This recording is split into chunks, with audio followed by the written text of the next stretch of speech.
everyone, Novels Wonderland here. Thank you all for the love and support you've shown me and the channel. LOTM, I am breaking the dimensional wall. Author, Alter C, Volume 1, Rebirth, CH1-67, Synopsis. Transported to a nobleman's body, Lex must now survive in a world he knows almost nothing about. Maybe some readers can help him with that. Nickname here, the Assassin Pathway, is the best one, trust me. I don't know why I'm posting this translation. Real author raw. Hell start 68 chapters 92,726 words stopwatch 371 minute read chapter 1. Hell start 1948 words.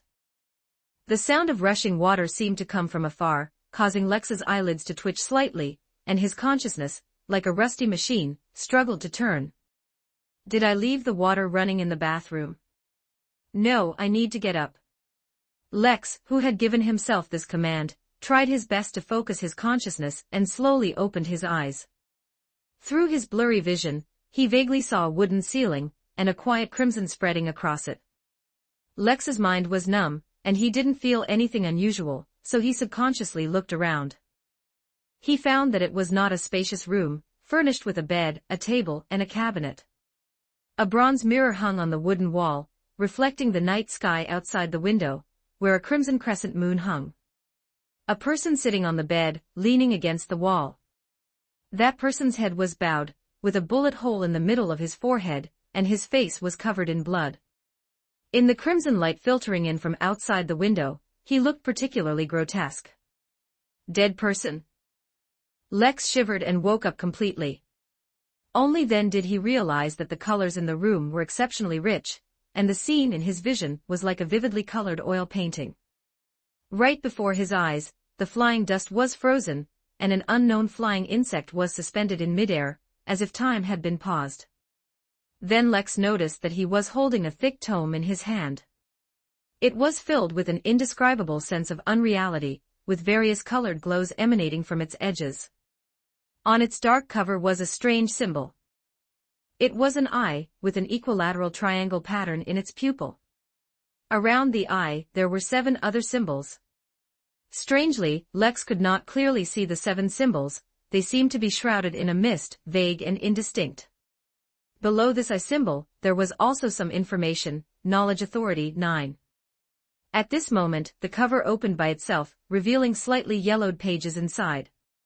On the blank page, at the first line, were the words collection, whose meaning was unknown. In just the blink of an eye, this strange tome gradually faded until it disappeared from Lex's sight, as if everything he had just seen was an illusion.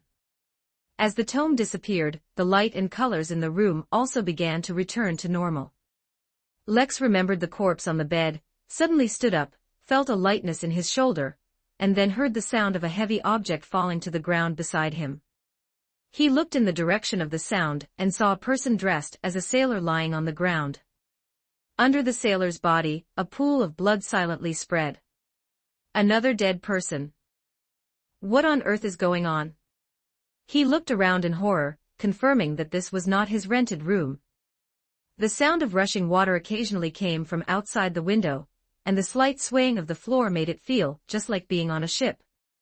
Inadvertently, Lex glanced at the bronze mirror on the wall and saw a strange figure. He looked about 17 or 18 years old, with short, choppy black hair, dark green eyes, slightly pale skin, and a faint scar below his left eye, like a tear stain. He was tall and slender, wearing a blood-stained black suit, with his shirt collar askew and a missing button. Who is this?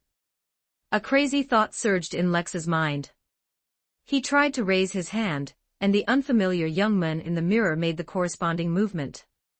Lex retreated in disbelief, a clear thought gradually emerging amidst his chaotic thoughts. The person in the mirror is me.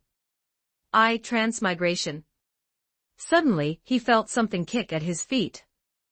He looked down and saw a beautifully crafted revolver on the floor beside his feet. Its barrel and body were decorated with patterns like snake scales. Lex picked up the revolver, swung open the cylinder, and found that 2 bullets were missing.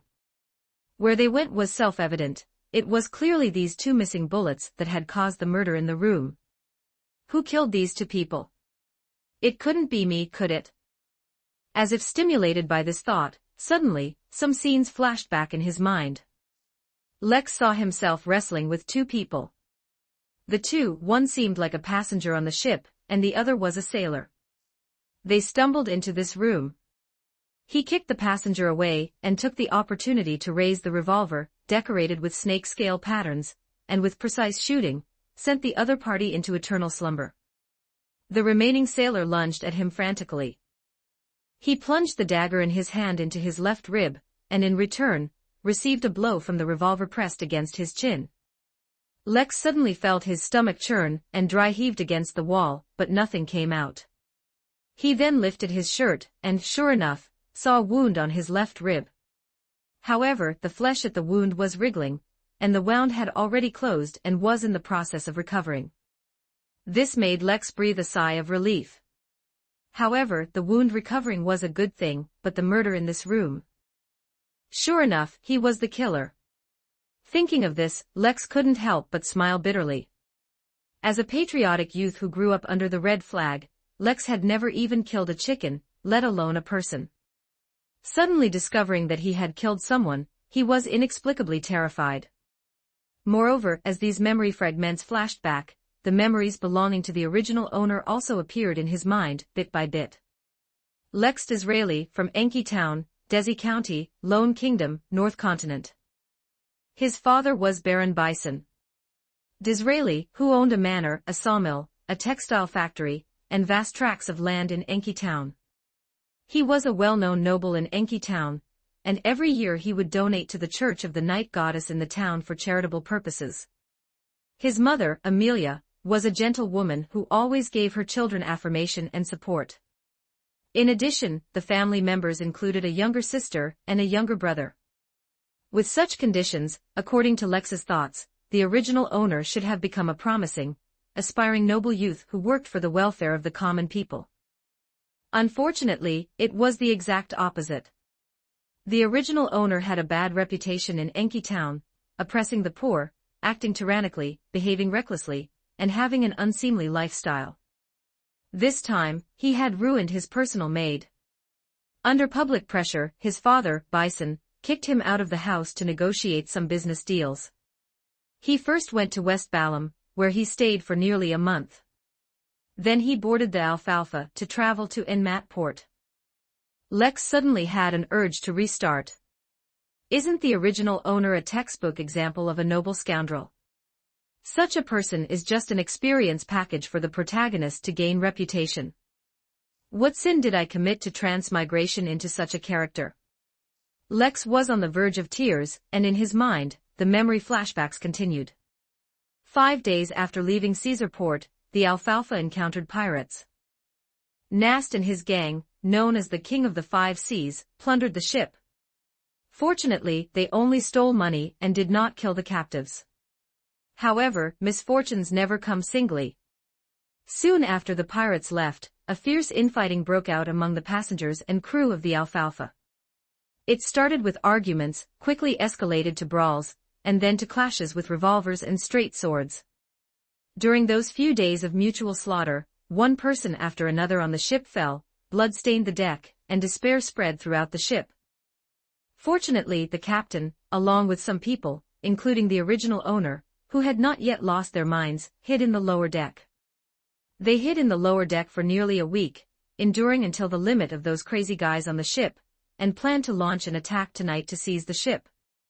And because the original owner was one of the few people who owned a gun, he was sent out to scout the enemy's situation. However, before reaching the upper deck, he was discovered by these two dead people, and thus a fierce but brief battle ensued. The memory fragments finally faded, and Lex recalled this information, extracting some keywords from it. King of the Five Seas Nast. Never heard of him. Lone Kingdom, Desi County. Church of the Night Goddess, I seem to have seen it somewhere. Wait a minute. Lex quickly covered his mouth, preventing the exclamation that was about to escape from being uttered. He suddenly felt a wave of weakness, and almost sat down. He knew what world he had transmigration into.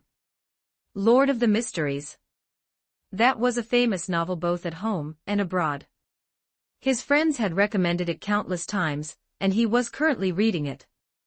Although he had only read less than 50 chapters, Lex knew that the book depicted a mysterious, dangerous, thrilling, and terrifying world. Here, gods truly exist, and evil gods await rebirth in the shadows. This is a world with beyonder powers. A bug by your feet, a cat jumping onto the windowsill, or even the golden retriever you keep at home, may possess mysterious powers beyond your imagination. I actually transmigration into such a dangerous world. Lex looked at the revolver in his hand, and gave a bitter smile. He really wanted to put one of the bullets into his own head. Compared to the bizarre, creepy, and strange ways of death in the world of the book, death by a gun was already considered merciful. Putting down the revolver, Lex shook his head vigorously. Even an ant clings to life, let alone a human. Moreover, God knows if he could transmigration and rebirth after death, and he dared not gamble. At this moment, a soft gasp came from outside the door, followed by someone calling out, "Mr. Lex, are you all right?" Lex turned his head and saw a young man standing at the doorway, about 27 or 28 years old, with blonde hair, and a nose like an eagle's beak. Lex remembered him as Joyce, from Tingen City, who had gone to the South Continent for a business deal, and had recently boarded the Alfalfa to return to Tingen. "I'm fine, it's just..." Lex's gaze moved back and forth between the two corpses. "I was discovered by them, and I had no choice but to kill them." Joyce then noticed the two corpses in the room, and the blonde young man's face turned pale. "We just heard gunshots. The captain thought something might have happened to you and Mr. Triss also thought we should act earlier. After all, gunshots will definitely attract the attention of those madmen. Everyone has already left the lower deck. Would you like to come along?" Lex nodded, took a deep breath, and walked towards the door. "I can't go back. All I can do now is find a way to survive this confusion. Then, I will change the original owner's reputation so that I can gain family support, have a way to access the mysterious domain, and become a Beyonder. Only by becoming a Beyonder can I have a shred of self-preservation in this crazy and mysterious world. Therefore..." Lex stepped out of the door, and as he passed Joyce, he seemed to be speaking to himself. "From now on, I am Lex and also Lex Disraeli." Chapter 2, Extraordinary Events 1775 words. The Alfalfa was a modern vessel that used a hybrid of steam and sail power, featuring 3 decks and capable of accommodating a considerable number of passengers. Now, a crowd had gathered at the stairway leading to the upper deck. Among them were both passengers and sailors. When Lex and Joyce arrived, they saw a man wearing a standard ship-shaped hat of the era and a thick, blood-stained coat, speaking animatedly. In his hand, he held a brass revolver with a metallic sheen. This was the captain of the Alfalfa, and one of the heroes who had preserved Lex and others during this confusion. If not for the captain's foresight, who, upon noticing signs of the confusion on board worsening, quietly collected a large amount of fresh water and food and hoarded it on the lower deck, Lex and the others would never have been able to endure, let alone retain their full physical strength now. Those lunatics are finished. Without water and food, they've reached their limit. But we are different, gentlemen. We have ample physical strength to complete a fierce battle. Now we must charge up. We must seize control of the Alfalfa. We must punish those lunatics. Only then do we, the people, have hope of seeing land, hope of returning home." At this point, the captain tapped his hat with his revolver, his gaze sweeping over the crowd, passing Lex and Joyce, and nodding. "Don't be afraid, everyone." A gentle but courageous voice rang out. Lex saw an inconspicuous male with a round, kindly face. He was about Lex's age, with a friendly yet slightly shy demeanor. He stood firmly beside the captain and said in an encouraging tone, "We are doing the right thing. You should know what those lunatics have done in the past few days. They've put bullets and swords into the bodies of our wives, friends, and even children. They've beheaded the kind, the restrained, the innocent who retained their sanity. To this day, the heads of those poor souls still hang from the mast. They are lunatics, criminals, murderers, evil people. Tell me, gentlemen, do you still have any pity for such people? People gasped, their eyes red, growling like beasts. No, they all deserve to die. Lex strongly agreed. He felt his bloodline surge, wishing he could rush forward immediately and kill all those lunatics. Tell me, do you want to forgive them? Tell me, what will you do? Lex blurted out with everyone else, fight. Kill all these lunatics. A bunch of idiots. Suddenly, Lex seemed to hear someone speaking. He pulled himself out of his agitated state and looked around suspiciously. He saw no suspicious people. But he noticed that everyone around him was in an unusual state of excitement. Their pupils were slightly dilated, their fingers trembled with agitation, their breathing was heavy, and their eyes radiated a wild sea of light. They were like a pack of beasts. Lex shivered suddenly. He must have been like them just now. Why was this happening? Everyone seemed to have lost their reason. How was this different from the lunatics above? This world has beyonder powers. Could it be that this unusual emotion is influenced by some beyonder factor? Is there a beyonder among us? At this moment the captain roared in a low voice, then what are we waiting for? Follow me, we will punish those lunatics. He held his revolver, and was the first to charge up the stairs. Including Joyce, the men roared from their throats, their bloodshot eyes wide, grasping whatever weapons they could find, and closely following the captain. In the crowd, Triss suddenly stopped and looked back. Feeling his gaze, Lex looked up and saw that the round-faced boy was also agitated but restrained, asking, Mr. Lex, aren't you coming along? How could I not? Lex controlled the muscles on his face, trying to widen his eyes and raise the corners of his mouth, appearing somewhat frenzied. I can't wait to kill all those bastards. He rushed past Triss. I can't let anyone suspect. If there truly is a beyonder among us, and he is responsible for this disaster, I must be even more careful. Warning himself silently, Lex closely followed the other's pace. Before he even reached the stairs, he heard gunshots, roars, and screams from above. The battle had already begun.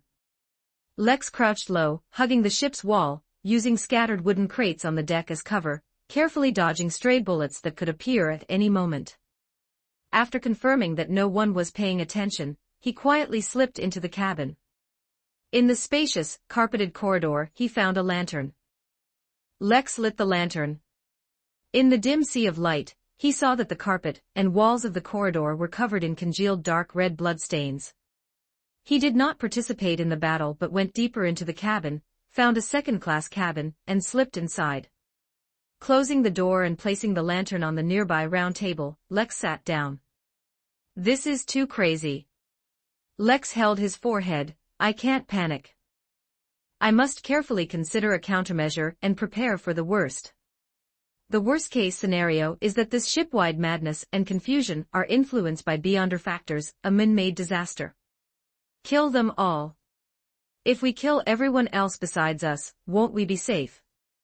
We can smash their heads, churn their brains, tear open their bodies, dig out their organs, rip out their intestines. Ha ha ha, isn't that a joyous thing? So what are you waiting for? Act now, Lex. In the dim lantern light, the corners of Lex's mouth curled up little by little. The light, shining from below, cast mottled shadows on his face. Wiping his forehead with his hand, Lex's mouth returned to normal, and he said in a voice only he could hear, as a normal person who has received a higher education, I will not join the ranks of lunatics, no matter which side. However, stopping them is also unrealistic. I am just an ordinary person. Rashly confronting an event suspected of involving beyonder factors is simply seeking death. So I can only pretend not to know anything and try to protect myself until I disembark. Lex's expression froze. At the edge of his vision, in the lantern sea of light, a dark red flow silently spread. His movements stiffened. He slowly raised his head, his gaze moving forward. Lex saw a slightly ajar wooden door. Behind the door was a bedroom, and through the crack in the door, dark red blood plasma slowly seeped out from the bedroom. It spread across the floor, encroached upon the carpet, and tried to extend towards Lex. A strange sound came from the bedroom, very faint, not like a human sound. Lex looked at the door crack, feeling the thick malice flowing out from the darkness of the crack. Quietly, not daring to make any sound, he stood up. He gripped his revolver, picked up the lantern, and retreated. Lex suppressed his curiosity and impulse, not pushing open the slightly ajar door, fearing it might trigger some potential danger.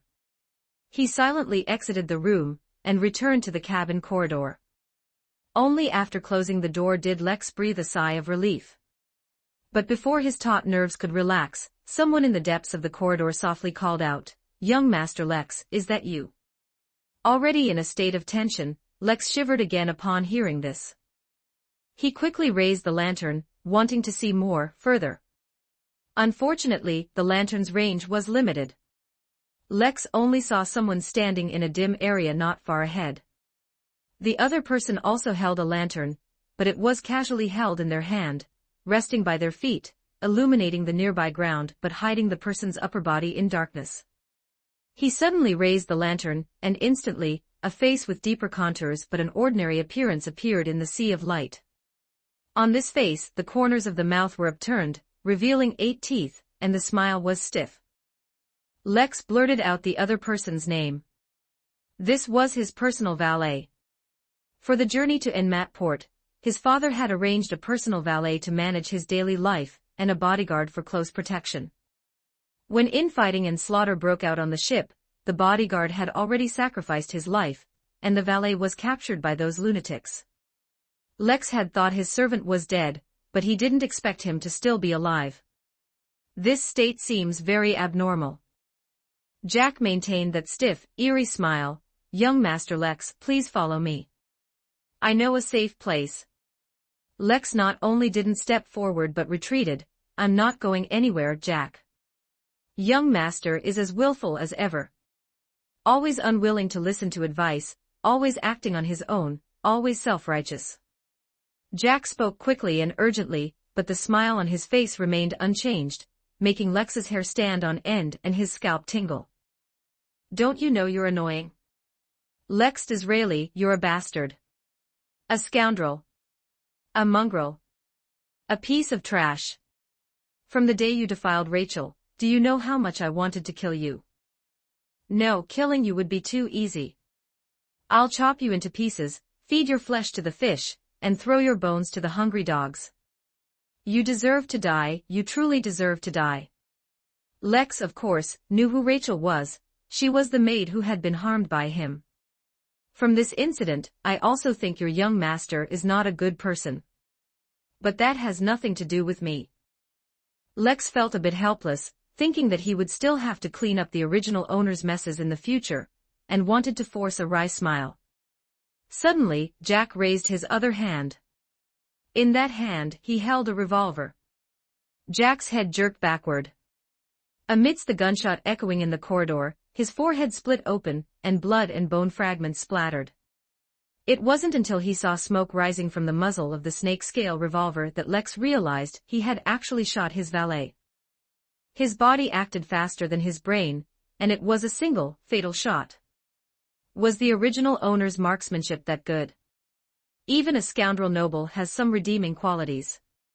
Lex laughed at himself, and suddenly, from the corner of his eye, he saw a cold, sharp white sea of light flash behind Jack, cutting through the air and pointing at him. There was someone else behind the valet.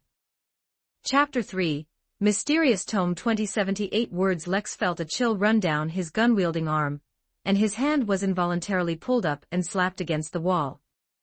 Only then did he see clearly. A chef's boning knife had cut his arm, pinning his sleeve to the wooden wall of the cabin. He quickly grabbed the boning knife with his other hand, trying to pull it out, when a sharp voice rang in his ears. After the fallen male servant, a thin man wearing a chef's hat rushed over. The ship's chef had been silent until now, standing behind Jack, only launching his attack at this moment. Illuminated by the sea of light from the hurricane lamp, Lex saw his bloodshot eyes, his twisted features, and his chilling white teeth, like a beast about to devour someone. The chef pounced on Lex in an instant. Lex's mind went blank with a buzzing sound, but his body reacted on its own. He exerted force on the hand holding the boning knife, pulled the knife from the wooden wall, and used the hilt to strike the chef's face. Amidst the dull thud, Lex saw the chef's head snap back, his face blooming with blood that gushed from his nose. But this did not make the chef afraid or retreat. Instead, it triggered a reactive response from him. The thin man, whose chefs had long fallen to the ground, leaped up, grabbing Lex's shoulders and cheeks with his hands, pulling them apart forcefully, exposing Lex's neck to his gaze. He lunged to bite like a mad dog. Lex could smell the foul odor from his mouth, see the splashing spittle, and his dark esophagus. Just as he was about to bite Lex, the chef's movements suddenly stopped. A boning knife was thrust upwards from his chin, piercing through his mouth and deep into his head. The madness in the chef's eyes rapidly faded, losing its luster. Under the force of inertia, he crashed into Lex, and then both of them slid to the ground. Sitting on the ground, Lex took a deep breath, and his stiffened thoughts finally resumed activity. He quickly pushed the chef's corpse away, looking at his formal attire stained red with blood, astonished and bewildered. What was wrong with him? He knew that the original owner, being a nobleman, had received training in marksmanship and combat. But whether it was shooting that male servant or taking out this chef with a boning knife, he performed too skillfully, didn't he? Lex pressed his forehead, massaging both sides of his head, recalling the sequence of events. In both attacks, as someone who had lived and grown up in a stable society, he had no idea how to react. His mind was a complete blank. Yet, his body reacted driven by instinct. Such decisive and direct attacks aimed at vital points could no longer be explained by mere training. It was almost as if the original owner had considerable experience in killing. Lex couldn't connect a degenerate nobleman with a killer. Before he could ponder further, he heard a splash, and then a familiar voice vaguely reached him. "Help, I..." A young man with blonde hair and an aquiline nose flashed through his mind. It was Joyce. Had he fallen into the water? Lex quickly put away his revolver, ran out of the cabin. The battle outside had already moved away, and there was no one nearby. On the deck not far away, a fire had broken out. Using the firelight, Lex saw someone bobbing in the water below the ship. Lex quickly took off his coat, kicked off his shoes, and leaped over the ship's rail. He plunged into the icy seawater and swam towards the person who had fallen. As he got closer, he saw that the person's blonde hair was completely soaked and plastered to his face. It was indeed Joyce. Joyce saw someone and shouted, "Please help me, I have a cramp in my leg." "Lex, it's you." Lex said in a soothing tone, "Stay calm, I'll be right there." He swam behind Joyce, supported him under both armpits with his hands, and dragged the blonde youth towards the ship using a backstroke, found a boarding ladder, and climbed up. Back on deck, Lex pulled the blonde youth up. Soaked all over, his legs gave way, and he also sat down. Joyce panted, looking at Lex, and said sincerely, "Thank you so much, mister." "Lex, I thought I was going to die in the sea." Lex was too weak to reply, only waving his hand. At this moment, a cheer came from the upper deck, and then someone shouted, "Eunice is dead, Eunice Gold is dead." The captain finished him, "We won." Eunice was a villain, he even committed the atrocity of throwing babies into the sea. He led those mad beasts, slaughtered a large number of people on the ship, and occupied the bridge. His death was significant. Hearing this news, Joyce, who was almost out of strength from struggling in the water, also excitedly raised his head. "We won. Oh my God, the disaster is finally over." Wearing soaked clothes was not a pleasant experience, but Lex was willing to endure it. He was now at the entrance of the second-class cabin, where he had previously discovered anomalies.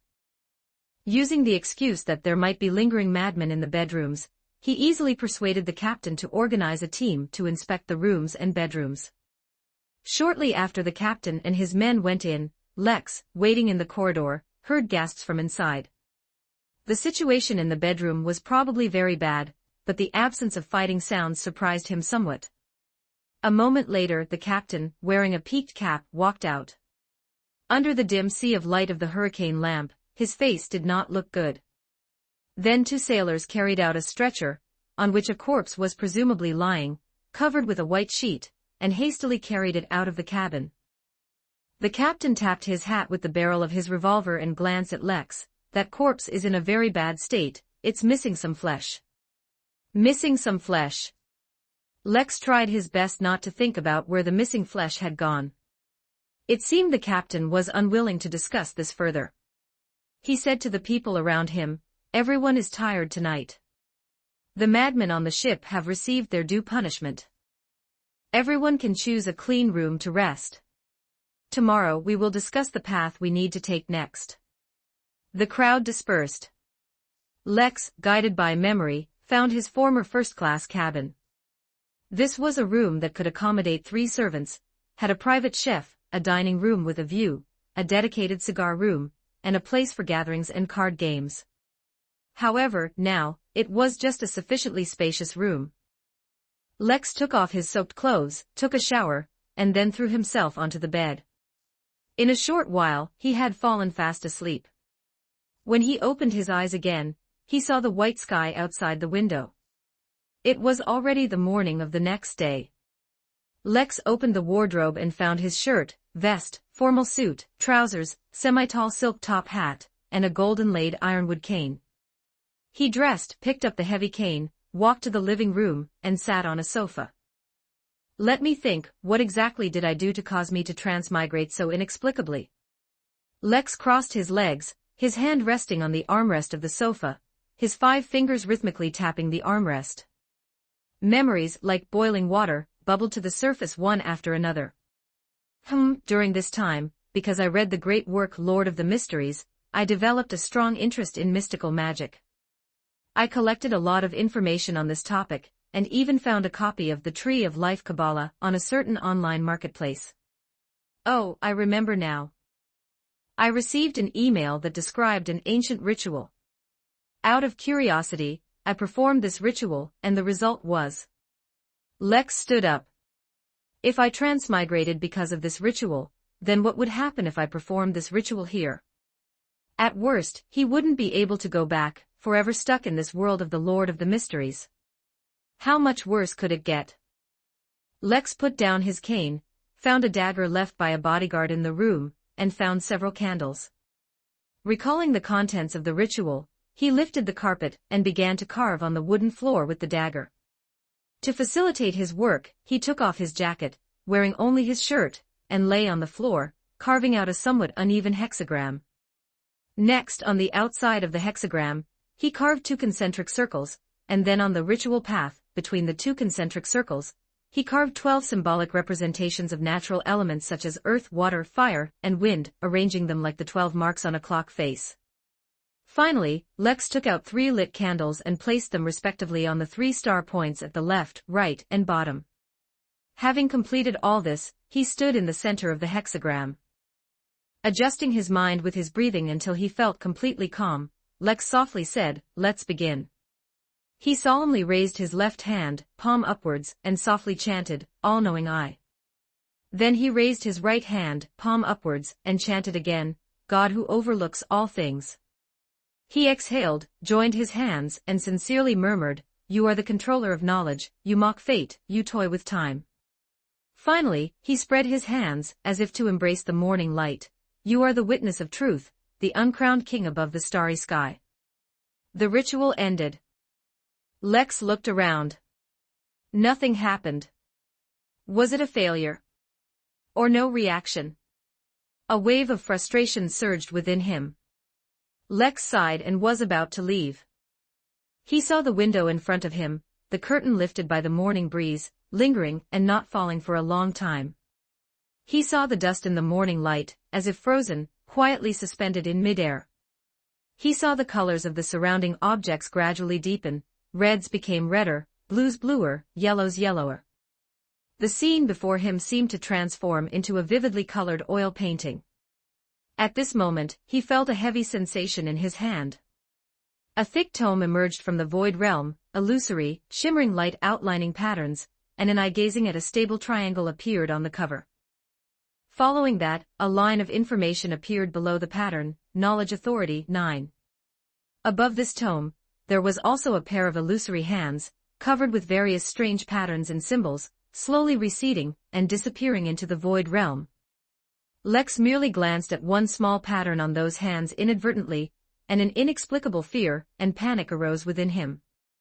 Unable to look directly, he quickly shifted his attention to the tome in his hand, unconsciously forgetting the scene he had just witnessed. The tome emerging from the air, the book summoned by the ritual. So eerie, so mysterious. Lex was dumbfounded. Wasn't this the book he had seen last night when he first woke up?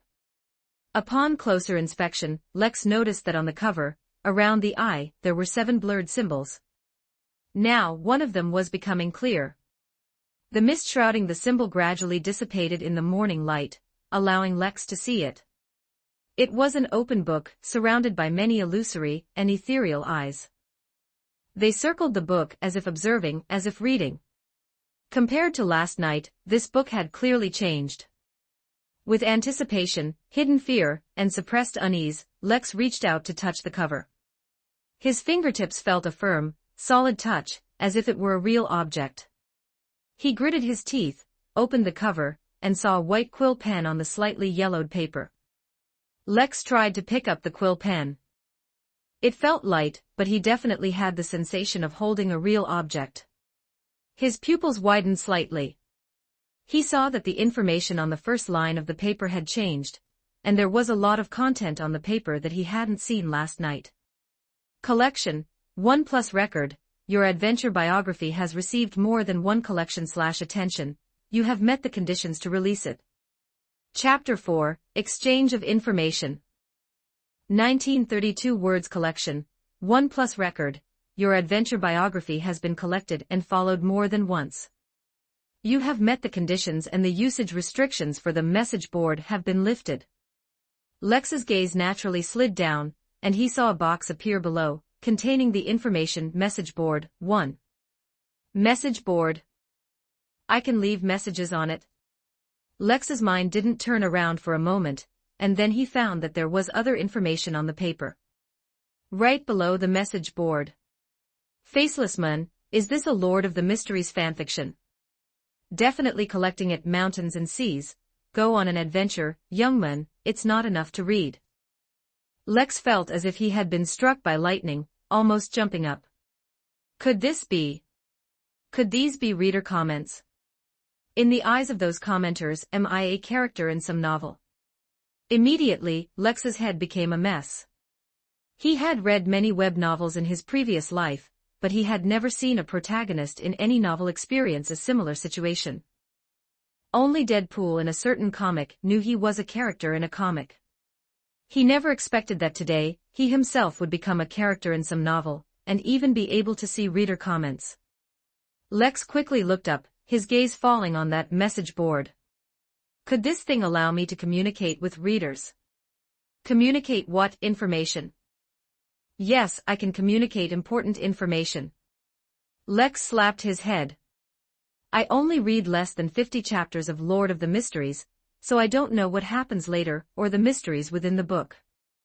But the readers know, and I can see their comments. In that case, I can obtain important information from them through the message board. The premise is that they are willing to leave comments, they should be, right? Never mind, I'll try it first. Lex picked up the quill and wrote on the message board, Dear readers. Inappropriate. Lex shook his head, crossing out the few words he had written. A magical thing happened, the crossed-out text actually disappeared. There's even this kind of operation. He composed himself and continued to ponder.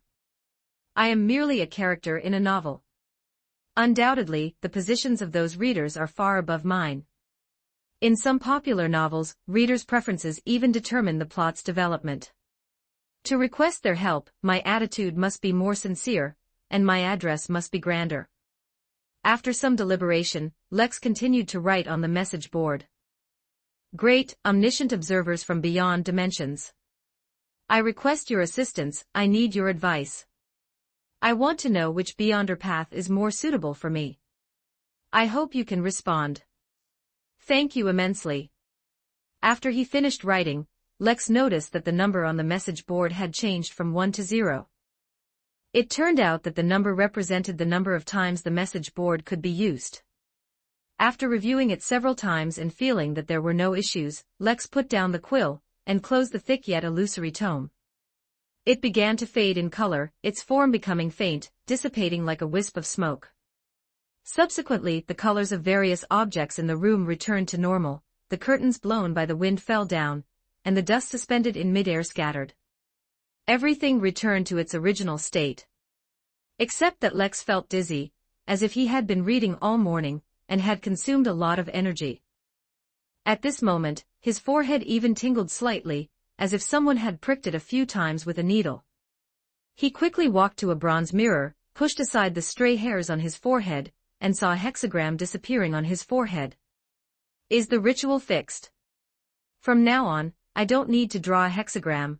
I can just recite the prayer to summon that mysterious tome. Lex put down his hair, took out his dagger, and destroyed the magic circle on the floor, lest anyone notice anything. After covering it with the carpet, he sat back down on the sofa. Next, I need to consider the issue of self-preservation, because due to the infighting, the Alfalfa has deviated from its original course, and it will take some time to reach Enmat Port. In other words, the coming days will be spent on the sea. If there were no beyonder factors, the problem would not be big. But recalling the infighting among the crew, and his companion's abnormal excitement last night, Lex vaguely felt that a beyonder was involved in this sea bloodshed. In this way, it's hard to guarantee that no accidents will occur during the rest of the voyage. Investigating a beyonder as an ordinary person is courting death, so this option is not considered. What I need to consider is how to ensure I can safely disembark. My bodyguard is dead, and my personal valet is also dead. I lack a guardian by my side. If infighting occurs again among the survivors, I'm afraid I won't be so lucky this time. So I need to win over the survivors, the more people the better. The next question is, how do I win them over? What kind of compensation must I offer to make them wholeheartedly protect me? What are my advantages, and how do I use these advantages to create conditions favorable to me? Also, I need to find a way to make the beyonder ignore me, if there is a beyonder among us. After some analysis, Lex already had a clear outline for his next actions. His stomach rumbled, hunger urging Lex to get up. He put on his formal wear, picked up his cane, put on his top hat, and headed to the dining room. In the dining room, most of the survivors were already awake, sitting in 2s and 3s. As soon as he entered, Lex saw Joyce, the young man with blonde hair and an aquiline nose, opening a silver pocket watch and looking at a photo inside. In the photo was a young woman wearing a veiled hat, with beautiful eyes and a warm smile. She is very beautiful. Walking up to Joyce, Lex lowered his voice and smiled. Joyce turned his head, revealing a smile. Thank you, you're awake, mister. Lex nodded, touching his top hat. May I sit here? Of course. After Lex sat down, Joyce said, This is my fiancée, her name is Anna. Then she must be a lucky lady, because her fiancé misses her so much even when he is far away. Joyce, however, sighed, but I don't know if I'll ever see her again. Lex leaned back slightly. Why do you say that? Joyce smiled bitterly. Mr. Lex, we are murderers now. So many people died on the ship. After we go back, we will definitely be interrogated. If things go wrong, we might even face imprisonment.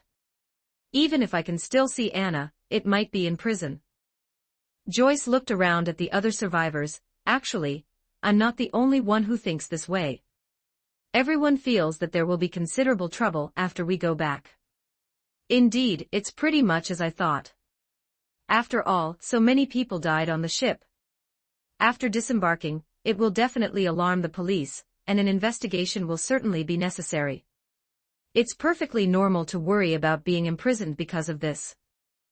Lex coughed lightly and said, If it's that problem, perhaps I can offer help. Joyce looked up, his eyes shining. Mr. Lex, you've. My father is Baron Bison Disraeli. After disembarking, I will send him a telegram. I believe he will come with a lawyer. At that time, I can have the lawyer defend you and me, no, defend everyone. If the police think we are guilty. Lex deliberately raised his voice slightly, letting the few people nearby hear, immediately attracting attention and sparking discussion.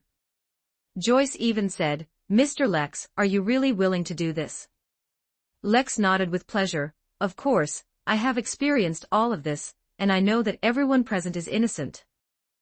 As a well-educated person with correct morals, how could I watch so many innocent people suffer injustice? So I will definitely have a lawyer defend everyone, and I will definitely let everyone go home." Hearing these words, the solemn expressions on the faces of the survivors in the dining room gradually disappeared. Lex is a noble. If he stands with us, then we can rest assured. And similar words were quietly spreading throughout the dining room. Lex was very satisfied. Things were developing in the direction he hoped.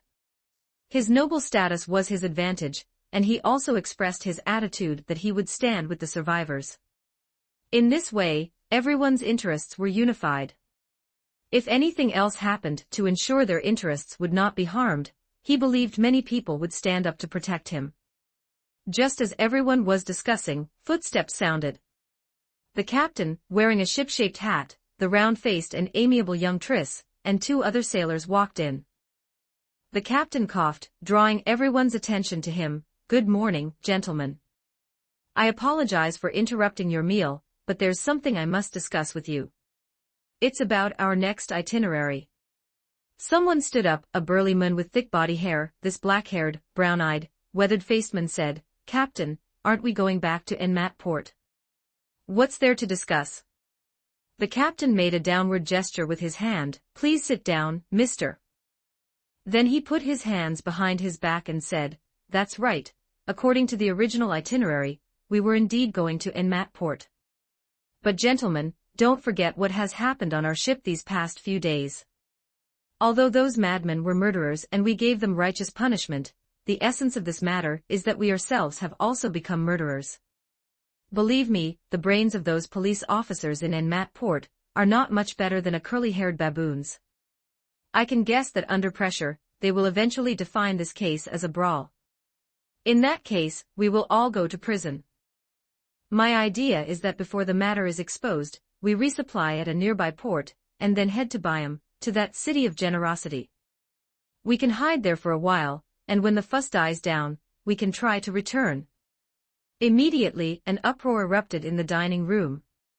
Lex shook his head and whispered, "In that case, our suspicion would be even greater, and even with a lawyer's defense, it would be hard to explain." Hearing this, the blond young man, eager to go home and see his fiancée, his eyes brightened, and he stood up abruptly. "Quiet everyone, please listen to me." Joyce vigorously waved his hands, attracting everyone's attention. After the dining room quieted down, he said loudly, "Captain, before you arrived, we also considered similar problems. We were very confused and afraid. However, Mr. Lex gave everyone a promise. He will have a lawyer defend us, and he will let us all go home." The captain frowned. "Speaking of lawyers, I also know one or two. But I don't think any lawyer we can access can handle such a big case." Joyce said confidently, "But Mr. Lex is different. His father is a baron, a noble. With a baron hiring a lawyer to defend us, what else do we need to worry about?" The captain looked at Lex in surprise. "Is that true?"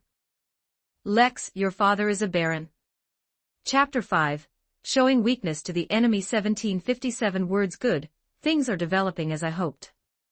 Respond passively, reveal identity passively, and do not give the impression of active participation, to avoid inducing hostility from that unknown beyonder to the greatest extent possible. Putting away his wandering thoughts, Lex stood up, and responded naturally, "Exactly, my father is Baron Bison Disraeli. As I told Joyce before, upon arriving at the port, I will contact my father, and have him commission a lawyer to defend us." Lex tried his best to appear righteous. "Gentlemen, including myself, have participated in more than one dangerous battle. Although, in those battles, our hands were stained with blood. But its essence is righteous, It is an act of defending our own lives, and I cannot tolerate such things being equated with crime. I will have the lawyers strive to get us the justice we deserve and protect our reputation. We are not murderers. Joyce clutched his pocket watch, clutching this important item, and echoed, Mr. Lex is right. We are not murderers, we don't have to flee, we don't need to hide. We should receive fair treatment. In the dining room, people were infected by Lex and Joyce's words and responded one after another. Seeing this, the captain pressed his hands down slightly, motioning for everyone to be quiet, and then said, in that case, we will head to Enmat Port. Upon hearing the captain's decision, a burst of cheers erupted in the dining room. After the cheering subsided, Lex cleared his throat, pressed his top hat, and spoke to the blonde, hawk-nosed youth with an embarrassed and slightly apologetic tone. Joyce, I wonder if you would be willing to move into the first-class cabin. My bodyguards and servants are all dead. The room suddenly seems a bit empty, and I always feel uneasy living alone. He then looked at the captain. Also, I am very concerned about what happened in that second-class cabin last night. I always feel that those madmen are not all dead, and perhaps one or two are still hiding somewhere on the ship. The experienced captain easily understood Lex's meaning from his expression and words. I am very scared, I need protection. Considering that he was a noble young master, such a reaction was quite normal. The captain was about to ask if anyone else would be willing to move to the first-class cabin to protect this important person, who concerned the future of everyone on board. The burly man from before stood up, young Master Lex, if you don't mind, I would like to move over as well. My name is Brando, a former Royal Army sergeant. I participated in the colonial war on the South Continent, and my skills have not deteriorated. To go home and see my two lovely children, I swear I will do my best to protect you. Clearly, the captain was not the only one who understood Lex's subtext. Lex, half genuinely and half feignedly, said cheerfully, That's wonderful, mister. During our time on the ship, I will pay you accordingly with the salary of a temporary bodyguard. Of course, that will be after we disembark. After all, my wallet is already in the hands of that king of the 5 seas. Brando was somewhat surprised but still waved his hand. No, you hiring a lawyer to defend us has already helped us all a great deal. How can I still accept payment? Lex insisted, Please accept it, Mr. Brando, these are two different matters. Then, all right. Thank you for your generosity. Brando no longer refused. Because of the King of the 5 Seas' visit, he had lost all his possessions. And he still had 2 children to support, with a temporary bodyguard's salary to compensate. At least after returning home, this salary would be enough to sustain him until he found his next job. Seeing Brando agree, Lex also breathed a sigh of relief, knowing that he had completed the second step of his plan, to show weakness to the Beyonder hiding in the crowd. This point was very important.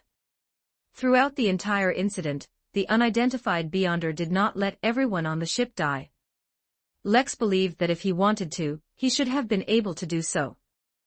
Therefore, for him, allowing a small portion of people to survive might have been for some kind of need. Under this premise, as long as he did not show a threat, he would most likely be ignored. So how could he make himself seem unthreatening? That was, naturally, to show weakness. Based on the above judgment, the performance just now came about. With the itinerary already decided and Lex providing legal aid, people seemed to see a bright future, and the atmosphere in the dining room changed from its previous heaviness to one of joy and enthusiasm. After Lex finished his breakfast, he returned to his cabin with Joyce and Brando. The two of them went back to their own rooms to pack their belongings, and would move to the first-class cabin later. Lex returned to his room alone. Shortly after he closed the door and took off his top hat, a knock sounded. He did not put on his top hat, nor did he pick up his cane. Lex opened the door, only to see that it was not Joyce and his companion knocking, but a round-faced youth. Lex, I'm here to thank you, the very amiable Triss said with a smile. Lex quickly stepped back 2 paces. Please come in. Mr. Triss walked into the room, surveying the surroundings, and sincerely exclaimed, as expected of a first-class cabin, it's very large, luxurious and grand. Lex said jokingly, if you like it, you can also move in, there are still rooms left anyway. Tris' smile was gentle, and his eyes showed a thoughtful expression, as if he was carefully considering Lex's suggestion. Seeing him like this, Lex regretted it. Originally, Lex only wanted to invite Joyce alone, and later Brando joined, which was already somewhat different from his expectation. You know, he was a man with secrets. With too many people around, Lex would not be able to summon that mysterious ancient book, making it impossible to conduct research. If Tris were added, Lex could foresee that he would not be able to do anything during the rest of this voyage. Thank you for your invitation, but I prefer to live alone. Fortunately, Tris declined, which made Lex secretly breathe a sigh of relief. But on the surface, he still put on a look of regret. Well, that's a shame. I thought I'd have a chance to spend time with you. In the past few days, your courage has been admirable, and I very much hope to make a friend like you. Tris chuckled and said, I'm also very happy to form a friendship with a nobleman. Speaking of which, I sincerely thank you. Thank you, Mr. Thank you for the legal assistance you provided. If it weren't for you, we might really have to consider going to the City of Generosity. Lex smiled and shook his head. Compared to what you did for us, I only did something insignificant. You are truly humble. Tris paused, and the smile on his round face gradually disappeared. Mr. Lex, I wonder if you have this feeling. I always feel that this disaster is beyonder. Behind the incident, I vaguely smell a conspiracy. Yes, that's what I think too. Lex almost blurted it out, exposing his true feelings. Fortunately, he restrained this impulse in time and changed his words. Why do you say that? Don't you think it's abnormal? Tris retorted, originally, after being plundered by pirates, we should have worked together and united to overcome the difficulties. But suddenly, the crew and sailors started fighting among themselves over a small matter, and the situation rapidly deteriorated. In a short period of time, it escalated into a bloody incident, leading to the subsequent events becoming completely uncontrollable. Thoughts flashed through Lex's mind one by one. Why is he looking for me to discuss this? Could it be that Tris is a beyonder? Is he the mastermind? Is he testing me? Lex was startled by this thought, but then he felt it was impossible. Until now, the beyonder factor was just a guess for him. He had not yet been able to confirm it. And if there really was a beyonder involved, this person had never appeared, always hiding behind the scenes. Why would he suddenly appear on his own just to test himself? Perhaps Tris is his accomplice. Perhaps Tris was guided by him. But no matter what, I must be vigilant. Perhaps Tris' appearance is to test my thoughts. Now that you mention it, I also feel that this whole thing is unusual. Lex shrugged his shoulders and spread his hands, saying, let the police worry about such things. I just want to get to shore safely now, and I won't consider anything else. Directly denying it would seem too deliberate. Agreeing with Tris' point of view, but not wanting to delve deeper, and protecting oneself, was the behavior of a normal person. Bang, bang, bang. A knock sounded. It must be Joyce and his companion. Lex secretly thought perfect timing and smiled as he got up. Please wait a moment, I'll open the door. Tris, however, got up with him. No, I still have things to do, goodbye. Then I'll see you out. Lex escorted him to the door and opened it. Outside were indeed Joyce and Brando. They were a little surprised to see Tris, exchanged a few pleasantries, and then Tris turned and left. Once the young man's figure disappeared around the corner, Lex retracted his gaze and raised his hand in an invitation gesture. Come on, gentlemen, let me show you all the rooms here, and you can choose the one you like. July 1st. Sunday. Enmat Port was as lively as ever. As one of the coastal ports of the Lone Kingdom, ships departed or returned here every day. On a passenger ship that had returned yesterday, several sailors were cleaning the deck. A sailor straightened up to rest and suddenly squinted his eyes. He saw a passenger ship with sails raised but also emitting steam, preparing to enter the port. He also saw a pattern on that ship. It was composed of multiple purple, spirally arranged, clustered flowers. That was the alfalfa's symbol. Chapter 6, Things Go Out of Control. 11:54 words on the deck of the alfalfa. Gazing at the distant port, Joyce exclaimed excitedly, "Steam above, we're back. We've finally reached Enmat Port." Lex, standing beside him, was equally excited, but at least on the surface, he managed to remain calm. The journey had indeed been difficult.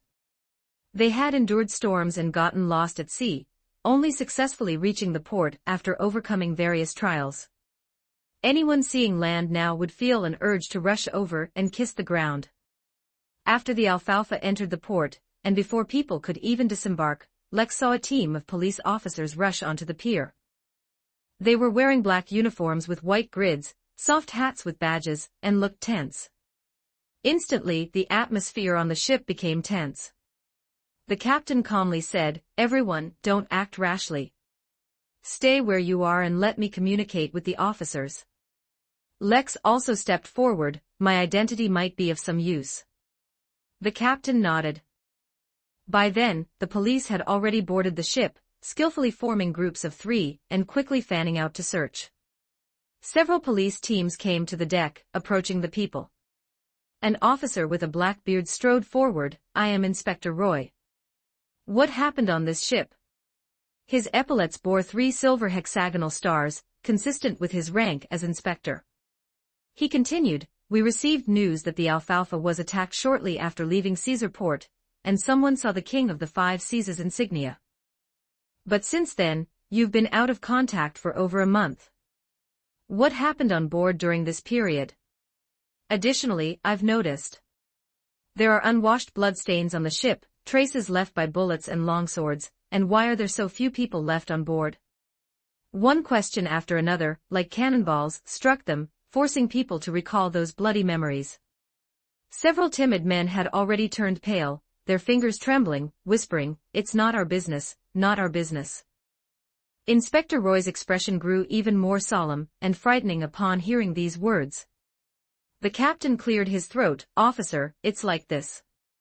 After we were plundered by pirates, a terrible disaster occurred on the ship." He roughly recounted the internal strife, the course of that disaster, which made the bearded inspector's heart sink. The Enmat Port Police Department had received news of the alfalfa's attack over half a month ago. And recently, the families of those overdue passengers had frequently come to the police department to inquire about news. Therefore, as soon as they received news of the alfalfa's arrival, the police rushed over. As an experienced Roy, he had prepared for the worst. But he hadn't expected the situation to be even worse than he had imagined. Footsteps echoed as several police teams ran onto the deck and reported to Roy. "Sir, we found a large number of bodies. There are sailors and passengers from the ship." Roy nodded gravely, his gray-blue eyes shifting to the captain. "This is very serious. Until the entire matter is clarified, I hope you will cooperate. Now I need to take you in. Please assist and cooperate with the investigation." A short, bearded man rushed towards the gangway. "I haven't committed a crime, I want to go home." The captain anxiously called out, "Mr. Sigra, calm down." Before he could call the gentleman back, 2 police officers had already pounced, striking Sigra with their batons and pinning him to the ground. "Don't do that, please let him go." The captain quickly stepped forward but was poked in the stomach with a baton, preventing him from finishing his sentence. "Hey, what are you doing? Why are you hitting people? We are not criminals." The passengers became agitated, and among them, the round-faced young Triss even stepped forward and said, "You can't treat us like this." But he also took a baton hit from a police officer. Seeing this, people became even more agitated, rushing forward to argue with the police. Inspector Roy drew his pistol, pointing it at the people and shouting, "Stop. Everyone, stop." The police also rushed forward, striking the emotional passengers or sailors with their batons, pinning them to the deck. Many people were injured in this process. "Everyone, calm down. Stay restrained." Lex shouted, hoping people wouldn't be impulsive, but at this moment, his voice was completely drowned out. A police officer charged at him, intending to grab his collar. Lex instinctively slid backward, causing the officer to miss. No resistance. The brown-eyed police officer roared, drawing his pistol and pointing it at Lex. Lex had no choice but to raise his hands and say, "Officer, I am." Before he could finish, a tall police officer tackled him, pressing Lex's head down with a large palm, his cheek tightly pressed against the deck. Anger, humiliation, shock, all sorts of emotions surged through his heart. Lex wanted to lift his head, but his face was pressed down so hard that only his right eye could see a very narrow sliver of vision. He restrained his intense emotions, which felt like a volcano about to erupt, and shouted, "Listen to me, officer. I am Lex Disraeli, the son of Baron Bison. Disraeli. Please don't harm me or anyone on the ship. We will cooperate and assist with the investigation." But the police officer ignored him. The big man pressing down on Lex impatiently yelled, "Shut up. If you're a baron's son, then I'm your highness the prince. Whatever you have to say, save it for the judge. Now get up." Lex was pulled up, and a piece of cloth was stuffed into his mouth. He didn't know which police officer's handkerchief it was, but it certainly wasn't fresh. The commotion on the deck was quickly brought under control. People were escorted away by the police, including Lex, and all were eventually thrown into a temporary prison at the Nmatport Police Department. In the crowded cell, Lex removed the handkerchief from his mouth, rushed to the door, and shouted, "Officer. I am Lex Disraeli. My father is a baron. I want to send a telegram and I can pay." A police officer walked over and violently struck the cell door with a baton. "Step back, no shouting." Lex quickly pulled his hand back and reluctantly retreated. The turn of events was completely different from what he had imagined. If he couldn't contact his family, he didn't know what would happen next. "I knew these baboons wouldn't cooperate with your performance. What are you going to do now, Lex?" "I do have an idea. Let the pigs in this cell fight. As soon as they start fighting, the police will come in to check. Then, we'll grab one of them, twist his neck, take his gun, and rush out. We can do it. Shall we do it? Shall we do it? Let's do it." Lex's lips gradually, subtly, curved into a smile.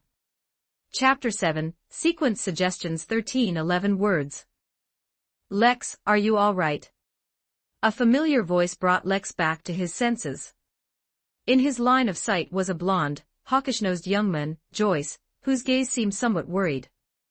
Lex wiped his face. "I'm fine, don't worry. Even though they won't let me send a telegram, I believe my father will constantly pay attention to news from Nmatport. As soon as he knows the alfalfa has entered the port, he will surely rush over. At that time, I'll have him hire a lawyer, and we'll definitely be able to go home." While comforting everyone in the cell, Lex actually had no great certainty in his heart. After all, Enchi Town was far away in Dixie County. And he wasn't sure if the police department would publicize the news of the alfalfa. Perhaps by the time his family received the news, he would already be thrown into a real prison. Thus he spent the afternoon in apprehension. Suddenly, the cell door opened and a police officer in a black and white checkered uniform asked, "Which one is Mr.?" Lex looked up in surprise, stood up and responded, "I am." The police officer stepped back. "Please follow me." In the cell, Tris stood up. "Where are you taking him?"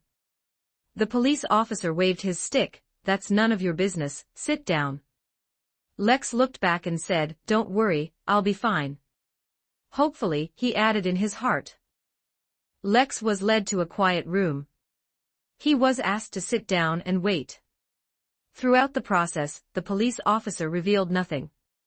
Not long after, the door opened again, and a burly figure squeezed in. A tall, middle-aged man. He wore a top hat, had deep-set eyes, and a meticulously trimmed beard, which added a touch of solemnity to him. He wore a white shirt, a black vest, and a matching suit, carrying an exquisite cane as he walked in from outside the door. "They didn't hit you, did they, son?" Lex suddenly stood up, exclaiming, "Father." The man who walked into the room was indeed Lex's father, Baron Bison Disraeli. An ambitious nobleman who was not content with the status quo. In recent years, he had been actively engaging in various social activities to enter the power center of the Lone Kingdom and secure a seat in the upper house. How did you? Bison extended his hand, making a downward gesture. Sit down and talk. He pulled over a chair and sat down. Not long ago, we received news from the sea. I know that the ship you were on had an accident after leaving Caesarport. Your mother was very worried, and she asked me to wait for news in Enmatport.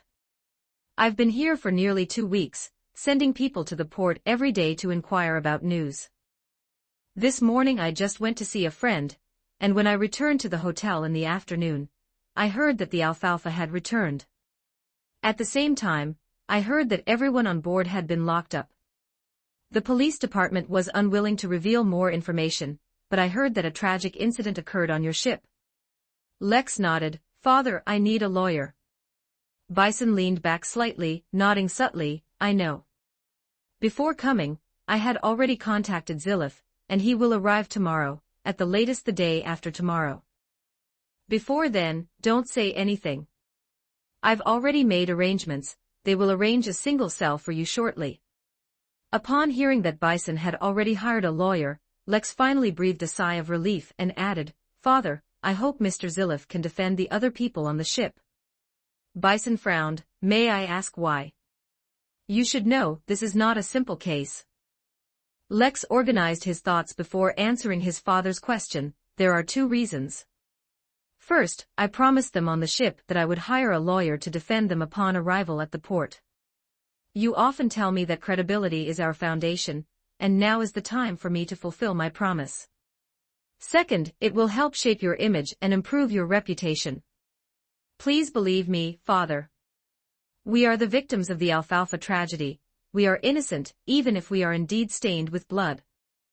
Therefore, if you hire a lawyer to help these people get fair treatment, then I believe the image of a baron willing to speak up for the common people will help bridge the gap between you and the members of the upper house. A look of surprise flashed in Bison's eyes, followed by a thoughtful expression, and finally, he nodded gently. You have convinced me. All right, I will discuss it thoroughly with Ziliph. At this moment, a knock sounded at the door, and a police officer walked in, clearing his throat. Time's almost up. Bison stood up and adjusted his top hat. Stay well, don't worry. Next time, I'll come to see you with the lawyer. After his father left, Lex was led to a single cell. The room was not large, with a bed and a separate washroom. The environment was much better than the previous cell. After the door closed, Lex sat down by the bed, observed for a moment, and after confirming no one was monitoring, he walked to the high window with bars. He intended to summon that mystical book. During his time on the ship, Lex had not dared to try the ritual again, fearing it would attract attention. Now that he was alone in the room, it was a good opportunity to test some ideas. Lex held both hands out level, one after another, and chanted the incantation. This time there was no hexagram drawn, no candles arranged. Lex was unsure if the ritual would be successful. However, a moment later, he noticed the color of the cell began to deepen, and the dust in the air again became suspended. These phenomena indicated that he had succeeded. The illusory mystical book reappeared. Lex instinctively kept his gaze on his feet, as if afraid to see what he shouldn't. When the patterns and information on the cover of the mystical book were fully displayed, Lex felt a heavy sensation. He suppressed his apprehension and opened the cover. He saw the pages, saw the messages he had written on the message board, and as his gaze scrolled down, he saw some new messages. Replies to the questions on the message board. Lex's mood instantly shifted to joy and excitement. Indeed, this mystical book could connect 2 dimensions of the world, allowing him to communicate with the readers. He eagerly looked at the replies. Mountains and seas, as for which sequence to choose, it's definitely assassin. Trust me, you won't go wrong. There are surprises in the high sequences of this path. That tone, and you even added an emoji afterwards. I'm really scared. Lex continued to read. Protecting our warrior, my guy, if you're a man, go for warrior. Burning-eyed Garen, ha ha ha, definitely seer. Faceless man, assassin goes wild, alright, just kidding. Let me seriously answer this question, worthy of being highlighted, isn't it? I originally wanted to recommend the 3 strange families or something, but considering the protagonist is a nobleman. In that case, the sequence is controlled by the nobility and the church, such as the sailor sequence, omniscient, and sleepless, can all be considered. These sequences have detailed official information, and allow for stable promotion to high sequences. The only problem is slow leveling and official supervision. As for other sequences, I personally think the hunter sequence is also a good choice. It enhances physical qualities right from the start, especially combat abilities. After a slight promotion, you can play with fire. Purely in terms of destructive power, this sequence can definitely squeeze into the top 3. Chapter 8, Heartbeat 1430 words. Lone Kingdom has 3 main, officially recognized churches. They are the Church of the Night Goddess, the Church of Steam, and the Storm Church.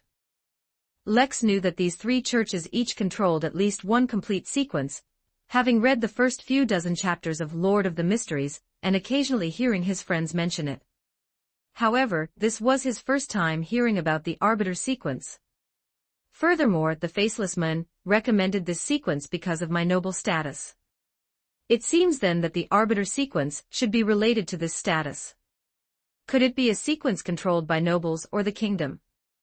Clearly, among the 22 sequences, these few sequences, being controlled by churches and official bodies, have detailed information and allow for stable advancement. They are a benefit of being within the system. However, Lex knew that enjoying systemic benefits meant taking on systemic responsibilities. Moreover, that reader also mentioned the issue of supervision. This issue alone made Lex reject these sequences. He was unwilling to accept supervision from the church or the kingdom's official bodies, as he was a transmigration and had too many secrets. If he were ever discovered, he feared he might be treated as a lab rat and locked up for research. Besides these, that reader also recommended the Hunter sequence. He pointed out that this sequence initially strengthens physical fitness and improves combat abilities. After advancing, it also grants the ability to control fire. He personally believed that in terms of pure destructive power, this sequence could rank among the top 3. But he didn't provide information on where to obtain the starting formula or potion for this sequence. Looking further down, there were other messages from watchers. Yurmamayo, isn't the witch pathway good? ID 201709131836455514, Assassin. It must be Assassin. Let fate bring us together here. In the Lord of the Mysteries, the 22 pathways to godhood can be divided into 9 types, which correspond to melancholy pancake. I always feel that the Black Emperor and Judge's pathways are incomplete. Strange, was the subsequent information blocked. Suddenly, Lex thought of something, closed the thick tome, and his gaze fell on the information on the cover, Knowledge Authority 9. Could it be that his authority wasn't enough? Or that the knowledge left by these 2 readers was too high level, exceeding his authority, and thus unreadable? At this moment, Lex felt a bit dizzy, as if he had expended a lot of energy. It seemed summoning the mystical book was very mentally taxing. Just as he was wondering how to dismiss the summoning, he saw the illusory, faintly glowing thick tome gradually fade, eventually disappearing from his hand. The colors of the surrounding scene also returned to normal, and Lex heard faint human voices from outside the high window, clearly having left the mystical space of the summoned tome. It seems I've found the switch for summoning. He sat down, poured himself a glass of water, held the cup, and continued to ponder. From the reader's description, the Hunter sequence focuses on destructive power. Destruction is a very appealing element. Especially for men, who doesn't like to wield immense destructive power. Moreover, besides being proficient in combat, this sequence also possesses the ability to control fire, which was another aspect that made Lex's heart pound. In any case, I'll just note it down for now. Lex drank all the water in his cup, lay down on the bed, and relaxed his body and mind to alleviate the slight headache caused by mental exhaustion. The next day, Bison brought a blue-eyed, high-nosed middle-aged man to visit. He was the lawyer Zilif, Father Bison's personal lawyer, who had resolved many troubles for the Lex family over the years. Lex communicated with the lawyer for an entire afternoon, answering Zilif's various questions in detail and patiently. Only after the police urged them several times did the visitors depart. Over the next few days, Lex was interrogated by the police from time to time, and occasionally saw Joyce and others, but they couldn't talk. They could only catch a fleeting glimpse before being led back to their respective cells. Almost a week passed in the blink of an eye.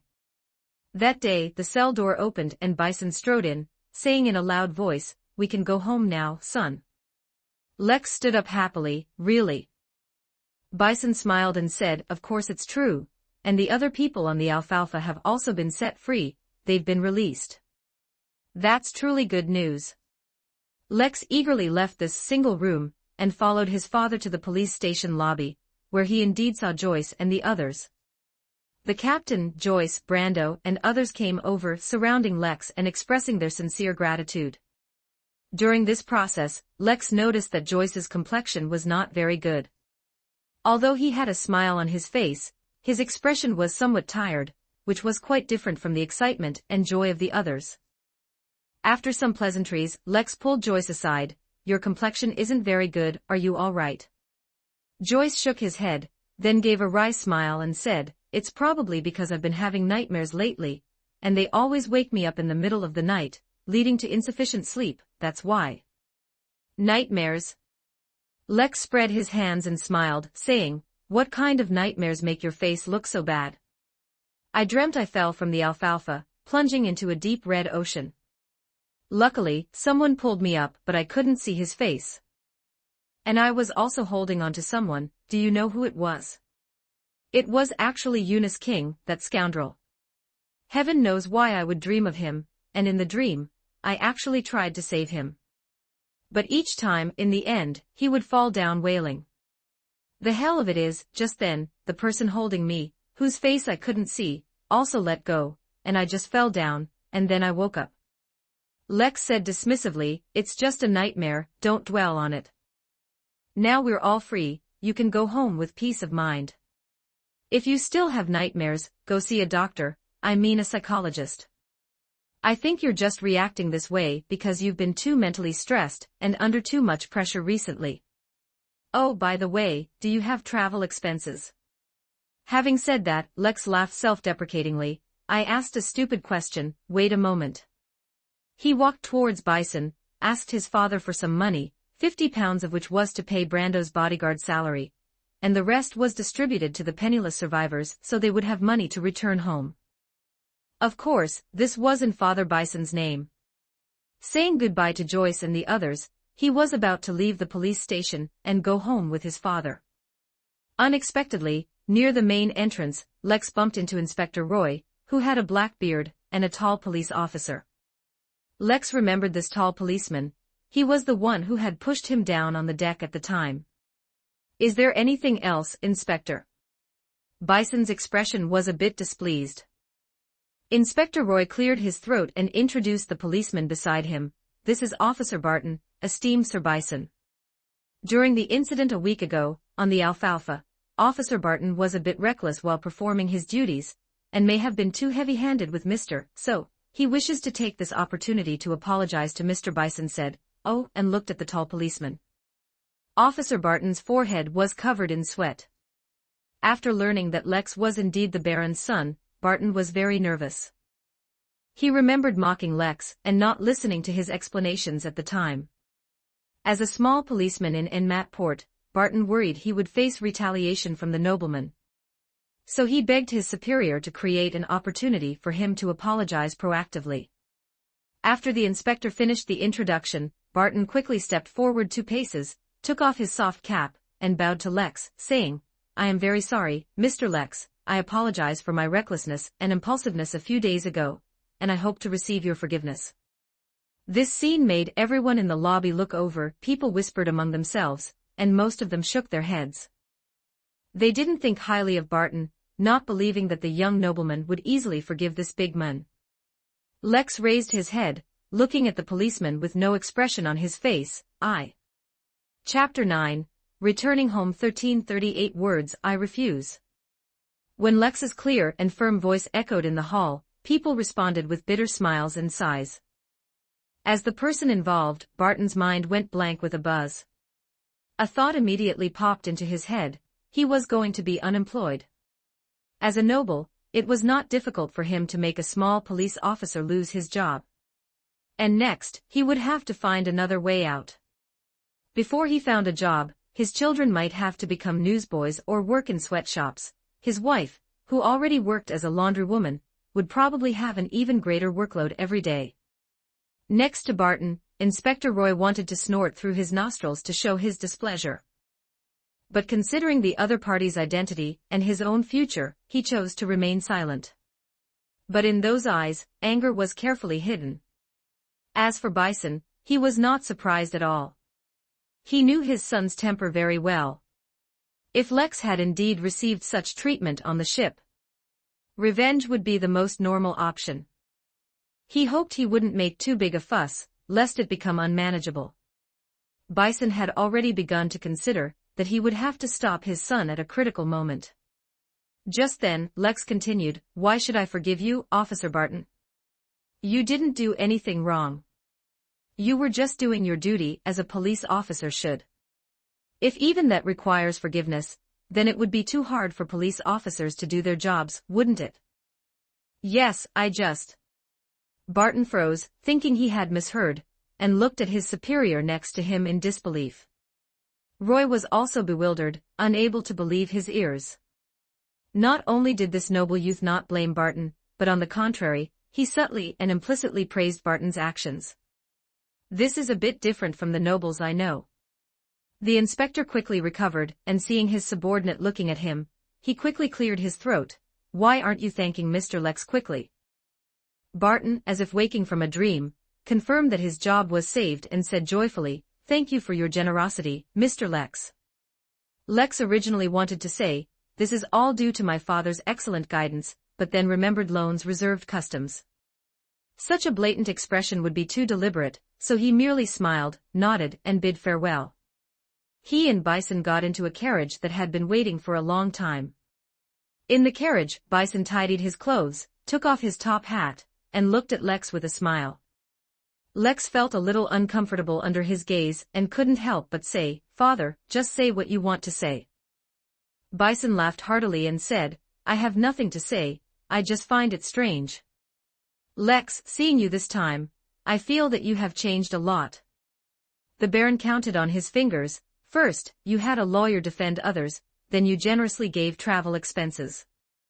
Just now, you not only forgave that police officer, but also implicitly praised his actions. Well, assuming he understood the meaning in your words. Honestly, these were all things I hadn't expected before seeing you. Can you tell me what made you do this?" "That's probably because your son has changed." Lex adjusted his sitting posture, casually glanced out the window, saw the carriage heading towards the port, and then spoke. "That's probably because, after this sea incident, I feel it's necessary to re-examine my life. Father, I feel I must make changes and no longer live aimlessly as before. I want to participate more actively in your career, and contribute to you and the family, to fulfill my responsibility as the eldest son." Lex knew that his actions would definitely attract Bison's attention. While alone in the single room, he had already thought out his words. And he planned to use this as a foundation, so that when he did things that didn't match the original owner's personality in the future, the people around him would only think that Lex was making changes, and wouldn't have the idea that Lex has been replaced. Of course, these changes must be natural, gentle, and gradual, so as not to arouse suspicion.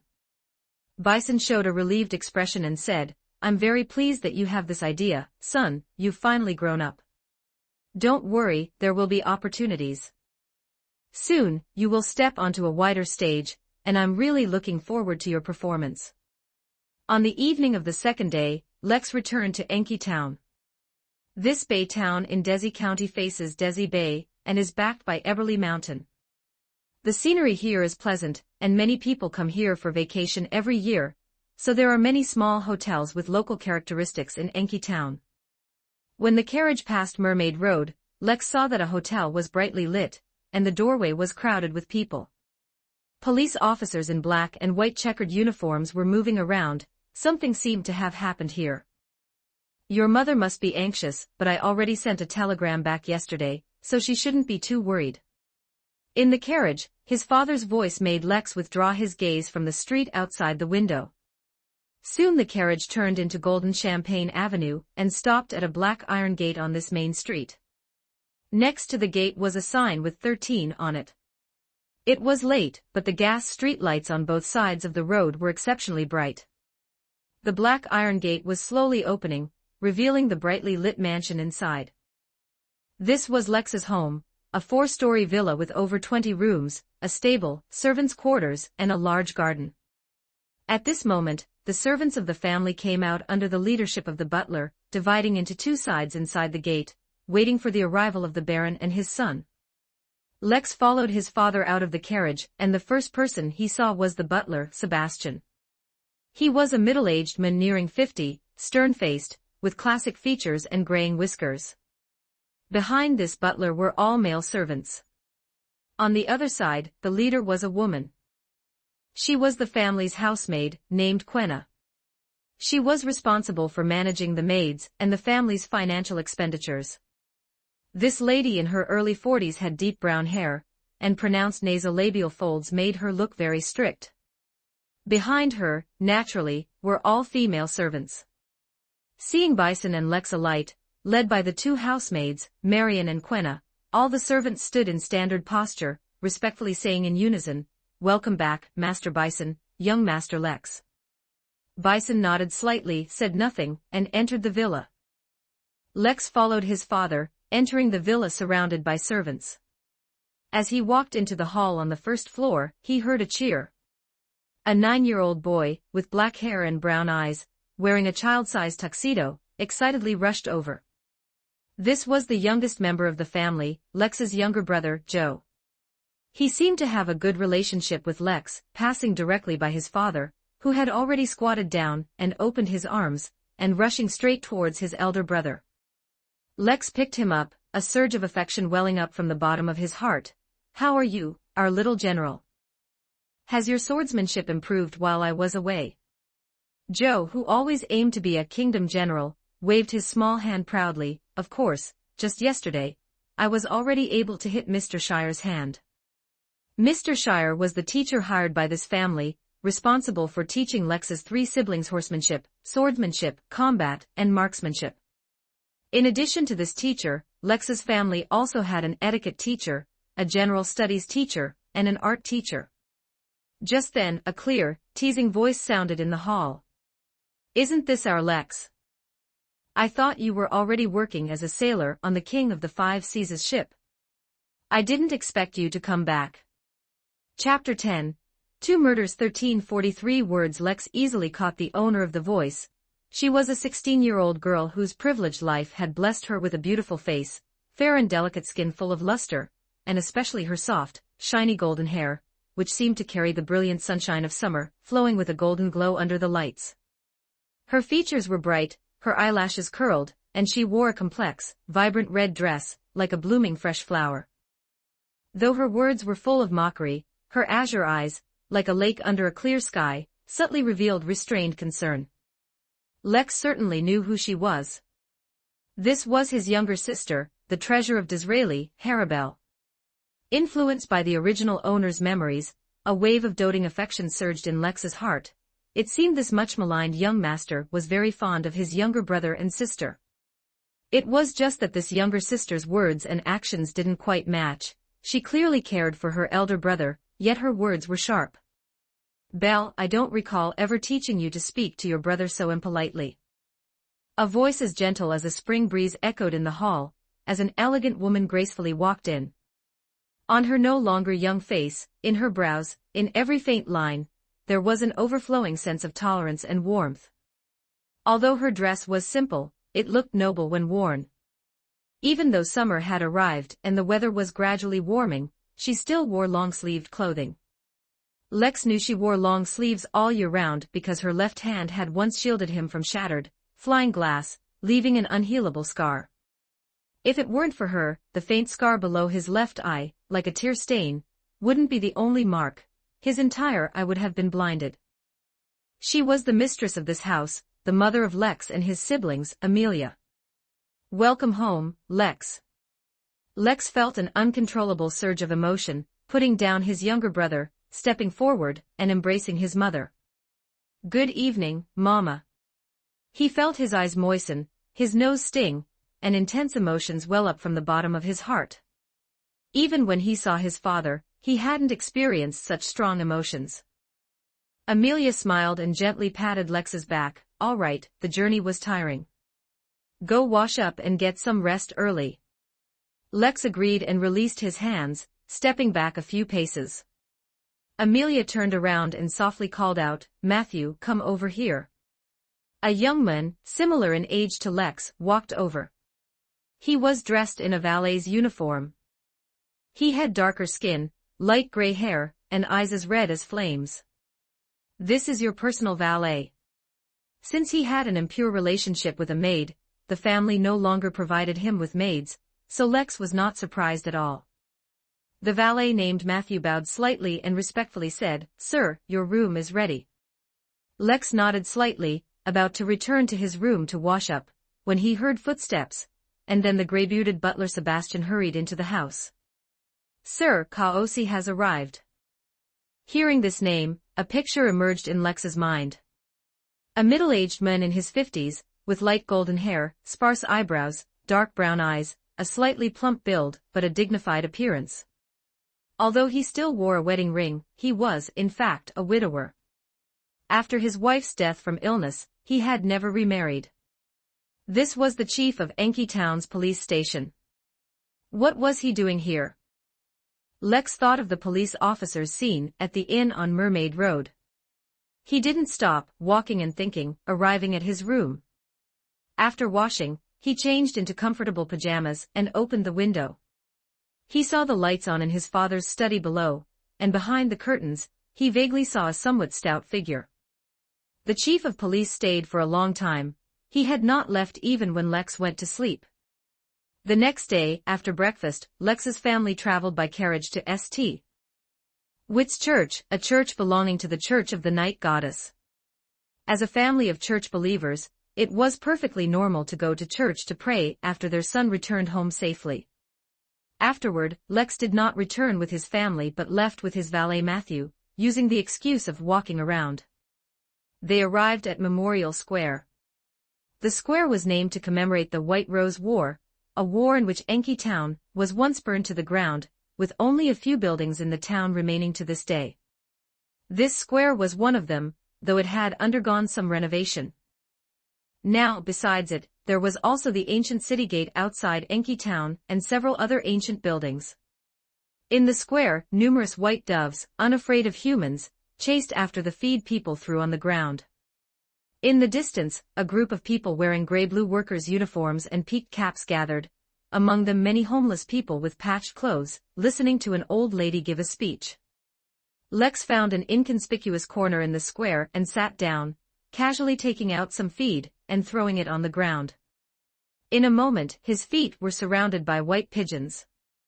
Looking at the slightly reserved young valet beside him, Lex casually said, You wouldn't happen to know of any single ladies in the town, young and pretty, who can be visited without bringing gifts, only money? Matthew's expression became a little awkward, and he cleared his throat. Sir, if you engage in such socializing right after your return, I'm afraid it might be inappropriate. I think so too, and I was just joking. You don't need to look at me like that, really. Lex smiled and shrugged, then let's change the subject. Tell me, has anything interesting happened in the town while I was away? On his way back, he had already been considering how to change his reputation to gain more family support.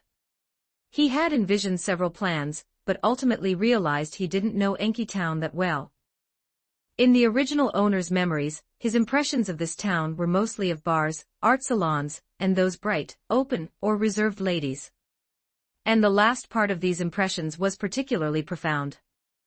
There was nothing Lex could do but gather information himself. Matthew responded after a brief thought, "Sir, Enki Town is not large, and truly interesting things are few. I can only think of a few things.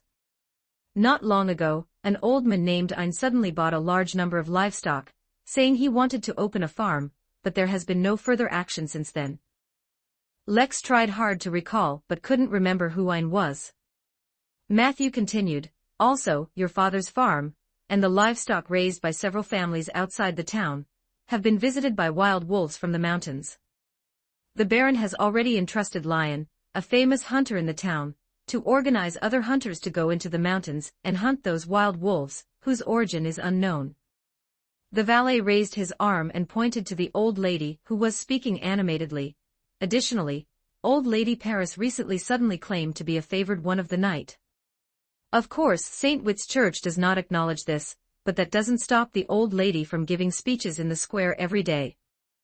A favored one of the night. Lex was truly stunned for a moment and couldn't help but look at the old lady. The old lady had a head full of silver hair, deep nasolabial folds, a hooked nose, and an eerie expression. She looked more like a witch than some favored one of the night. She wore a patched dress and carried a basket covered with a blue checkered handkerchief, though he didn't know what was inside. However, the most sensational thing is undoubtedly a recent murder case. Pausing, Matthew said, "Oh no, if we count the one at the Blue Fish Inn last night, then it's already 2 cases." Chapter 11, Bad Reputation, 1376 words. Lex looked up in surprise, because in his memory, this town had always been very peaceful. Even during the annual holiday peak season, when a large number of tourists poured in, and conflicts with the local residents of the town increased, it never led to deaths. But now, a murder had occurred, and there were 2 of them. What exactly happened? Facing Lex's inquiry, the darker-skinned young servant shook his head. "I don't know very clearly. I only know that the first murder was at 89 Kingston Road, where a mother and son were tragically killed in their house. I heard they were bitten to death by wild dogs, but only the police station probably knows the exact reason. The second one happened last night at the Blue Fish Inn, and I am equally unclear about the specifics. I only know that these cases will affect the reputation of our town, and may even affect tourists' choices during the holiday peak season." Lex nodded in agreement, recalling the chief of police station who had rushed over last night. Perhaps this was why Kaosi had conversed with his father late into the night. After feeding the pigeons, Lex patted his clothes and stood up. "Let's go, we're going home." Matthew asked for instructions. "Shall I call a carriage?" "No, it's still early to go back, I want to walk." Lex transferred his cane to his right hand, adjusted his top hat, and walked out of the square. Not far from the square, at an alley entrance, a figure suddenly rushed out of the alley and bumped into Lex's leg. Lex looked down and saw that it was a little girl of 8 or 9 years old. She was wearing a dirty dress, had coarse hair, and snot was running from her nose. She was carrying a basket, which contained oranges and apples, likely to be sold on the street. Now these fruits were scattered all over the ground. Sorry. The little girl quickly got up, took out a handkerchief, and tried to wipe the dirty spot on Lex's trouser leg. Matthew quickly stopped her. The little girl looked up pitifully at the young man in front of her with black messy hair, dark green eyes, and slightly pale skin. "Sorry, sir. Kalyina didn't mean to." She suddenly noticed a faint scar, like a tear stain under Lex's left eye, and she froze. Then, her expression almost turned to tears. "Young Master Lex. It seems I really am a celebrity in the town, even able to scare children into crying." Lex muttered to himself helplessly. Kalyina was so scared at this moment that she plopped down on the ground, flustered. She often heard her family talk about Lex's fierce reputation, and often heard them describe the appearance of this son of a baron, so when she saw the characteristic tear stain, she immediately knew who she had bumped into. The little girl had already begun to imagine that she would be severely beaten next, and then her family would be implicated by her and driven out of Enki Town. Just then, she indeed saw Lex reaching out towards her with his cane. Kalyina, in fear, hugged her head with her hands. only hoping that Lex would be gentler later, but she found that the cane hooked up the basket and placed it at her feet. "Pick up the fruit." The devilish young master's voice was indifferent and his tone was firm, making people dare not disobey. Kaliina picked up the fruit with trembling little hands, her mind blank, wondering how this terrifying man would punish her next. She then saw Lex bend down, pick up an apple, wipe it on his sleeve, and take a bite.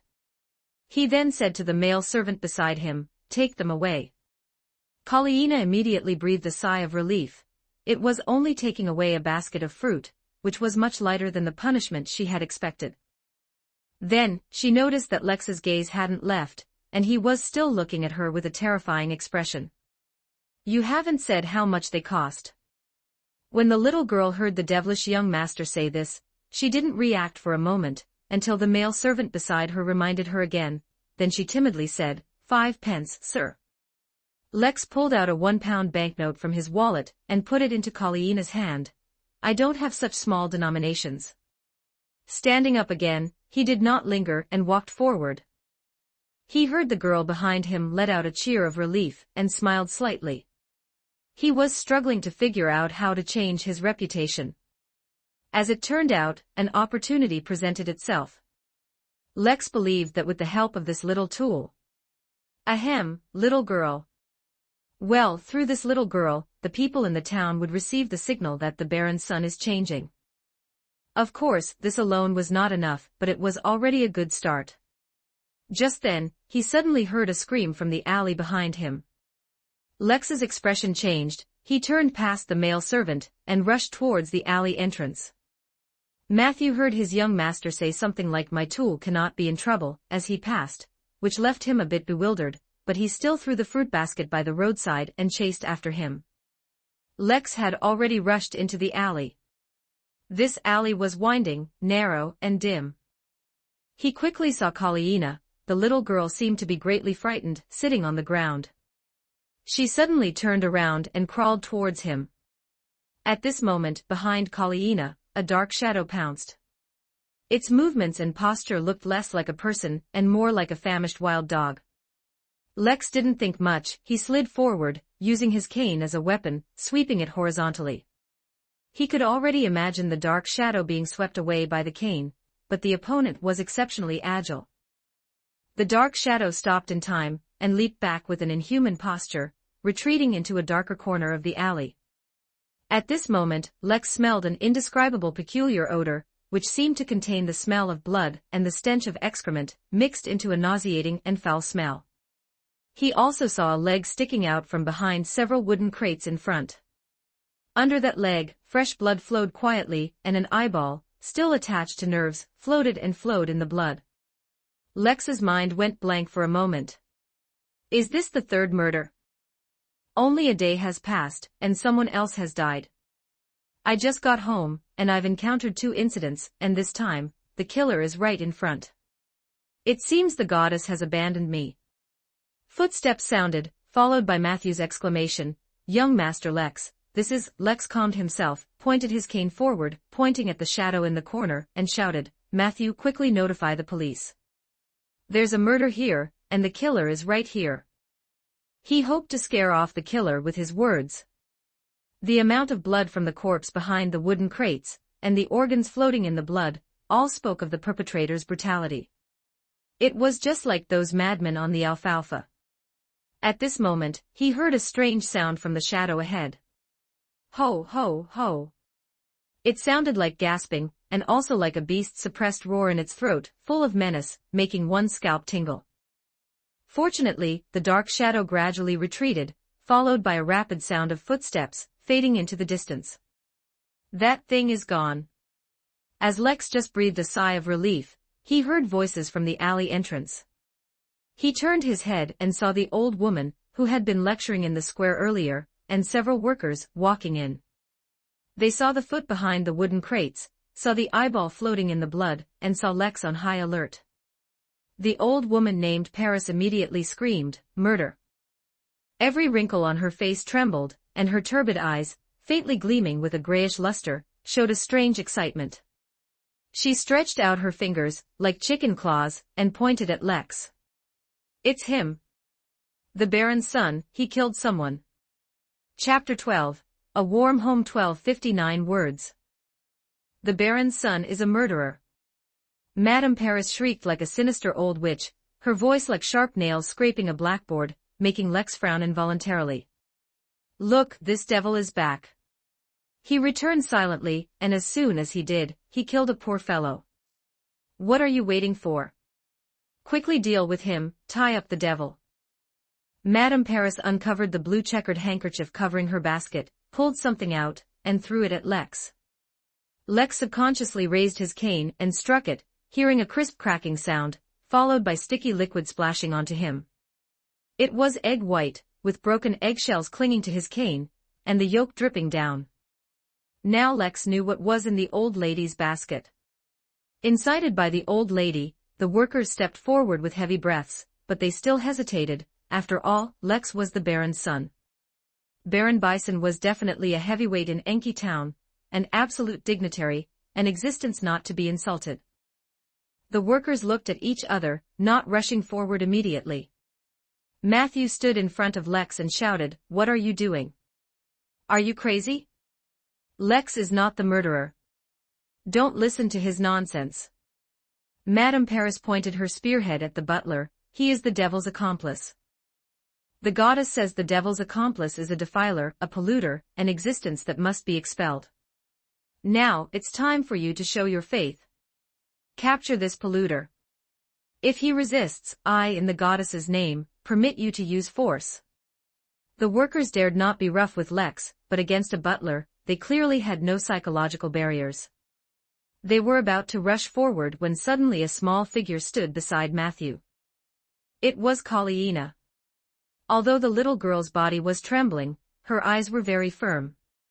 She blew her nose and said loudly, "I can testify, Mr. Lex is not the murderer. On the contrary, he drove the murderer away." Madame Paris's eyes were terrifying, and her chicken claw-like finger pointed at Colleena. "You are also a defiler, a polluter. Capture her too."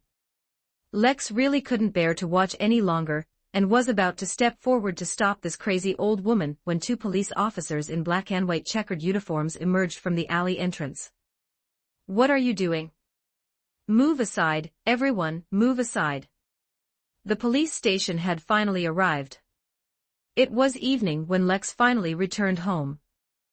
After the police station intervened in the morning, he was invited to the police station. He voluntarily cooperated and assisted the police in handling the case. Lex only left the police station when Mr. Butler arrived with the lawyer Zilith. Additionally, Paris was detained, as she had slandered a noble. However, the chief stated that she would be held at most until tomorrow, as she had not committed any substantial harmful acts. Golden Champagne Avenue, number 13. As Lex entered the ground floor, he saw his sister Haribel, wearing a lace-collared lady's shirt, dark breeches, and long leather boots, as if she had just returned from riding, looking over. A hint of concern flickered in the girl's eyes. "My dear brother, you just got back and went to the police station again. It seems you've been quite lucky lately. Here it comes again. My dear sister, do you have to express your concern with sarcasm? How did you grow up all these years?" Lex smiled bitterly as he removed his top hat. "Perhaps it's because I'm the protagonist of this era." Haribel rolled her eyes. "Don't casually quote Emperor Roselle's classic lines. All right, your brother is already tired." His always gentle and elegant mother, Amelia, stepped forward. "Lex, go wash up, dinner will be ready soon." "Okay, Mom." Lex winked at Haribel, who pursed her lips and turned her face away, looking like, "I don't want to talk to you." Returning to his room, washing up, and changing clothes, Lex headed to the dining room. Passing his father's study, he heard his parents arguing about something inside the room. He's only 18. These matters are too early for him. Won't you reconsider? This was his mother's voice. His father, Bison, let out a chuckle. "My dear, 18 is not young. When I was his age, I was already on the battlefield." "Enough, my dear. He is the eldest son of the family, and these are responsibilities he should bear." Moreover, Lex has clearly expressed his intention to change to me. And I also promised to give him a chance. Now is the time. You should be clearer than I am that he doesn't have to bear these responsibilities. Amelia, mind your words. I'm sorry, my dear, I just... Bison sighed softly. I know what you're worried about. You're worried he'll choose that path. But my dear, you've also seen that he almost had an accident today. You and I both know that this world is not as peaceful and beautiful as people believe. There are some things he will have to know and face sooner or later. So they were talking about me, worrying about me. A warmth welled up in Lex's heart. He couldn't tell if it was the original owner's feelings or his own. But he knew that in his previous life, he had basically never experienced this kind of family warmth. He was born into a poor family in a remote area, with 7 children, and he was the 4th oldest. In his impression, he was just a tool for his parents to earn money. He was taken by his father to work in a factory during junior high school, and it was his school teacher who found him, and through legal means, allowed him to finish high school. In his memory, his parents rarely discussed his future. They were more concerned about when he would graduate so he could earn money for the family. Therefore, after the transmigration, he did not, unlike the protagonist of Lord of the Mysteries, wish to return to his original world. Even if this world was dangerous, strange, and mysterious. At least, this world gave him a warm home, and a pair of parents who would worry about his future. That was enough. Young master. Matthew's voice came from behind, startling Lex. Then footsteps sounded in the study, and the door was suddenly pulled open, his mother looking at him with a slight panic.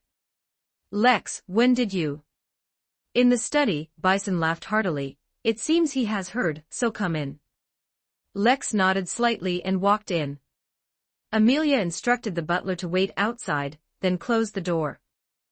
Bison stood up, his expression serious, his gaze pressing down on Lex as if it had weight. It made him feel a little breathless. Lex, my son. Didn't you say you wanted to change, and wanted me to give you a chance to prove yourself? Now I give you 2 choices. First, assist me, share my work. Your active stage will be in the political domain, and the business world. I will hand over some family industries for you to manage. You will meet people from different circles, and what you aim for will be the upper house of Backland. Second, become the sword of this family, protecting and eliminating our enemies in the dark. You will become a Beyonder, possessing Beyonder abilities. You will fight against the dangers in the dark. This will be a more arduous duty. Lex's mind buzzed. Did this family know about the existence of Beyonder elements? Chapter 13, My Choice 1203 words. Although astonished and surprised, Lex was a transmigrator. Even transmigration had been experienced, so a family that knew the mystical world was, at most, a stone dropped into a lake, causing ripples in his heart that quickly subsided. However, on the surface, Lex still controlled his expression, trying to appear very surprised. Beyonder. Heavens, do they really exist? Bison said with a smile, looks like you know about this. Lex shrugged and said, I gained a lot from this trip. On the ship, I heard some adventurers mention it. But I didn't expect them to really exist. I originally thought they were just legends. The Baron opened his cup and laughed. So, son, which path do you want to choose? Lex pondered for a moment, then smiled and replied, Father, I don't think these 2 paths conflict. I can become a Beyonder and also assist you in your business. Of course, if I have to choose one, then I choose the second path. I'm quite interested in the mystical world. I want to become a Beyonder. Bison burst into laughter. Very good, excellent, a man should have ambition. Do as you say. Don't worry about assisting me for now. Let Amelia explain some information about extraordinaries to you. I'm not good at that. This was another surprising point for Lex. This time, he was genuinely astonished and looked at the gentle and elegant woman beside him. No need to be so surprised, I can tell you now. Your mother is a Beyonder. Bison said another astonishing thing. He then sighed, my union with your mother wasn't purely out of love, though that accounted for a large part. Your grandfather, my father, the esteemed Viscount Morant, didn't particularly like me. And my brothers also felt that I would threaten their status and assets. So behind your grandfather's back, they did quite a few unsavory things. During one such incident, I met your mother.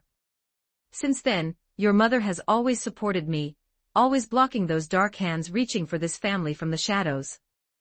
It is precisely because your mother is a beyonder that I was able to gain a foothold in Enki Town, and have everything I have now.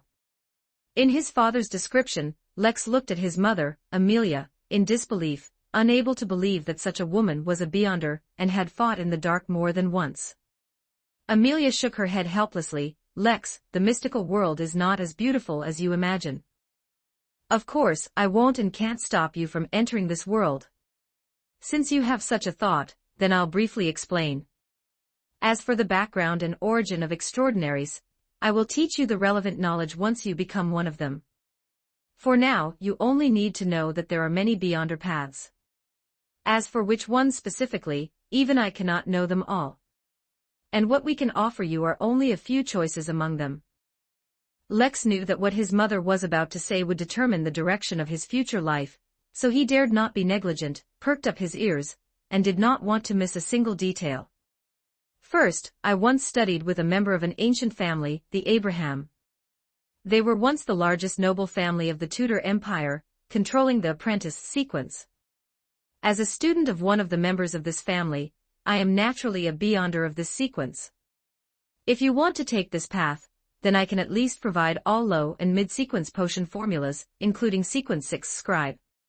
In my adventures when I was young, I also obtained the initial sequence 9 potion formula for the hunter sequence. But for this sequence, I only know clues for the sequence 8 formula. I am not clear about higher level sequence formulas. Mother actually had the initial formula for the hunter sequence.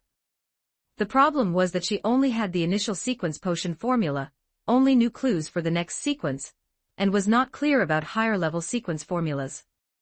Lex collected his thoughts and continued to listen to his mother's narration. Amelia paused before continuing. Besides the two options above, to become a beyonder, you can also join a church. The Church of the Night Goddess controls the complete sleepless sequence. Your father donates no less than 1,000 libras to the church every year, so I believe it won't be difficult for you to join the church. The Storm Church controls the Sailor sequence. Although our town doesn't have a Storm Church, Kaosi, who has close ties with your father, is himself a Storm believer. He has a deep friendship with a bishop of the Storm Church, and can recommend you to join the Storm Church through him. Finally, you have another choice. The royal family of our kingdom controls the Arbiter sequence. Using our connections, it's not difficult to obtain the initial formula for this sequence. These are the choices we can offer you. The problem is, whether it's the church or the royal family, to obtain high sequence formulas for the corresponding path from them, you must accept their supervision and contribute to them to exchange for what you need. Except for not having the omniscient sequence and having an extra apprentice sequence, it was basically similar to Mr. Faceless Man's suggestion. Indeed, the church and the royal family could provide a relatively stable promotion path, but required accepting supervision and making contributions. To become a beyonder, one must pay a price. Another reader suggested I choose seer, but mother didn't mention any information about that. Lex took a deep breath, various thoughts flashed like lightning, and finally, an answer emerged in his heart. I choose hunter. I really prefer this kind of destructive path. A person should follow his heart. Moreover, the hunter sequence initially strengthens physical fitness, and greatly enhances combat-related abilities. The original owner already possessed excellent marksmanship and combat skills, which highly correlated with the hunter path. Lex reaffirmed his choice in his heart. Amelia said with some concern, "Are you sure? If you choose this sequence, you might only be able to stop at sequence 8. Even so, do you still want to choose this sequence?" "I'm sure." Lex nodded decisively. Perhaps in his mother's eyes, this path would lose clues for its formula at sequence 7. But Lex had the mystical book and could communicate with the observers from beyond the dimension. He believed that while high-sequence formulas might be hard to come by, for low and mid-sequences, these observers should know clues. At least, he should be able to advance to sequence 6. As for higher-level potion formulas, they could be discussed later. Amelia showed a slightly helpless smile. Since you choose this path, I will prepare the corresponding potion for you. However, before drinking the potion, you need to learn meditation first. It's getting late, let's go to the dining room. I'll teach you meditation tomorrow. Anyway, some of the materials in the formula will take time to collect, probably 3 to 5 days. So for the next few days, practice meditation diligently and prepare to become a Beyonder. Chapter 14.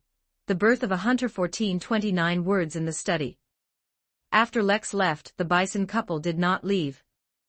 The Baron habitually rubbed his forehead. That child, are you sure he's really okay? Amelia shook her head. When you said he had changed a lot, like a different person, I performed a divination. Don't worry, he is still him. At least, that's what the divination result told me. Bison nodded lightly. Then I'm relieved. I've invested a lot in him. Hearing this, a hint of displeasure flashed in Amelia's eyes. On the other side, Lex, who had returned to his bedroom, threw himself onto the bed. But because he was too excited, he didn't sleep soundly that night and woke up before dawn. After breakfast, his mother Amelia took Lex to a quiet room, a room he had never been to in his memory. The room was full of bookshelves, overflowing with books, and 2 long wooden tables with test tubes, droppers, beakers, and other items, just like a laboratory. There was also a wooden door deep in the room, with symbols carved on it that Lex couldn't understand, their meaning unknown. Today I will teach you meditation. His mother's voice made Lex focus. The woman, dressed in a simple dress, had put on a pair of glasses at some point, looking like a scholar. When you drink the Beyonder potion, its power usually overflows. Your vision will become abnormal, and you will hear sounds you couldn't hear before. At this time, meditation is needed to control it, to contain it, and ultimately to fully master the power of the Beyonder potion. Lex was eager to try. Mom, what should I do? Amelia smiled. Don't rush, child. Listen to me, for now you only need to learn simple, entry-level meditation. Relax your mind and body, close your eyes and focus your attention. Imagine an object in your mind, something simple and easy will do, no need to be too complex. Once you have outlined this object in your mind, I need you to put all your attention on it, and constantly repeat, constantly outline it. Until you can instinctively outline it as soon as you close your eyes, then you have completed this assignment. Lex nodded slightly. I'll try it now. He found a chair in the room and sat down, closing his eyes, relaxing his mind and body, and outlining the snake-scale revolver in his mind. It had left a deep impression on Lex during his previous sea adventure. Soon, Lex found that it was difficult to completely reproduce it in his mind. The structure of the revolver was still too complex. He decided to change it. He suddenly thought of the Beyonder potion. Its outline was very simple, and it held special significance for Lex. That's it. Lex began to outline the shape of the Beyonder potion in his mind, imagining the feeling of holding it in his hands. As this process was repeatedly, the object became increasingly clear in his mind. A few days passed like this. On the evening of the 4th day, after dinner, Amelia took Lex to the laboratory again. The 2 missing auxiliary materials have been collected. Tonight, I can prepare the Hunter Beyonder potion for you. His mother said as she opened the door, making Lex excited. He was finally going to enter the mysterious world and become one of the Beyonder. As the gas lamps in the room were lit one by one, Amelia walked towards the door with mysterious symbols on it. She pushed it open and took out various materials from inside. Some were leaves, some were branches, and some were unknown organs soaked in some kind of liquid, held in containers. Amelia placed these materials into a large iron pot in a certain order, saying, Low-sequence Beyonder potions are very simple to prepare. You just need to add the materials in the order specified in the formula, in specific quantities, and then stir. It doesn't matter if there's a little more or a little less of the auxiliary materials. As for the main materials, the quantity can be slightly less but not too much less. What needs attention is that their quantity must never be more, even if it's just a little, it will lead to serious consequences. Amelia looked up, her gaze calmly fixed on her son. Remember this, if you need to prepare Beyonder potions yourself in the future. Lex nodded vigorously, and recorded his mother's words in his mind, not daring to forget them. At this moment, Amelia opened the container with the mysterious organ soaking in it, and fished out the object, which looked somewhat like a heart. As soon as it left the liquid in the container, a red sea of light, like flames, would occasionally light up from within, displaying its power. This is the heart of a paw-red wolf. These wild wolves are Beyonder creatures. They are excellent hunters, highly intelligent, and use traps to hunt. Its heart is the main material for the hunter Beyonder potion. Without it, the correct Beyonder potion cannot be prepared. Amelia threw the heart into the iron pot. When the red wolf's heart came into contact with the materials inside, flames inexplicably shot up. In the flames, Lex vaguely saw that the materials began to decompose, yet they did not disappear, but rather aggregated together. The vivid red flames in the iron pot gave Lex a strange feeling of high spirits and surging fighting intent. This ball of flame seemed to awaken some instinct in his genes, making him long for battle and feel close to fire. When the flames in the pot extinguished, the materials inside had disappeared, leaving only a viscous, bright red liquid. They were separated from each other and could easily be poured into a cup. Amelia picked up the cup. All right, this is the Hunter Beyonder potion. Lex walked over and took the cup. He had already read about the protagonist obtaining his first Beyonder potion in the book Lord of the Mysteries. So he was not surprised by the red viscous liquid in the cup. Under the gaze of his mother, Amelia, Lex drank the Beyonder potion. The Beyonder potion entered his mouth, sliding down his esophagus, with no particular taste, but carrying a slight warmth. After drinking this Beyonder potion, Lex began to convulse all over. He felt as if millions of tiny insects were squirming beneath his skin. He found that the surrounding scenery became unreal. One of his hands lengthened, the other shortened. He heard the roaring of wild beasts, the sound sometimes clear, sometimes blurry. He grunted, feeling his emotions become irritable, wanting to vent. At this moment, Amelia's voice sounded beside him. Meditate, Lex. According to your practice from the past few days, use meditation to control the overflowing power of the Beyonder potion. Lex quickly focused his attention, skillfully outlining the shape of the Beyonder potion, imagining its weight, and feeling its mystery. Gradually, that irritable emotion disappeared, and he no longer heard the roaring of beasts. When he opened his eyes again, although the scene was still a bit blurry, it no longer had that unreal feeling, as if it had degenerated into a background. He looked at his hands. They were normal, not showing any lengthening or shortening. Lex could feel that his hands, and indeed every muscle in his body, were filled with power, and he could precisely control these muscles, allowing them to unleash power unimaginable to ordinary people when needed.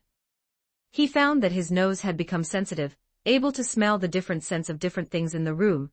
His eyesight was sharper, allowing him to see insects flying outside the window by the sea of light. His skin became sensitive, able to distinguish the materials of different objects through touch.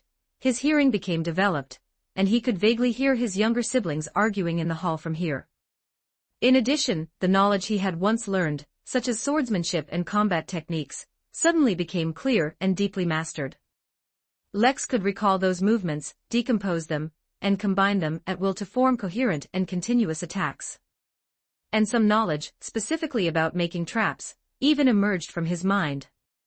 It allowed Lex to create simple but deadly traps using the materials at hand.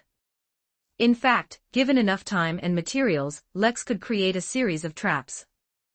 He took a deep breath, feeling his profound transformation, and said in a voice only he could hear, "I succeeded. I am already a hunter." Chapter 15, Secret 1856. Words recalling his previous life, He was just an ordinary person working from 9 to 5. He was suffocated by the high housing prices, had no plans for the future, maintained extremely low desires, and was content to lie flat like a salted fish. But now, in this world, he had broken free from the definition of an ordinary person. The salted fish had subtly flipped over. Thinking of this, Lex felt a bit excited, and wanted to test his strength. Becoming a beyonder is not something to be happy about. His mother's words poured down like a bucket of cold water. My teacher once said that extraordinaries are just pitiful worms walking on the edge of an abyss. One wrong step, and they will fall into the abyss called loss of control. So Lex, don't get too excited, control your emotions. Only by knowing how to control your emotions can you fight against madness, and avoid losing control. Reminded by her, Lex realized he had indeed been a bit carried away, and quickly reined in his emotions, nodding in response. I will remember your words. Amelia smiled gently. You don't need to be too nervous. The risk of losing control at low sequence is not high, but you must always remain vigilant. Also, becoming a beyonder, especially at the sequence 9 level. Although you are already different from ordinary people, swords, knives, and firearms can still threaten you. Never be careless. Additionally, you also need to learn knowledge of the mystical domain. You need to master more advanced meditation, and be able to observe spiritual vision. You also need to learn ancient Faesak, which is the origin of the written languages of the North Continent, and you may use it in the future. Furthermore, Hermes, which often appears in ancient tombs, and is related to sacrifices and prayers, is also knowledge you need to master. I will also teach you ritual magic and knowledge related to making talismans. So you see, becoming a beyonder is just the first step into the mysterious world. As a former poor student, Lex's head felt bloated from listening, and he felt the pressure of learning. His brows couldn't help but furrow together. Fortunately, his mother said, however, you should rest for a day or two first. Once your body adapts to the changes brought by the potion, we can then begin learning mysticism. Lex, of course, would not object to this decision. That night, Lex did not sleep well. His sensitive senses became a source of annoyance in the dead of night. Lex heard insect chirps he usually couldn't hear, smelled various complex odors wafting in from outside the window, and lying in bed under the covers, he analyzed the materials of these objects through touch. Finally, Lex used meditation to rein in his overly sensitive perception, and only then did he fall asleep. The next morning, after Lex got up, he performed a ritual. I that sees everything.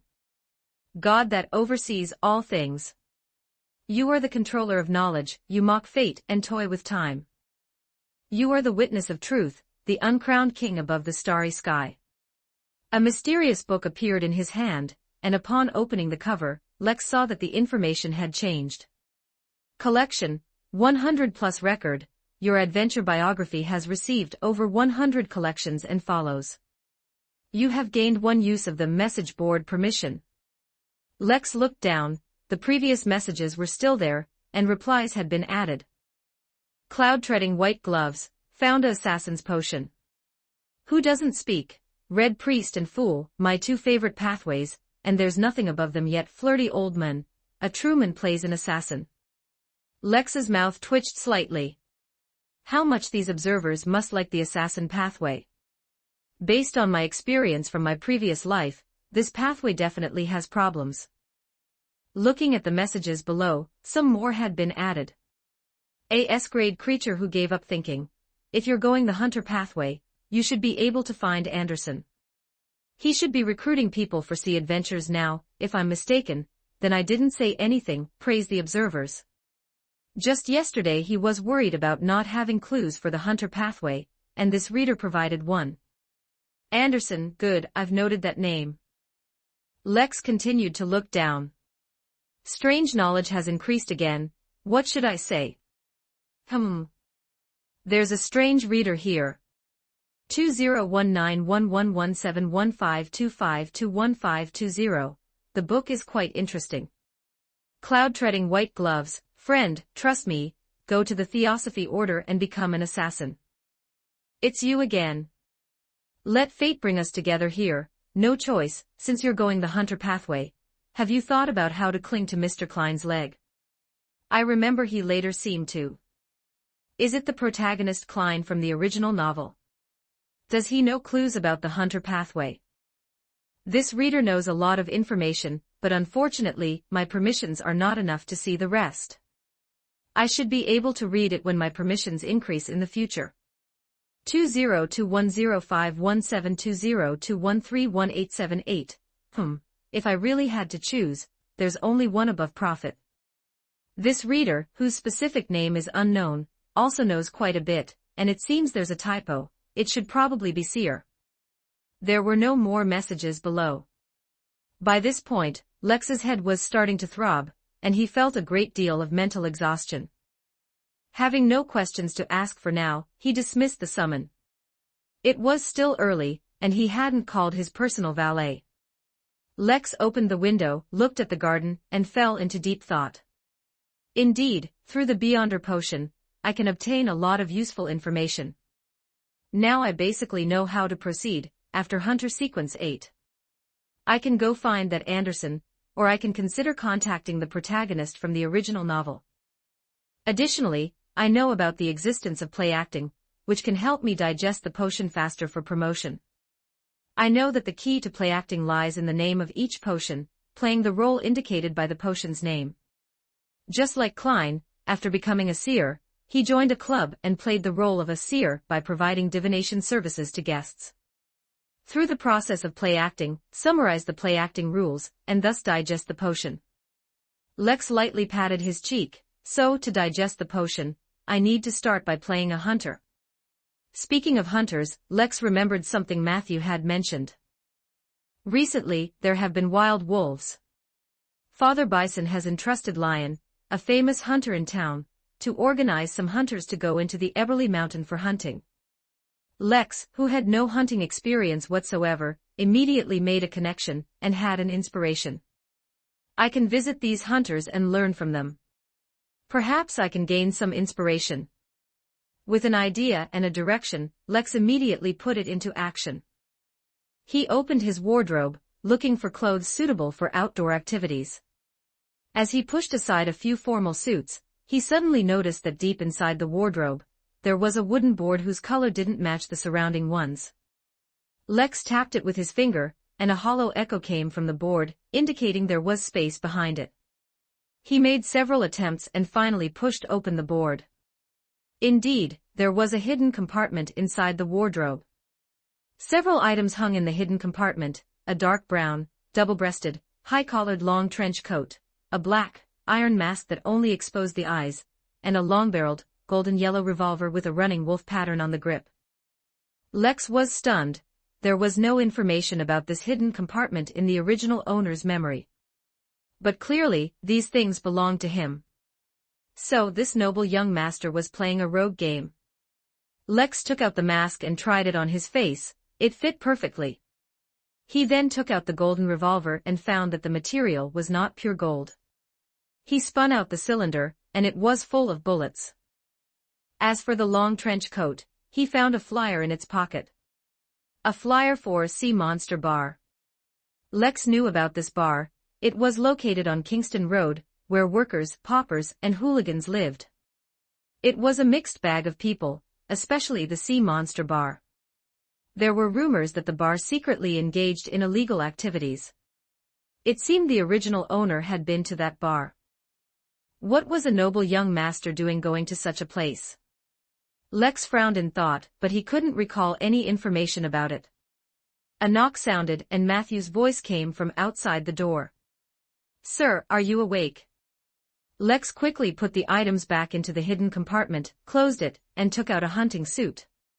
He allowed the valet to enter and, with his assistance, put on the hunting suit. Lex also brought the snake-scale revolver, ensuring it was loaded with bullets. Seeing this action, the valet asked with a slight hint of tension, "Sir, are you?" Lex didn't hide anything and said directly, "I want to visit the hunter Lion." "Do you know where he is?" Matthew thought for a moment and gave the answer, "I heard last night that they finished their first patrol and spent the night at the Baron's logging camp." Today, they will enter the Eberly mountain range again, but they won't go deep, only hunting in the peripheral areas. If there really are wild wolves in the mountains. Lex nodded, full of initiative, and walked out. Eat breakfast, then we'll go to the logging camp.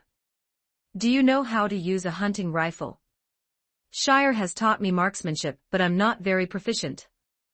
The valet quickly followed. Very good.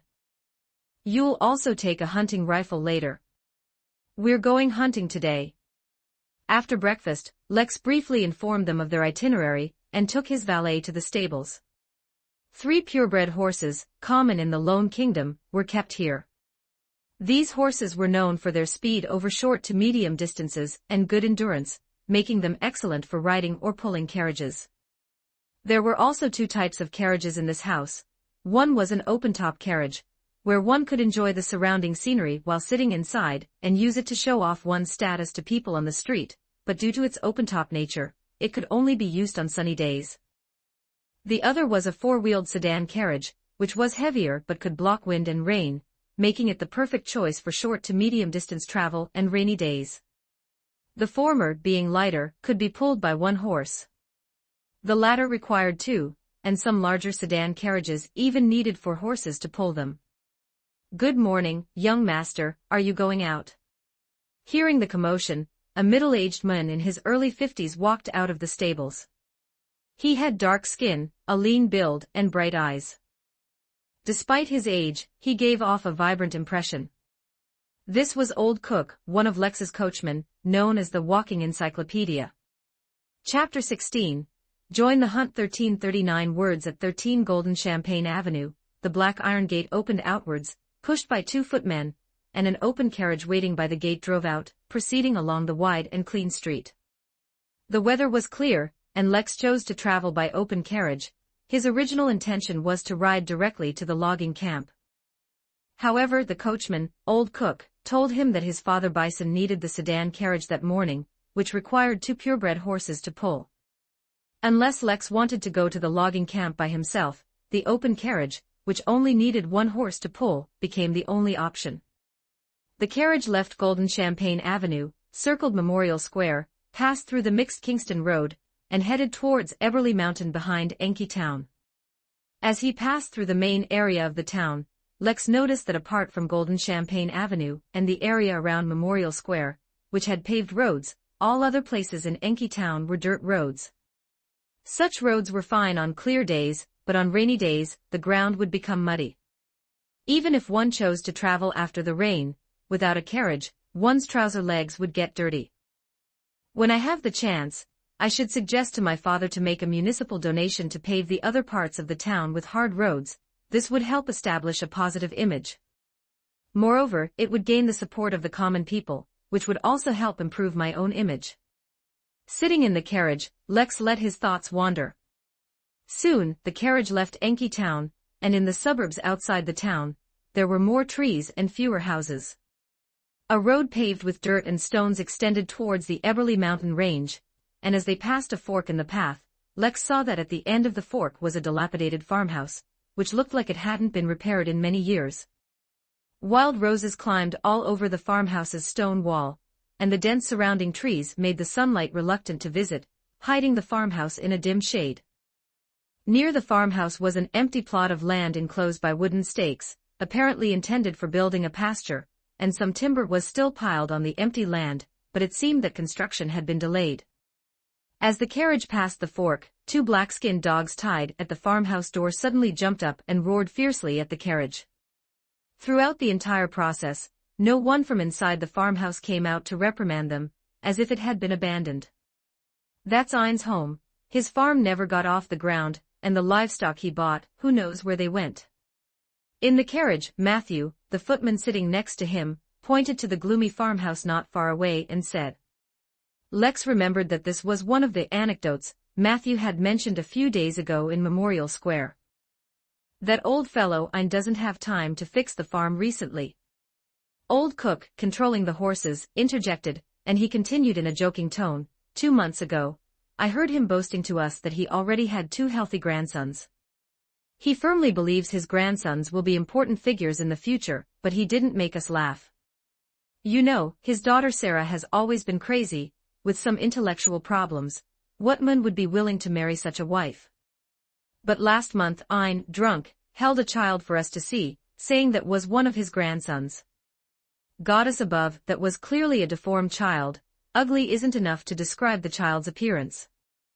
He had a face like a goat's, very dark skin, a chin full of stiff hair, and his cries were even more terrifying. And that child was too big.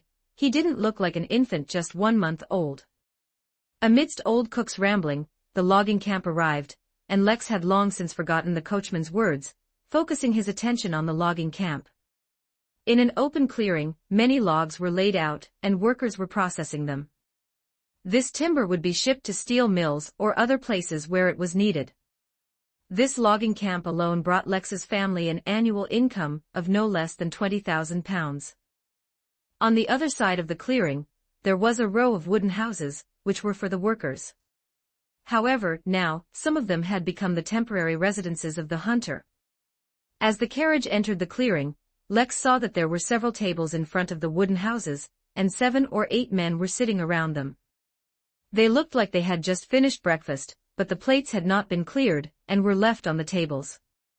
Among them, a brown-haired middle-aged man stood up.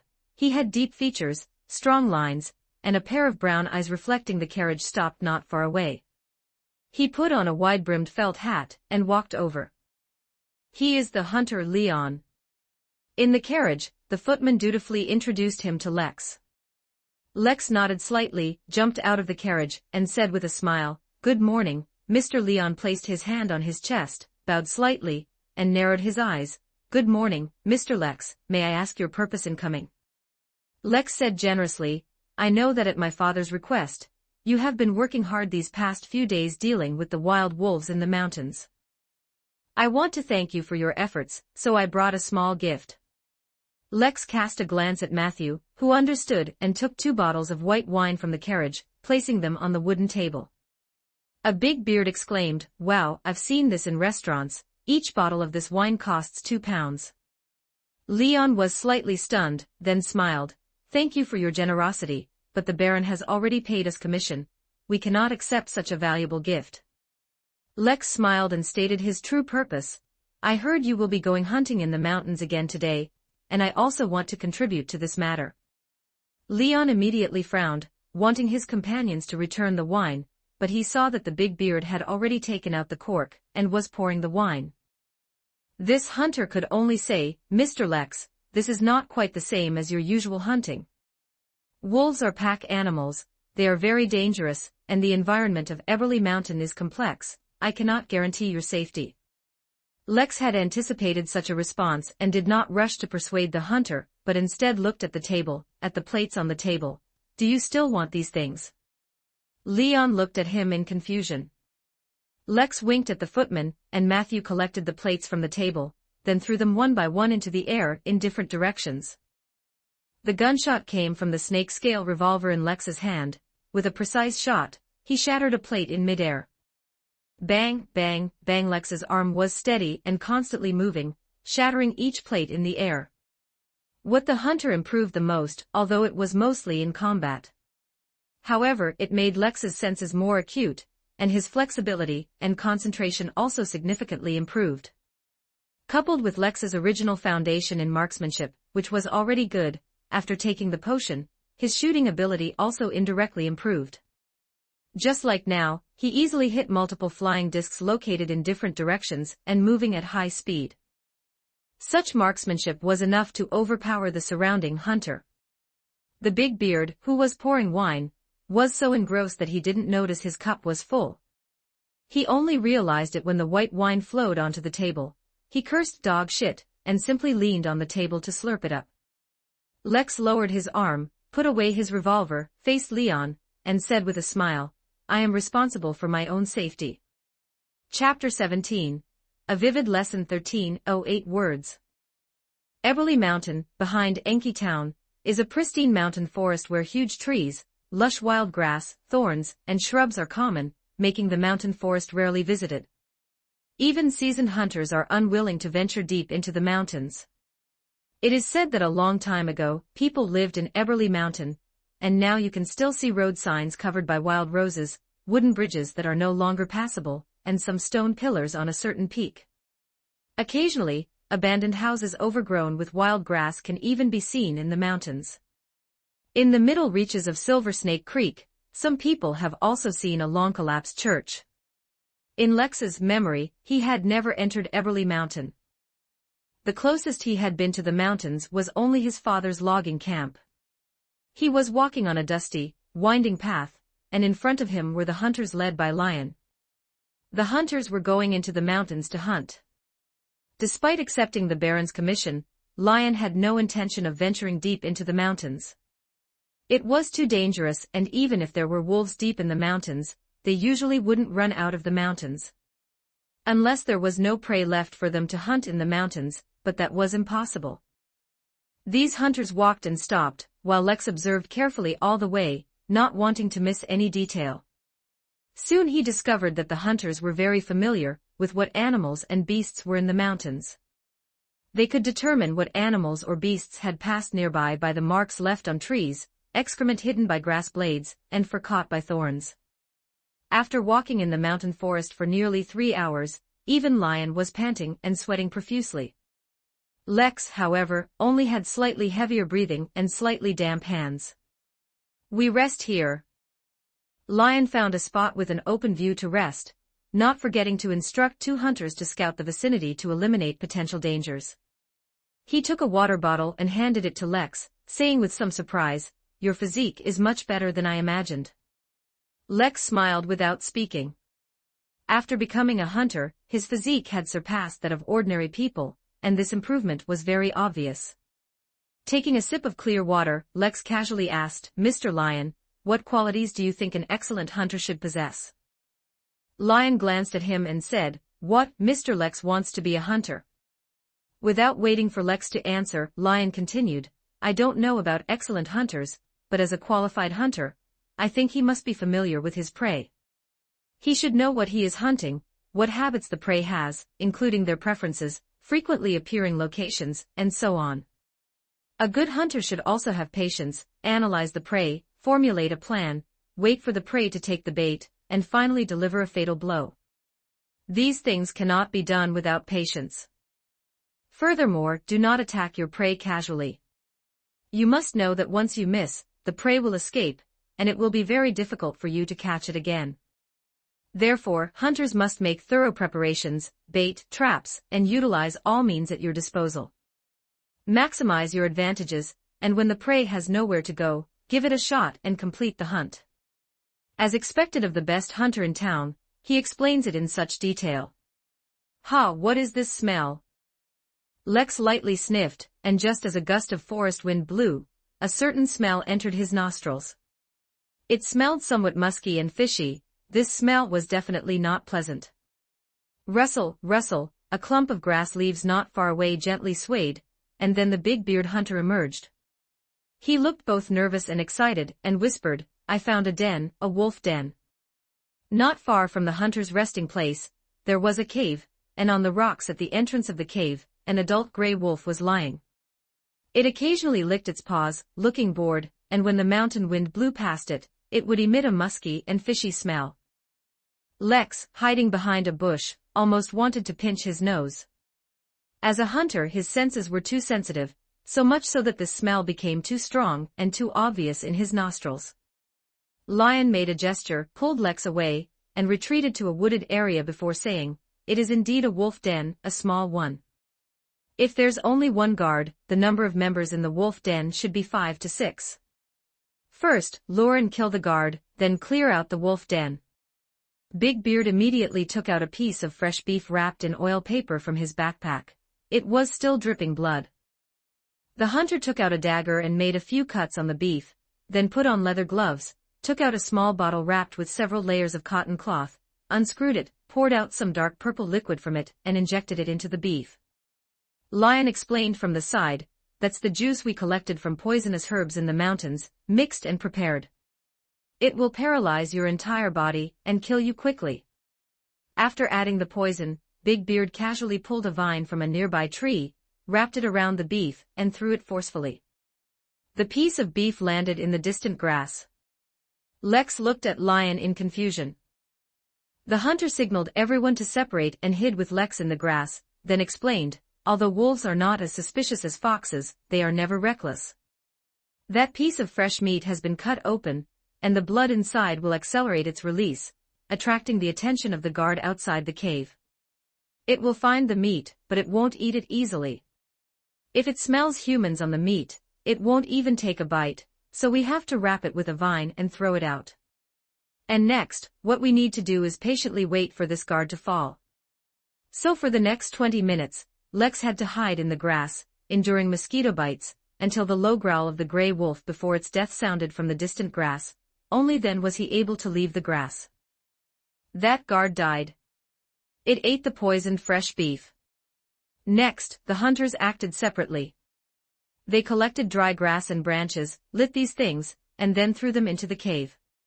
Soon, a large amount of thick smoke poured out of the cave, accompanied by barks, and gray wolves began to emerge from inside.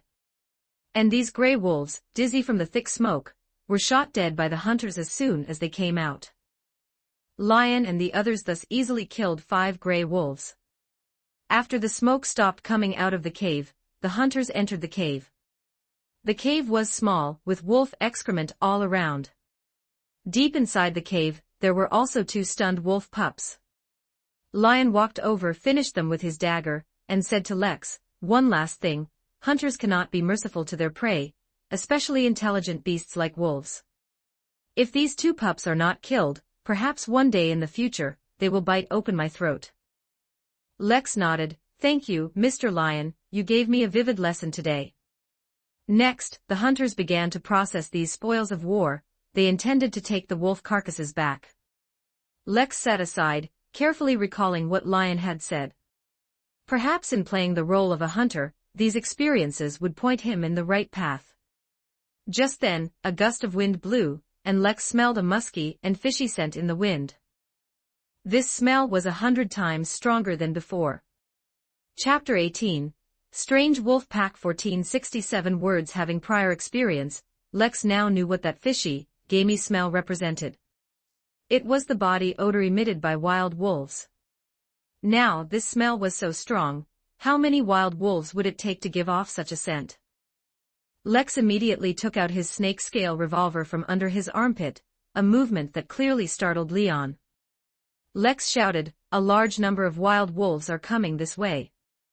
Leon was even more stunned, and before he could say anything, he heard a rustling sound and saw the grass ahead trembling and shaking. The hunters stopped their work, raised their hunting rifles, and pointed them at the grass. Suddenly, a black shadow leaped out from a patch of woods on the left.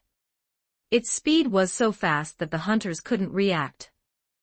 Even Leon only managed to turn his eyes, sliding them towards where the black shadow appeared. In the sunlight, an adult male wolf opened its bloody maw, its fangs, white and covered in flying saliva, bit towards Big Beard. The male wolf's shadow in the sunlight had already enveloped the hunter.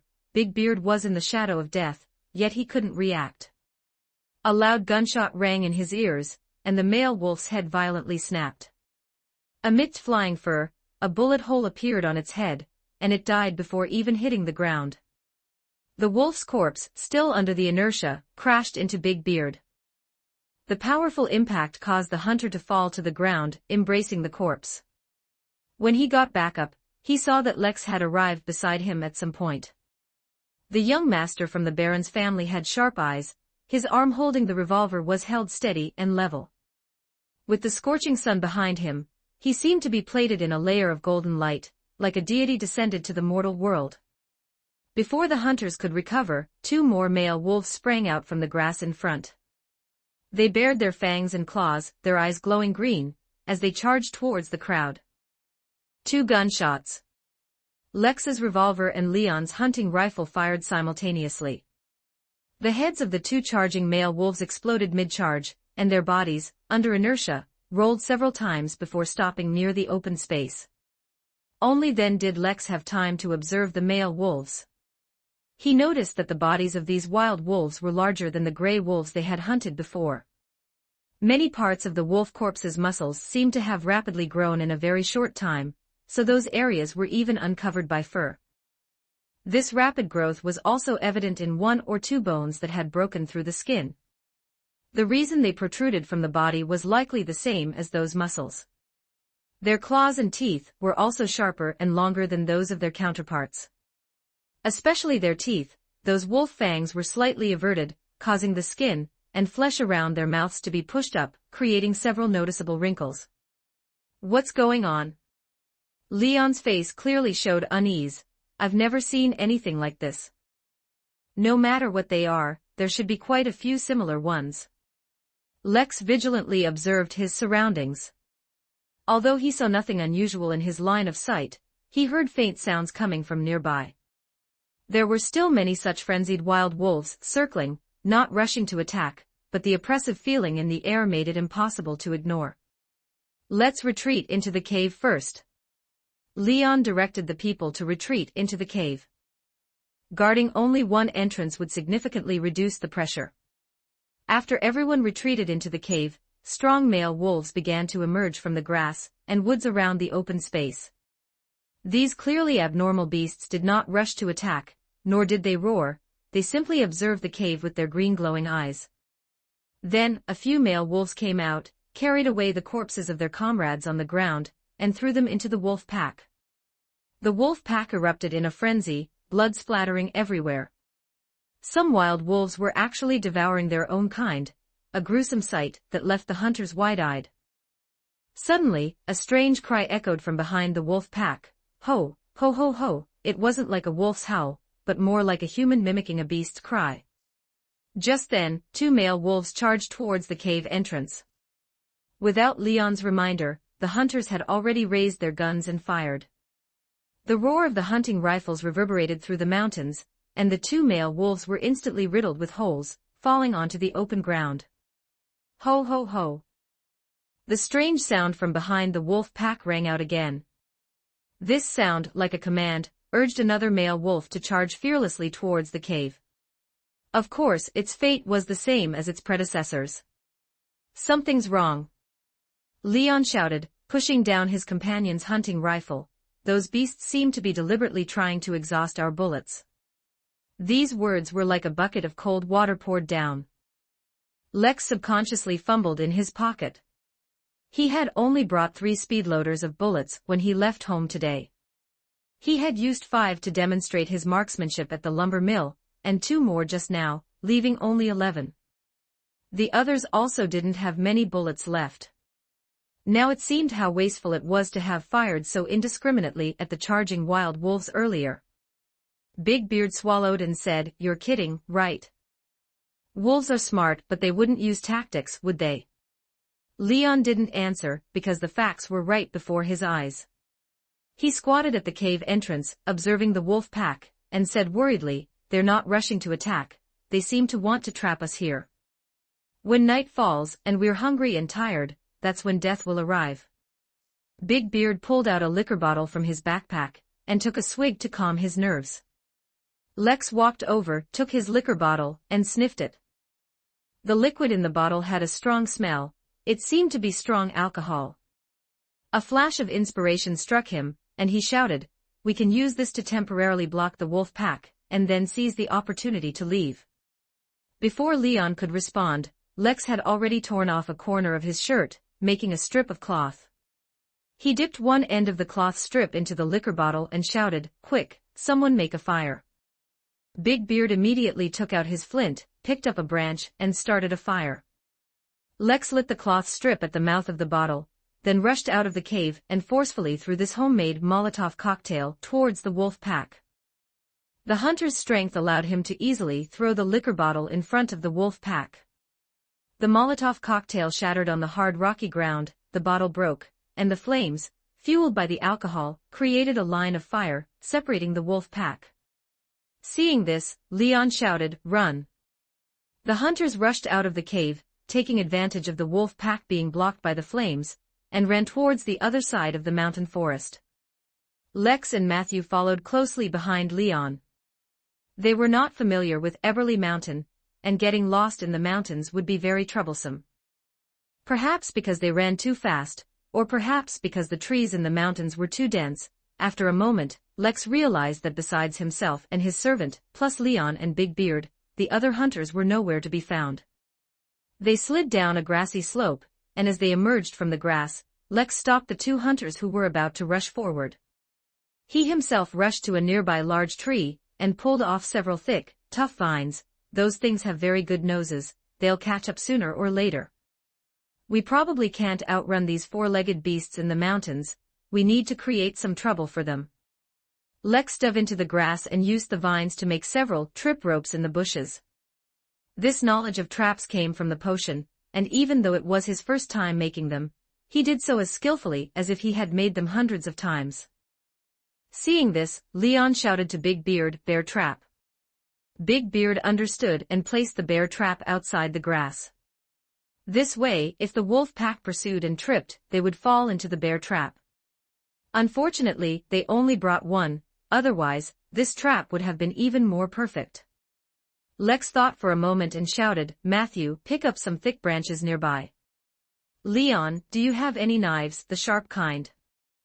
Chapter 19. 3 Traps 1254 words. A moment later, Lex buried the thick, sharpened branches collected by Matthew and sharpened by himself and Leon, the two hunters, into the ground, pointing them diagonally towards the bushes. This way, any wild wolves that stumbled through the bushes would either fall into a trap, or have to kiss the sharp, arm-thick branches with their bodies. After setting up these traps, Lex felt that the hunter potion seemed to have been digested a little. It was an indescribable and very wonderful feeling. At this moment, a faint, pungent smell was already wafting from the distant forest, and Lex's keen sense of smell acted again, reminding him to leave quickly.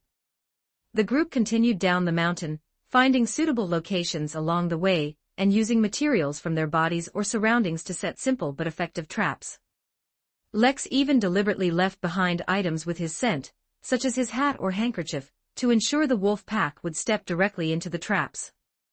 And by the feedback of scent and sound, Lex found that as time passed, the wolf pack's scent gradually faded, and the sounds they made became increasingly faint, which indirectly indicated that the traps they had set were working, and the number of wolves chasing them had significantly decreased. When Lex emerged from a clump of bushes, he saw the dark blue sky as night began to fall, and the faint lights of the distant lumber mill. They had escaped from Eberly Mountain. "We made it."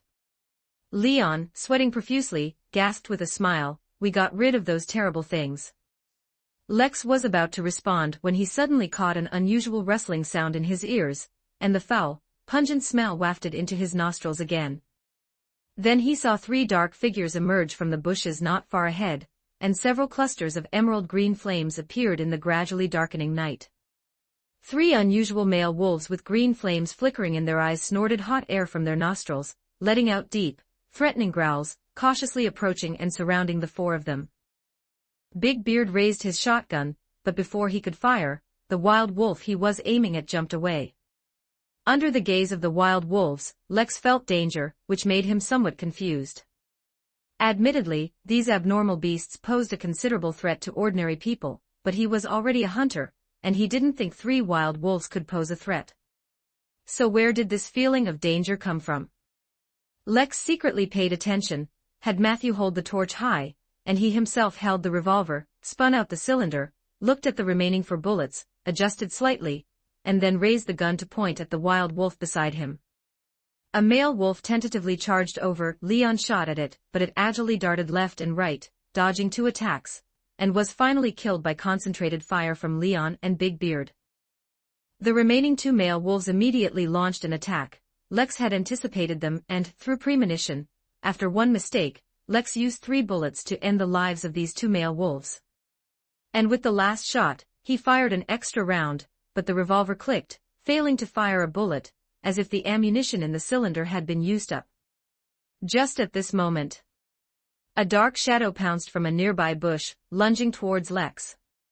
Seeing that he was about to be hit, Lex took a horizontal step, then retreated 3 steps with a thump, thump, thump, creating distance, causing the thing to miss. He didn't have time to figure out what it was, he only knew that this dark shadow was the culprit that had caused his sense of crisis. After retreating, he rushed forward again, closing the distance, and his other hand, already resting on the hilt of his knife, pulled out the sharp machete he had borrowed from Leon. The blade reflected the firelight, cut through the evening wind, and swung out a beautiful arc, striking the dark shadow. A scream rang out from the shadow, and the opponent retreated sharply with a whoosh. Lex spun around and raised his arm, using the rotation to add force, wielding the knife like a spear, and threw it out. The dark shadow, still in midair, somehow changed direction, avoided the machete, landed on the other side, and then pounced like a cannonball.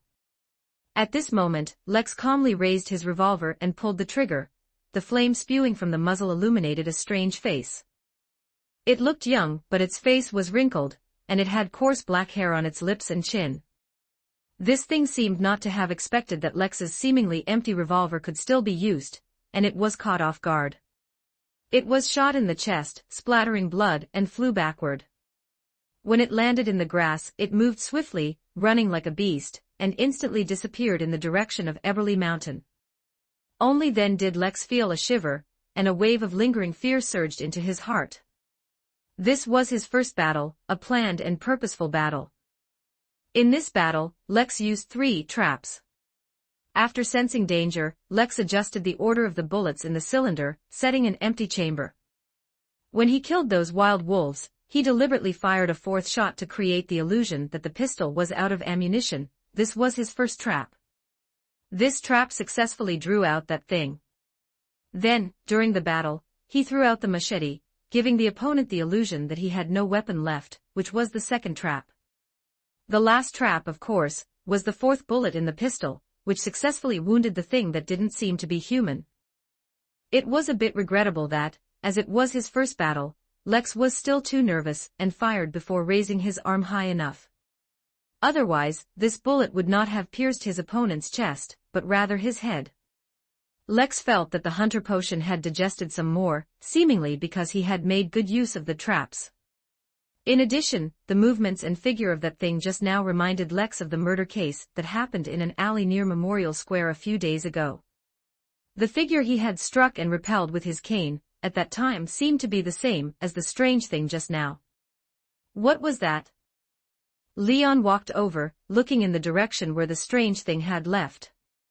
Lex shook his head. He also didn't know, and at this moment, lights gradually appeared from Eberly Mountain, and hunters began to escape. It was already dinner time when they returned to the town. Upon entering the hall, his mother, Amelia, saw Lex's torn coat, the mud on his shoes, and his face, which, despite being washed, still had stains. Amelia gasped, covering her mouth, "Lex, where have you been?" Lex cleared his throat. "Nothing, I went hunting." "Go wash up quickly, then come to the dining room for dinner." Lex nodded and quickly returned to his room with Matthew. After he had washed up, changed into clean clothes, and entered the dining room, he saw his father, Bison, talking with his mother. Hal complained bitterly to me this afternoon. He complained that the Grain Act should not have been abolished, which forced him to lower grain prices to compete with grain imported from southern Fanapotter, Mason, Lenberg, and other countries. Chapter 20. The Tide of the Times 13:07 words. Lex walked into the dining room, where a servant had already pulled out a chair for him, assisting him to his seat. He nodded to his parents in greeting, then looked at his younger siblings beside him, offering a smile. After Bison finished speaking, he looked at his daughter, Belle. "I heard from your mother that you've been learning to dance recently." The golden-haired young miss, whose face was bright and beautiful, nodded slightly.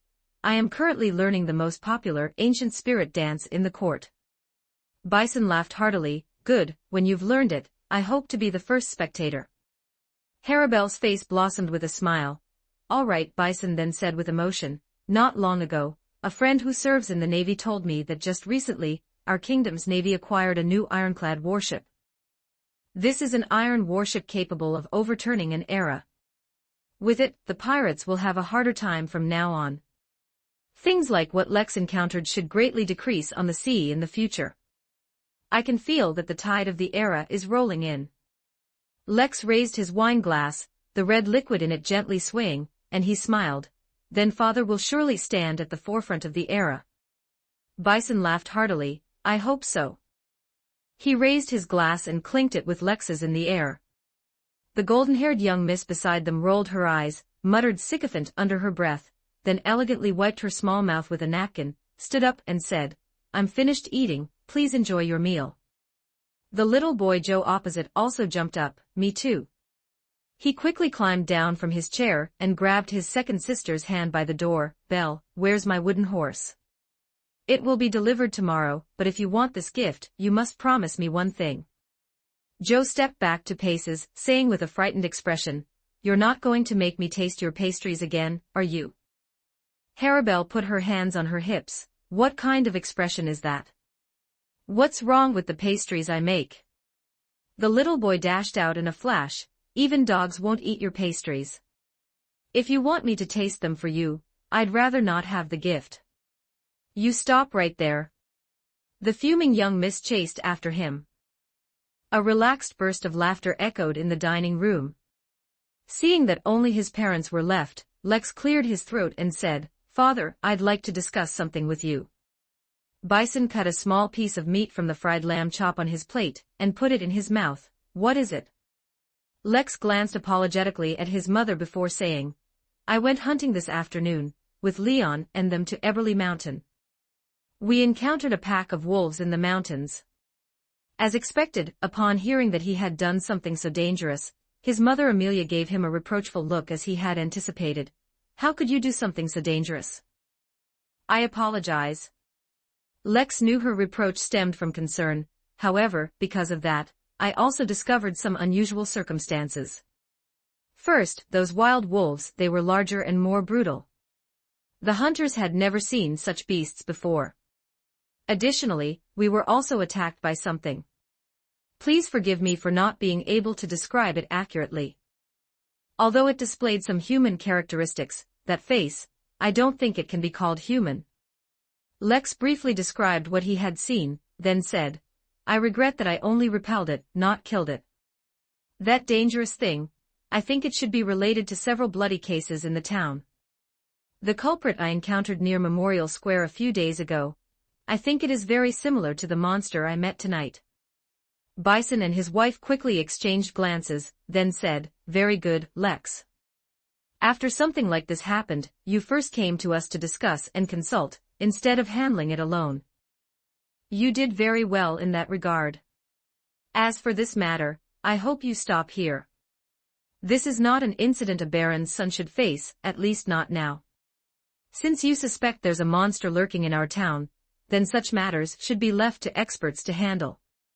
Tomorrow, I will visit Kaosi. They will handle it well. Hand it over to the police." "Oh right, I remember every county has special police forces, teams composed of Beyonder. Desi County must have them too. Report this matter to the police department, and then Kaosi will report it to the county's police station, who will dispatch experts to investigate and handle it." Lex nodded secretly. This was indeed a good method, and it also conformed to the way nobles handled things. Amelia suggested, "Lex, go find your sister later, and have her draw the appearance of the culprit, so your father can take it to Kaosi tomorrow." Lex frowned slightly. "I'm worried it will scare her." Amelia responded with a smile, "Don't worry, she's braver than you think. You'll soon realize that." After dinner, Lex went to his sister's room. Faint sobs could be heard from inside, as if someone was crying. Lex knocked on the door. "Belle, are you there?" The door quickly opened, revealing a girl with black hair and blue eyes, similar in age to Lex, with soft features and a hint of baby fat on her face. She was Harabelle's personal maid, and Lex remembered her name was Ilea. Ilea stepped back 2 paces. "Young Miss Belle went to find young Master Joe, and hasn't returned yet." Lex nodded slightly, "Then I'll wait for her here." Entering the room and sitting on the sofa, Lex curiously glanced at the maid, noticing her eyes were red, and there were still unwiped tear stains at the corners of her eyes. He wondered what was wrong with her. Ilea respectfully asked, "Mr. Lex, would you like black tea or coffee?" "Black tea, please," Lex said casually. The maid quickly brewed a cup of black tea, but she was somewhat distracted, so much so that she tripped on the carpet, and both she and the cup fell out. "Watch out!" Lex sprang up from the sofa and, with a hunter's agility, caught Ilea before she fell. Of course, Lex couldn't save the cup of black tea. "Are you all right?" Lex helped her up. Before Ilea could respond, she heard someone call out, "Lex, what are you doing here?" Harabel had returned. Her gaze shifted back and forth between Lex and Ilea. She walked over with strong strides, pulling her personal maid, who was half a head taller than her, behind her, protecting her. "Lex, what do you want to do to Ilea?" "Believe me, sis, I just did a good deed. How could I have any bad intentions?" Lex knew from her expression that his sister had misunderstood. There was nothing he could do, it was his reputation that preceded him. "Young Miss Bell, I almost fell just now. Lex merely helped me up," Ilea quickly explained. Harabel glanced at her, and softly snorted through her nostrils, "It better be." "What are you doing here?" This was directed at Lex. Lex smiled, "I want to ask you for a favor." The golden-haired young miss turned her face away, looking to the side. What a blunt answer. Lex had no choice but to bring out his trump card, "Mother sent me. She hopes you can help me draw a picture." Harabel was surprised, "Mother? Well, all right. But you have to do something for me." Lex quickly said, "Besides tasting strange things, I can promise you anything." Inside the room, the indignant cry of the noble young miss rang out. Chapter 21, Sea Monster Tavern. 1252 words. "All right," Harabel said, stepping back, a palette in one hand, a paintbrush in the other, and an apron still tied around her. Lex stepped forward and saw that an oil painting had already been completed on the easel. The painting used large areas of black, setting a somber and eerie tone. In the middle of the canvas was an ugly face. It was covered in wrinkles, with black bristles on its lips and chin. Harabel used some bright colors to emphasize the shadows on the face, making the painting appear as if it were illuminated by firelight. It had to be said that Harabel's painting skills were exceptionally high. Based solely on Lex's description, she had painted the monster's face so vividly that it was as if that moment had been frozen and preserved forever. "My dear sister, I just wanted a sketch-like portrait. You didn't need to use oil paint, did you?" Lex rubbed his temples, feeling that his sister's personality was too earnest. "How is it? Does it look like it?" Harabel put down her tools and, with the help of the maid Alia, took off her apron. Lex gave a thumbs up, "It's just like a photograph." Harabel said disdainfully, "Things taken by a machine have no soul." Lex chuckled and ruffled her golden hair, "If you say so." Harabel's face flushed slightly, and she slapped Lex's hand away. "Don't touch my head, I'm not a child anymore." "All right, our Belle is already a young miss," Lex said, shaking the hand his sister had slapped away. He picked up the oil painting. "Then I'm off. I still need to give this to Father. I hope he hasn't gone to bed yet." Because Harabel painted an oil painting, it took much longer than a sketch, and it was already late. Fortunately, Bison was not yet asleep. He was still working in his study, so full of energy that he seemed to be a beyonder of a certain pathway. After giving the oil painting to his father, Lex was finally able to return to his room. He changed his clothes, lay down on the bed, recalled the day's events, and savored the hunter experience he had with Leon. In a daze, Lex fell asleep. Outside the window, the red moon was nearing its fullness. Soon, it would be the night of the full moon. The next day, after breakfast, Lex was informed about classes. Recalling the fear of being dominated by exams in his previous life, he went to his mother Amelia's mysterious cabin. As he pushed open the door, he noticed that the layout of the room had been slightly altered today. There were 2 desks, already set with notebooks and fountain pens. It was just like a small classroom for lessons, but there were 2 desks. Who else was coming to listen to the lecture? "Don't block the way." Harabel's slightly complaining voice sounded from behind. Lex turned around and saw that his mother and sister had come together. "Belle, you." Lex looked at his sister in surprise, unable to believe that she so casually and familiarly walked past him, entered the room, and sat down at one of the desks. Amelia closed the door, a warm smile on her face. Belle has been studying mysticism with me for some time now. By the way, she is a natural beyonder. She inherited some of my extraordinary characteristics. Through training, she is already a seasoned apprentice. A natural beyonder. There's such a thing. Well, not only is my mom a beyonder, but now my sister is too. My status as the eldest son is precarious. Lex tried to ask, what about Joe? Amelia shook her head, he isn't. Only Belle inherited my extraordinary characteristics. Mom, can we start class? I have something to do today, the noble girl sitting at the desk urged impatiently. Amelia said without any impatience, today I will teach you Hermes. You will likely use this language frequently in the future. Belle has just started learning this language, so I'm teaching it together. This is our first lesson today.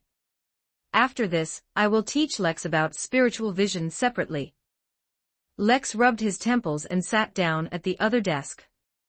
Amelia had already begun teaching. 3 days passed in a flash.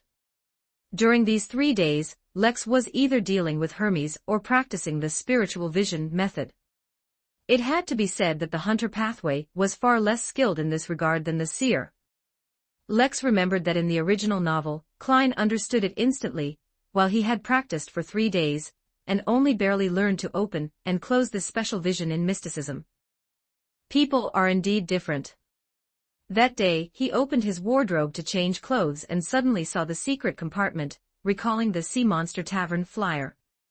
The original owner seemed to have been to that tavern, but Lex couldn't understand why a young noble master would go there. Should I go there tonight? Once this thought surfaced, Lex couldn't suppress it. That evening, he opened the secret compartment in his wardrobe and put on the brown, double-breasted, high-collared trench coat. He also took out the black iron mask and the long-barreled golden revolver. Lex put the revolver into his armpit holster, replacing the snake-scale revolver, and then put on the mask. Standing in front of the mirror, he saw a completely unfamiliar figure. He believed that as long as he didn't speak, even his father wouldn't recognize him. He rummaged for a felt hat that he didn't know how long it had been since he last wore it, pressed it onto his head, then opened the window, easily reaching the ground with a hunter's agility, and climbed over the wall to leave home. Lex walked with his head down, moving through the shadows, quickly passing the quiet and spacious golden Champagne Avenue, going through the solemn Memorial Square, and arriving at Kingston Road. Although it was already late, there were still pedestrians coming and going. Under the gas streetlights, whose covers were misted with water, there were workers in blue overalls with peaked caps, disheveled tramps in patched clothes, children with baskets selling fruit, and drunkards reeking of alcohol and swaying as they walked. People of all kinds filled this gravel-paved small road. This was the epitome of confusion in Enki town.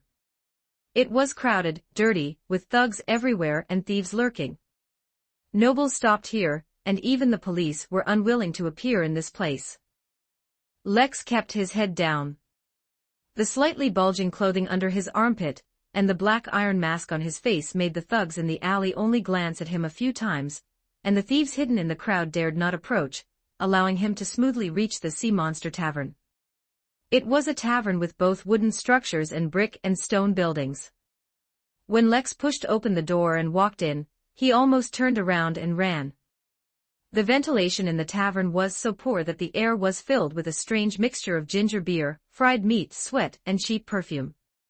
And these smells were magnified several times by the hunter's keen sense of smell, almost making Lex faint. Behind the bar not far from the door, a bartender wiping a glass saw Lex, let out an, "Oh," and greeted him, "Duke, when did you return?" Lex almost pointed at his own nose, and asked in return. Chapter 22, Bounty Hunter 1334 words. A duke, acknowledged by the royal family and possessing a noble title, would obviously not appear in a tavern in such a small town. So Duke was closer to a nickname or codename. Lex easily discerned this point and moved towards the bartender's counter. He heard someone call out to the bartender's counter, "Sanchi," another beer over here. Sitting on a high stool in front of the bartender's counter, Lex didn't speak first. He was sure that the original owner had often come to the bar before, but he didn't know what the original owner came to the bar for. Although he had inherited the memories of this body, it seemed to be only some fragments at present. He needed to retrieve other memories himself to piece together the complete past. This matter could start from the Sea Monster Tavern. The bartender, who had just delivered a beer, didn't seem surprised by Lex's silence. He continued wiping glasses and said, "I thought you weren't coming back. In that case, I would have wasted my time." Lex looked up and glanced at him through his black iron mask. The bartender shrugged. "What, did you forget that you asked me to inquire about some things? It seems you have a lead on that matter." Lex deliberately lowered his voice, making it sound deep and mature, distinguishing it from his usual bright and clear vocal tone. Bartender Sanchi casually glanced at him. "Are you sick? Your voice sounds a bit different than usual. Your nose sounds heavy, and it's not usually this hoarse. Is that so? Thanks for the reminder." Lex made a slight adjustment, then said, "Perhaps it's because I haven't closed my eyes in the past 48 hours. Sanchi chuckled. "That's normal. You're the best bounty hunter we have here. 2 days without sleep is nothing." Bounty hunter. The original owner was actually doing this. I probably know why he's so skilled at killing, but why would this young master get himself a bounty hunter identity? Interest or another purpose? By the way, do you want to know the result? I mean that matter. Sanchi put down the glass and looked at Lex. Of course. Lex also wanted to know what the original owner had entrusted him to inquire about. Then he saw the bartender pull out a small notebook from under the counter, throw it in front of him, and ask, "What would you like to drink?" Lex took the notebook, the usual. Sanchi said, "Oh," and began to mix a drink. Lex opened the notebook and saw some information scribbled on it. Shadow gauntlets. These are fingerless gloves, materials unknown. They can increase the user's strength and improve striking power. And during an attack, they will randomly summon Shadow Fist. Shadow Fist will generate from the shadows, impacting the target's body and mind. I heard it increases the chance of summoning Shadow Fist in dark or shadowy environments. This is a Beyonder weapon. The original owner was actually collecting Beyonder weapons. Did he know about the existence of Beyonder abilities? That's not surprising, he's already a bounty hunter, and the best one in this small place. So the question is, as an excellent bounty hunter, even if he was just an ordinary person, why was he killed on the Clover, giving me a chance at rebirth? If the original owner's death was man-made, was it planned? Then seeing him alive again, wouldn't it arouse suspicion? Could it be that I'm already on some people's blacklist? Thinking of this, Lex broke out in a cold sweat. Now it seemed that his safe disembarkation might also be due to some arrangement. Must improve strength. Let's start by getting this Beyonder weapon. Lex put down the notebook. At this moment, Sanchi pushed a drink towards him. The drink was red like blood, as if fresh blood had seeped into it. Did the original owner like to drink this stuff? Gently lifting a corner of his mask, Lex drank it in one gulp. It felt like fruit juice when it entered his mouth, but when it went into his stomach, he felt a ball of flame burning.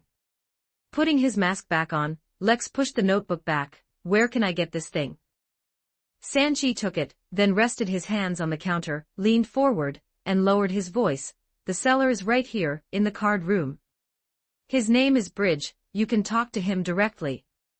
Lex remembered Leon's guidance and the hunter's habit of collecting intelligence, so he didn't rush to leave the counter and asked, "What do you know about this Bridge?" Sanchi shook his head and smiled. "You know, Duke, I have to protect my client's privacy and can't provide their information." Lex took out a stack of banknotes from his pocket, pulled out a 5-pound note, and placed it on the counter. Sanchi shook his head, quickly covered it with a cup, and said, "This guy just arrived in our little town recently. He seems to be in trouble. He's very suspicious and likes to play cards. Oh, and he asked me to find bodyguards, but temporary ones. Lex pulled out another £5 banknote, and what else? Damn it, Duke, you can't make me do this. Sanchi fiercely took that banknote as well. All right, our Mr. Bridges' trouble must be quite big, because the bodyguards he's looking for, besides being professional enough, he also said they should preferably be Beyonder. Yes, you heard right. He needs a Beyonder as a bodyguard. Heaven knows what kind of trouble he's stirred up. If I were you, I wouldn't get involved in this mess. Lex put away the remaining banknotes. I like your honesty. Get lost. Sanchi said grumpily, but his body honestly took the £10 and pointed to a room behind the bar. That was the card room. Lex pulled down his felt hat and walked along the wall, brushing past some drunks, until he reached the card room. He knocked on the door, and someone opened it. A choking smell of smoke wafted out of the room, and a hazy white smoke floated in the air, making the sea of light from the gas lamp seem somewhat unreal.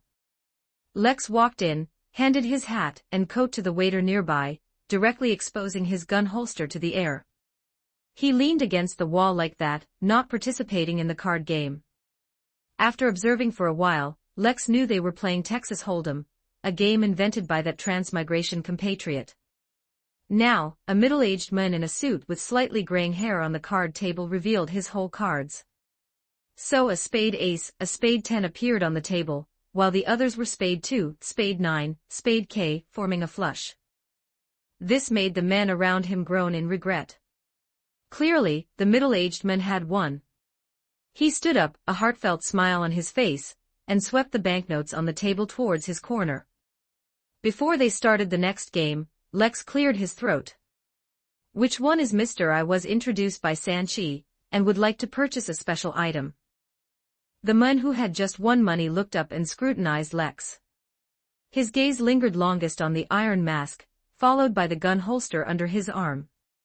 Then he smiled and spread his hands. Gentlemen, how about we call it a night? It seemed he was Bridge. People knew he and Lex had something to discuss, and left one after another. After the waiter also left, Bridge counted the banknotes and said, "What should I call you?" "They all call me Duke." Lex reported his nickname here. Bridge looked up. "Are you the best bounty hunter in this town?" "Perhaps, Mr. Bridge. What is the price of your Beyonder weapon?" Lex pulled up a chair and sat down, leaning slightly forward, showing focus and exuding a slight sense of pressure. Chapter 23. Thirst for Knowledge. 1259 words. Lex quickly blinked his eyes twice, which was his switch to turn spiritual vision on or off. He instantly saw Bridge's etheric body and astral body. The former was more distinct, while the latter was blurrier. Bridge's etheric body had a normal color, but the color of his digestive system was dim, indicating that his digestion had not been very good in the past few days. Regarding his astral body, it showed a more obvious red color, which indicated that he was somewhat excited at the moment. Was it because of his identity as a bounty hunter? Combined with the information the bartender just provided, this man was indeed eager to seek protection, and he had indeed gotten himself into quite a bit of trouble. Learning spiritual vision and seeing the aura colors was secondary. The main purpose was to be able to directly see ghosts and vengeful spirits. Such things are never lacking in the mystical world. Now, Bridge slightly restrained his excitement and took out an iron box from his in my arms, placing it on the table. He opened it, and inside lay a fingerless glove. It was dark in color and simple in design, but staring at it for a long time gave one an unreal feeling, as if it were just a shadow. Bridge picked up a glass of wine from the table, took a sip, and said, "Since Sanchi introduced you, you should know what it is and what its purpose is, so I won't elaborate. £650, that's a very fair price, isn't it? If I weren't in urgent need of money, I wouldn't sell it so cheaply." Lex nodded gently.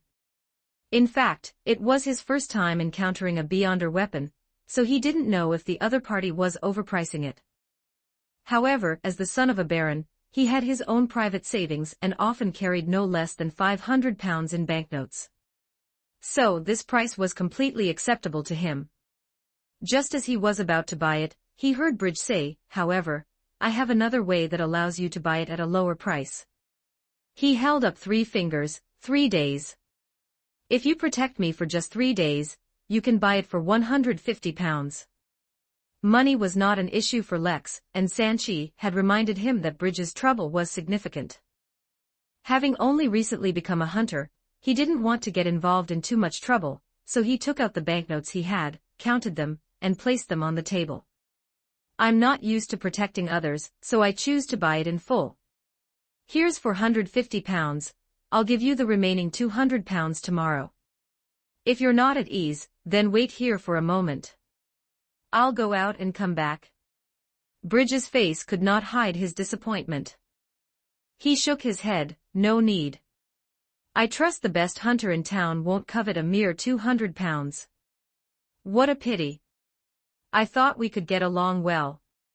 Won't you reconsider? Just 3 days. After 3 days, I'll take a boat and leave. It's a good deal for you. Take a boat. That sounded like he was planning to flee the country. But Enki Town's dock couldn't accommodate large ships, unless it was a black ship, the kind involved in illegal activities. Lex pondered as he pushed the money over. Your suggestion is very appealing, but I'm not short on money. If it can be solved with money, I don't plan to use other methods. He took the iron box containing the gauntlet and put it on directly. Tomorrow night, I will pay the remaining balance. If you're not here, I'll give it to Sanchi. Don't worry, he wouldn't dare to have any ill intentions. Lex patted the gun holster under his armpit. On Kingston Road, a pistol was truth and fists were assurance. Walking out of the card room, as he passed the bar, the bartender whistled. How was it? Lex nodded slightly. It was all right. Sanchi leaned forward and whispered, there's a job. Do you want to take it? They specifically designated you as the priority target. If you don't take it, they'll consider other hunters. Lex was a little surprised and asked, what job? Sanchi took out another small notebook, flipping through it. In 3 days, a black ship will arrive at White Beach. That involves a transaction. The client is one of the parties to the transaction. He feels a bit weak in strength and intends to increase his manpower to prevent accidents. Specifically, if you confirm you'll accept, I'll arrange for him, or his agent, to talk to you in detail tomorrow. The reward is £300, with additional remuneration based on the severity of the incident if an accident occurs. I'll happen to be coming over tomorrow anyway, and I also need to get familiar with the work of a bounty hunter. It's perfect, it can help me better roleplay as a hunter. All right, see you tomorrow night. Lex agreed decisively and left the bar. When Lex woke up the next day, he saw his mother watering flowers in the garden. Even now, he still felt a sense of unreality, finding it hard to associate this gentle woman with a Beyonder. His mother was actually a Beyonder, and she studied with members of the Abraham family, a family that was once the first noble family. What kind of family was the Abraham family exactly? Lex knew that in this world, knowledge is power. The more knowledge one possesses, no matter in what aspect, the more it will truly help oneself. And the knowledge he currently possessed was still too meager. Suddenly, he remembered that he still had one use left for the message board in his mysterious book. He immediately raised his hands and silently chanted the incantation. All-knowing I. God who overlooks all things. An indescribable feeling emerged. The colors of the surroundings became vibrant and bright, the floating dust solidified in the air, a heavy feeling came from his hand, and the faintly glowing illusory tome gently landed on Lex's hand. Lex glanced at the pocket watch on the table. The hands on the pocket watch had stopped, confirming his guess. Every time he summoned the mystical book, time would completely stop. He opened the cover and found that the replies to his previous message had increased. Number 160809145813508. So many people choosing seer. Finding any method to counter a thief is more reliable than a seer. So many asterisks. Is this information shielding again? How can I increase my knowledge authority? I want to get more information. Number 1608091458133508. Speaking of which, the prisoner pathway is actually very suitable for system transmigration, although no underscore words. The pit of the prisoner is cassava. What is that? A vegetable. No underscore words. Then I definitely recommend assassin, sequence 7 witch, apothecary, planter, choose one of 3. Lex felt the muscles on his face twitching. Assassin, it's assassin again. However, this reader also offered 2 other choices, but unfortunately, he was already a hunter, so he could only disappoint his expectations. Besides these replies, the reader's message below had also been updated. Number 202105172021318878. A Truman should become an assassin. You guys are really fixated on assassins. Lex rubbed his chin. Already numb to this pathway, he continued to read. Number 202105172021318878, Sequence 9, Hunter. An excellent tracker, an outstanding trap expert, a superb killer. Chapter 24, You Are Dishonest. 1144 words. Sophie toilet paper. It's rare to see fanfiction for Lord of the Mysteries. Here's a small suggestion: the times develop, things change. Don't cling to the original 22 pathways. As the protagonist, you should have the protagonist style, creating a pathway that belongs to the protagonist and suits his identity. Only then can you live up to the protagonist status. You must believe the protagonist has that talent. For example, if it were me, the pathway I'd create would be the poverty god sequence. This is serious nonsense. Lex felt the muscles in his cheeks twitching slightly. Melancholy oil pie. If you choose the hunter pathway, at sequence 7, you should start picking companions, otherwise. Hunter pathway, sequence 7, you have to pick companions. This reader should have explained the reason later, but unfortunately, the information was blocked. After reading the reader's message, Lex picked up the quill from the mystical book and crossed out the previous writing on the message board. The message board quickly cleared. After a moment's thought, Lex began to write a passage of text. Knowledgeable observers, I hope to obtain information about the Abraham family's history and details about the Tudor Empire. I trust you can provide accurate and positive replies. I sincerely thank every reader who offers help. Thank you. After writing this text, Lex felt his spirituality rapidly diminish, causing a slight headache. He quickly dispelled the summoning, and the time on his pocket watch began to turn again. Dust continued to drift in the sunlight, and everything returned to its normal course. Lex rubbed his temples. He now understood why he felt mentally exhausted every time he summoned the mystical book. Whether reading information from the book or writing messages on the message board, it consumed his spirituality. Combined with the knowledge authority on the cover, it's possible that as his authority increases in the future, reading more the seer information will consume even more spirituality. Indeed, there's no free lunch in this world. He shook his head, then muttered to himself, it's a pity Mother seems unwilling to mention that family, or even the history of the Tudor Empire, for some reason. Otherwise, I wouldn't have wasted a message board usage. He opened the wardrobe, changed into formal attire, and walked out of the bedroom. Today's mysticism class ended at 10 in the morning. Amelia opened the wooden door with symbols carved on it and said with a smile, You have basically mastered Hermes. There are some books in this room. If you have free time, you can take them to read. They will be helpful for your studies in mysticism. You can rest these 2 days. Next Monday, I will start teaching you ritual magic and how to make amulets. All right, you are free to do as you please. I need to go find your father. We won't be back for lunch. It sounded like they had a date. Lex said with a grin, Have fun, mother. Once his mother left, Harabelle also hurried away, as if rushing to do something. Did she also have a date? Speaking of which, she was already 16. It was normal for her to have a companion at this age. Lex let his thoughts wander and picked up a copy of Myth of Creation from his mother's small house, preparing to read it back in his room. In the corridor, he suddenly heard hurried footsteps and smelled a faint, delicate fragrance of a young girl. Then a slightly anxious voice called out to him. "Lex, please wait a moment." Lex turned his head. It was his sister's personal maid, Ilea, who, though not old, had a very ample chest. Before noon, Kingston Road was already very noisy. Street vendors selling fried fish, oyster soup, and desi pie were everywhere, their cries echoing through the streets and alleys, attracting the attention of pedestrians. A newsboy wearing a duckbill cap pulled low walked quickly along the gravel-paved road, occasionally dodging dirty water poured directly from doors, passing by old-clothed, patched-up vagrants, and turned into a dark, damp alley. 78, over here. The newsboy found a small building and slipped inside.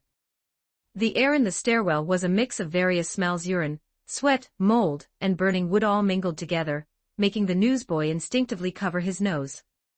She found a closed door, looked around, and then pressed her hand against the wall next to the door. The wall suddenly glowed with a faint blue sea of light, forming a vague, insubstantial door. The newsboy leaned forward slightly, as if about to pass through this door. Someone in the shadows of the hallway said, "Is that an apprentice's beyond her power?" The newsboy shuddered. "Who?" Then a figure quickly materialized, and stepped into the sunlight streaming into the hallway from the window. His short, dark hair was gently ruffled by the breeze blowing through the window, and a faint smile flickered in his ink-blue eyes. On his deeply contoured, well-defined face, a faint scar below his left eye resembled a tear stain. The young man, dressed in formal attire, carrying a cane, and wearing a top hat, was completely out of place in the gloomy environment. The newsboy relaxed. "Lex. Why are you here?" "Of course, I came to find you. Ilea is very worried about you, my dear sister." Lex twirled his cane as he walked forward, looking at the illusory, blurry door. "However, let's go inside and talk, unless you want to be seen." "Ladies first." Lex stopped in front of the door and raised his arm, smiling as he gestured. Harabelle, disguised as a newsboy, ducked her head, and went through the door. Lex followed her, feeling as if he had passed through a curtain of water, and was already standing in a small room. The blurry door vanished. Harabelle took off her duckbill cap, letting her brilliant golden hair cascade down like a waterfall. She put her hands on her hips and looked at her brother. "Did Ilea tell you I was here?" Lex observed his surroundings and said, "Isn't it obvious? So Ilea's mother went missing. No wonder she seemed to have cried the other day. But I really didn't expect you to come and help her investigate. It seems you care about her quite a bit." Harabelle snorted. "I'm just interested in this matter, and I heard that several people have recently gone missing on Kingston Road. Among them are workers, vagrants, and single residents like Ilea's mother. Not honest at all, my sister." Lex suddenly twitched his nose, catching a faint scent of flowers and herbs. If it weren't for his hunter's sensitive sense of smell, others would probably find it very difficult to detect. A relaxing scent, a little sweet. This seems to be the scent of moonflower. Chapter 25. Weird Tree. 1272 words. As a family that believes in the night goddess, the Lex family's backyard was planted with moonflowers, so he was not unfamiliar with this scent, but he searched the cottage and didn't see a single moonflower. Harabelle, on the other hand, discovered other problems.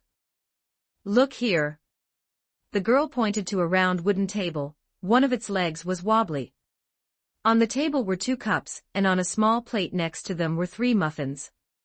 One of the muffins had only a bite taken out of it, and was casually placed on the edge of the plate.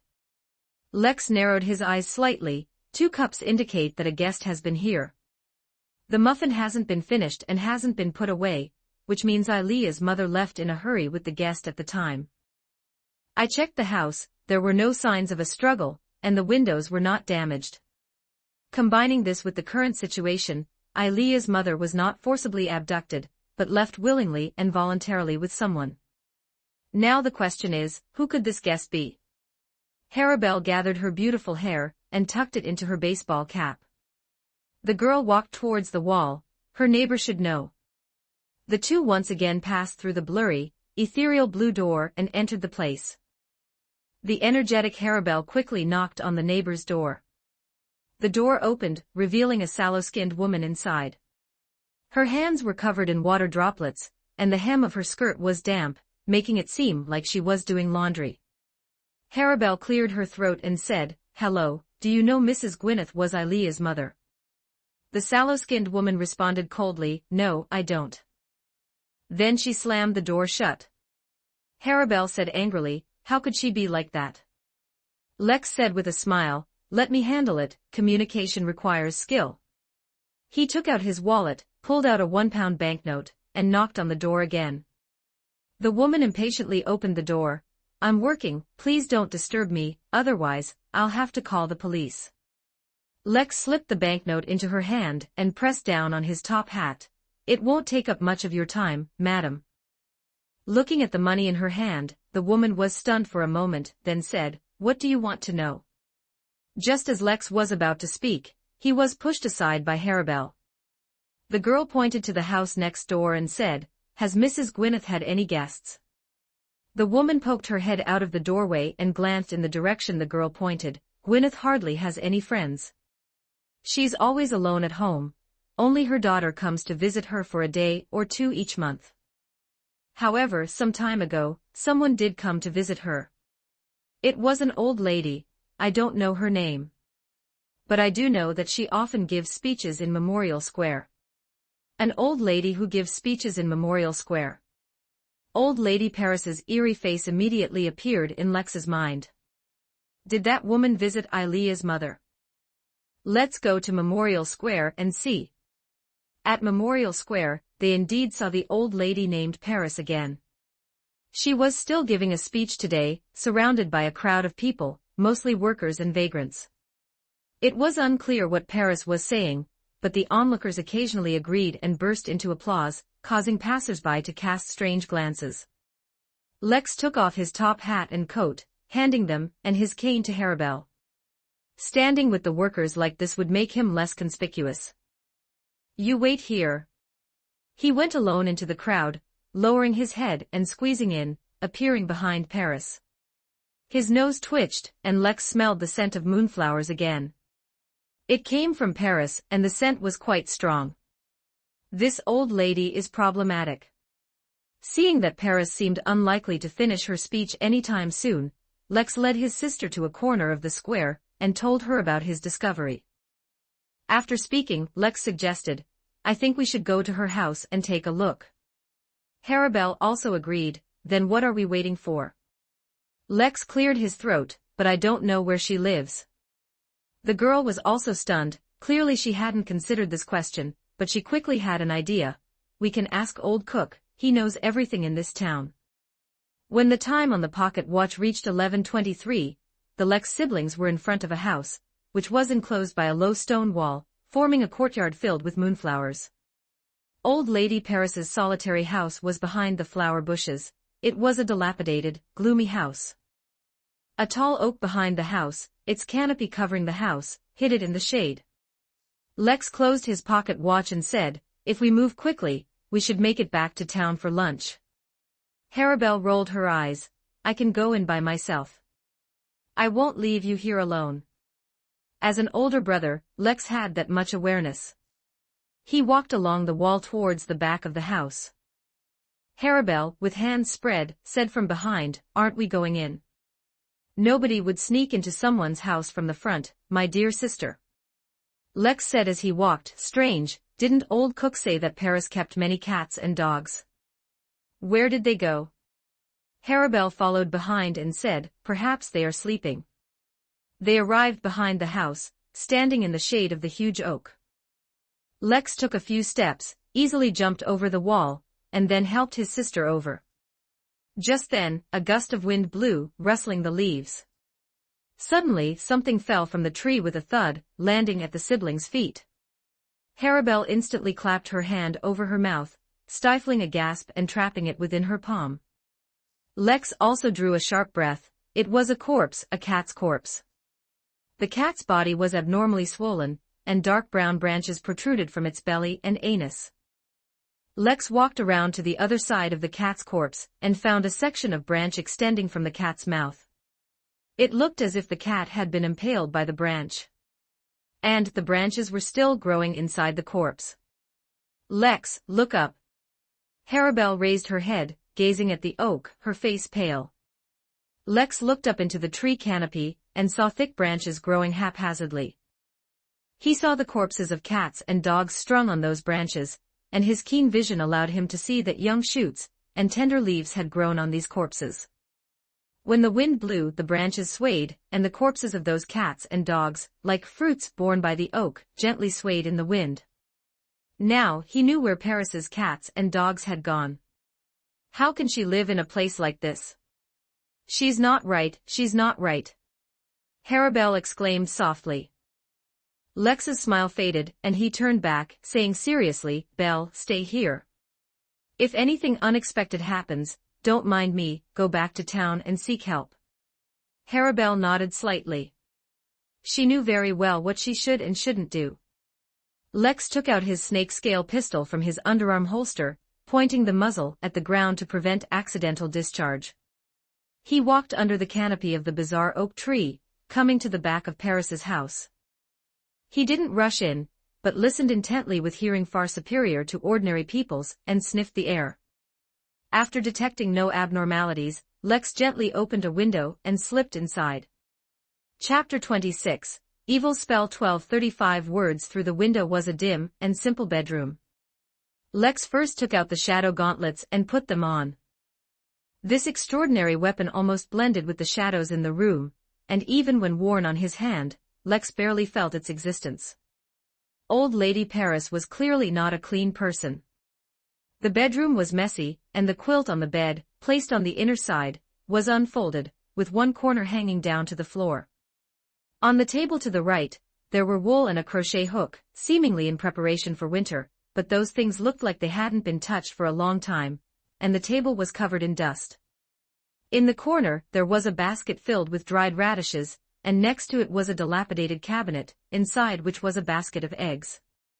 Two gray rats, sensing the human smell, scurried into a broken hole in the corner of the cabinet and disappeared. Lex gently pushed open the door, walked out of the bedroom, and circled this dilapidated house. He visited the living room, kitchen, and washroom. Without exception, these places were either dirty or strewn with various garbage, indicating that Paris had not cleaned the house for a long time. Lex couldn't help but wonder how busy she must be to live in a garbage dump. However, when he pushed open the utility room, he found it surprisingly clean. The room was neatly organized, and inside, Lex discovered a basement. Looking at the staircase submerged in darkness before him, Lex could feel that the air below was both cold and damp, as if this staircase led to a bottomless abyss. He found a lantern nearby, and after it lit up, Lex didn't rush in. Using the materials he could find in the tool room, he created two simple traps with little lethality. But if there was something down there and he had to escape, these two traps could provide some obstruction.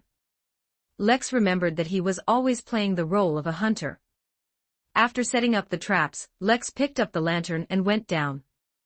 The staircase was not long and did not lead to an abyss. Lex quickly reached the bottom. The basement was spacious and not stuffy. The walls here were made of wooden planks, and a room had been sectioned off. The door was ajar and cold, damp air flowed through the crack. Lex walked forward with the lantern, first seeing a wooden cabinet where clothes, hats, gloves, and tools were discarded. Neither the size nor the style resembled Old Lady Paris's, and besides, among them were two blue worker uniforms. Lex didn't think that old woman would still seek a living in a factory. In front of the wooden cabinet, in the middle of the basement, a round table was placed, and on it was a wooden statue. It was a very strange statue, combining the concepts of tree and female. The statue had tree roots, vines, gnarled tree burls, and blooming flowers. But at the same time, it also had female organs, symbolic parts, and a beautiful face. The delicate carving technique made every strand of hair clear and flowing, with deep-set brows, a high nose bridge, plump lips, and a blend of softness and allure. Upon seeing this bizarre and overtly evil-feeling statue, Lex felt his heart race, and an urge for primal joy. He quickly averted his gaze from the statue, and then near the round table, he found several candles that showed signs of use, with solidified wax at the bottom. Although he hadn't yet learned ritual magic, this didn't prevent Lex from concluding that old Lady Paris had performed some kind of ritual here. And more than once. As the light moved, a parchment was pinned to the round table with a dagger. This yellowish paper was clearly not owned by a solitary old woman, and it attracted Lex's attention. Approaching the paper, Lex saw a spell written in Hermes. Hidden behind the light, not existing in the shadows. You are the great, concealed, invisible one. You are the ruler of desires, you lurk in all things, spreading white haze. I pray to you. I pray for hidden power, I pray for invisible power, I pray for your favor. Here, I offer you a sacrifice of flesh and blood, through the spirituality of blood, to convey my loyal faith. Lex gasped. No matter how he looked at it, this was not a spell to pray for help from the night goddess. This spell was too eerie, imbued with evil thoughts. Whether it was a flesh and blood sacrifice or the spirituality of blood, it was undoubtedly an evil ritual. Lex also saw that below the spell, written in Loan, were the Hermes pronunciations of this spell. In other words, old Lady Paris probably didn't know the specific content of the spell. Did she think she was sacrificing to the night goddess? Someone was spreading the faith of an evil god under the guise of the goddess. Lex immediately pulled out the dagger, rolled up the parchment, and put it away. This thing had to be handed over to the church. The seeds of an evil god could not be allowed to take root in the town. Just then, Lex heard a seductive sound, like a woman's moans of pleasure, or someone softly chanting. The sound was illusory and ethereal. Just hearing a few notes, Lex felt another surge of primal impulse. The hunter's keen hearing allowed him to quickly locate the source of the sound, which was coming from the strange statue on the table. The female face on the statue, its eyes actually looked towards Lex, and a puff of pink smoke came out of its mouth. Lex immediately covered his mouth and nose and retreated rapidly. Without hesitation, he pointed his snake-scale revolver at the statue and fired continuously. Bang bang bang bang. Lex fired 4 shots in a row, the bullets striking the statue, sending wood chips flying, and knocking it off the table. Falling to the ground, the statue shattered and a viscous red liquid, like blood, gushed out from within. The moment the statue shattered, Lex faintly heard a scream, a sound that seemed not to exist in the real world, but rather echoed in his mind. The sound was fleeting, yet it made Lex's head ache intensely. He couldn't help but cover his head with his hand, forgetting to leave. When the headache slightly subsided, Lex held up the lantern and looked around, glancing at the half-open door. He raised his revolver, intending to investigate. Unexpectedly, a faint gasp came from above. It was his sister Harabelle's voice. Lex immediately rushed up the staircase, entered the bedroom, and climbed out the window. He saw Harabelle leaning against the rubble wall, her body trembling slightly, her face pale, and her pupils slightly dilated. What's wrong? Lex anxiously checked her condition. Are you hurt? The noble girl dressed as a newsboy finally came to her senses, shaking her head, but pointing her finger at the overly large oak tree in front of them. There's a tree hole there. In the tree hole, I think I saw a person. Someone in the tree hole. Lex looked at the lantern in his hand, relieved that he hadn't carelessly thrown it away earlier. Chapter 27, Corpses in the Cave. 1263 words, you stay here and don't move. After instructing his sister, Lex picked up the lantern, gripped his pistol, and walked over.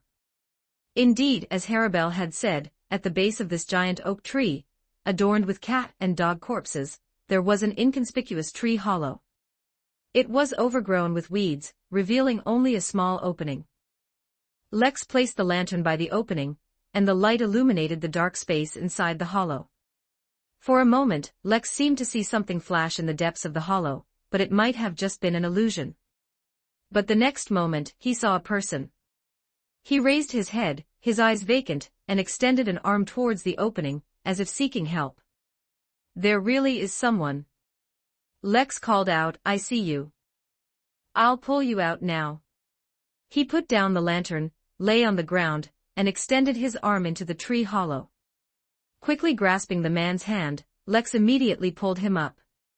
As he pulled, Lex felt something strange. The man in the hollow was very light, allowing him to easily pull the other person out.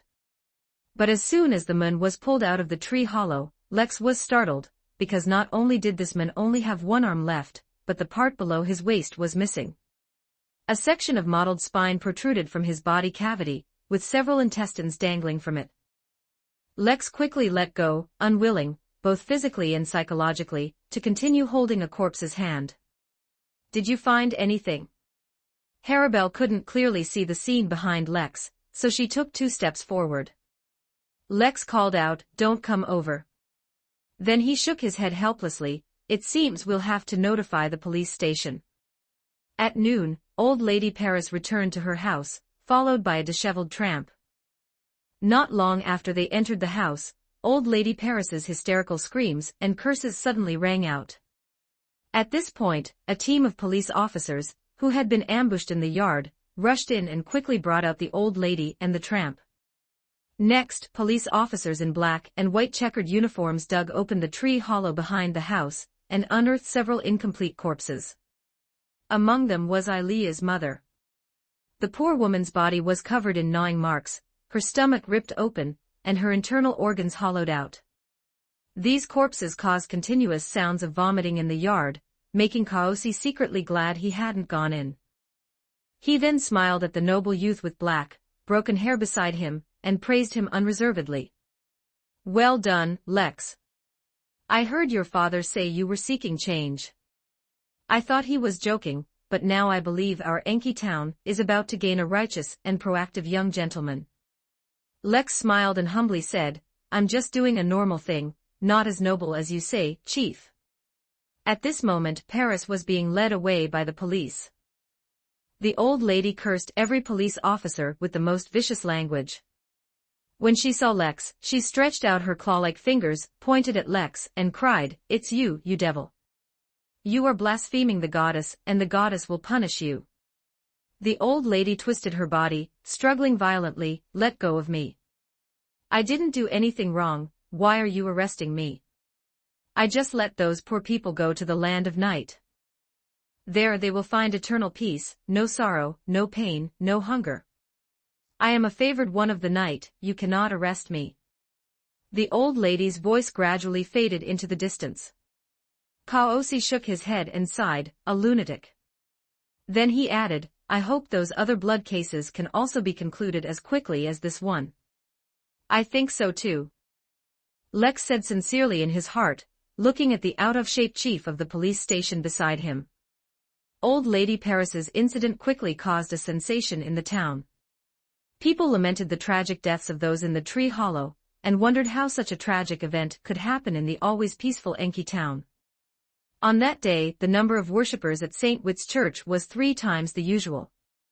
Due to her mother's death, Ilea took leave to go home and arrange the funeral. Harabelle gave her a week, and Amelia told her to go to the housekeeper Quena to receive £5 for funeral expenses. This brought a glimmer of solace to the grief-stricken maid. Daylight passed, and night arrived as scheduled. As the gradually achieving perfection crimson moon hung high in the night sky, Lex, wearing a dark brown high-collared trench coat, a black iron mask, carrying a golden revolver, and donning shadow gauntlets, arrived at the Sea Monster Tavern.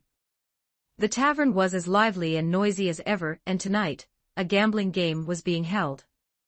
The gambling game was dogs catching mice. Guests could bet on which dog would catch the most mice, and could even bet on the exact number. Lex came to the bar and tapped the counter. "A South Wales beer, please." The bartender Sanchi glanced at him, served the beer, and then said, "You're a bit early, you'll have to wait a bit." "No problem. Is Bridge here?" "I still owe him £200. Lex took the beer, lifted his mask to expose his chin, and took a sip. Sanchi wiped a glass and said, "He went out tonight, I don't know where." "In that case." Lex took out his wallet from his pocket, counted out £200, and placed it on the table. "You can pay him back for me." Sanchi skillfully took an envelope from under the counter, put the money in, and put it away. Tell me about the employer. I'm already here, there's no need for secrecy anymore, right? Lex said while drinking his beer. Sanchi shrugged, have you heard of Doug? If not, you should know about the black bow ties, right? Black bow ties? Lex frowned slightly under his mask. The former didn't ring a bell, but he had heard of the latter somewhere. He suddenly remembered that he had heard about the black bow ties from Karosi. This was a gang on Kingston Road, the largest gang in Enki town. Members of the gang, no matter what they wore, had to wear a black bow ties, hence the name. So tonight's client is a gang member. Lex considered whether to decline. He had no fondness for gangs, neither in his previous life nor this one. Sanchi put down the glass and corrected, to be precise, he's the leader of the gang. Tell me about this mister. Lex didn't forget the hunter's code, didn't forget that a hunter should actively gather information. Sanchi glanced at him, cleared his throat, and said, Duke, you know the rules. Lex chuckled and pulled out a 10-pound banknote, to hell with your rules. The bartender gritted his teeth, and said, you can't use money to insult my professional career. Lex chuckled and pulled out another one. Damn it, Duke, you weren't like this before. The bartender covered the 2 banknotes with a glass, and moved them towards himself. Listen, this is the last time, you can't keep doing this. Sanchi quickly put the money away. Then, he lowered his voice and said, Doug was once a low-level figure in this town. He came from poverty, his mother was a streetwalker, God knows which man fathered him. When he was young, he was always called Little Bastard. Chapter 28. Good at reporting 1293 words. When Doug was little, he was bitten by stray dogs, and even now, he still has hideous scars on his legs and hands. That's why he doesn't keep dogs, nor does he let members of his gang keep them, because he's afraid. Listening to the bartender, Lex leaned back slightly, so when I go to see him later, I can prepare a dog. Sanchi shrugged, offering no comment, and continued, Doug joined the gang in his youth, and 10 years ago, he was already the leader of that gang. Perhaps out of a longing for high society, he started wearing suits and ties. He also required his members to wear ties, which is how the name Black Bow Ties came about. He engages in various illegal trades, and when it comes to dealing with rivals, he is notoriously ruthless. For example, Doug once chopped up an opponent and threw him into the sea to feed the fish. In short, he is a guy even the police station doesn't want to provoke. Just then, another bartender entered the bar and whispered something to Sanchi. The latter nodded after listening and looked at Lex. He's here. On the second floor of the pub, Lex knocked on a door. The door opened and a bald-bearded man cautiously looked out, then fully opened the door. Lex walked in calmly, surveying the room. The lighting in the room was not bright, and a short, stout man, dressed in a suit, sat on a sofa. He wore a black tie, bit on a cigar, and a beautiful young woman, dressed alluringly, nestled beside him, bringing a glass of wine to his mouth.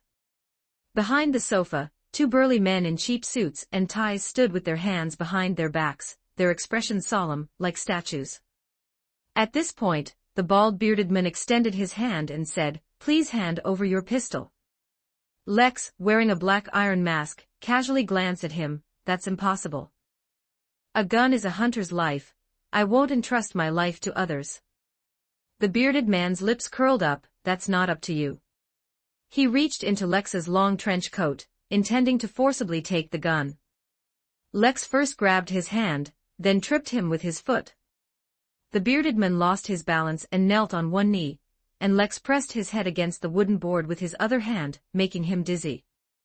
The 2 burly men behind the sofa immediately reached into their coats, each pulling out a revolver, but before they could aim at Lex, 2 gunshots rang out in the room. Their revolvers vibrated violently, flying out of their hands, having been shot away by Lex with precise point shots. The golden pistol moved, pointing at the man on the sofa amidst the bargirl's screams. Lex said in a calm and indifferent tone, The probing ends here, Mr. The pistol spun twice elegantly before Lex put it back into his underarm holster. Taking off his hat, he sat down on the other sofa. The short, stout man then burst into laughter, clapping vigorously. "Excellent, truly the best hunter in town. Your skill completely lives up to that reputation." Lex crossed his legs, leaning slightly against the armrest. "Since you consider me qualified, then I think we can now discuss the mission." "No problem." Doug spread his hands and said, "The mission is simple. Around 11 p.m. on the night of the day after tomorrow, I need you to meet on White Beach. At that time, I need to receive some goods. As long as you ensure that I and the goods can leave safely, Mr. Duke, I am willing to pay you £300. If an accident occurs during that time, I will increase your reward based on the difficulty of the incident. And having seen your skill just now, I can promise that the additional reward will be at least no less than £200. Lex said directly, "You are very generous, but Mr. Doug, would you mind telling me what those goods are? I need to assess the difficulty of the mission to confirm if it matches the reward I receive." Doug gave 2 dry laughs. "How about this? I'll raise the mission reward to £500. As for what it is, don't ask." A smile flickered in Lex's eyes. "Perhaps you don't understand me very well. I'm not short on money, I'm more interested in the mission. If the mission isn't appealing enough, I'll lack motivation. Of course, whether to disclose or not is the client's freedom. It's just that in that case, I can only suggest you find other hunters." Doug fell silent. He smoked his cigar, puffing out large clouds of white smoke, watching Lex through the swirling haze. After a moment, he took off his cigar. "You have a lot of personality. All right, mister, I can reveal a little. Those goods are people, some people from West Balham who came to our loan seeking opportunities. And I am willing to provide them with opportunities. It's people. This is human trafficking. As expected of something a gang would do. Duke, now that you know, you wouldn't go to the police station to report me, would you?" Doug burst out laughing. "Of course not." Lex smiled in response. "But I will report you to St. Witt's Church, because I'm not sure if the police station is in cahoots with you," Lex added in his mind. Doug stood up and actively extended his hand. "Then, may our cooperation be pleasant." This time Lex didn't respond, didn't shake his hand. Pressing his hat onto his head, he said, "See you the night of the day after tomorrow." After leaving the pub, Lex found a child selling fruit on the street, bought his fruit at an inflated price. Then he gave him an envelope and told him to drop it into St. Witt's Church. He witnessed the entire process from a corner near Memorial Square, confirming that a priest came out chasing after the envelope, then opened it, saw what was inside, and immediately changed color and returned. Inside that envelope was the parchment taken from Old Lady Paris's house, the parchment with the evil spell written on it. Next, the church should launch an investigation, and that would be none of Lex's business. He returned to his mansion on Golden Champagne Avenue feeling cheerful and relaxed, climbing over the wall of the back garden, and using the trees and houses for cover, silently entered through the window, returning to his room. As soon as he landed, Lex smelled a very faint, fishy odor. He immediately remembered hunting in the mountains that day, and the strange thing with black bristles on its lips and chin. A thought surfaced in his mind. That monster was here, in his room. Did it track him that night? Had it come for revenge? Lex stood up calmly, showing no abnormal behavior. He naturally walked towards the wardrobe, even humming a tune softly. During this process, Lex tried hard to distinguish the scent and determine the location where that thing was hiding. Even when he opened the wardrobe, the monster still hadn't made a move. It seemed it was waiting for the right moment, waiting for Lex to relax. Lex placed his trench coat, golden revolver, and black iron mask one by one into the secret compartment. Then he took out the snake-scale revolver, using the wardrobe door to block the line of sight. His heartbeat was normal, his breathing natural. He moved his arm slightly, pressing the muzzle of the snake-scale revolver against the wardrobe door, pointing it in the direction of the monster. He abruptly pulled the trigger. Chapter 29, Late Night Visitors. 13:05 words. A crude gunshot exploded in the quiet bedroom, wood splinters flew from the wardrobe door, and a round hole was blasted out by the bullet. On the other side of the round hole, a scream simultaneously erupted from the shadows of the bedroom, followed by the sound of tearing cloth, and the crash of overturning tables and chairs. Lex didn't look, relying solely on his hearing. He pinpointed the opponent's movement and launched an attack. His arm was strong and steady as he raised the snake-scale revolver, making a slight prejudgment, and continued his assault. Unfortunately, Lex missed this time, only shattering the tables, chairs, lampshades, and oil paintings in the room. Footsteps faintly echoed from outside the door. The residents of the mansion had been startled awake, and were rushing this way. If his mother also arrived, she should be able to stop this monster. Thinking of this, Lex quickened his firing rate, hoping to wound it further and prevent its escape. The revolver quickly ran out of bullets. At this moment, Lex heard an indescribable, malicious, filthy, and evil utterance from within the room. Hearing this utterance, he suddenly felt an inexplicable fear. His heart pounded, his palms sweated, and he instinctively moved towards the window. The courtyard lamplight shone there, and upon entering the light, the fear and dread slightly subsided. However, at this moment, a black figure rapidly approached from the shadows of the room. Suddenly, a mass of shadow lunged into the light. Lex couldn't clearly see the opponent's face, only that the thing opened its mouth, revealing sharp teeth, and bit towards his neck. Like a beast. Driven by instinct, Lex dodged, discarded the empty revolver, tightly gripped the hand wearing the shadow gauntlets, and suddenly threw a powerful punch from bottom to top.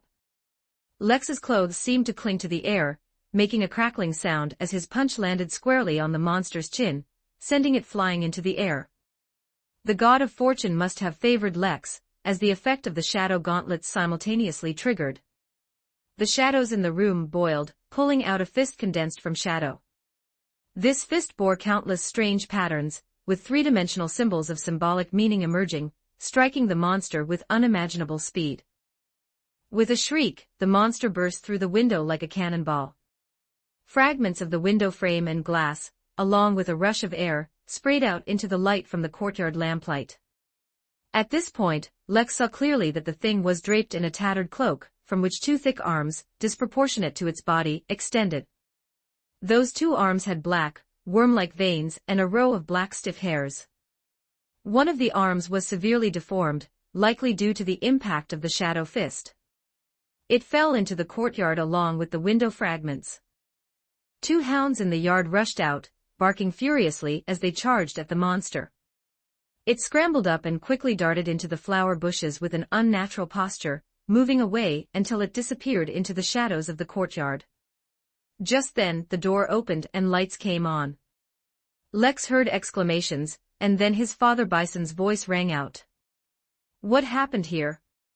Lex was drinking black tea. He had already recounted the events, though he naturally concealed the fact that he had visited the Sea Monster Tavern as Duke. After listening, Bison snorted, "Whatever it is, it's too arrogant, daring to come knocking on our door." Amelia softly said, "I found some of that thing's blood in Lex's room. I can use this blood to divine its location. If the experts can't resolve it, I will personally intervene. I cannot allow something that threatens my child to roam the town." Bison frowned, "But that..." Amelia shook her head, smiling gently, "It's all right, that won't cause me any trouble." "Is Mother in trouble? It sounds like she can't easily make a move. Is it because of the Abraham surname?" As Lex was analyzing, the light before him dimmed, and Amelia stood before him. "All right, Lex. You're tired, it's time to rest. Also, you did well tonight, but next time you encounter something like this, I hope you don't face it alone." "You don't need to face it alone, understand?" "I understand, Mother," Lex said with a smile, putting down his cup and standing up. The bedroom was temporarily unusable due to the fight, so Lex had to switch to another room to sleep. Soon, he fell into a dream. "Don't sleep, Lex. We have a guest." Thump, thump, thump. Lex heard a knock on the door and woke up with a yawn. He glanced out the window, the red moon hung high, and it was still night. In the corner of the room, a person stood with their back to Lex. He wore a white shirt and dark trousers, pointing at the door and letting out a deliberately suppressed laugh. The door opened and someone walked in, wearing a black and white checkered uniform and a soft cap with a badge. A police officer. However, on his epaulets were 3 silver hexagonal stars, the insignia of an inspector. "Good evening, Mr. Lex. I apologize for the intrusion. I am Inspector Lewis." The officer, calling himself Lewis, entered the room. The crimson moonlight fell upon him. He removed his soft cap, revealing neatly combed brown hair parted in a 3:7 ratio. He had prominent forehead wrinkles, deep-set eyes, and wore black-rimmed glasses. His face was square, his nose and ears were rather large, and his nasolabial folds were beginning to show. "May I sit here?" The officer, holding his soft cap, pointed to the sofa in the room. Lex nodded and walked over, sitting opposite the officer. After sitting down, Lewis, through the thick lenses of his glasses, scrutinized Lex with his azure blue eyes. "I hear Mr. Lex went hunting in the mountains with the town's hunters not long ago.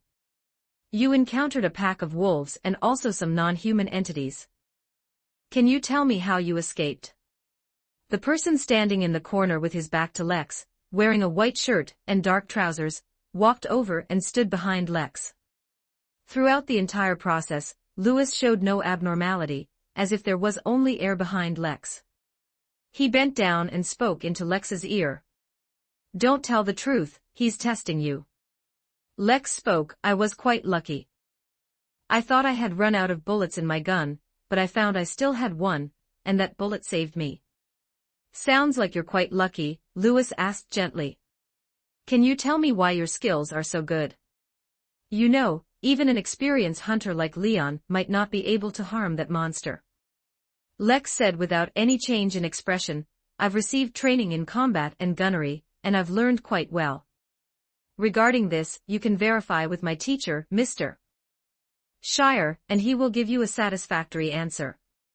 Lewis took out a notebook and made notes, seemingly indicating that the officer's memory might not be very good. Otherwise, why would such a simple matter require recording? The person in the white shirt moved behind Lewis.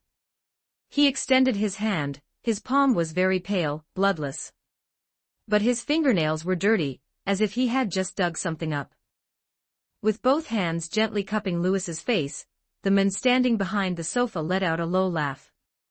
"Lex, what do you say we gouge out his eyeballs? Or maybe cut off his tongue?" No, I still think twisting his neck would be more interesting, don't you?" During this process, Lewis felt nothing unusual. After finishing his notes, he looked up. "Last question, Mr. Lex, are you a beyonder?" Chapter 30, Experts Arrive. 1245 words, don't tell him the truth, Lex. He's testing us, this pig in clothes. We should roast him over a fire, it'll definitely taste good, won't it? The person behind Lewis's sofa bent down, his head hidden behind the officer. Under the crimson moonlight, only black strands of hair could be seen blowing and dancing in the wind. Lex said, "I'm not." Then, with a hint of confusion, "What is a beyonder?"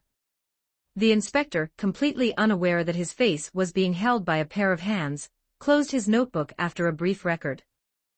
"Don't worry about that question. Thank you for your hospitality, Mr. He stood up, put on his soft hat, and adjusted his glasses. "Good night, I wish you good dreams." Lex mechanically stood up and saw the inspector out. After the door closed, the person in the white shirt and dark pants stood with his back to Lex, one hand pressed against the door. "Are we just letting him go? This rude pig, we should twist his neck, cut open his belly, and pull out all his internal organs. Don't you think that would be a wonderful thing? Let's do that, Lex. Next time he comes to the door like this, we'll kill him, ha ha ha ha ha ha ha." The man with his hand on the door laughed hysterically. In that frantic laughter, Lex lay down on the bed, pulled up his covers, and fell peacefully asleep. When he woke up in the morning, Lex stretched contentedly, feeling refreshed and spiritually active. When he came to the dining room, he saw his father, Bison, holding a copy of Enki Town News, which was Enki Town's weekly newspaper. There wasn't much worth reporting in the town. "How was your sleep last night?" His mother, Amelia, was spreading butter on Joe's bread. Seeing Lex, she asked with concern. "I slept very well, Mom, don't worry." Lex sat down in his seat and noticed that his sister, Harabelle, had not come for breakfast.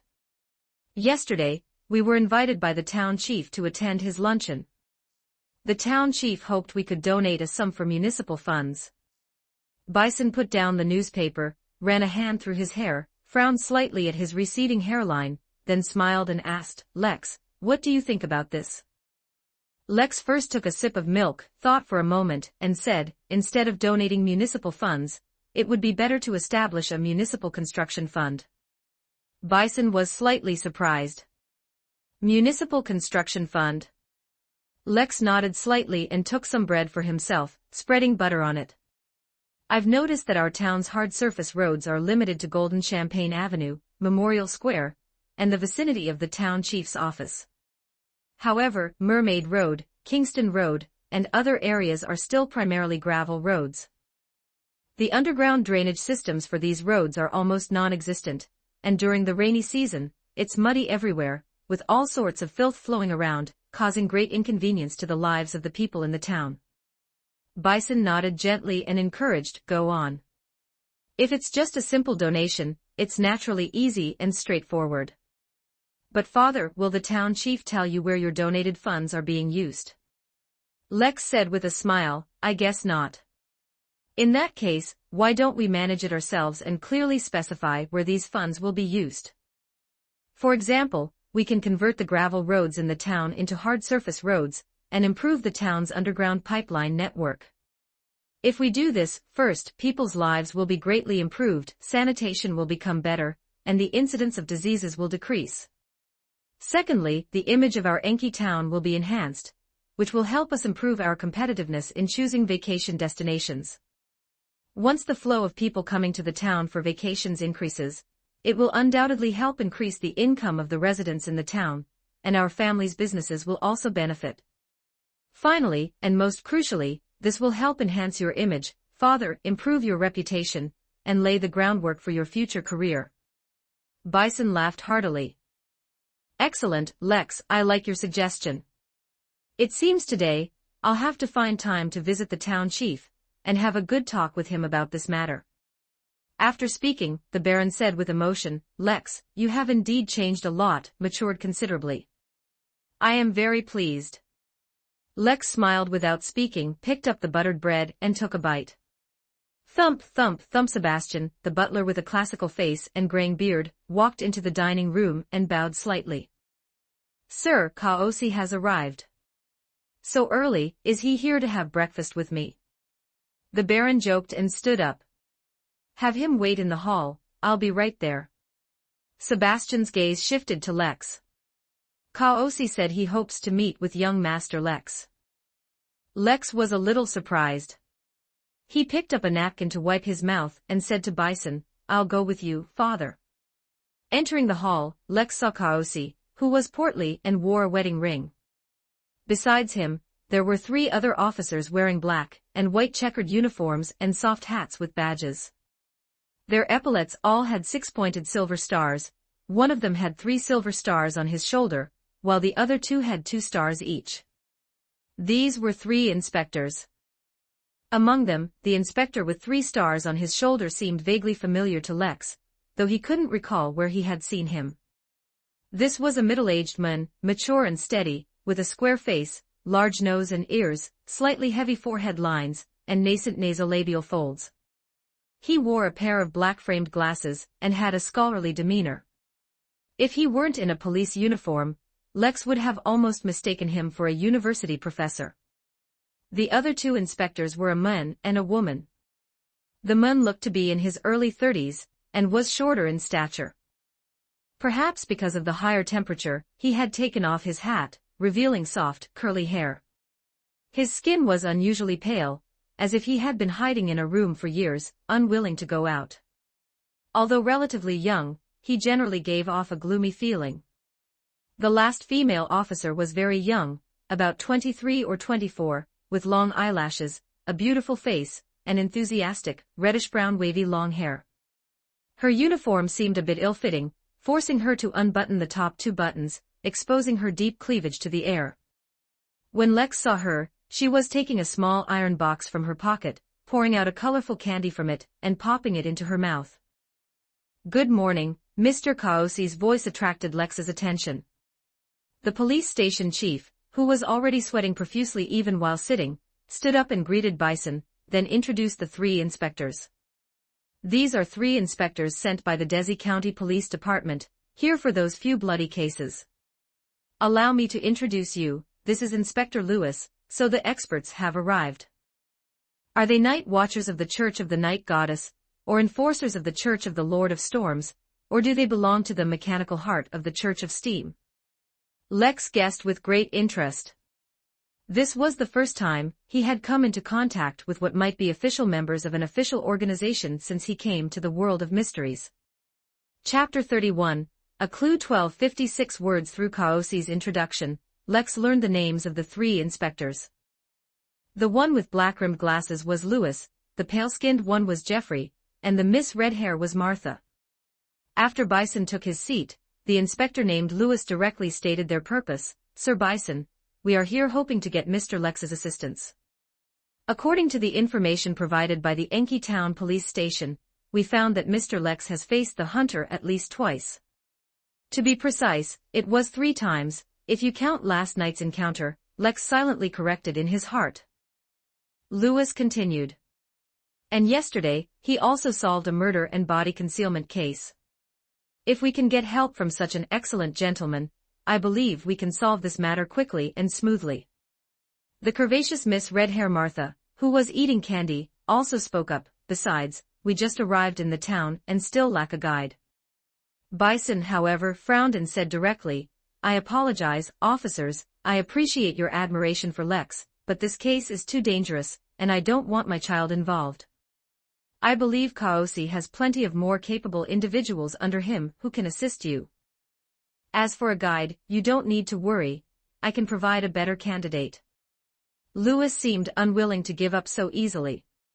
He pushed up his glasses and said, "Sir, please rest assured, we are fully capable of protecting Mr. Lex's safety." Lex turned slightly, leaning towards his father, and whispered, "Father, I believe Inspector Lewis and his colleagues have this capability. If my participation can resolve this matter as soon as possible, I am willing to join." Lex had his own thoughts. That monster clearly wanted to kill him, which is why it snuck into the villa last night. Instead of passively defending, it would be better to actively hunt by leveraging these experts. Moreover, through this matter, he could deepen his hunter role-playing and accelerate the digestion of the potion. Kaosi also said, 3 bloody cases have already occurred, and we must quickly restore peace to the town. Bison, the peak season for vacations is approaching, and we must deal with this matter before then." Bison looked at Lex, then at Inspector Lewis, and finally nodded, "All right, but just as you said, you must be responsible for his safety." "No problem." As soon as Lewis agreed, there was a sound of voices at the door, and then the gray-bearded butler Sebastian walked in, and whispered something in Bison's ear. "Oh, is that so?" Bison adjusted his expression and smiled, "Gentlemen, perhaps now I can provide you with a clue related to the bloody case." This was said to Lewis and his colleagues. Bison then instructed Sebastian, "Bring him in." A moment later, the coachman Old Cook walked in. Seeing so many people in the hall, the dark-skinned old man appeared a bit reserved. Bison stood up, made a brief introduction, and then said, "Cook, tell these officers what you wanted to say." Lewis and the other 2 exchanged curious glances, then the middle-aged officer took out a notebook and a fountain pen, opened it, and prepared to record. It seems his memory is not very good. Lex, who noticed this detail, whispered to himself. Old Cook nodded, then said, "Master, a few days ago, you took an oil painting to the police station, didn't you? I glimpsed it at the time, and inexplicably felt that the face in the painting looked somewhat familiar. Yesterday I finally remembered, that's Ein's grandson. I saw this child last month. It was a terrifying deformed child, it's just that, it in the oil painting seems to have grown a lot. So I can't be sure, after all, how can a child grow so much in just 1 month? Bison said blankly, Ein, which Ein? Father and I also have no impression, Lex said in his heart. When he heard the butler Matthew mention it before, his expression was just like Bison's now. Louis, however, stood up and said, Can you take us to that Ein's house? We want to see his grandson with our own eyes. Old Cook nodded. I know where he lives, but I can't guarantee if he's home. I haven't seen that old fellow for almost a month. Lex stood up. I'll go too. I've seen the killer, so I can confirm it. Seeing this, Bison couldn't stop him, so he said, Then let Cook take you. You can use my carriage, the one with the sedan compartment. Louis took off his hat and nodded slightly. That would be very kind, sir. So old Cook drove, and Lex and the 3 inspectors shared a carriage, leaving the house and heading towards the outskirts of the town. Just in case, he brought his snake scales revolver, but he didn't bring his shadow gauntlets, fearing that the experts would discover it was an extraordinary weapon. Inside the carriage, the Miss Red Hair sitting opposite took out the tin box of candy again, shook out an orange-yellow candy from it, and handed it to Lex with a smile. I'm not a child anymore, Lex thought humorously, but still took it. Sitting next to Martha, the pale-skinned Jeffrey looked at Lex and said, Do you know which specialty store in the town has a discount? I plan to take some back. I don't know, really, I haven't paid attention to these. Lex didn't answer and Louis, who was sitting next to him, cleared his throat. Let's talk about that later, Jeffrey. The inspector with black-rimmed glasses and slightly prominent forehead wrinkles said seriously, Mr. Lex, I'm very glad you can assist us. However, for your safety, I hope you remember that if danger arises, you must stay by my side. I remember, Lex responded seriously. Soon, the carriage stopped and old Cook's voice came from outside the window. Young Master Lex, 3 officers, Ein's house is just ahead. The door opened and Lex and the 3 others got out of the carriage successively. The carriage stopped at a fork in the road. At the end of this small path was a gloomy farmhouse. As Lex had seen when he went to the lumber mill last time, the rubble wall of the farmhouse was covered with wild roses, and the dense trees around it blocked the sunlight. The empty plot next to it, enclosed by wooden stakes, looked even more desolate, with weeds growing wildly, as if it had been abandoned. However, the 2 large black dogs chained at the farmhouse entrance were still as energetic as ever, barking incessantly at Lex and his companions from afar. Louis was about to go forward, but heard the Miss Red Hair Martha call out, Wait a moment. She pulled out a silver chain with a red crystal pendant from her unfathomable cleavage and took it off her neck. She held the silver chain in her hand, letting the crystal pendant hang naturally. After the swaying subsided, Martha seemed to be saying something. The others couldn't hear it. But Lex, as a hunter, with his keen hearing, still caught some of it. There is beyonder danger in the farmhouse in front of me. Again and again, after exactly 7 times, the red crystal pendant actually began to swing. It rotated counterclockwise, and the speed was not fast. Is she performing divination? Danger caused by the extraordinary, they are indeed official personnel. Lex felt inexplicably excited, feeling that he had integrated a little more into this world. Chapter 32, A Diary 1239 words. The Miss Red Hair put away the red crystal pendant, not forgetting to take out the iron box and throw another candy into her mouth. She gently shook her head. Captain, there's no danger. Louis, pushing up his black-rimmed glasses, nodded and said, Good, but still be careful. He walked towards the eerie farmhouse in the distance. Martha complained softly, You don't believe my divination. She must be a seer, following the same path as my transmigration countrymen. At this moment, Lex's spiritual intuition was stirred, feeling a gentle ripple-like fluctuation passing through the surrounding space. Subsequently, the 2 black-skinned dogs, which had been barking joyfully, simultaneously fell into a deep sleep. Louis, who had already reached the vicinity of the 2 black dogs, turned back and gestured for everyone to come over. Arriving in front of the farmhouse, old Cook shouted, Ein, are you there? Open the door, I have something to tell you. He called 3 times, but there was no answer from inside the house. However, a horse's whinny suddenly sounded from behind the farmhouse. Lewis's expression changed, and he rushed out with Jeffrey. The two ran towards the back of the farmhouse, and moments later, gunshots were heard. Soon after, they returned. Lewis frowned, making the lines on his forehead even more pronounced. Someone rode away on a horse. Jeffrey, did you get a good look at him? Jeffrey, pale-skinned with half a store discount flyer sticking out of his pocket, shook his head and said, I didn't see him clearly. Lewis looked towards the door. Jeffrey and I will go in first. You wait outside the door. Lex, worried about potential danger, whispered to Old Cook, you go back to the car. Even Martha took out a revolver. The other 2 inspectors, Lewis, used a black revolver, while Jeffrey took out a short stick with some patterns and symbols on its surface. The 2 men came to the door and exchanged glances. Jeffrey then lifted his foot and kicked it hard. Despite being slightly shorter than his colleague, his strength was astonishing. The wooden door completely detached from its frame and crashed heavily to the ground, kicking up a cloud of dust. Lex looked through the doorway. The light inside was dim, but with the keen vision of a hunter, he still saw 2 dark figures sitting on chairs. At the same time, he smelled a scent like dead rats. The foul odor made Lex frown, and he knew that the owner of the house had likely met a tragic end. Just then, there was a flapping sound inside the house.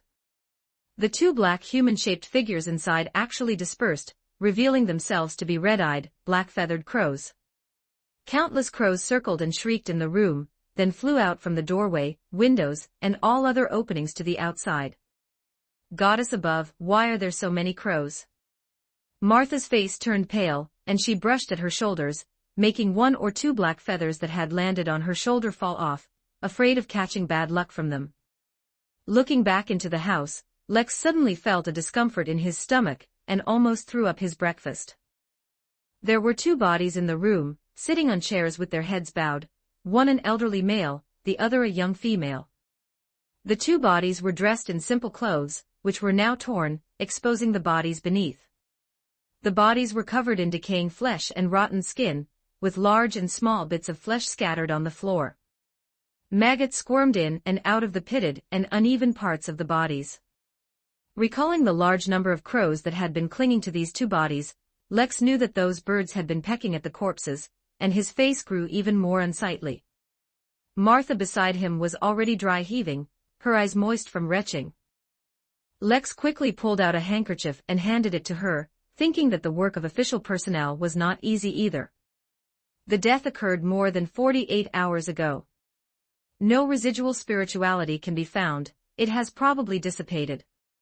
Jeffrey seemed very skilled in the domain of bodies and death. After quickly making his judgment, he took out a small transparent glass bottle containing some emerald green liquid. He unscrewed the cap, wiped the opening of the bottle against his nose, and then handed it to Lewis. The inspector, who had been covering his nose with his hand, lowered his hand after smelling the scent emanating from the liquid in the bottle. Jeffrey then offered the small glass bottle to Lex and Martha. When the bottle's opening appeared before him, Lex smelled a mixture of mint leaves and tobacco. The strong smell made him cough a few times, but it blocked out the intense stench of decay coming from the house, at least preventing him from feeling nauseous. Martha also stopped vomiting. Inside the house, Lewis found some curtains and covered the bodies with them, then went upstairs. Moments later, the inspector's voice came from above, Jeffrey, Martha, come up. Lex followed the 2 officers upstairs, but was told to stop when Martha and the other entered a room. Lex, remaining in the corridor, heard gasps from inside the room, followed by deliberately lowered voices, and then the door was closed by someone. Using the hearing of a hunter, Lex heard phrases like evil ritual, puppet, and secret organization. At this moment, his attention was drawn to a partially open door ahead. Lex pulled out his snake-scale revolver, moved silently, and cautiously pushed the door open. Inside was a bedroom. On the bed by the left window, the covers were messy. There was a table by the windowsill, with a pen on its surface, and a notebook fallen under the table. The narrow room was clear at a glance. After confirming that no suspicious person was hiding, Lex put away his revolver, entered the bedroom, and picked up the notebook from the floor. It turned out to be a diary. He turned to the first page, where the following content was recorded in neat handwriting. March 18th, I finally landed. Damn sea journey, I will never take a boat again in my life. But I must thank this journey, it's a new beginning. I will prove to that guy Follett that I am the one favored by the gods. March 21st, thanks to this town, thanks to these ignorant farmers in the town, especially that fool old Ein. He already believes what I said, believing that I can let his intellectually deficient daughter live a normal life. Haha, it's time to test the suggestions Mr. Heimerk gave me. March 29th, it's truly amazing. Heimerk's suggestions are indeed effective. I modified the prayer incantation according to the information he provided and immediately received a response from the gods. Follett, you just wait for me. When I return to Orvie Island, you'll be kissing my shoes, ha ha ha ha. April 5th, through the gift bestowed by the gods, Sarah has successfully conceived. She is pregnant with an important child. Old Ein is overjoyed, that idiot. Upon reading this, Lex's heart sank. He knew that Sarah was old Ein's daughter, and from the content of the diary, her pregnancy was related to the so-called gift bestowed by the gods, not natural conception. So what kind of god did the diary's owner believe in? Chapter 33, Volunteering 1228 words, April 15th, in just 10 days, Sarah looks like she's 5 or 6 months pregnant. She's so lucky, she's the chosen one of the gods. April 30th, Sarah is almost ready to give birth. The important child is about to arrive, I'm so excited. I have to say, Mr. Heimerk really helped me out a lot. May 2nd they were born, and there were 2 of them. May 3rd, damn it, one of the children died prematurely. What am I going to do? Old Cook said that Ein bragged about having 2 healthy grandchildren, but it turned out one of them died prematurely, and the other became a murderer. Lex shook his head. If that's the case, wouldn't the murderer be only 2 months old? This must be the youngest murderer in Lone Kingdom's history. He continued to read. May 7th, a miracle happened. So that's how it is.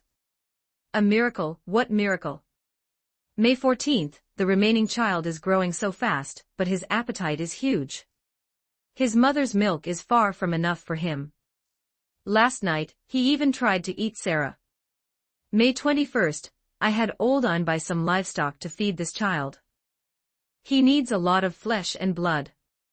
May 27th, he seems no longer satisfied with just animal flesh and blood.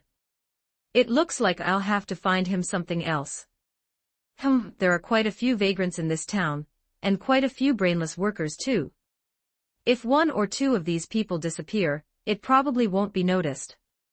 But I can't show my face personally, I'm a stranger to this town. I need to think of a way. May 29th, I have to say, there are quite a few fools in this town.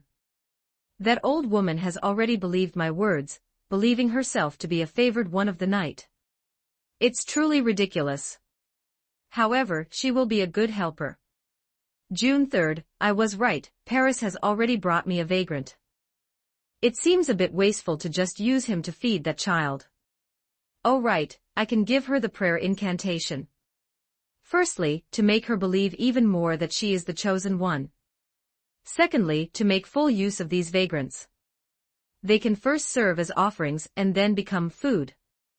I really am a genius. So that's how it was. Paris's favored one of the night came about like this. That old woman was used, and those poor people tricked by Paris became both offerings and food. Lex's mood gradually grew heavy, feeling that every word in this diary was seeping with blood, but he silently continued to read. June 7th, Gore, well, that child. That's the name old Ein gave him, it's really unpleasant. Never mind, he's just a tool anyway, a name doesn't matter. In short, Gore has been a bit out of control lately. He actually snuck off to the mountains behind my back, but because of that, I discovered that he has the ability to change and control animals. June 14th, this little scoundrel actually ran off to the town. Damn it, he can't be known by others yet. I need to teach him a good lesson. Lex noticed that in this entry, the diary's owner changed the way he referred to the child, which seemed to indicate that his perception of this child was changing. June 25th, I'm going crazy, this little scoundrel killed someone. I've already provided him with food, and he's still not satisfied. Damn it, it's not time yet. July 8th, alright, he killed another person at the town's hotel. It seems I can only hide him in the mountains. July 11th, he ran back from the mountains. He claimed he was attacked, what an uncooperative scoundrel. July 12th, big trouble. According to his description, the person who attacked him seems to be the town's baron's son. Before this, he had already encountered that boy named Lex once, in Memorial Square. This scoundrel keeps causing me trouble. What do I do now? Kill that boy? But he's a noble, so troublesome. July 15th, this is truly an unfeeling monster. He actually killed his own grandfather and mother. July 16th, it's that Lex again, that damned fellow again. How did he end up at Paris's house? Scoundrel, I was just separated from him by a door at that time. I shouldn't have hesitated. If I had acted, I wouldn't have let him escape, I wouldn't have let him call the police, and I wouldn't have lost Paris, such a useful tool. Seeing this, Lex couldn't help but be startled. Was the diary's owner at Paris's house at that time? Suddenly, Lex remembered that there was a room in Paris's basement. Could it be that the owner of this diary was in that room at the time? July 17th, time is a bit tight. For that matter, I need a larger number of offerings. I think I hear the sound of a carriage. This was the last diary entry. Closing the diary, Lex quickly walked out of the room, just in time to see Lewis and the others coming out. Inspector, you need to see this. Lex presented the diary he had found. Lewis flipped through a few pages, and his expression changed. Now we're in trouble. He handed the diary to the other two. Martha saw the last page and exclaimed softly, he wants a larger number of offerings, so aren't the people in this town in danger? Lewis nodded, today's search ends here. We'll go back immediately. We need to see the mayor and Kaosi to discuss a countermeasure. They hurried downstairs, left the farmhouse, and returned to the carriage. As the carriage headed towards the town, inside the compartment, Lex said, Inspector, I have a suggestion. Lewis glanced at him, please speak. Lex pointed to the diary held in Jeffrey's hand. The strange things that have been happening in our town lately were all orchestrated by the owner of this diary. The diary also mentions that he hates me very much. I think we can use this to lure him out. The three inspectors exchanged glances in surprise. Miss Redhair Martha reminded him, in that case, you would be taking on a lot of risks. Lex straightened his back and said, but the diary also said he needs a large number of offerings. If my risk can resolve this matter as soon as possible and prevent a disaster from happening, then, I'm very willing to take the risk. Lewis nodded slightly, your courage is admirable.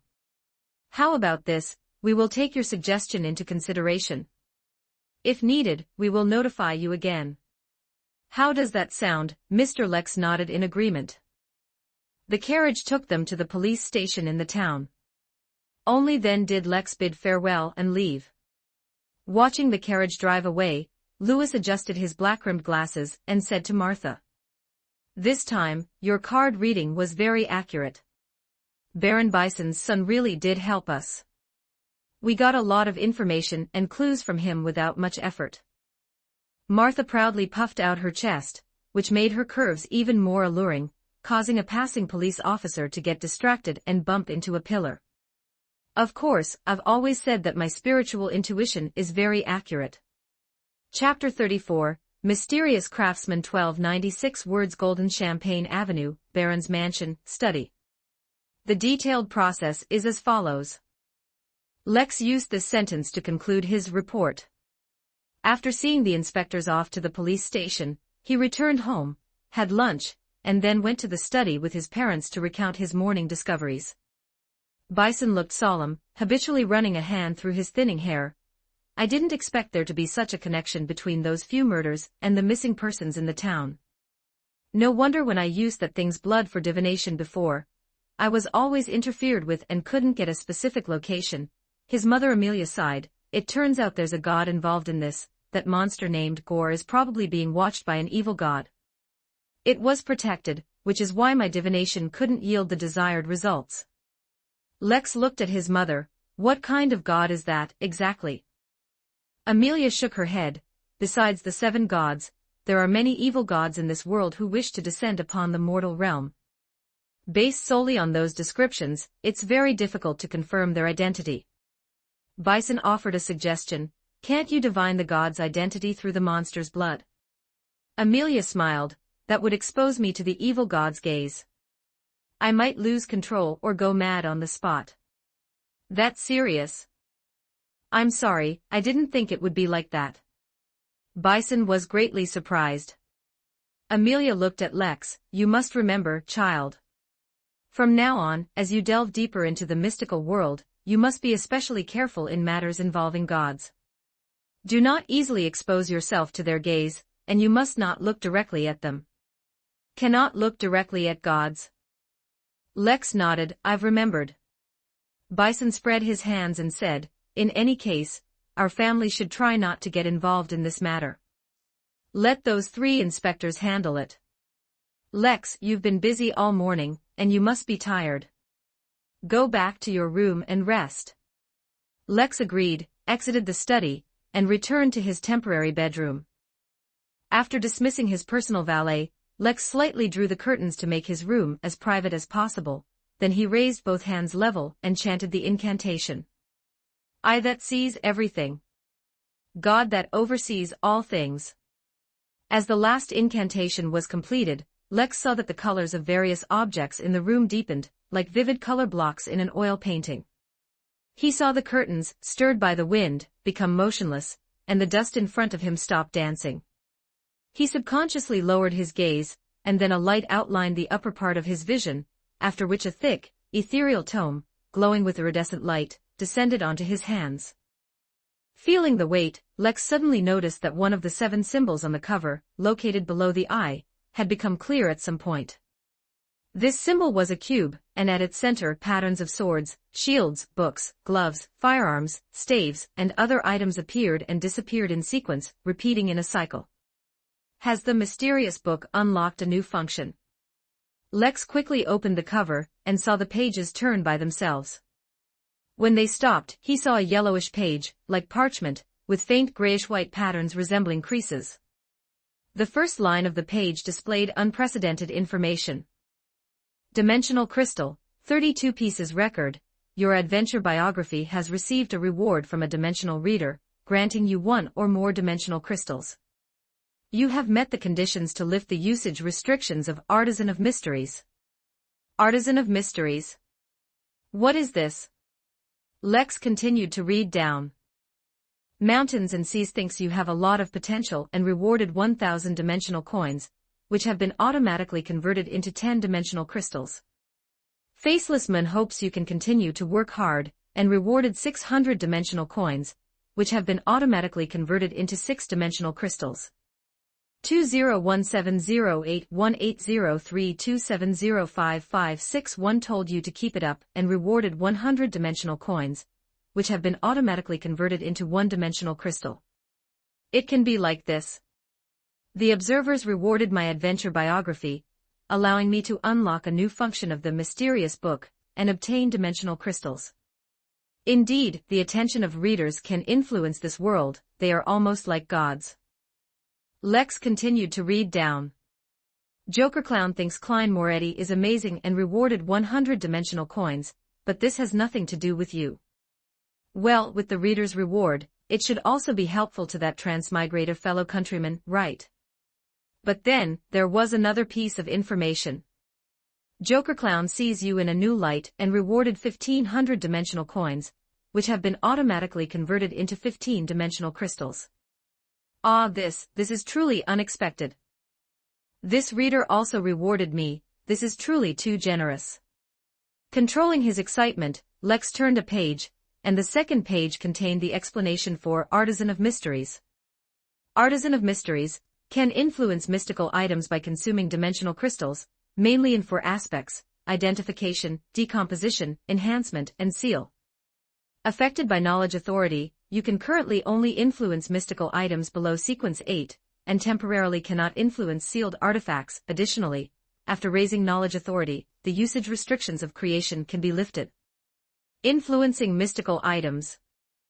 After raising knowledge authority, there's also a new function that can be used.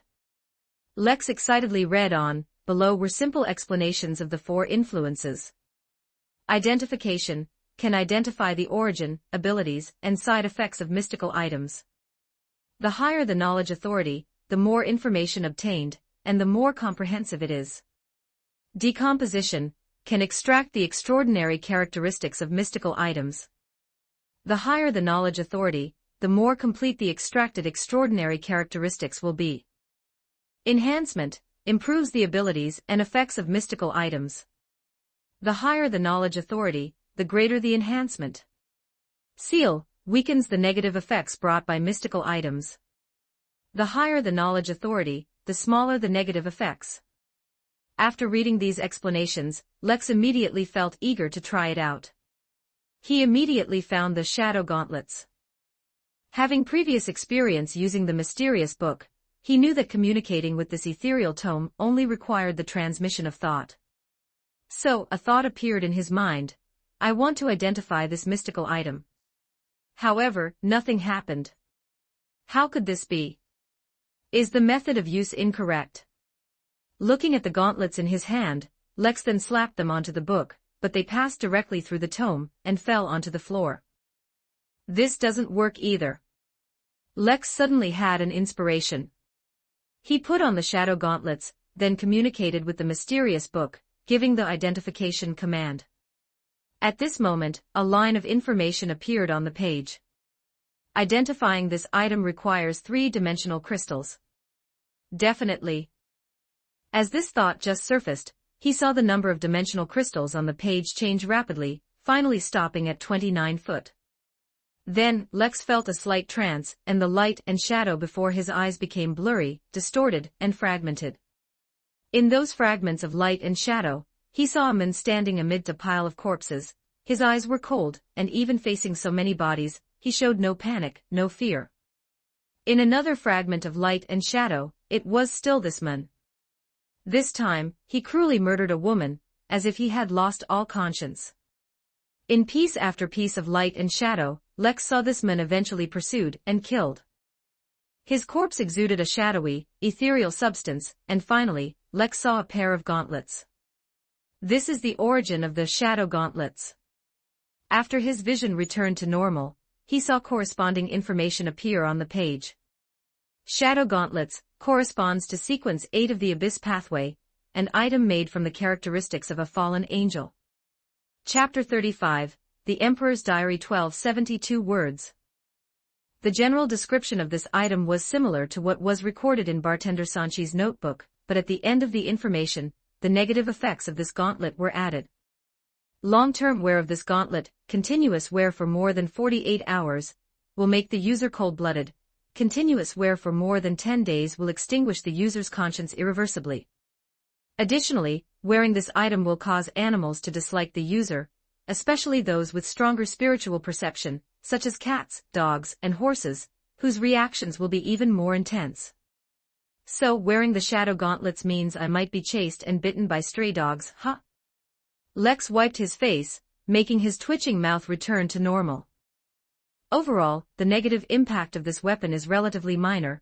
As long as it's not worn continuously for more than 48 hours, it generally won't alter one's heart nature.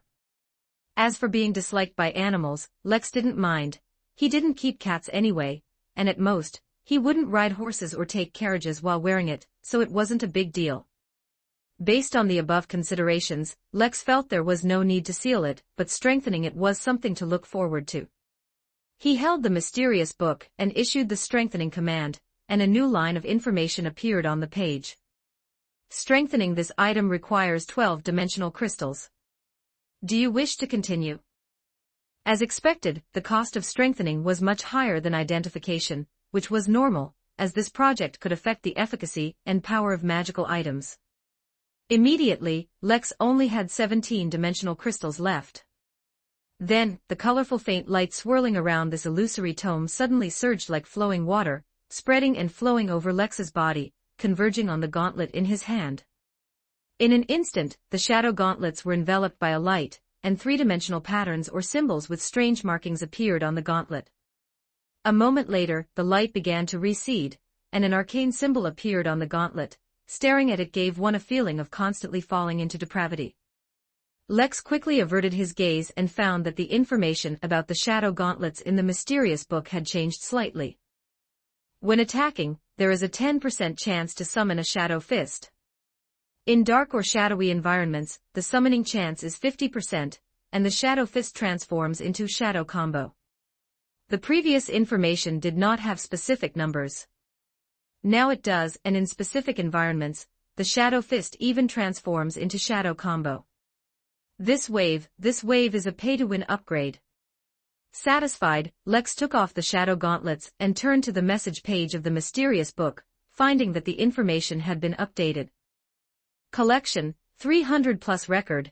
Your adventure biography has received over 300 collections and follows, granting you one use of the message board permission. Great, I can use the message board again. Lex continued to read, and the questions he had previously asked had already been answered by observers. A S-level creature who gave up thinking. Abraham Tudor advanced to Sequence 0, taking the Hunter Pathway Sequence 1. Speechless, he is called Alista, not Abraham. This is a face-slapping scene from beyond the dimension. It seems observers sometimes make mistakes. I must pay attention to this and try to read as much information from observers as possible so as not to be led astray or misled. Number 160809145813508. The Abraham family ancestor was only one step away from being a true god, but later the entire family was cursed, and the rest is not something you can know. The Solomon Empire once ruled the North Continent.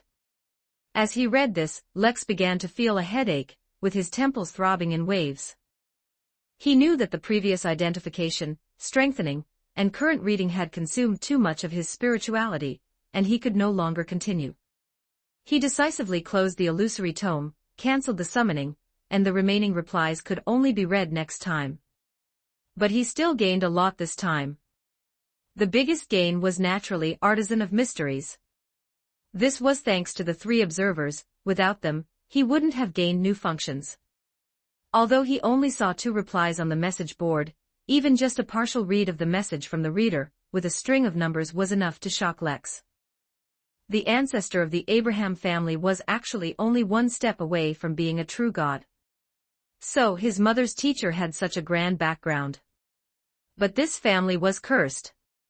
To be able to curse such a powerful family, the entity must also be extraordinary. No wonder that reader said, the rest is not something I can know. Lex endured his headache and lay on the bed, staring at the ceiling, his thoughts wandering.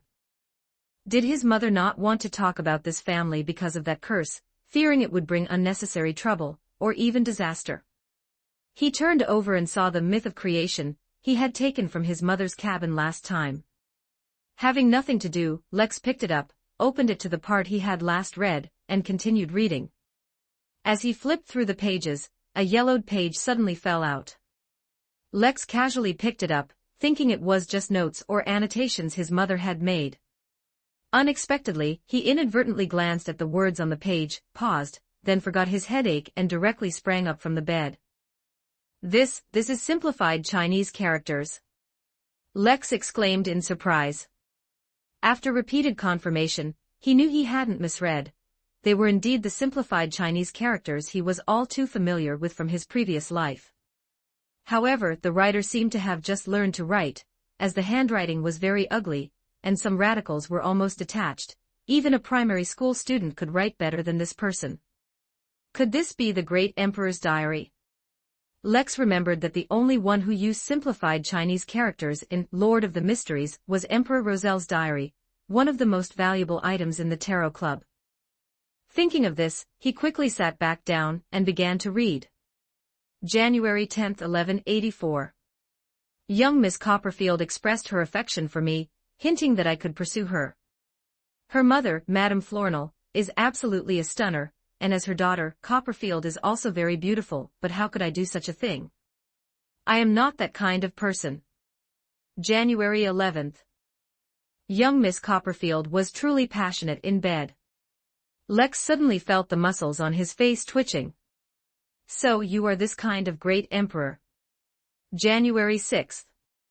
My foolish children finally listened to me and began to try acting, getting rid of those charlatans' deceptions. Damn it, I'm going to drive all those charlatans away, at least keep them far from my children, so they don't infect my children with their stupidity. September 25th, young Miss Ithaca brought her friend to see me. Young Miss Harper is also very charming, and even younger. I'm starting to miss my youth. Although there were only a few short diary entries on this page, and no continuous information between them, it allowed Lex a glimpse into the life of this legendary great emperor.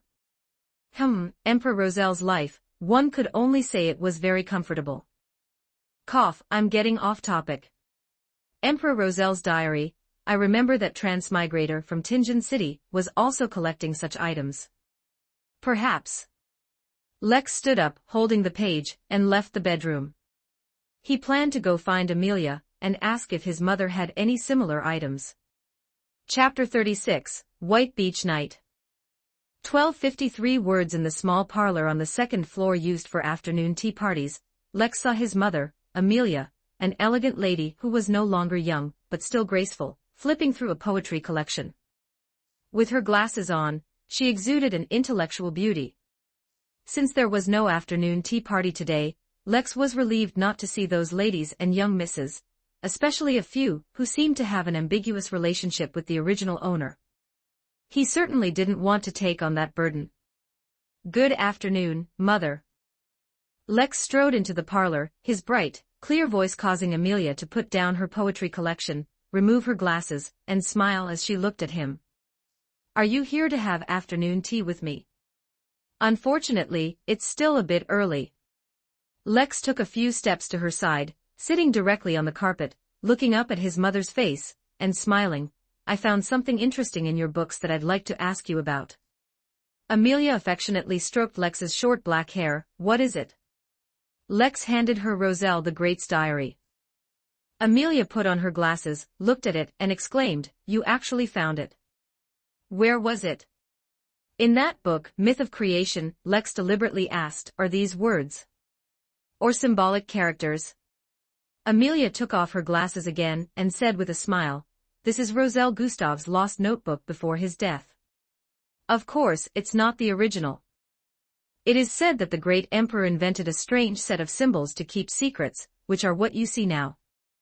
I obtained this note during an adventure in the past. I also studied these symbols, combining mathematics, ancient texts, and mysticism, but I couldn't decipher any useful information.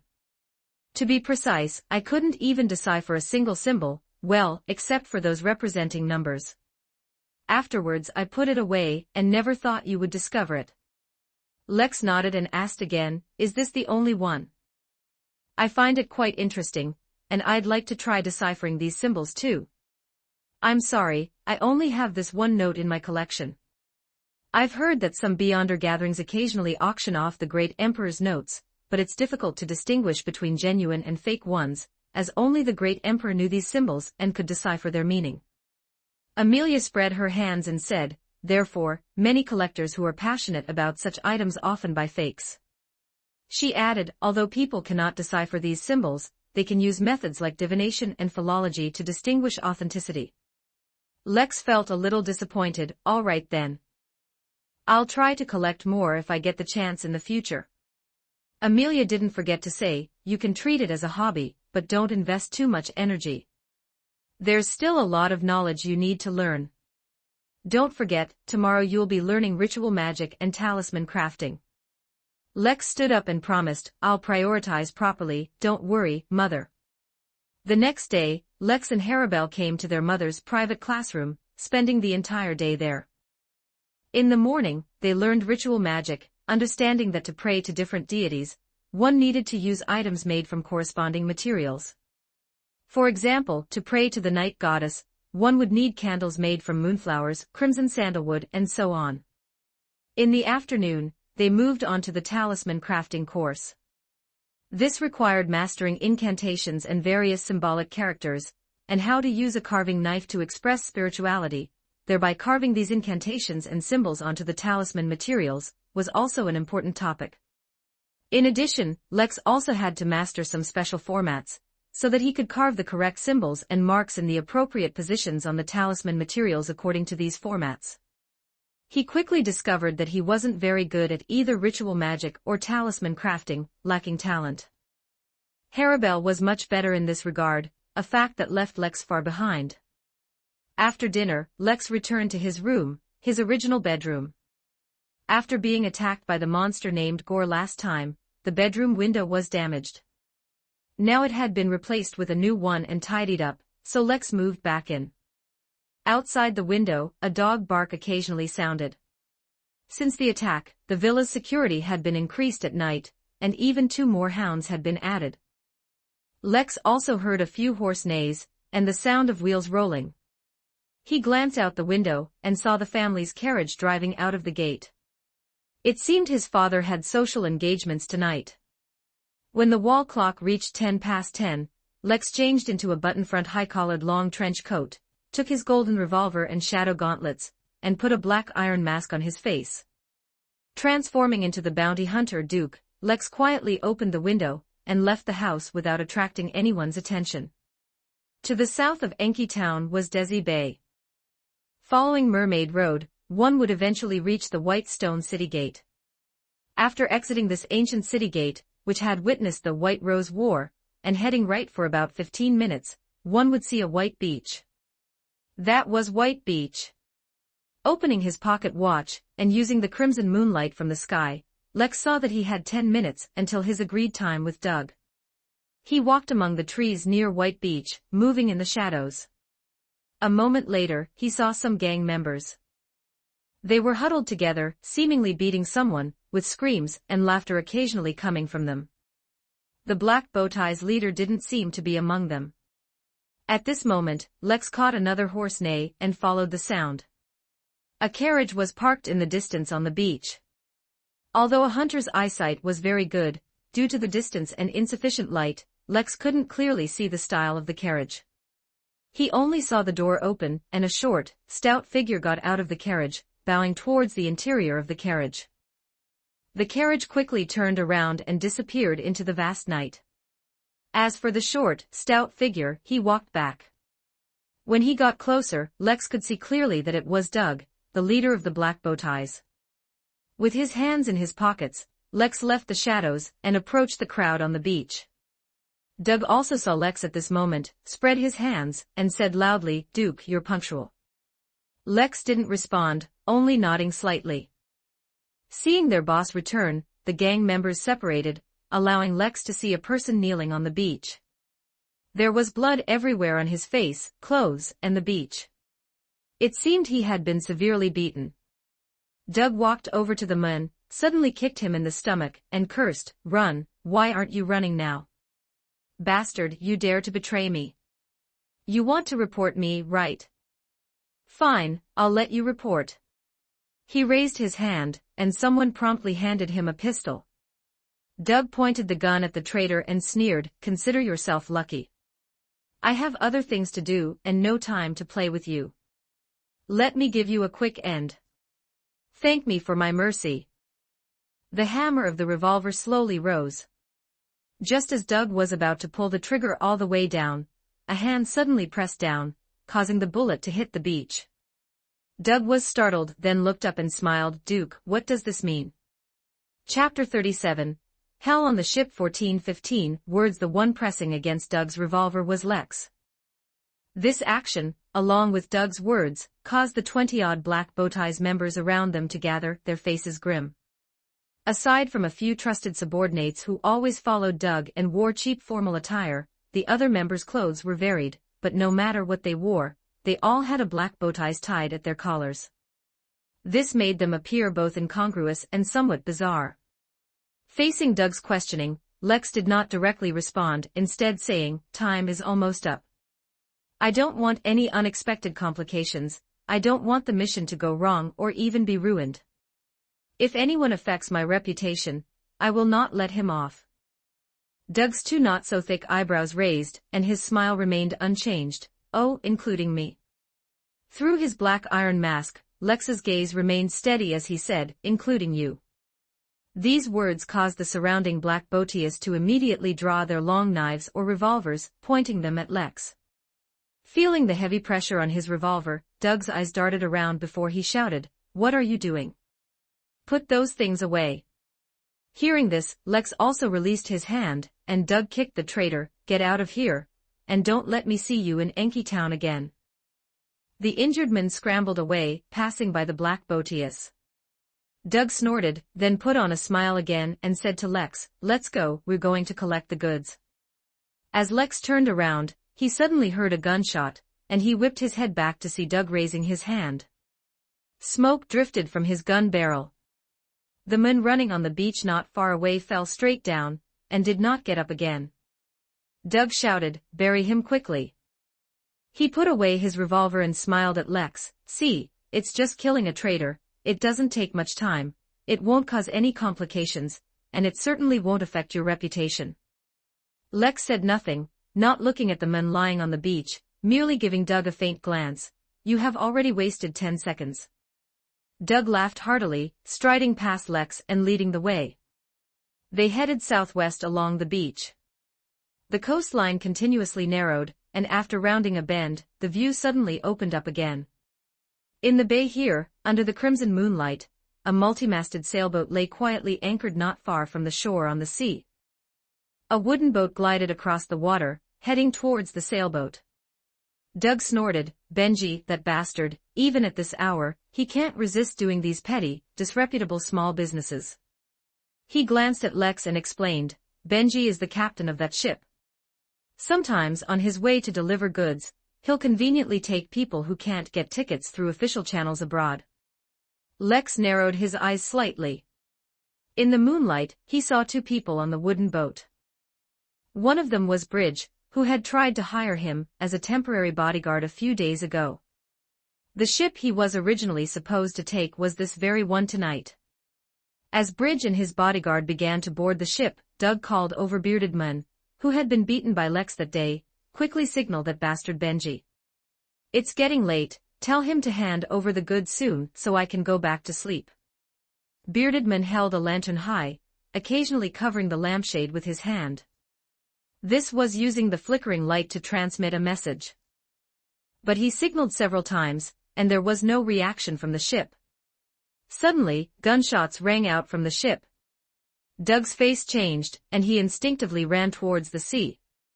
During this, 3 more gunshots rang out from the multi-masted sailboat. Then came an eerie silence. Behind his iron mask, Lex frowned slightly and stepped forward, saying, "I suggest it's best not to board the ship, but I imagine you won't agree." Doug's facial muscles twitched as he said, "Isn't that obvious? The cargo on that ship is very important to me, and they absolutely cannot have anything happen to them. Otherwise, it will be very difficult for me to explain to that man." Lex thought of the carriage Doug had just descended from. The leader of the Black Botius had bowed to the person inside the carriage. That man must have been in there at the time. Realizing his slip of the tongue, Doug immediately covered his mouth with his hand, then shouted, "Quickly get the boat out, let's go up and see." The Black Botius ran to the shore, flipped over several wooden boats that were upside down on the beach, and pushed them into the sea. Lex and Doug shared a boat, while Bearded Man and 2 other bodyguards in formal attire rowed. A moment later, they boarded the deck of the multi-masted sailboat. There was no one on the deck, nor any lights. The main door leading to the cabin was wide open, and it was pitch black inside. Doug came to the door and shouted inside, "Benji, are you down there? Damn it, answer me quickly." Lex patted his shoulder and shook his head. Calm down, impulsiveness and anger cannot solve problems. I don't need you to teach me. Doug slapped Lex's hand away and shouted at his subordinates behind him, light the lamps, we're going down. Soon, lanterns and torches illuminated the stairs leading to the bottom of the cabin. Lex followed Doug down. As soon as he entered the cabin, he immediately smelled a foul odor. A hunter's sense of smell quickly allowed Lex to distinguish that the smell contained strong liquor, urine, body odor, and a strong scent of blood. He reached into his pregnant and took out his golden revolver. Seeing his movement, Doug also drew his gun. Creak! This was the sound of feet stepping on wooden planks. The black botias spread out, and the lights illuminated the cabin. As soon as Lex descended into the cabin, he distinctly felt that the temperature here had dropped by at least 5 degrees Celsius compared to the deck. Even without seeing anything yet, he could feel that the aura of death here was incredibly rich. Occasionally, a chilling wind, blowing from an unknown source, would whistle past his ears, like the whispers of wraiths. Just below the stairs, Lex saw Bridge. He was lying face down, as if crushed by a heavy object, which had caused his entire back to sink in. Poor Bridge. As for his bodyguard, an unknown hunter, he had suffered an even worse fate, dismembered. It seemed they had been attacked not long after entering the cabin. Lex shook his head, passing by these 2 corpses. Suddenly, a gasp rang out from ahead, followed by someone shouting, "Dead people, so many dead people." Doug's face changed upon hearing this. He pushed aside the subordinate blocking his way and jogged forward. Lex followed him into the depths of the cabin and immediately saw that the wooden floor of the cabin was stained dark red with blood. In this dazzling red, corpses floated. Among them were sailors clearly of lone ethnicity, and also bronze-skinned Biam people. They lay haphazardly, sprawled in their own blood. It's like a premonition of hell, Lex murmured under his mask. Then he noticed that the faces of these corpses did not show expressions of pain. Instead, there was a look of satisfaction, a joyful expression, as if they were enjoying pleasure. It was as if they were still enjoying the love between a man and a woman before death arrived. This was truly too bizarre. As for their cause of death, it was clearly wounds to the abdomen. Each corpse had a fist-sized gash in its abdomen, and the fresh blood that stained the cabin floor came from each of these wounds. Lex took a lantern, squatted beside a corpse, picked up a nearby stick, and propped open the wound. The light shone into the wound, and Lex saw that the deceased's abdomen was empty. He gasped under his mask. He believed that if he were to cut open the deceased's chest now, he probably wouldn't see any organs in the chest cavity either. The internal organs and intestines of these corpses had all been extracted. When he stood up, he inadvertently glimpsed a statue placed among these corpses, a statue that combined the concepts of tree and female. Lex had seen the same thing in Old Lady Paris's basement before. Chapter 38, Bloody Sacrifice 1314 words. Seeing the bizarre statue, Lex immediately thought of the diary found in Ein's farmhouse, which contained a phrase like requires a large number of sacrifices. Combined with the hell-like scene in the cabin, a flash of lightning seemed to strike Lex's mind. Is this a sacrifice? A sacrifice to some evil deity? Had the diary's owner already gotten what he needed, or was this merely a prelude? Lex temporarily suppressed these thoughts. Now was not the time to consider them. He didn't hesitate, raising his golden revolver and firing 3 shots at the statue. Doug and the others watched Lex blow up the statue, bewildered. This time, no blood flowed from the shattered statue, nor did any strange roars echo in their minds. Lex frowned slightly inside his mask. His intuition told him that this situation was probably somewhat different from what happened in Old Lady Paris's basement. Was it because the sacrifice had been completed? Just as he was about to remind Doug that they should leave here immediately, Lex heard a faint noise. Almost instinctively, he leaned back sharply, and then something whistled past his head, crashing into a pillar. He heard something shatter, heard liquid splashing onto the ground with a gurgling sound, and smelled the strong scent of high-proof alcohol. Who is it? There's someone in the captain's cabin. The Black Boatius cried out in alarm.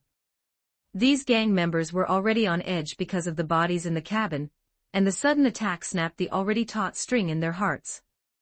Thus, the roar of handguns predictably erupted. These gang members roared as they unleashed a torrent of bullets towards the bottom of the cabin. Lex glanced at the shattered wine barrel, feeling a bit worried that there might be more such barrels in the cabin, and that the Black Ribbon's bullets might hit these strong spirits and cause a fire. Suddenly, not far ahead, a man carrying a kerosene lamp flew out without any warning. He screamed as if struck by something invisible, crashing into the shadows. The lamp in his hand fell to the ground, its glass shade shattering, and the liquid inside splashed out. The wick touched the kerosene, and a crimson flame instantly flared up with a whoosh. Another Black Boatius screamed. This time, Lex saw clearly. The man was lifted into the air by an invisible force, his clothes tightening and wrinkling, then he was slammed onto the floor, before being thrown horizontally into the depths of the cabin. There was an invisible enemy in the captain's cabin. This was the first time Lex had encountered such a situation. Not wanting to be reckless, he turned and ran towards the stairs. This place was not suitable for staying long. He remembered his identity as a bounty hunter, and that he had accepted Doug's commission tonight. So, although he didn't like this gang leader, he still offered a warning. If you don't want to die, hurry up and leave. Doug seemed to awaken from a dream, but he pushed two bodyguards in formal suits. Don't just stand there, shoot. He hoped to use these subordinates to delay the invisible thing. But those Black Boatius weren't foolish. Apart from a few who were scared senseless and instinctively kept firing, all the others ran towards the stairs. A Black Boatius with a buzz cut shouted and fired wildly around him. Suddenly, he couldn't make a sound, but his mouth hung wide open. He threw away his handgun and frantically clawed and pulled at his front, as if trying to stop something from entering his mouth. His face grew redder and redder, his eyes bulged, and a tooth was forced out by the pressure. Suddenly, this Black Boatius's body split into two halves, as if torn from the inside by an invisible force. The two halves of the corpse spun in midair for a moment before being flung in different directions. The smell of blood in the captain's cabin grew even stronger. Upon reaching the deck, Lex's keen hearing allowed him to catch a faint, unusual sound carried on the wind. Hoo-ch, it was like someone was breathing heavily, and the sound suggested that the person was suppressing his madness, waiting for an opportunity to erupt. Lex realized that besides the invisible thing in the captain's cabin, there was another danger on the deck. By then, Doug and his subordinates had already run onto the deck. The short, stout man, who probably hadn't exercised in years, was bent over, panting, and couldn't go on after just running up the stairs. His subordinates were clearly stronger. They rushed towards the gangway, wanting to leave the multi-masted sailboat. Soon, someone shouted, "Where are our wooden boats? Damn it, how did they float away? Forget it, we'll swim back." Enki town was close to the sea, and most people in the town knew how to swim. The sailboat was not far from shore, so swimming back wouldn't take much time. A Black Boatius was already preparing to jump ship, when suddenly a rope used to keep the mast upright looped around his neck. Then a strange cry echoed in the air, and someone leaped down from the mast. The Black Boatius was pulled up, his neck strangled, hanging in midair. Under the crimson moonlight, Lex saw a thin man with bronze skin, and disheveled hair that obscured most of his face. He had large, sinister blue tattoos on his back. He didn't look particularly strong, yet he single-handedly held the rope from which an adult man was hanging. He was breathing heavily, whether due to the moonlight or other factors. In any case, his eyes were slightly red, and it was hard to see rationality in them. There was only overwhelming madness. Against an unseen opponent, the Black Boatius were panicked and terrified, but seeing a scrawny man before them, these gang members were clearly less afraid. Without a word, they raised their handguns and opened fire on the man. Worried about being hit by stray bullets, Lex quickly ducked behind the ship's mainmast. From behind the mainmast, he saw the tattooed man dodging the Black Ribbon's attacks with incredible speed and extremely keen senses. And in the process of dodging, he casually used whatever was around him. Ropes, harpoons, iron hooks, as well as guns and swords dropped by the black ribbons, all these things became his weapons, and he used them to take the men's lives. Lex also noticed that this madman had great strength, but his mind wasn't very sharp. It seemed rationality had abandoned him. His behavior was violent and impulsive, mostly dominated by instinct, yet even so, in the blink of an eye, half of the Black Botius had been taken care of by him. Lex narrowed his eyes slightly. Was this a beyonder? Using a spoon he picked up from somewhere, the man with blue tattoos on his back used it to stab into a Black Botius's eye, gouging out the eyeball, which he then threw into his mouth and chewed. He casually scanned the deck, then suddenly saw Lex, spat out the eyeball, and lunged forward as if he had found new prey. Lex cursed inwardly but didn't panic. He raised his hand and fired a shot at the mainmast above his head, then ran towards the captain's cabin not far ahead. The bullet severed the ropes on the mainmast, causing the already furled sails to drop. The grayish-white sail immediately enveloped the madman. When he tore through the sail, shouting and screaming, and burst out, he just happened to see the captain's cabin door slam shut with a bang. The man's lips curved into a smile, revealing white teeth and dripping saliva. His eyes were wild, and he let out a loud cry as he charged towards the captain's cabin. Chapter 39, Shadow Combo 1337 words. The captain's cabin was dim, with most of the space hidden in shadow, except for the crimson moonlight streaming through the bay window on the right. Lex lay on the floor, holding his revolver, its muzzle pointed directly at the captain's cabin door. He glanced at Doug, who was hiding behind a chair nearby, and his mouth, hidden by the mask, twisted in a sneer, but he didn't voice his displeasure. The leader of the Black Botius had followed him in, and hidden with him. If he could, Lex would have driven him away, but there was no time now. He hadn't run into the captain's cabin aimlessly. This place, this space, was a temporary trap for Lex. Just now on the deck, Lex had confirmed with his own eyes that the tattooed man, suspected to be a beyonder, was mad and deranged, possessing immense strength and keen senses. In a wide open space, it would be difficult to hit him with a pistol, and the Black Botius members had already proven this. So Lex had ducked into the captain's cabin.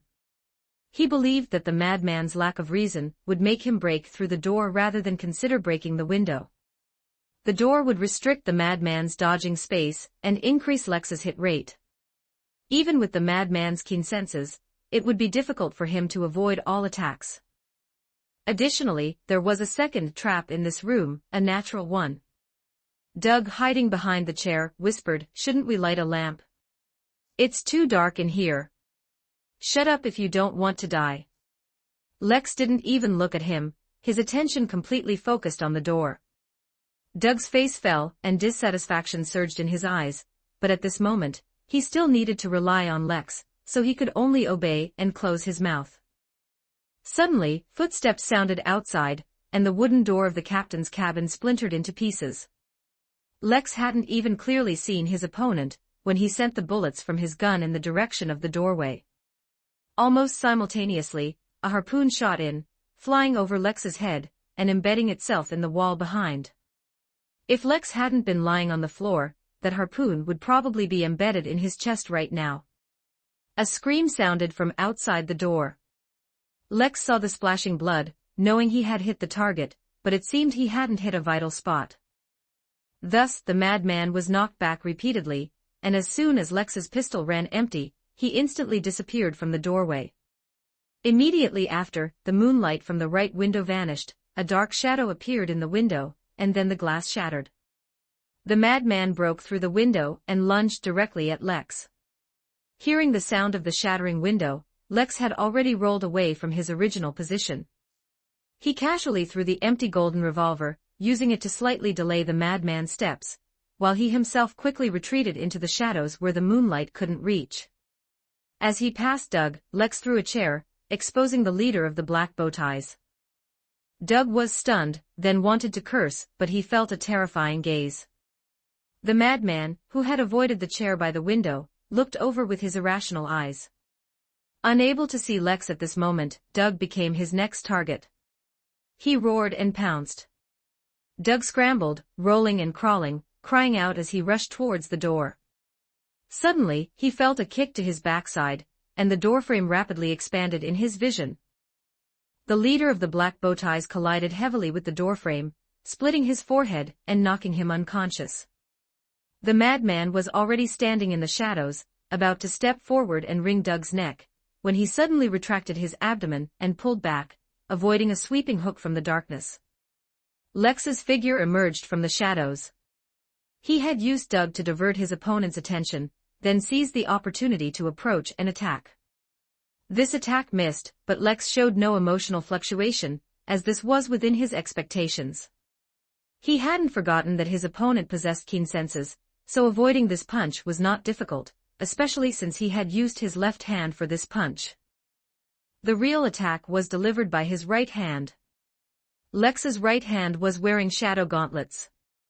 At this moment, he was in a dim environment, an environment that allowed the gauntlets to exert their maximum power.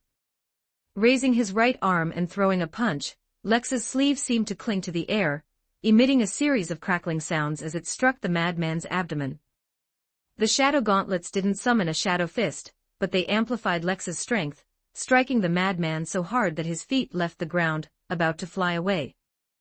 Lex's left hand reached out, grabbing the madman's hair, and pulling him back into the shadows. His right fist, like a machine gun, continuously threw punches, striking his opponent. With his opponent controlled, no matter how keen his senses were, it was difficult for him to avoid the attacks. Finally, after the fifth punch, the symbol on the shadow gauntlets, imbued with a fallen aura, glowed with a deep light. The surrounding shadows and darkness boiled, and beneath the madman's feet, the shadows bulged, stretching out a black, patterned, demon-like arm. This arm clenched into a fist and struck the madman's chin from below.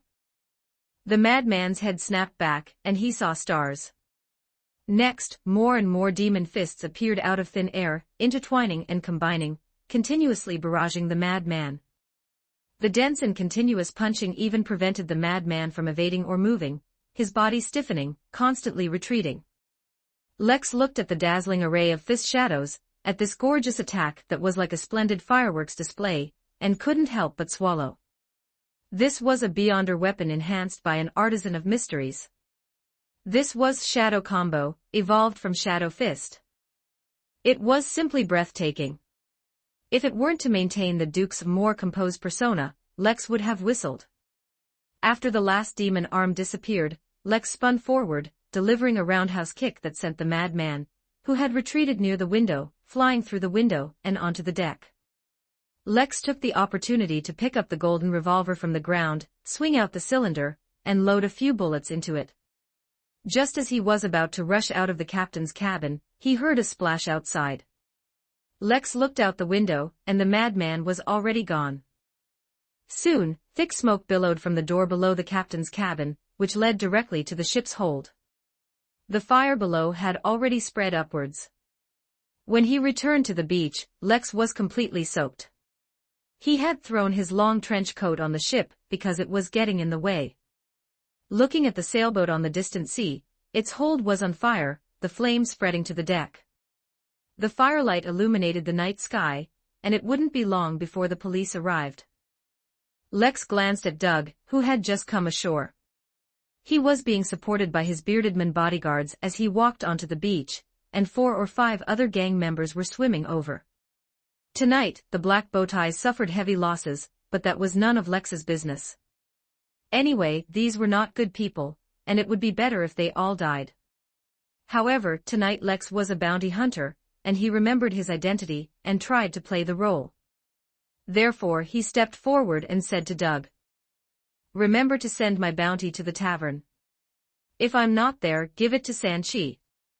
I don't accept credit. It's best not to make me come looking for you myself.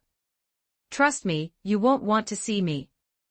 Doug struggled to get up and reluctantly said, "But all my goods are gone, and I lost many subordinates." Lex said indifferently, "But at least you're still alive." Chapter 40, Believe in Beauty. 1254 words. Mermaid Road, Bluefish Inn. Since the bloody case, coupled with the fact that it's not peak holiday season, the inn was deserted. The only thing that comforted the owner was that 3 inspectors, who were said to be investigating the bloody case, were staying at his inn, and they even used the room where the bloody case occurred. You see, usually, a room like this would remain unoccupied for a long time, possibly even closed off for an extended period, affecting the occupancy rate of surrounding rooms, and even the entire floor. At this moment, in room 204, where the bloody case happened, Lewis and the 2 others sat around a table, on which lay many items.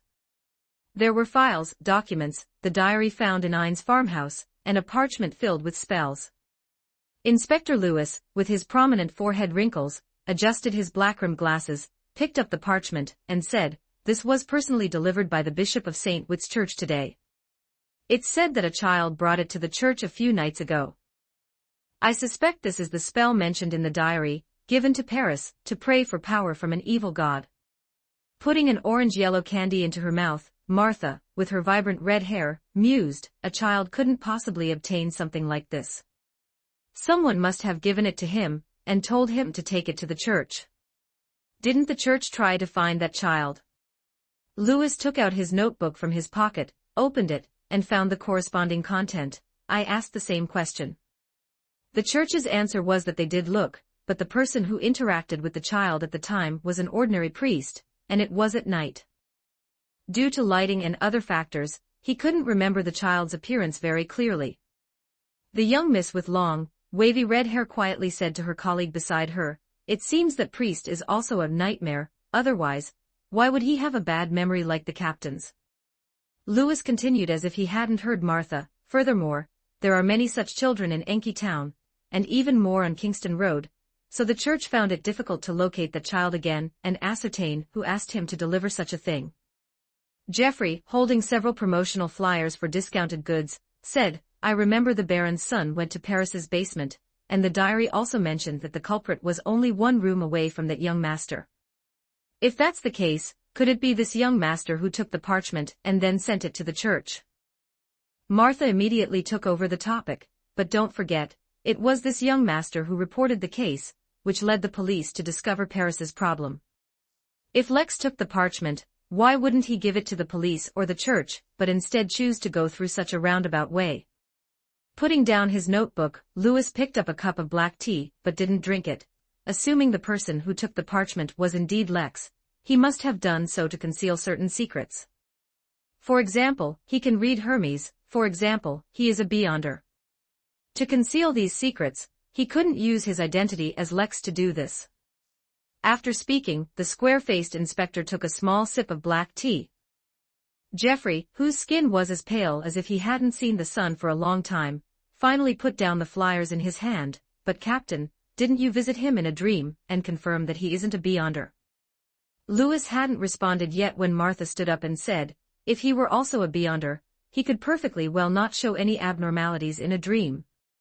If he also used some magical items, it would be even easier to achieve."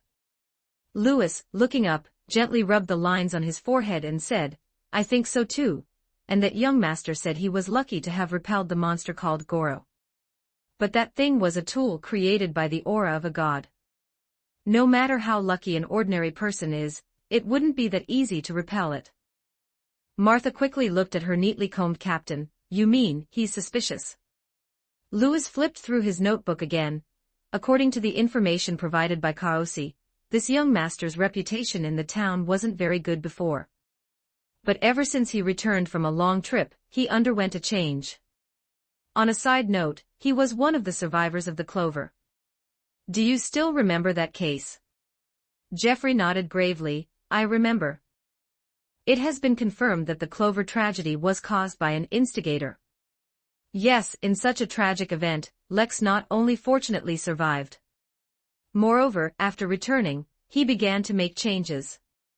Lewis looked out the window and said, "Of course, many people reflect on their lives and make changes after experiencing major upheavals. However, having just experienced a tragedy caused by supernatural factors, and now being involved in another supernatural event, this is too much of a coincidence. The probability of experiencing 2 supernatural events consecutively within a year is very low, unless he was already part of this circle." Martha nodded slightly. "I see. No wonder you, Captain, are suspicious of him. Lewis then smiled and said, he might be a beyonder, or he might not be. Even if he is, judging by his act of giving the parchment to the church, at least he is not one of those followers who worship evil gods. Martha pouted and said, Captain, you always look at things on the bright side. Lewis smiled faintly, because I'm willing to believe in all beautiful things. Only then does our effort have meaning, doesn't it? He added, I won't pin supernatural events on hope, so when reinforcements arrive tomorrow, they will bring something else. I will conduct a second review of Lex, even if he is a beyonder with a righteous heart, but once a beyonder loses control, it will cause disaster and cannot be left unchecked. Next, let's talk business. Just then, there was a knock on the door. Martha opened it and outside was a sergeant, who said breathlessly, something's happened, officers, you might need to take a look. Baron's mansion. Lex was in the bathtub. Returning from White Beach, he quietly returned to his room with the skill of a hunter, without alarming his personal valet. He filled a tub with warm water and soaked in it to relieve the tension from the previous battle on the ship. Looking at the ceiling, Lex quietly said, some of the potion residue has been digested again. Acting method really works. He recalled the process of acting method as a hunter during this period, sorting it out and summarizing it. The most superficial acting method should be, as Mr. Leon said, a hunter needs to have patience, needs to actively gather information about the prey, and be familiar with the prey's habits. A hunter is not a warrior, so he must know how to use traps to put the prey in a difficult situation, and then deliver a fatal blow. I have indeed been doing this, and in this process, I have been moved and am already able to act as a hunter on a deeper level. Tonight's battle on the ship is a perfect example. A deeper level of acting for a hunter should be. Chapter 41, Role-Playing Rules 1231 words. A deeper level of acting should mean that the prey is no longer limited to beasts or monsters, but could also be a person. To be precise, anyone I consider a hunting target is prey. And the so-called traps are no longer limited to their real-world meaning, no longer limited to specific objects. We can adapt to local conditions, utilize all available surrounding resources, and transform them into an environment that benefits us. That, too, is a kind of trap. Lex let his thoughts wander, his inspiration now more active than ever. Just like last night, after I sensed the state of that madman and understood his thought patterns, I turned the captain's cabin into a trap. The opponent also stepped into the trap exactly as I had envisioned, allowing me to shoot him. Afterward, the Black Bowtie's leader also became a trap in a certain sense. I used him to distract my opponent, successfully approaching and attacking. And at that time, to maximize the effect of the shadow gauntlets, I deliberately stood in a dark place, which was also a trap. I utilized the ship's environment, making the prey step into one trap after another, allowing me to easily repel him. From this, it seems that traps are not limited to specific objects. The surrounding environment, the means that can be utilized, even language, actions, anything that can put the prey in a difficult situation can be considered a trap. Lex nodded, very satisfied with his summarized hunter's acting code, and reminded himself to use more traps in future hunts. This way, in another 2 or 3 months, he might be able to fully digest the potion. The next day. As soon as Lex finished breakfast, the butler informed him that Inspector Lewis and the other inspectors had arrived again, and wished to see him. In the hall on the first floor, Lex met the inspectors and noticed that, in addition to Lewis and the 2 others, there was one more person. This was a young man, around 25 or 26 years old, similar in age to young Miss Martha. He had short, slightly curly brown hair, was dressed in a proper suit, and looked a bit shy. This is my friend, Warren. He is a profiler. Since we still haven't caught the culprit and time is pressing, I asked him to come and help. As Lewis introduced him, Lex noticed that the inspector was not wearing his black-framed glasses today. Instead, he wore a round, single-lens monocle. There were tiny symbols on the frame of that monocle, so small that an ordinary person would find it difficult to notice unless their eyesight was as strange as Lex's. When Lewis, wearing that monocle, looked at him, Lex always felt a bit uneasy, as if he was being scrutinized by the inspector, and that if he wasn't careful, his secrets would be seen through. Since his father, Bison, had left early, only Lex was there to entertain these guests today. He had a servant bring red tea and smiled. "Officer, what can I do for you?" Lewis sat up straight and said, "Mr. Lex, a serious incident occurred on the nearby beach last night. A sailboat caught fire, and the police found a considerable number of bodies in the cabin. Although most of the bodies were burned beyond recognition due to the fire, through autopsies, we discovered that some of the bodies were missing internal organs. We have reason to believe this was the scene of some evil ritual."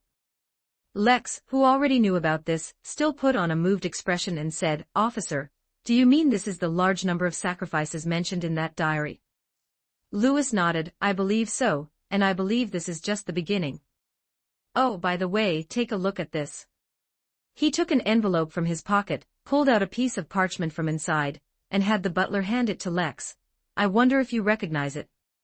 Lex took it and saw that it was the parchment he had obtained from Old Lady Paris's home, which contained incantations praying to an evil god. He had used his identity as Duke to have a child deliver this item to St. Witt's Church for him. Now that the parchment was in Lewis's hands, it indirectly proved that this was a Night Watcher's team. "He is testing you." Lex was about to say he didn't recognize it, but as the words reached his lips, he suddenly had an idea. Lewis knew he had been to Paris's basement, and bringing out this parchment now seemed to be a test. So he changed his words. "I don't recognize it, but it seems to be written in Hermes. I've studied this ancient script, but I'm not very proficient." Lex looked up. Could this be the evil incantation for Paris mentioned in the diary? "But I didn't find anything like this when I was at her house." "How did it end up in your hands, officer?" Lewis took off his monocle, wiped it with a handkerchief, and put it back on, saying, "We always have some special channels to obtain what we want. By the way, Mr. Lex, I'd like to ask you some questions privately." Lex understood the implication in his words and gave a wink to his butler, Sebastian. The gray-bearded, classically faced butler then waved his hand, leading the servants out of the hall. Lewis cleared his throat and lowered his voice. "Mr. Lex, do you know about Beyonder?" "Testing me again?" Lex nodded generously. "I've been to West Balham, and during my journey, I heard adventurers on the ship mention it. Are you interested in becoming a Beyonder?" Lewis posed another question, adjusting his monocle. Lex cleared his throat, spread his hands, and offered a helpless smile. "Of course I'm interested. I long for the Beyonder, I yearn for the mysterious. Unfortunately, my parents have warned me more than once that they won't allow me to enter this circle. Especially my father, he often tells me that my goal should be in the upper house in Backland, not in some dark, mysterious Beyonder gathering." On this point, I did not lie. My mother truly doesn't want me to enter the world of mysteries, and my father truly hopes I can assist him in his career. It's just that they respect my choice." Lewis said with a mix of relief and disappointment. "I see. I got off topic. Let's get back to business. Due to the tragedy that occurred last night, we have once again seriously considered your suggestion, and are prepared to adopt it." Lex knew he was referring to the bait matter. Using the diary owner's hatred for him, and desire to eliminate him, to lure the opponent out from the shadows. In fact, Lex suspected that the madman on the ship last night was very likely the owner of that diary. If that were the case, then as bait, he would have to bear no small risk. After all, in this plan, he must appear as the Baron's son, not a Beyonder, not the bounty hunter Duke. "I'm glad to hear you say that, officer. In fact, I've been preparing for this for the past 2 days." Lex leaned forward slightly, appearing very interested. "So, do you have a plan?" Chapter 42, True and False. 1176 words. Of course, there is. Lewis took off the monocle and put it into an exquisite wooden box. "We have discussed it with the mayor, and decided to hold a press conference tomorrow night." "A press conference?" Lex was genuinely surprised. What kind of press conference? The Miss Redhair, who had been silent, glanced at the seemingly tired Lewis, took over the topic, and responded, "It's a press conference about this murder case."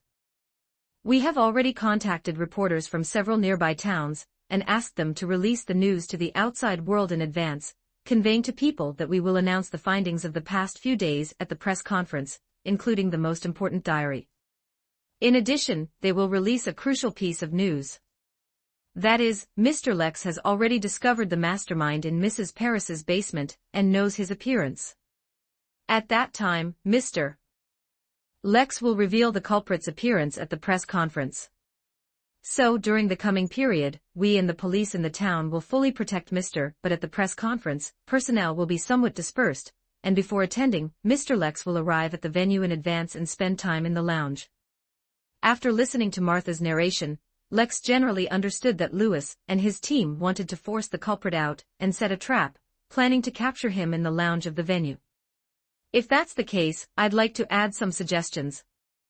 Lex immersed himself in the matter, and from the perspective of a hunter, offered some advice. They discussed in the hall, refining the plan. It wasn't until close to noon that Lewis and the others bid farewell and left.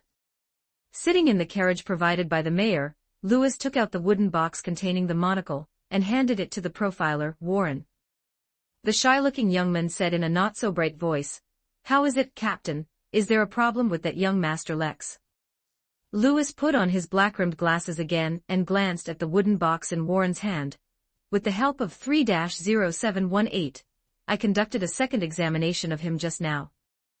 His language and actions seem to be reserved, as if he's hiding something.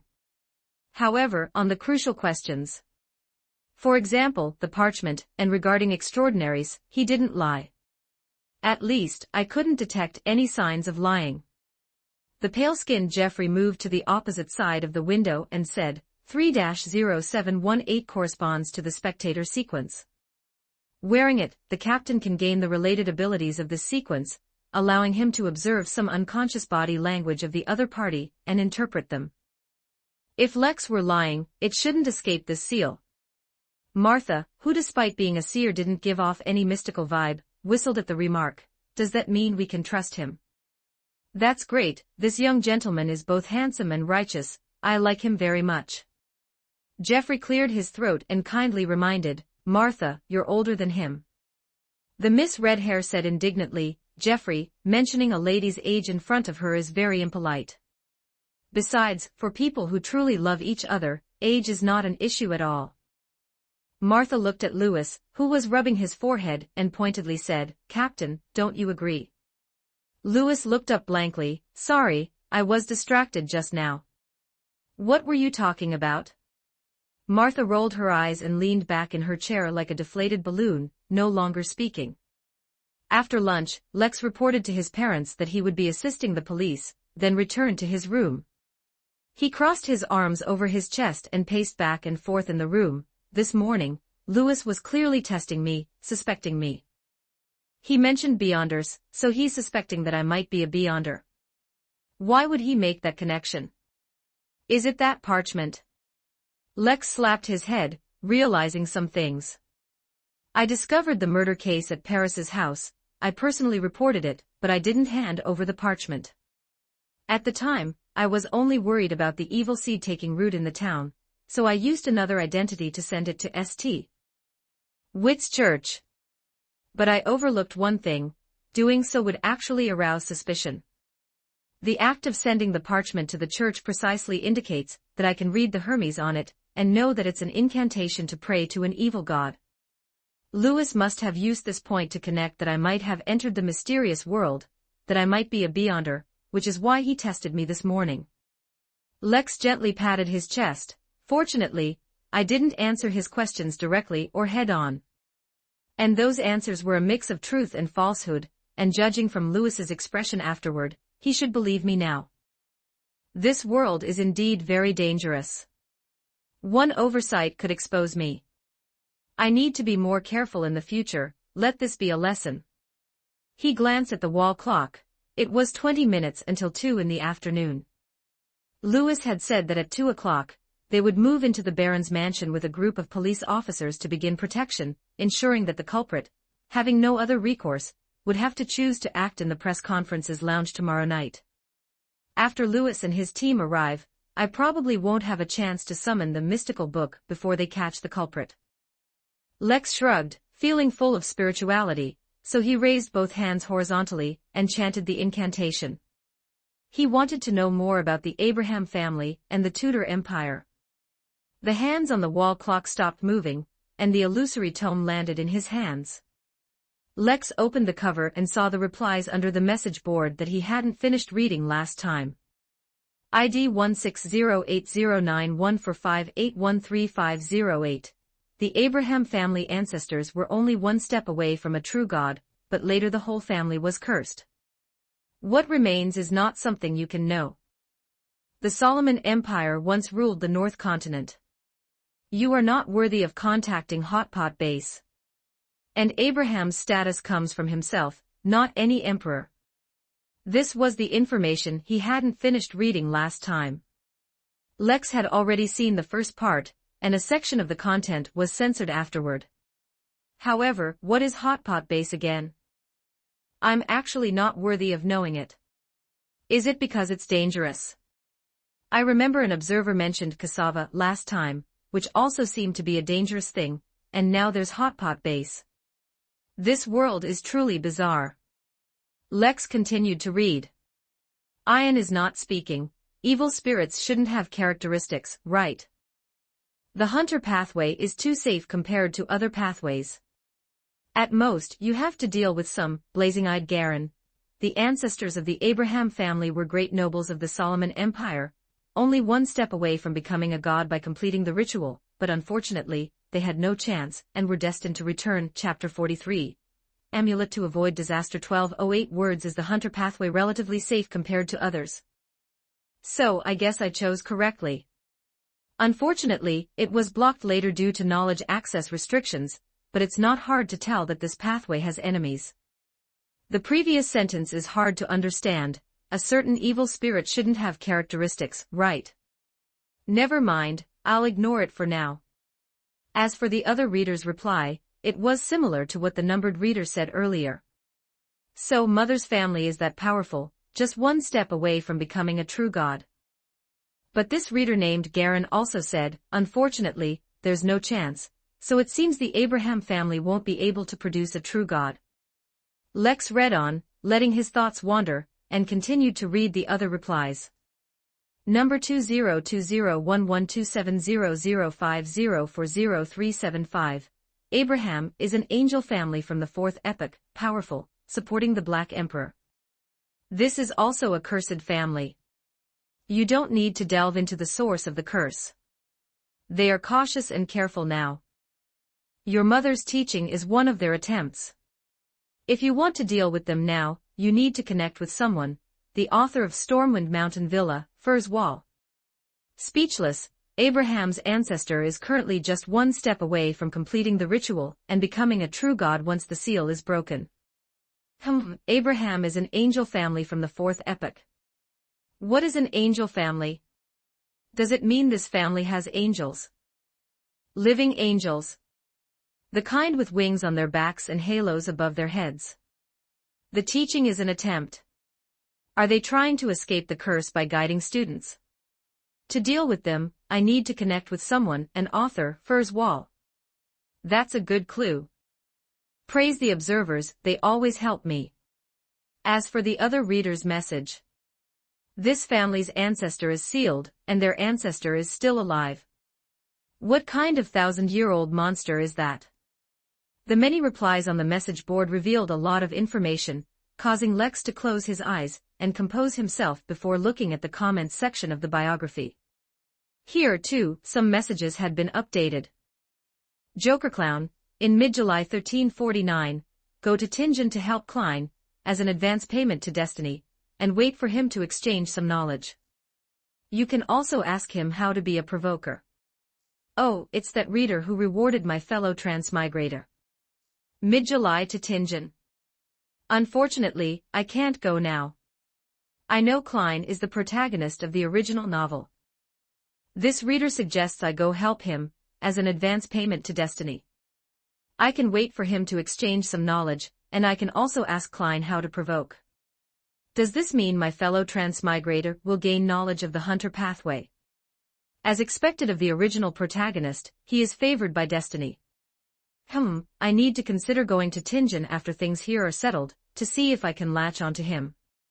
Joker clown, beware of the witch, though his taste is really good. It's you again. Beware of the witch. Okay, I'll remember that. But why is he used later? Is it a typo, or is the witch a man? Lex's mouth twitched slightly, feeling his thoughts starting to drift to strange places. He wanted to continue reading, but then a sharp pain shot through his head, a sign that his spirituality was about to be depleted. He quickly closed the thick and illusory mystical book, not daring to read any further. He remembered his mother reminding him not to let his spirituality run out easily, as that could easily lead to losing control. Having dismissed the summons, Lex sat on the sofa, holding his head, and gently pressing his fingers against it to relieve the pain. After a moment, it finally eased considerably. This time, through the mysterious book, he gained a lot of information, and a deeper understanding of the Abraham family. He also learned that if he wanted to understand them more deeply, he could look for someone named Furs. Although Lex didn't yet know if this author was male or female, the reader had provided a clue. The author of Stormwind Mountain Villa. With this clue, he believed it wouldn't be difficult to inquire about her. Additionally, the Tarot Club has knowledge about the Hunter pathway, and a reader had previously provided relevant clues, so there should be hope for promotion to the middle and low sequences. Tap, tap, tap. A knock on the door sounded. After Lex's permission, Matthew, the personal valet with crimson pupils and darker skin, opened the door and said, "Sir, Inspector Lewis and his team have arrived." Looking at the wall clock, it was exactly 2 o'clock. The experts were indeed punctual. Because Lewis and the police had taken up residence in the Baron's mansion, Amelia's occult lessons were suspended the next day. In the afternoon, as Lex prepared for the evening's press conference, he heard a brisk and imposing set of footsteps, and naturally, the image of a blonde girl appeared in his mind. Lex smiled faintly, knowing his sister had arrived. Sure enough, a moment later, a brilliant light illuminated the room. It was the sunlight reflecting off Haribel's golden hair. Today, the noble young lady was wearing a sky-blue dress, with intricate and luxurious lace and exquisite jewelry, making her dazzling to behold. "Looking at you, is there some banquet you're attending?" Lex was wiping a gleaming dagger. Tonight, he would appear as the Baron's son and couldn't bring mystic weapons, so in addition to his serpent-scale revolver, he had acquired a dagger for self-defense. Glancing at the dagger in Lex's hand, Haribel said quickly, "The town mayor invited Father tonight for the municipal construction fund matter. Aren't you unable to go, so Father plans to take Mother and me." "Lex, are you really going to do that foolish thing?" Lex smiled. How can ending the bloody case in our town as quickly as possible be called a foolish thing? Haribel snorted disapprovingly. "You're really strange. Since you came back, you've changed completely. You never used to meddle in other people's business." She took a few steps forward and slammed something on the table. "Take this. Don't misunderstand, I'm not worried about you. It's just that I made a few extra, and have nowhere to put them. If you don't like it, it's fine to throw it away." With that, she turned and left, and just as quickly as she arrived, her footsteps could no longer be heard. Lex looked at the table. It was a silver amulet. This was one of Haribel's assignments. The mysterious symbols and incantations on it were not only beautifully drawn, but also perfectly sized, far superior to Lex's scribbled technique. She's clearly worried about her older brother's safety, but insists on acting like she doesn't care at all. "My dear sister, you're truly not honest at all." Lex gave a dry laugh, hid the amulet on his person, and then told Matthew to prepare some bullets. Given his previous experience on Eberly Mountain, and the fact that he couldn't bring mystic weapons tonight, Lex felt it was necessary to be as prepared as possible. Chapter 44, Lucky Coin. 1275 words. As the venue for the press conference, Enki Town's police station was brightly lit tonight, with every window of the two-story building emitting a bright glow. Reporters from several nearby towns had already arrived, and Kaosi had prepared drinks and cakes in the main hall on the first floor to entertain them. Lex arrived at the police station in a carriage and, under Kaosi's arrangements, entered the restroom, through a different passage without alarming the reporters. The restroom was Kaosi's office, located on the first floor, simply furnished, but with a fireplace and decorated with a deer head. Looking out the window, one could see the distant Desi Bay, but nothing was visible at night except for a lit lighthouse not far from the coast. "This place has been set up according to our plan," Lewis said, pushing up his black-framed glasses and pointing to the two windows in the room. "Capture nets have been installed on the inside of the windows, and as you suggested, iron wire has been mixed in to make them stronger and harder to break free from." Standing by the door, leaning against the wall, the Miss Red Hair Martha took out a small tin box, pulled out a candy, and popped it into her mouth. "Similar traps have also been installed in the chimney, and there's a mechanism on the ceiling above. All you have to do is pull this rope, and an iron cage will drop down." She looked at a pull rope by the door. Unbuttoning his collar, the pale-skinned Jeffrey said, "In short, as long as the culprit shows up, he won't be able to escape." Lex said sincerely, "I hope everything can end tonight. That way, I can quickly go to Tingen to cling to a powerful figure." Originally, according to Lewis and his team's plan, Lex would stay in the restroom at this time, playing the role of bait, while they would ambush him from all sides, waiting for the opportunity. On this basis, Lex proposed the idea of setting traps to maximize the success rate of the operation. Of course, he only provided the concept, and the actual implementation was carried out by Lewis and his team. Although these few traps still seemed somewhat few and rudimentary to Lex, given the limited time, he could not ask for more. Lewis pointed to the profiler Warren and said, "He will stay here with you. Don't worry, Warren also has practical combat abilities. If the culprit appears, even if the traps don't work, he can hold the opponent for a certain amount of time. And that time will be enough for us to arrive. To create a security loophole, and give the opponent an opportunity to take advantage, Lewis and his team would deliberately leave and disperse around the police station." Lex naturally had no objection to Lewis's arrangement. After watching the officers leave, he found a seat for himself, while Warren took out a book of poetry and began to read. Outside the office, Martha took a few steps forward and patted Lewis on the shoulder. "Captain, did you forget something?" Lewis habitually raised his eyebrows, which made the lines on his forehead deeper and more pronounced. "What did I forget?" Jeffrey carefully hid his short stick carved with incantations, the coin, the sealed artifact brought by Warren. "We can take it out now, Captain." Lewis suddenly realized, "I did forget. Thankfully, I had you all help me keep an eye out and remind me in time." He took out a glass box with a sealed artifact on it. The box was filled with pure water, and a shiny gold coin lay at the bottom. The surface of the gold coin had some patterns. Whether due to the light or the patterns themselves, the lines on this gold coin constantly and subtly changed. 3-0526, lucky gold coin, Lewis said in a murmuring tone. It corresponds to the lucky one of the monster pathway sequence 7, and can store a certain amount of luck. This effect starts to work on its own after leaving the seal. It is said that the more complex the patterns on the surface of the gold coin, the higher the luck. Users can inject their spirituality to make the luck stored in the gold coin act on themselves. Is that true, Captain? Martha curiously examined the gold coin in the glass box, noticing that although its patterns changed, they neither decreased nor increased. Lewis nodded slightly, but it has a certain danger.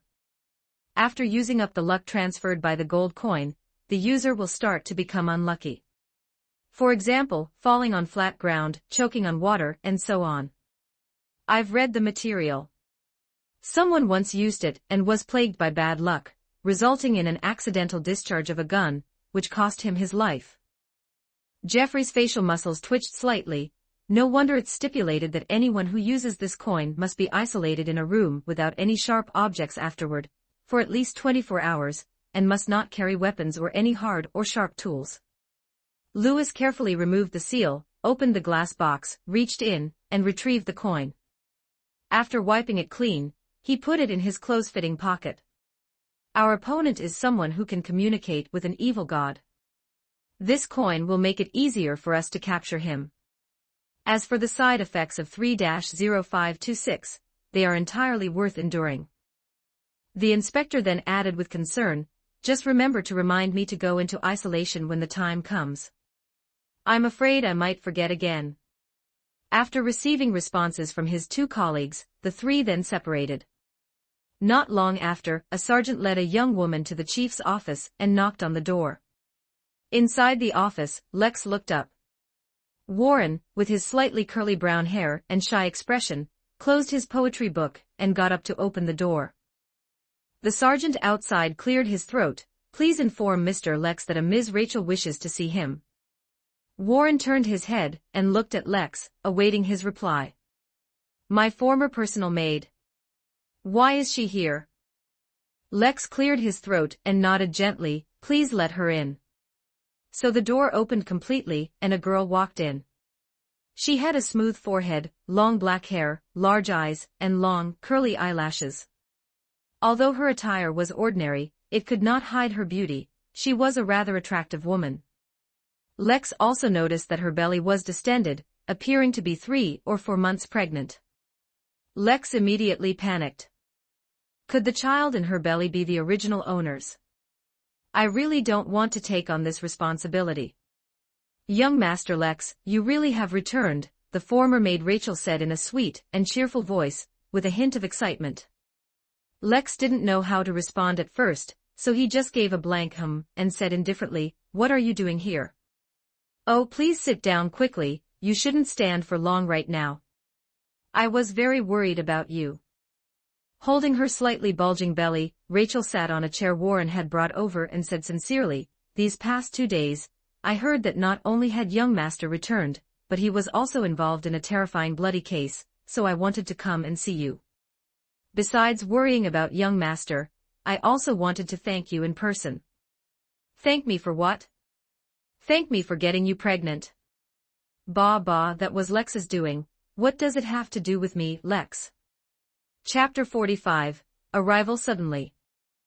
1329 words to avoid a major social embarrassment. Lex cleared his throat and looked at the profiler, who had once again picked up the poetry collection. Mr. Warren, could you let Rachel and I chat alone for a few moments? Putting down the poetry collection, the seemingly shy young man actually retorted, Mr. Lex, what are you saying? I can't hear you. I can't hear a single word. All right, I get it. Student Warren, you're quite something, openly pretending to be deaf, huh? Knowing that Warren wouldn't leave, Lex had no choice but to give up and changed his tone. You don't have to thank me for anything. Rachel, however, said excitedly, no, it was young Master Lex who saved me, but unfortunately, given the circumstances at the time, I didn't have a chance to thank you. Now that I finally get to see young Master you again, I must say thank you. This young woman, who was already a mother, cradled her belly, her gaze soft. If it weren't for young Master you, I'm afraid it would have been very difficult to protect this child. But I never expected that young Master would take on so much blame for me, an impure person who lost her chastity before marriage. Young Master cares for me and protects me so much, yet I can't do anything for young Master. I can only pray to the night goddess every day, praying that young Master you will receive the goddess's protection, stay away from disaster, and live a peaceful life. Hearing you say that, did the original owner not have a relationship with you? Lex was greatly surprised. What kind of person was the original owner exactly?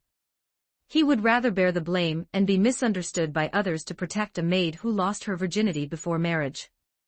Could it be that his outrageous actions were also deliberate? Was he missing a screw, or was he trying to conceal some secret?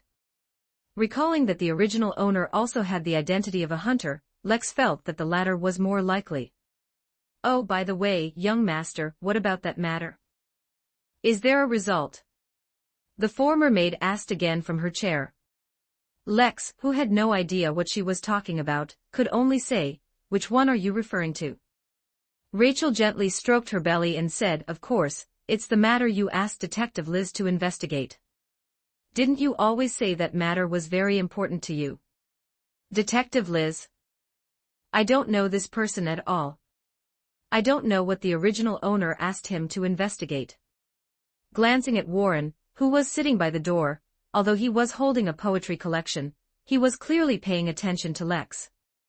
To prevent the profiler from discovering anything, Lex had to say, "Oh, you mean that matter?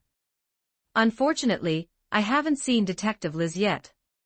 It seems his investigation hasn't yielded any results." "Is that so? I truly hope Detective Robin will return soon, and I hope young master will know the result early." Warren on the other side took out a pocket watch and pointed to it, reminding Lex to mind the time. Lex cleared his throat, stood up and said, "I'm sorry, Rachel. I have something else to do." "Ah, I forgot, young master, you still have to attend a press conference tonight." The former maid quickly stood up. "Then I won't disturb you. Where do you live?"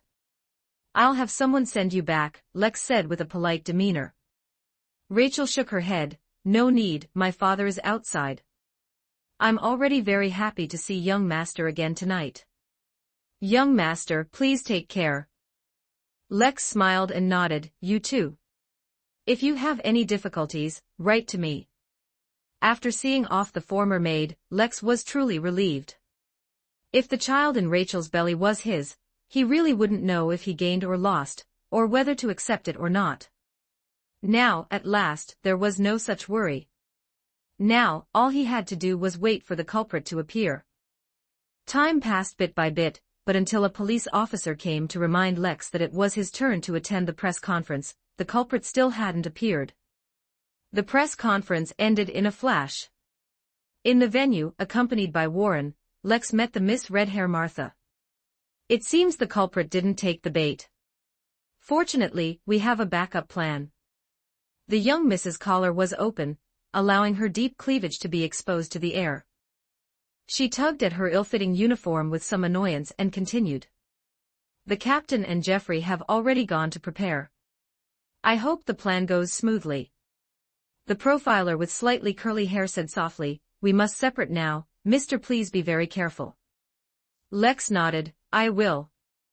He patted the revolver hidden under his formal attire, smiled slightly, and left the police station. He boarded the family's two-wheeled open carriage, driven by another coachman, and returned to his mansion on Golden Champagne Avenue.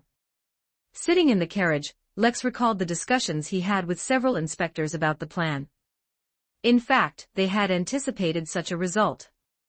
So they had also prepared a backup plan, and now, this backup plan had already been activated. The question was whether the fish would take the bait. As the carriage passed Memorial Square, Lex's spiritual sense was suddenly stirred. He almost turned his head to look towards the southwest side of the square. But he timely restrained this impulse, relaxed his body, leaned back against the seat, and hummed a folk song widely spread in the town. Just now, Lex had a feeling of being watched, and he felt the strong malice and hatred in that gaze. Sure enough, after hearing the false news spread by Lewis and the others, the culprit still came. It was just that there were too many people at the venue, so he didn't show himself, but he was still staring at Lex. This indicated that he wouldn't give up easily. If everything went smoothly next, he should follow Lex home, but he wouldn't know that the seemingly peaceful Baron's mansion was actually ambushed by police officers Lewis and Jeffrey. Plus Martha and Warren, who would arrive shortly. As soon as the culprit appeared, he was destined to be trapped. Even if he couldn't actively make a move and expose his strength, Lex was constantly playing the hunter, setting up some subtle traps whenever he found an opportunity.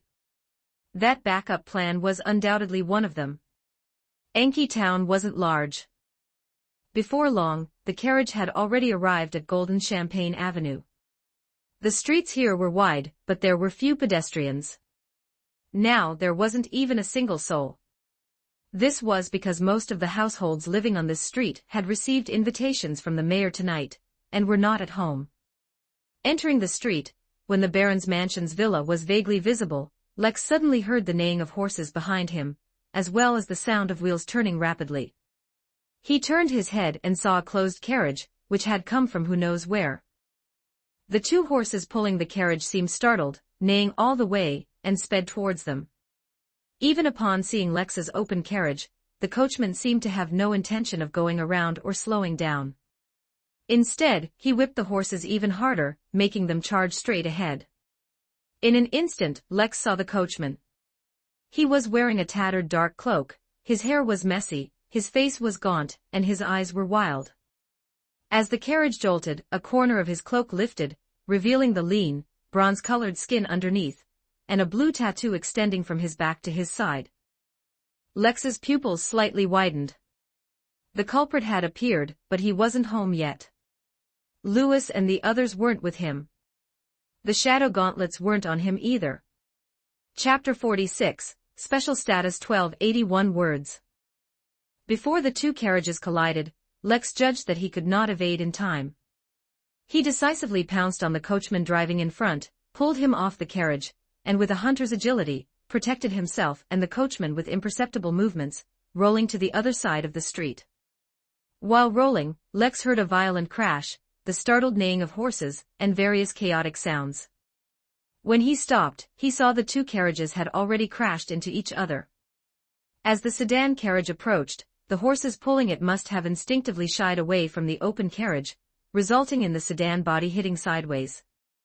Now half of Lex's open carriage was embedded in the sedan body, debris of wooden planks was everywhere on the ground, and a wheel rolled past Lex. Lex quickly pushed the stunned coachman. "Run!" He got up himself, took out his revolver, and calmly looked at the man who walked out from behind the sedan carriage. The first time he saw him, Lex recognized him. This was the madman he had repelled on the multi-masted ship that night. He was indeed the owner of that diary, the culprit behind all this. Considering his current situation, Lex quickly made a decision. He had to do two things. One was to sound an alarm to get Lewis and others from the Baron's mansion to come. The second was to stall for time, and try not to expose his strength. Fortunately, the characteristics of the hunter sequence were not very obvious. As long as Lewis didn't see him fighting this madman in hand-to-hand combat, and holding his own, he wouldn't make that connection. Lex fired a shot into the sky. The gunshot echoed down the street. Because the street was very quiet, and because the few families on this street had all accepted the mayor's invitation tonight, the gunshot carried very far. The reason he didn't shoot directly at the madman was, firstly, a high probability of being dodged, and secondly, it would disrupt the subsequent plan. Watching Lex shoot into the sky, the madman's expression froze for a moment, then his eyes radiated a fierce light. Like an irrational beast, he let out a series of low growls from his throat and pounced at Lex. "Heimerk's subordinate. Harming me is tantamount to infringing upon Mr. Lex's words were clear, and his tone was loud. He remembered that in the diary, this madman mentioned a person named Heimerk. From the way he referred to this person, this madman held him in great awe. Hearing the name Heimerk, the man with disheveled hair and insane eyes stopped. His nose was almost touching Lex. Hoo at such a close distance, Lex not only clearly heard his heavy breathing, but could even hear his heartbeat. Then, the madman took 2 steps back and said in a hoarse voice, "Are you really Mr. Heimerk's subordinate?" Under normal circumstances, Lex knew it would be difficult to make him believe such nonsense. But when this man fought, his rationality was almost zero, which had been witnessed on the multi-masted ship. Given the lack of rationality, Lex doubted whether he would still have something like thought. Even if he did, he probably wouldn't think too much, or too far. "Of course, otherwise, why do you think I know the name Heimerk?" Lex retorted, not giving the other party time to think, and quickly added, "Mr. Heimerk sent me to find you. He wants to know, how is that matter progressing?" The madman's lips curled up, revealing a smile with a hint of madness. Very smoothly, very smoothly. The path has initially taken shape." Lex almost asked him what path, but he restrained himself in time and rephrased, "Where is the path?" "In a safe place. Be careful not to be discovered." "No, it won't." The madman's words were disjointed, seemingly due to the lack of rationality, which prevented him from forming coherent thoughts. "It is currently in a special state. It is both in the spirit realm and in reality. It cannot be seen with the naked eye, nor can spiritual vision see it clearly. It is now a moving ritual, just one step away from becoming a medium for a deity's descent. Lex was greatly astonished. A moving ritual, a medium for a deity's descent. He composed himself and said, "That sounds very smooth indeed. How did you create it?" "I need to report back to Mr. The madman looked triumphant. Following Mr. Heimerk's advice, I modified the incantation and received a response. I gave birth to twins, one died, and the other also didn't have the characteristic. But after eating its own brother, it manifested the characteristic. It's a miracle. Through a ritual, I prayed to a deity to stabilize its characteristic, and I fed it fresh flesh and blood." Lex noticed that the madman's eyes were gradually becoming less frantic. He seemed to be regaining his rationality, and his sentences became much more coherent. He worried that if the other party fully recovered his rationality, he would realize he had been tricked, and might even run away. "Why isn't Lewis here yet?" Then, it slowly changed. "A few days ago, I held a sacrifice on a ship. That ritual and those offerings finally made it into its current state. So that so-called path, was it that monster named Gore? It had grown to a special state where it couldn't be seen, with the naked eye, and spiritual vision couldn't see it clearly." Lex seized the moment and said, "Can the path be captured by special methods?" The madman shook his head. "That's very difficult, if you want to capture it. You either have to enter the spirit realm, or use the correct ritual, or you need to smear its body with pure blood. But these conditions, except for the third, are very difficult to achieve in this town." No, his sanity was almost completely restored. "Very good." Lex smiled, "You've done well. Heimerk instructed me to give you a reward." The madman's eyes shot out a fanatical light, and he involuntarily stepped forward 2 paces. "What kind of reward is it?" A gunshot echoed a second time on the street. The madman's body swayed sharply, his chest hit, and he stumbled back several steps. Lex put away his smile and said with an almost cold expression, "Mr. Heimerk said that if the path is stable, you no longer need to live." The rationality that was about to return quickly vanished from the madman's eyes. He let out an angry roar, his body leaning forward almost parallel to the ground, and quickly charged at Lex. Lex was about to raise his gun to shoot, when a short stick carved with incantations suddenly lay between them, then struck the madman's face. The blow sent the madman reeling backward. In his field of vision, a pale-skinned man, who seemed to have not been exposed to the sun for many years, appeared. He then followed up with a kick, sending the madman rolling continuously down the street. "Lex, please step back quickly." Jeffrey stood in front of Lex, vigilantly staring at the cloaked man. Lex quickly reverted to playing the fragile noble youth, nodding without trying to act tough, and retreated to the side of the street.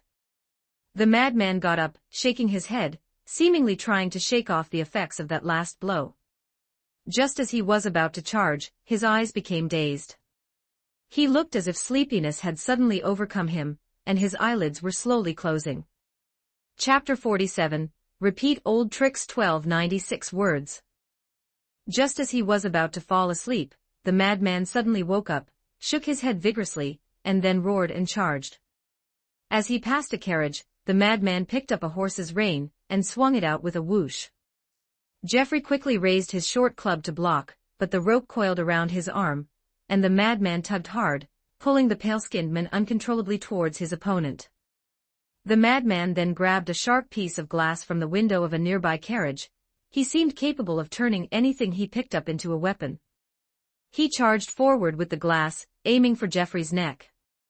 Suddenly, the madman seemed to sense something, stopped and retreated. At that moment, the rain broke, and a gunshot rang out from one side of the street.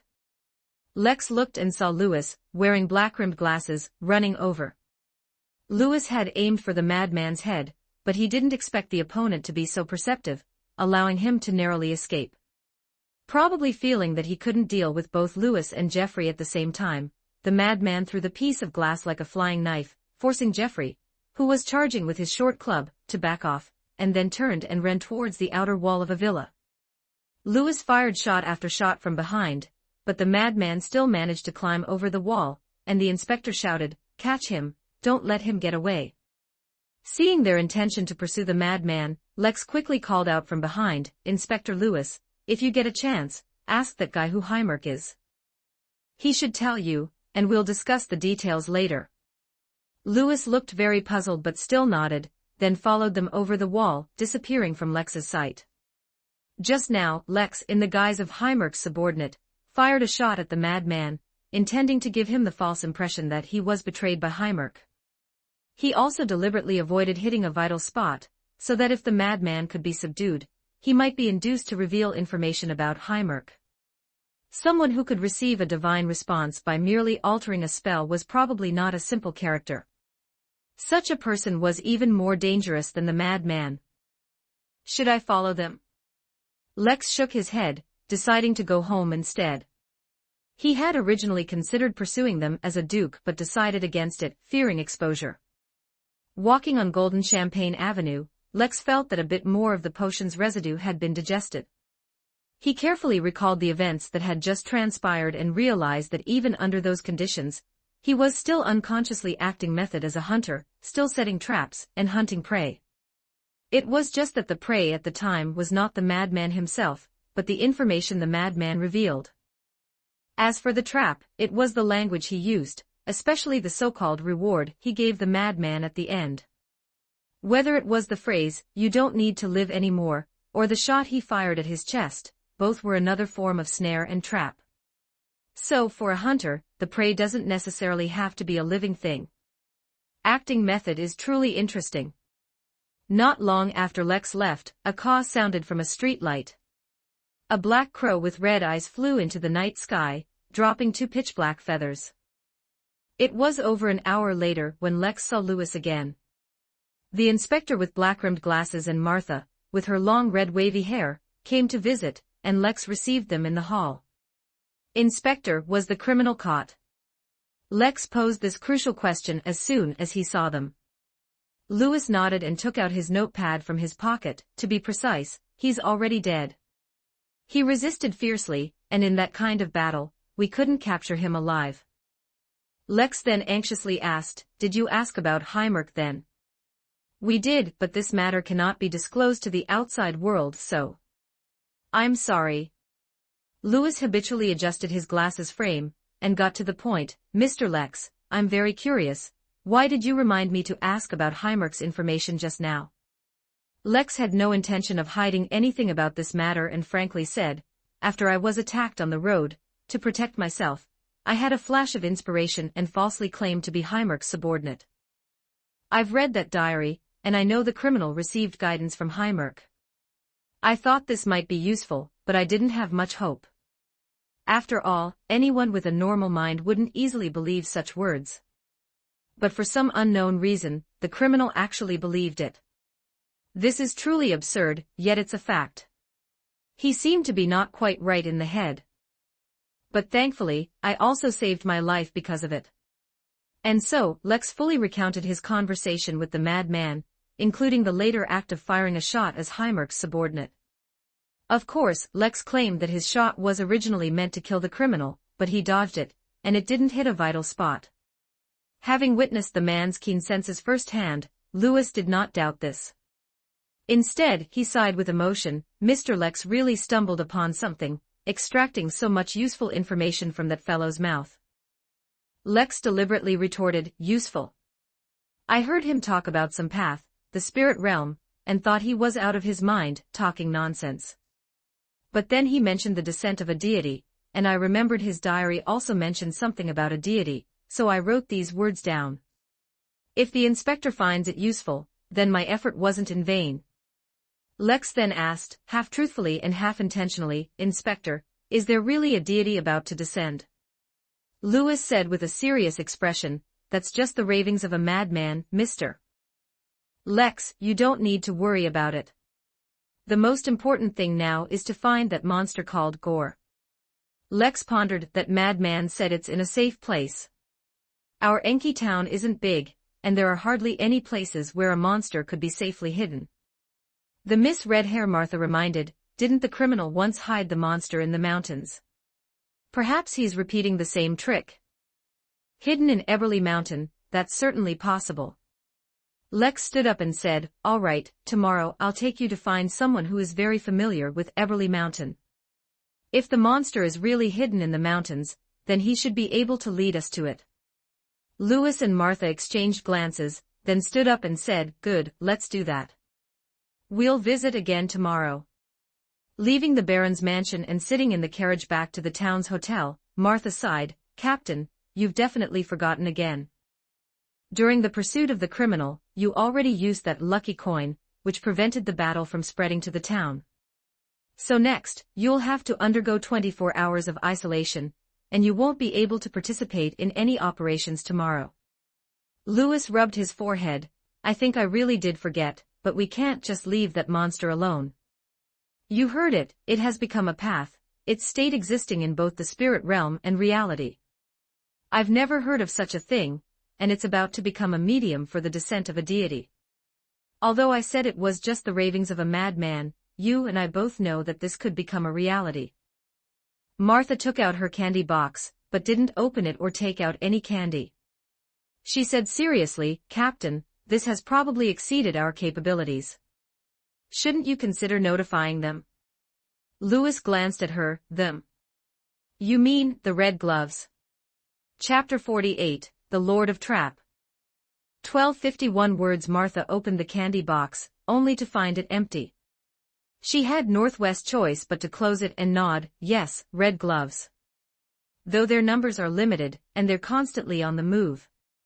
If possible, we should solve it ourselves. But now it involves the domain of a god, which is beyond what our Night Watchers squad can handle." Louis nodded in agreement. "You make a good point. All right, I'll send a telegram later to report this matter, and suggest that the Red Gloves handle it. Then I'll go into isolation. Tomorrow you and Mr. Lex will go look for that monster. If you find anything, don't act rashly. Let Jeffrey monitor it and wait for backup." Martha played with the empty candy box. "That's not a bad compromise, but Captain, don't you think we're letting Mr. Lex get too deeply involved in our circle? Speaking of which, he truly has admirable courage, actually claiming to be a subordinate of that Heimerk. It's also fortunate that the culprit was a lunatic of Sequence 8. I've seen in internal documents before that Beyonder of this sequence exchanged sanity for power, gaining a comprehensive boost. But the cost is the loss of reason, and it's precisely because of this that he believed what Lex said. But now, Lex knows too much. According to regulations, we cannot allow outsiders to delve this deeply into our circle, even if we need their cooperation. Captain, how do you plan to handle him in the end?" Louis took off his black-rimmed glasses and pulled out a handkerchief to wipe them. "That's also why I had Warren bring 2 seals. Among them, 3-0718, besides being able to interpret body language and extract some subconscious information. With the correct method, it can also hypnotize the target, making them forget certain things." Martha said in surprise, "That monocle has such an ability. How did I not know?" Louis put his black-rimmed glasses back on and said solemnly, "Because I am the captain, and you are not." The Miss Redhair snorted. "That's why I hate confidentiality rank regulations the most." In the morning, after Lex woke up, he summoned the mysterious book. As the colors of various objects in the room became vibrant and bright, and the clock on the wall stopped ticking, the illusory thick tome once again landed in Lex's hand. Lex opened the cover and the pages flipped rapidly, stopping at the Artisan of Mysteries page. He was shocked to find that the information on the first line of the paper had undergone a huge change. The dimensional crystal had surged from 17 last time, to 127 now. Lex quickly looked at the records below. A S-rank creature who gave up thinking told you to hurry up and rewarded 100 dimensional coin, which has been automatically converted into one-dimensional crystal. The warrior who guards our side thinks you have the potential to become a god and generously rewarded 10,000 dimensional coin, which has been automatically converted into 100 dimensional crystal. Number 2020120617560817 thinks you are interesting and rewarded 100 dimensional coin, which has been automatically converted into one-dimensional crystal. Explosion is Art 666 said you are very brave, and rewarded 500 dimensional coin, which has been automatically converted into 5-dimensional crystal. Number 2021021918245730 said 666, and rewarded 100-dimensional coin, which has been automatically converted into 1-dimensional crystal. Joker Clown thinks you can be even more reckless and rewarded 100-dimensional coin, which has been automatically converted into 1-dimensional crystal. Half Dreaming said you are truly a clever little ghost and rewarded 100-dimensional coin, which has been automatically converted into 1-dimensional crystal. Oh, the observers are truly too generous. How can I possibly accept this? There were also 2 more records below. Mountains and Seas greatly appreciates Klein Moretti and rewarded him 1,000 dimensional coin, hoping you won't be jealous. Joker Clown told Klein Moretti you are awesome and rewarded him 200 dimensional coin. Are you envious? Lex's facial muscles twitched slightly, and he screamed internally. No, I am neither jealous nor envious. The observers have been good enough to me. One must know contentment. Besides these records, Lex also found a special record. You have gained a new tag, Lord of Traps.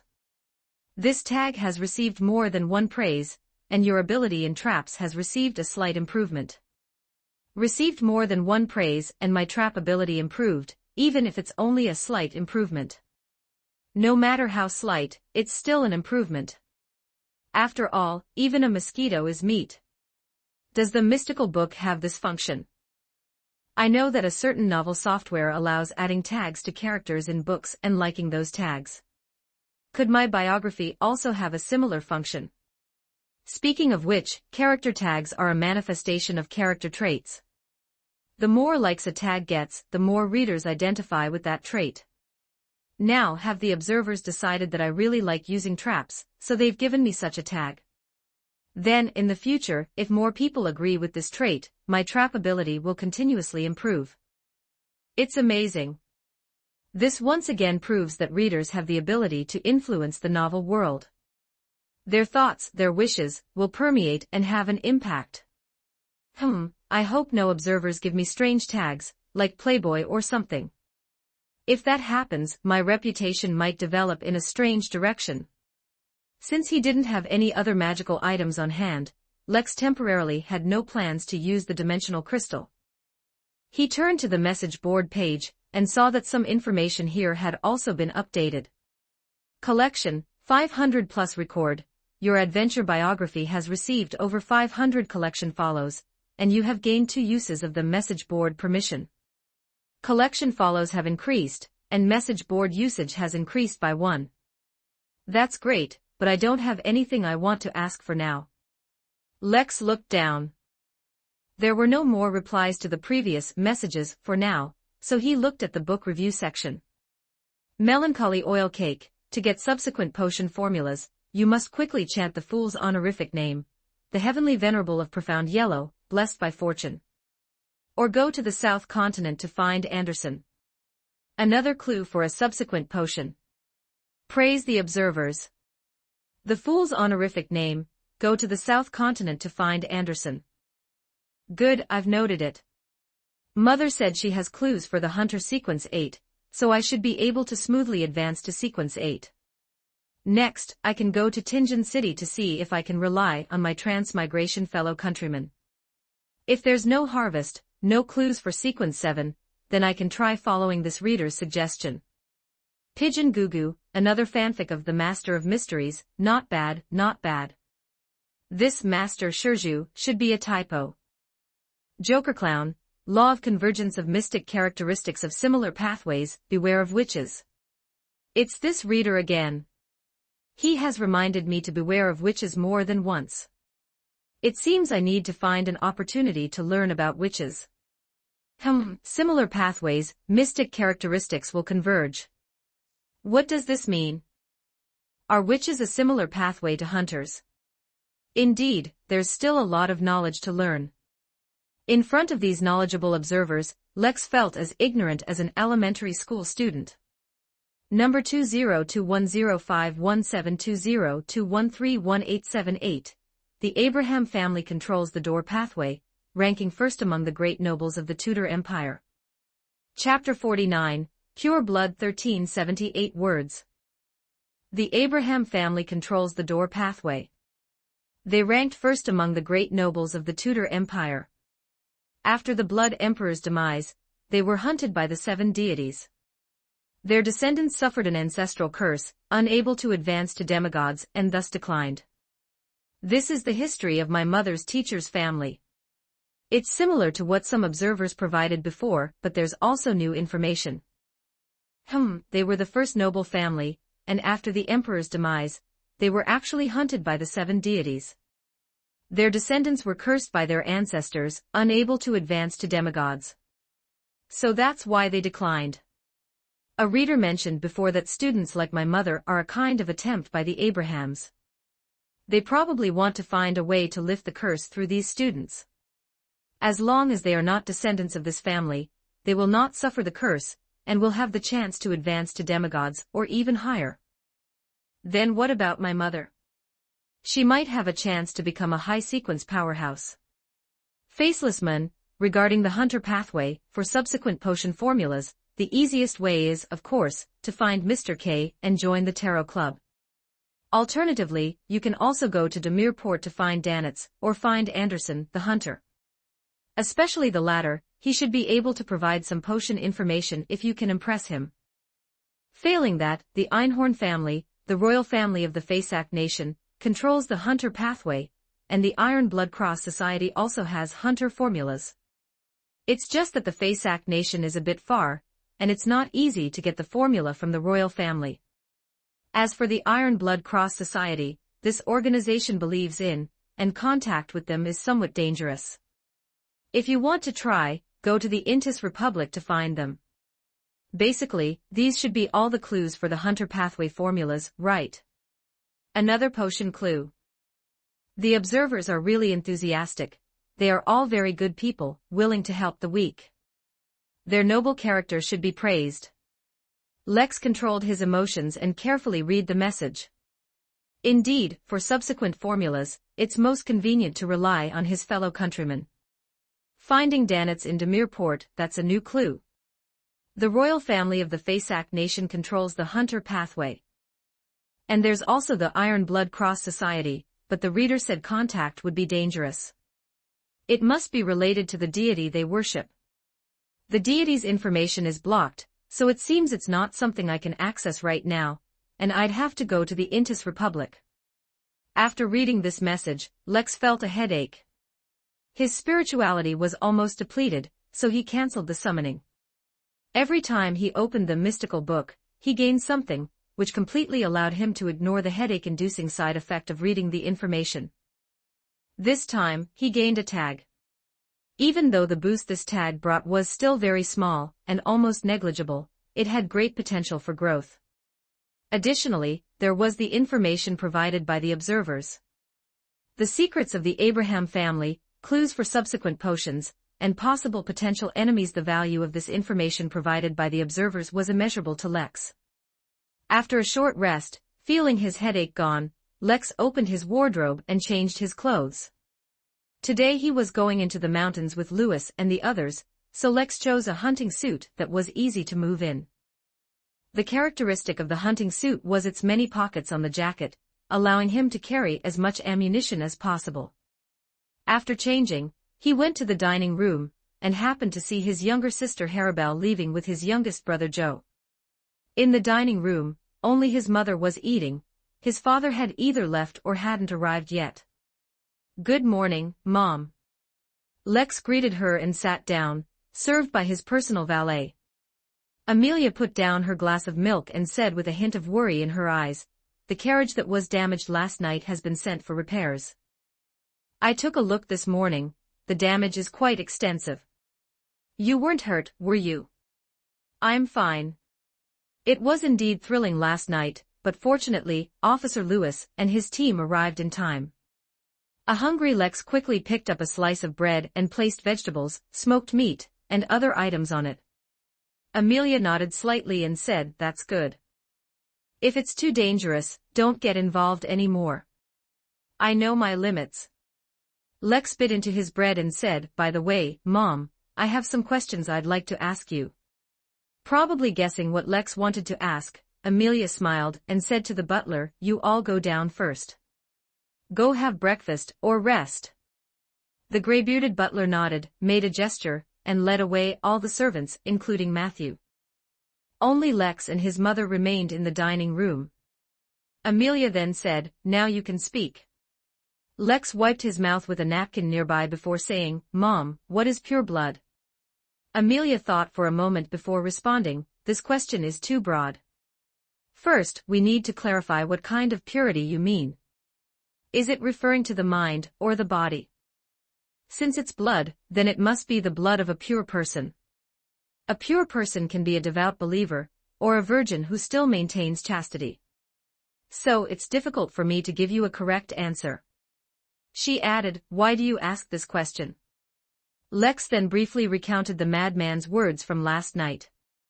Upon hearing that the passage was in a state between the spirit world and reality, Amelia's expression became serious. When she heard that it was a medium prepared for the descent of a deity, the mother stood up and said, this is too dangerous, Lex, you must not get involved anymore. At this moment the door opened and Bison walked in. The gentleman, whose hairline seemed to have receded slightly again today, looked at the mother and son in confusion. What are you discussing?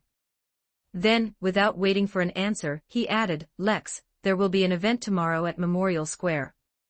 Our municipal construction fund has been officially established, and the town chief plans to hold a solemn ceremony at Memorial Square to announce this matter to everyone. Furthermore, St. Witt's Church also strongly supports this. The bishop has even promised to distribute daily necessities in the square tomorrow, providing some essential support to those who are poor and destitute. I believe the news of this fund will quickly spread throughout the town, and even to big cities, inspiring other nobles and merchants to follow suit. Then I will be the founder. The cheerful gentleman laughed heartily. How about it, Lex? Will you join us tomorrow? After all, you are the initiator, and this is a good opportunity for me to introduce you to everyone, to introduce your transformation. Lex glanced at his mother, then at his father, and finally showed a helpless smile. All right, Mom. Since Father wants me to attend tomorrow's event, I won't participate in that matter. Amelia finally breathed a sigh of relief, a smile returning to her face. Bison spread his hands and said, you too, can you tell me what matter it is, exactly? It's about the murder case. Mom thinks it's too dangerous and doesn't want me to get involved, Lex explained simply. The Baron looked at his wife, and Amelia whispered, Lex told me that the culprit originally intended to create an event for a deity's descent in our Enki town. Now the culprit's goal is just one step away, and those officers need to find a monster as soon as possible.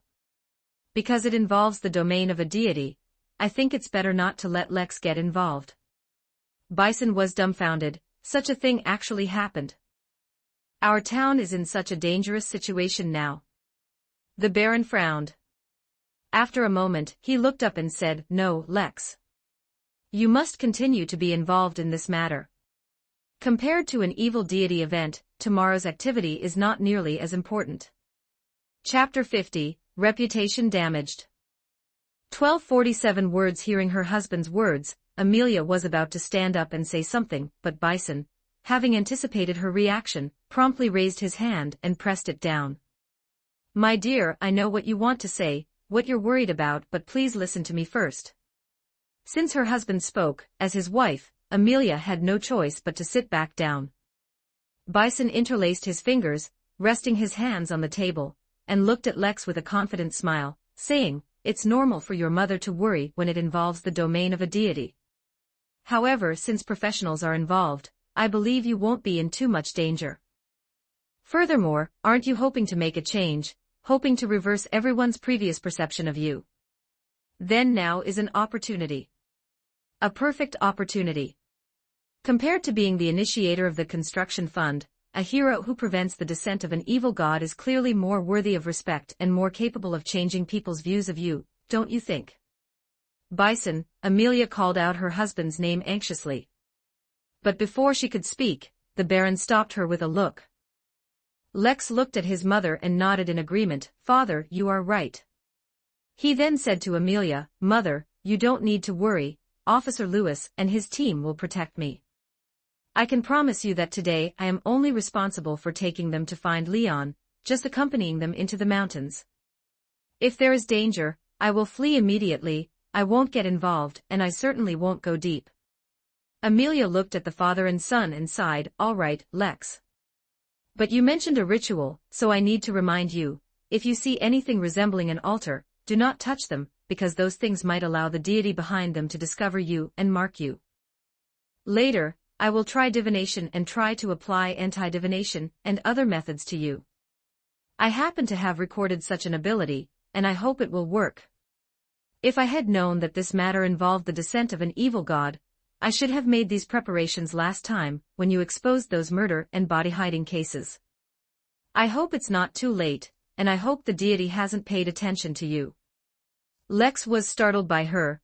Were altars that terrifying? He had already disrupted rituals twice. Thinking of this, Lex felt a chill run down his spine, as if invisible eyes were staring at him. "Don't be too nervous."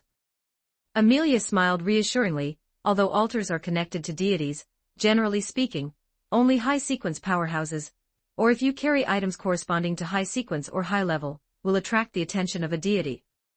Whether it's a good god or an evil god, they cannot pay attention to everyone who comes into contact with them, unless you are extremely unlucky. Lex then slightly relaxed, thinking that his luck shouldn't be that bad. Amelia then said, "I want to talk to your father." Lex understood her unspoken meaning and stood up, saying, "I should go prepare for the mountain trip. You two enjoy your meal." He walked out of the dining room and closed the door, but his keen hunter's hearing still allowed him to catch the conversation coming from inside. "My dear, you cannot risk a child's life for your political future." "Amelia, Lex is not a child anymore, he knows how to take care of himself. Besides, this isn't just for me, I'm also considering his future." "Is that really true?" "My dear, although Lex didn't continue listening, eavesdropping on his parents' conversation was not something a gentleman should do. Besides, he had other things to do. Lex found the housekeeper Quena, and asked this stern lady to gather the maids in the villa. A moment later, Lex saw the maids in the open space outside the main gate. Among them, Lex also saw his sister's personal maid, the young but well-endowed Ilea, who had already handled her mother's funeral. "Lex, all the maids in the residence are here," the strict housekeeper with deep brown hair reminded him. Lex nodded, took a step forward, cleared his throat, and said, "I'm sorry to take up a little of your time. I want to conduct a survey, and it will be over very quickly." The maids looked at each other, some puzzled, some bewildered. Lex didn't beat around the bush and went straight to the point. "I want to know, among those present, who is still a virgin?" The open space fell silent. Then the maids' expressions all changed. Some quickly covered themselves with both hands, looking shy, some cautiously cast disdainful glances at Lex, and some even blushed and retreated several steps backward. Lex noticed that even Miss Quena, the housekeeper, had a faint blush on her face. Seeing her expression, Lex couldn't help but let his thoughts wander. No way could Miss Quena still be. At this moment, Ilea said with extreme shyness, "Mr. Lex, what do you want to do?" Hearing this, Lex suddenly realized he shouldn't have asked that way. Considering his past reputation, asking like this would inevitably lead the maids to make assumptions. "I don't want to actually become the playboy." Lex quickly tried to remedy the situation, making an excuse, "Please don't misunderstand, I have a friend who is gravely ill, and the doctors have no solutions. I heard that the pure blood of a virgin, combined with some rituals, can help with his condition, which is why I gathered everyone. I mean, if needed, I hope I can get help. Of course, I will offer compensation." "So that's how it is." Ilea showed a relieved expression, then mustered her courage, her face flushed, and said, "If Mr. Lex needs it, I can give it to you." Ilea is still a virgin. However, young lady, your line is terrible." If Belle heard this, she would definitely misunderstand me again. This thought had just surfaced in Lex's mind when an angry voice rang out, "Lex, what do you want to do to Ilea?" A blonde girl wearing a riding helmet, riding breeches, gloves, and long boots suddenly stood in front of the maids, glaring at Lex vigilantly. Lex covered his forehead with his hand in exasperation. "Sister, are you Chow Chow, appearing just as I speak?" "It's not like that, young miss, you misunderstood." Ilea, whose face was so red it seemed to emit a faint, illusory smoke, quickly explained to Harabelle. The blonde girl then snorted a few times and pulling the maid, said, "Come on, let's go riding." At this moment, the distant black iron gate opened and a carriage with a crossed swords, crown encircled emblem painted on its body passed through the gate. It was an official carriage. Lewis and his team had arrived. Lex then announced the dismissal and asked Quenna to investigate and record the list of virgins on his behalf, so that if needed, some blood could be drawn to see if it could resolve Gore's current state. The carriage stopped, the door opened, and red-haired Martha was the first to jump out. Looking at Lex walking over from among the maids, she whistled flirtatiously. "Lex seems very popular with women, but with so many girls, you should take care of your health." Lex coughed awkwardly. It seemed that this young miss was also aware of his past reputation. Chapter 51, Ancient Church. 12.70 for words. Vanessa Department Store's dried flavored fish seems good, but the puff pastries with jam from Fengting Bakery are 40% off right now. Martha, can you help me divine which one I should buy? Jeffrey, with his pale complexion, light-colored lips, and today, a pair of dark circles under his eyes, also emerged from the carriage. The red-haired miss responded testily, "Jeffrey, my divination is not for such uses." Lex looked forward eagerly but saw no one else in the carriage. He asked in confusion, "Where is Officer Lewis?" Martha, taking out a candy box but not opening it, shrugged and said, "The captain and Warren will stay in the town. We're not sure that thing is definitely hiding in the mountains, so the two of them will search near the town. Besides, we need to guard against a problem." Lex casually asked, "What problem?" Martha's lips curved into a slight smile. "That's not for you to worry about. Let's go, Mr. Lex, if you've already had breakfast." Lex nodded, called Matthew, gathered their equipment, and boarded the police system's dedicated carriage to head to the town. They arrived at Kingston Road to visit the hunter Leon, as a guide was needed to move around Eberly Mountain. Undoubtedly, Leon was the best guide. After learning of Lex and the others' purpose, Leon did not refuse and readily agreed. While Leon packed his things, Lex waited at the entrance. The hunter's home was not spacious enough for so many people. Kingston Road was as noisy as ever, with various street vendors hawking their wares, pedestrians hurrying by, and a few children occasionally running past, shouting. Lex glanced in the direction of the Sea Monster Tavern. He had been too busy recently to go to the tavern, and didn't know if Doug had given the bounty in full to the bartender Sanchi. Cowardly Rodney, timid Rodney. His wife is with another, he turns a blind eye, turns a blind eye. Useless Rodney, unlucky Rodney. He's always wronged and bullied, he dares not resist, dares not resist. A chorus of children's voices drifted from the street, catching Lex's attention. He saw several children, about 8 or 9 years old, circling a man and singing a song they seemed to have made up. The man's hair was disheveled and uncombed. His eyes darted about, his gaze fixed on the street in front of his feet. He was bent at the waist, hunched over, and his furtive appearance was quite unlikable. But even when mocked by these children, he neither drove them away nor retorted. Among the children, a boy of about 10 years old was the most boisterous. This boy had coarse yellow hair, and was missing a front tooth. He boldly picked up a stone from the street, threw it at the man named Rodney's leg, made a face, gestured, and led the children rushing like the wind into the nearby alley. "We can set off." Leon's voice sounded, causing Lex to withdraw his gaze.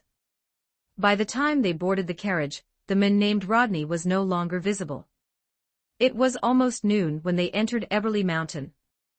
However, his personal valet carried a satchel filled with ample water and food, so Lex was not worried about going hungry. On the way, Lex had already communicated with Leon, hoping to find the unusual wild wolves they had encountered last time. Those wild wolves were clearly affected by some power, they were stronger and more ferocious. They were connected to Gore. If Gore was in the mountains, then perhaps these wild wolves could help them find Gore. After entering the mountains, Leon displayed his hunter's true colors, searching diligently along the way. Around 1 in the afternoon, they finally made a discovery. In a low-lying area of Eberly Mountain, by the stony beach where Silver Snake Creek was interrupted, they found 2 of those abnormal wild wolves. These wild wolves were larger than when Lex and the others had encountered them before, and their fur had completely fallen out, revealing smooth, gray skin. They were drinking water by the creek, completely unaware that several pairs of eyes were watching them from the distant grass. Following these wild wolves, Lex and the others moved along Silver Snake Creek, heading downstream. Silver Snake Creek was the only creek in Eberly Mountain, winding its way through the deep mountains like a giant silver snake. No one knew the source of Silver Snake Creek, but most people knew that this creek would flow out of Eberly Mountain, pass through Enki Town, and finally merge into the sea. When Lex once again opened his pocket watch with the beautiful feather pattern, it was around 3 in the afternoon. He looked ahead. This was already the middle lower reaches of Silver Snake Creek, and not far from the creek bank, there was a gloomy forest. In front of the forest, Lex saw a collapsed church. "It doesn't look like it belongs to a church," Martha said softly. As a seer, she was also interested in history.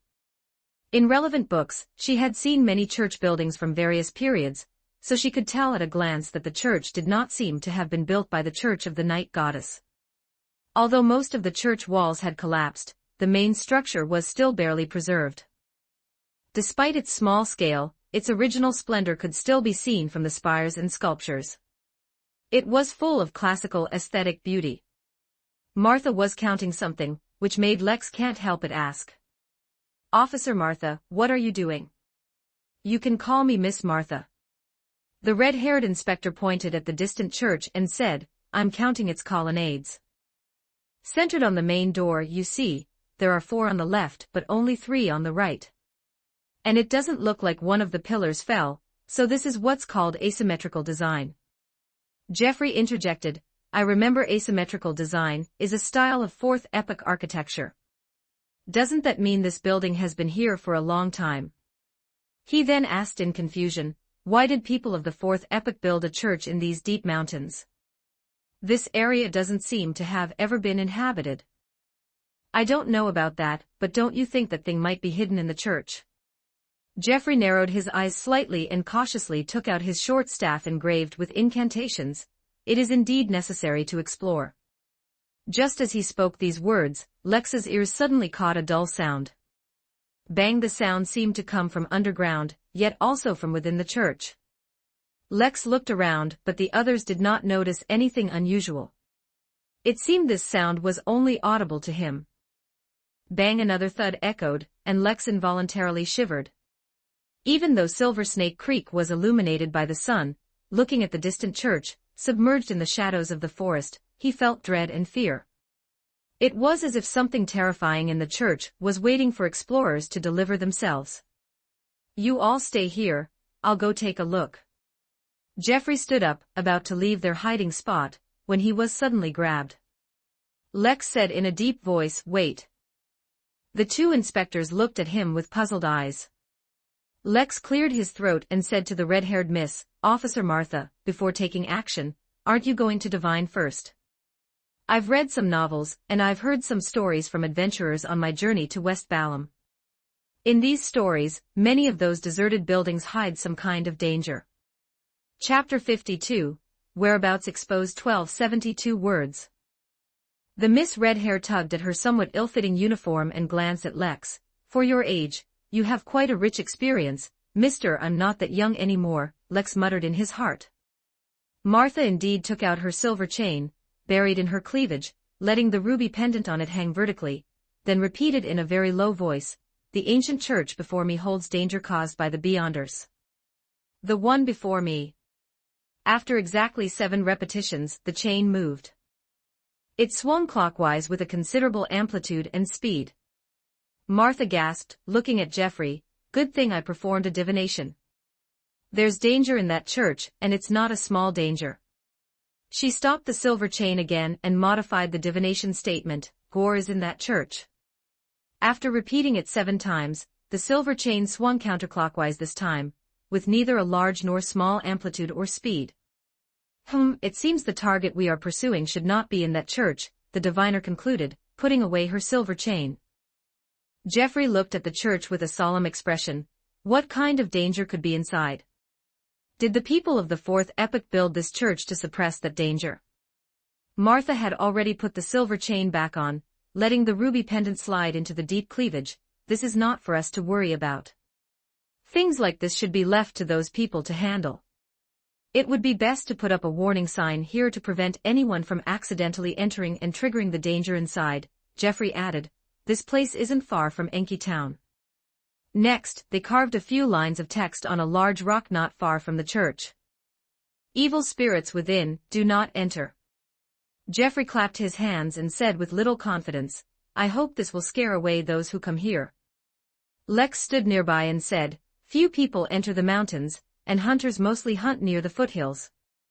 Otherwise, the danger here would have been triggered long ago." Martha nodded in agreement. "As soon as we return, we will report this matter, hoping that the danger here can be resolved soon." Just then, the hunter Leon walked over and whispered, "Those wolves are moving again. It seems I was mistaken, this is not their territory. Let's go, we need to get out of here quickly." As a seer, Martha's intuition was stronger than others, even if she couldn't hear the thumping sounds coming from the church and underground like Lex.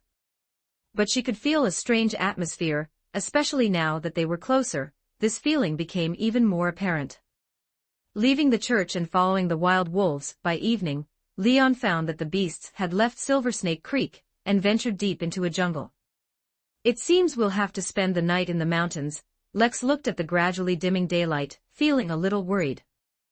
The others didn't look much more relaxed either. Even Martha and Geoffrey had tightly pursed lips and wary eyes, having lost the optimism they had when entering the mountains during the day. The reason was that church, Lex thought. When the sun completely disappeared from the sky, and the night sky was dyed a serene indigo, and the crimson moon appeared on the horizon, Leon finally found the wolf pack's territory. It was a valley in the mountains, not a large valley, at least from their current position on the hillside. It could be seen entirely. Under the crimson moonlight, Lex, lying on the grassy slope, endured the harassment of mosquitoes, watching a dozen wild wolves in the valley below, either lying on the ground or moving about.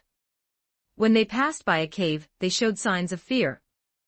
They would lower their heads, tuck their tails, and quickly move away from that cave. Suddenly, a low growl echoed from the cave, and the wolf pack in the valley all looked towards it. Then an exceptionally large male wolf stood up and walked among the pack, like a king inspecting his army. The beast, which was probably the alpha, stalked beside a wild wolf of neither large nor small size, growled a few times, and that wild wolf trembled all over as it walked out and headed towards the cave. The pack surrounded it, seemingly to prevent its kin from escaping, and the chosen wild wolf finally entered the cave, and soon a mournful cry was heard. But the wild wolves outside the cave all raised their heads, and howled in unison towards the red moon in the sky. "It seems we found the right place." Martha, who had done the divination, took out a perfume-like bottle and sprayed it on her hands and feet, and a fresh, pungent scent appeared in the nearby air. At this point, the mosquitoes bothering Martha noticeably decreased. Geoffrey had already started setting up the tent. "We'll monitor from here. Martha, you take the first half of the night, and I'll take the second half." Martha sighed, her face somewhat unwilling, but she didn't refuse. "It seems my skin condition is going to worsen during this period." Lex smiled at her words, got up from the grassy slope, slapped a mosquito dead, and went to Leon's side. Because they were worried about being discovered by the wolf pack, they dared not light a fire. Fortunately, the moonlight was bright tonight, allowing them to clearly see the surroundings and not worry about any beast approaching undetected. "Thank you." Mr. Lex sat down and proactively extended his hand, saying, "Thank you for your support. Leon shook Lex's hand with a faint smile. You're welcome, mister. As a member of Enki Town, it is my honor to contribute to the town's safety. Taking advantage of the rare opportunity to spend time with the best hunter in the town, Lex seized the chance to ask him some questions about hunters. To better understand this role, and to better play it. The night passed without incident. The next day, Lex woke up and left the tent, seeing Jeffrey, who was on watch for the second half of the night, still energetic, as if tireless. His pale skin and cold aura once again reminded Lex of the cold dead in coffins. Good morning, Lex greeted proactively. Nothing unusual happened last night, right? Jeffrey shook his head, then said, Mr. Lex, you and Martha should return to the town later. I can monitor this place alone. Is he going to notify Lewis and Warren to come over and deal with that monster together? That's right, Martha is a seer and has no combat ability. Keeping her here would only be a weakness for them. I really want to stay and watch the battle. Lewis and the others are of a higher sequence than me. If I could see how they fight, it should help my future development. While letting his thoughts wander, Lex also nodded in agreement. He inadvertently glanced in the direction of the valley and suddenly noticed that white mist had risen in the valley at some unknown time. It's foggy. Jeffrey also noticed the anomaly. He stood up and cautiously approached the edge of the hillside. White mist had risen in the valley, preventing him from seeing the situation below. Just then, a mountain breeze blew from behind the camp, ruffling Lex's hair. At the same time, Lex smelled a wild scent in the wind. When he smelled this scent, the figures of those unusual wild wolves flashed through his mind. It's the wolf pack. Were we discovered? Chapter 53, Communicating with Beast Spirits. 1148 words. Almost as soon as Lex sensed the wolves approaching, Martha rushed out of her tent in a panic. Danger. Did she divine this? It didn't seem like it. It looked more like a passive of her sequence. Do seers have a premonition of danger? Lex reined in his wandering thoughts, and pulled out his snake-scale revolver. At that moment, the howls of wild wolves echoed from the forest in front of the camp. Yesterday, when they decided to camp here, Leon, true to his hunter's nature, and with Lex's assistance, set up several traps nearby, including animal traps. These precautions were now proving useful. The traps not only relieved some pressure on Lex and the others but also served as a warning. Hearing Martha's cries and the wild wolves' howls, Matthew and Leon each grabbed a hunting rifle and joined the others. As a seer without combat ability, Martha's only reliance was the revolver in her hand. But Jeffrey shielded her, seemingly deciding it wasn't necessary to let his seer companion participate in the fight. As people prepared, the first wild wolf finally burst from the forest, sprinted across the camp, and lunged at the group. Under the morning sun, this hairless but exceptionally muscular male wolf let out a defiant roar, spewing foul saliva, and leaped fiercely towards Lex. What greeted it was a bullet from the muzzle of the revolver, and flashes of fire from the hunting rifles in the hands of the hunter and the servant on either side. The male wolf's head exploded, blood splattering, as it fell heavily to the ground and slid forward, stopped by Lex's foot. Before they could catch their breath, more male wolves charged into the camp.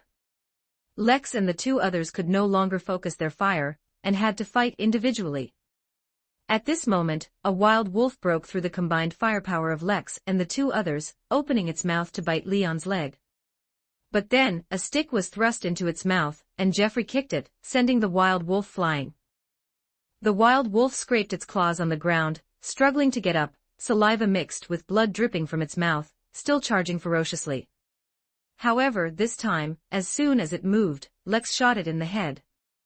Lex spun the cylinder, the spent casings clattering to the ground. He quickly reloaded and rejoined the attack.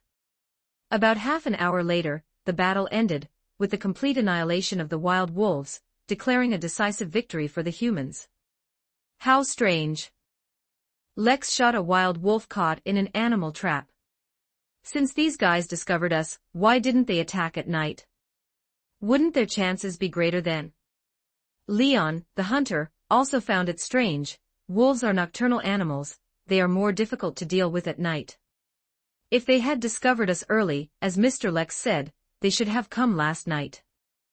Perhaps Martha can tell us the answer. After a battle, Geoffrey, whose hair was drenched in sweat, was raising his hand as if grasping something invisible. Lex's spiritual vision was stirred. He subtly, quickly blinked twice. He activated his spiritual vision, and immediately saw that Geoffrey was holding the soul of a wolf. Lex was quite curious about what sequence of Beyonder Geoffrey belonged to be able to capture the soul of a wild beast. In his spiritual vision state, Lex saw the runes on Geoffrey's short stick glow, guessing it must be a Beyonder weapon, and perhaps Geoffrey could capture souls through this weapon.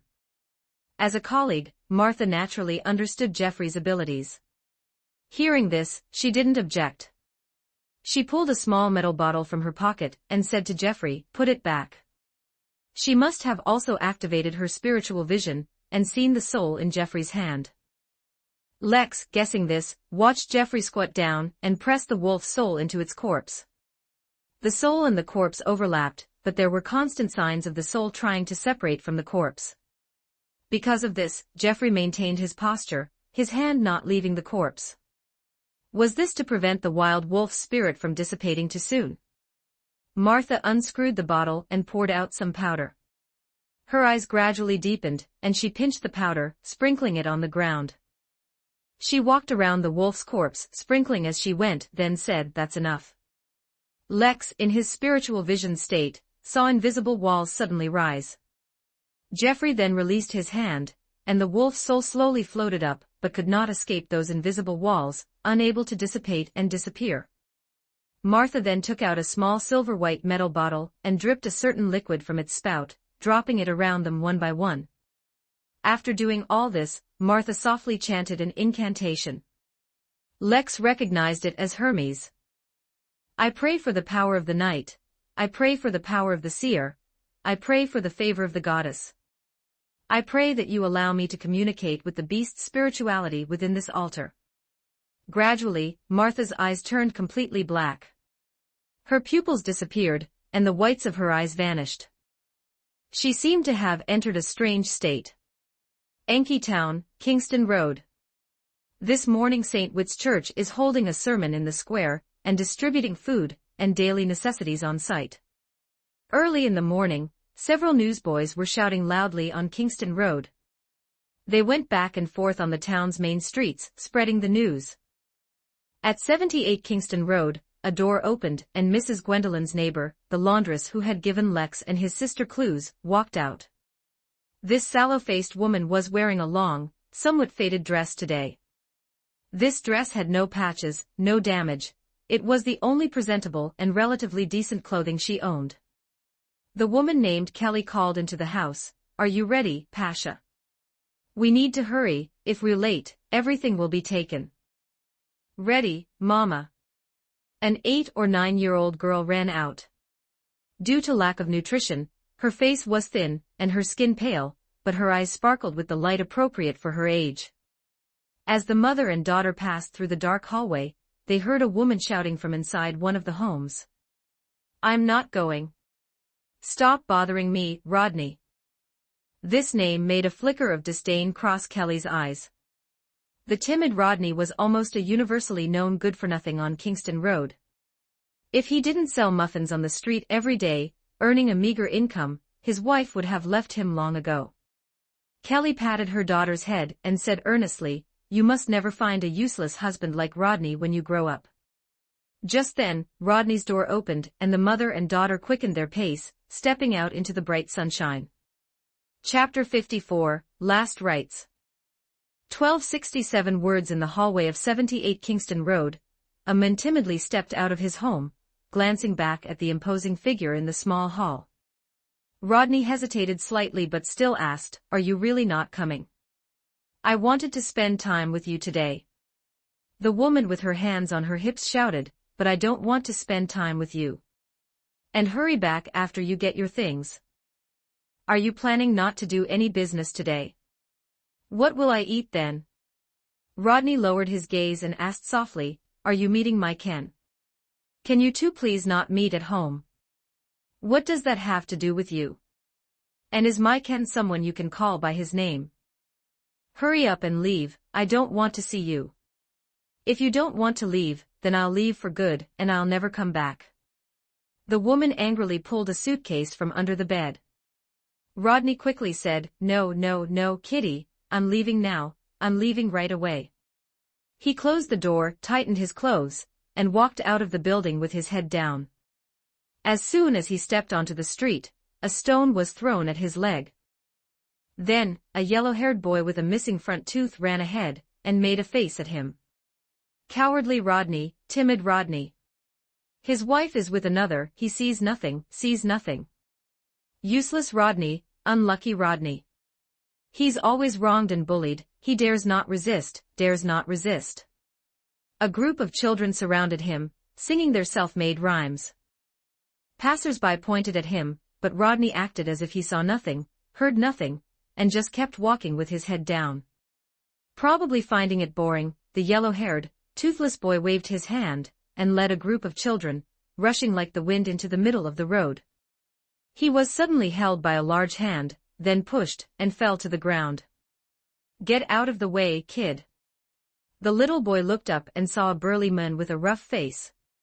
He was wearing ill-fitting clothes and a black bow tie tied at his collar. It was incongruous, comical, but the little boy dared not laugh. Because this was Black Bowties, Kingston Road's biggest gang. Sure enough, Black Bowties members passed by him one by one. The little boy also saw a short, stout man. He was wearing a shiny formal suit, a black bowties, and chewing a cigar, like a big shot from high society. He looked at the little boy, but his gaze quickly moved away. Doug withdrew his gaze from the mischievous child on the ground and grumbled, There are too many people on this road. I say, can't you guys try harder and drive all those bastards ahead away for me? The bearded man bodyguard walking beside him said, They're all going to the church to get things, boss, are we going to get them too? Doug immediately kicked him, Is your head full of straw?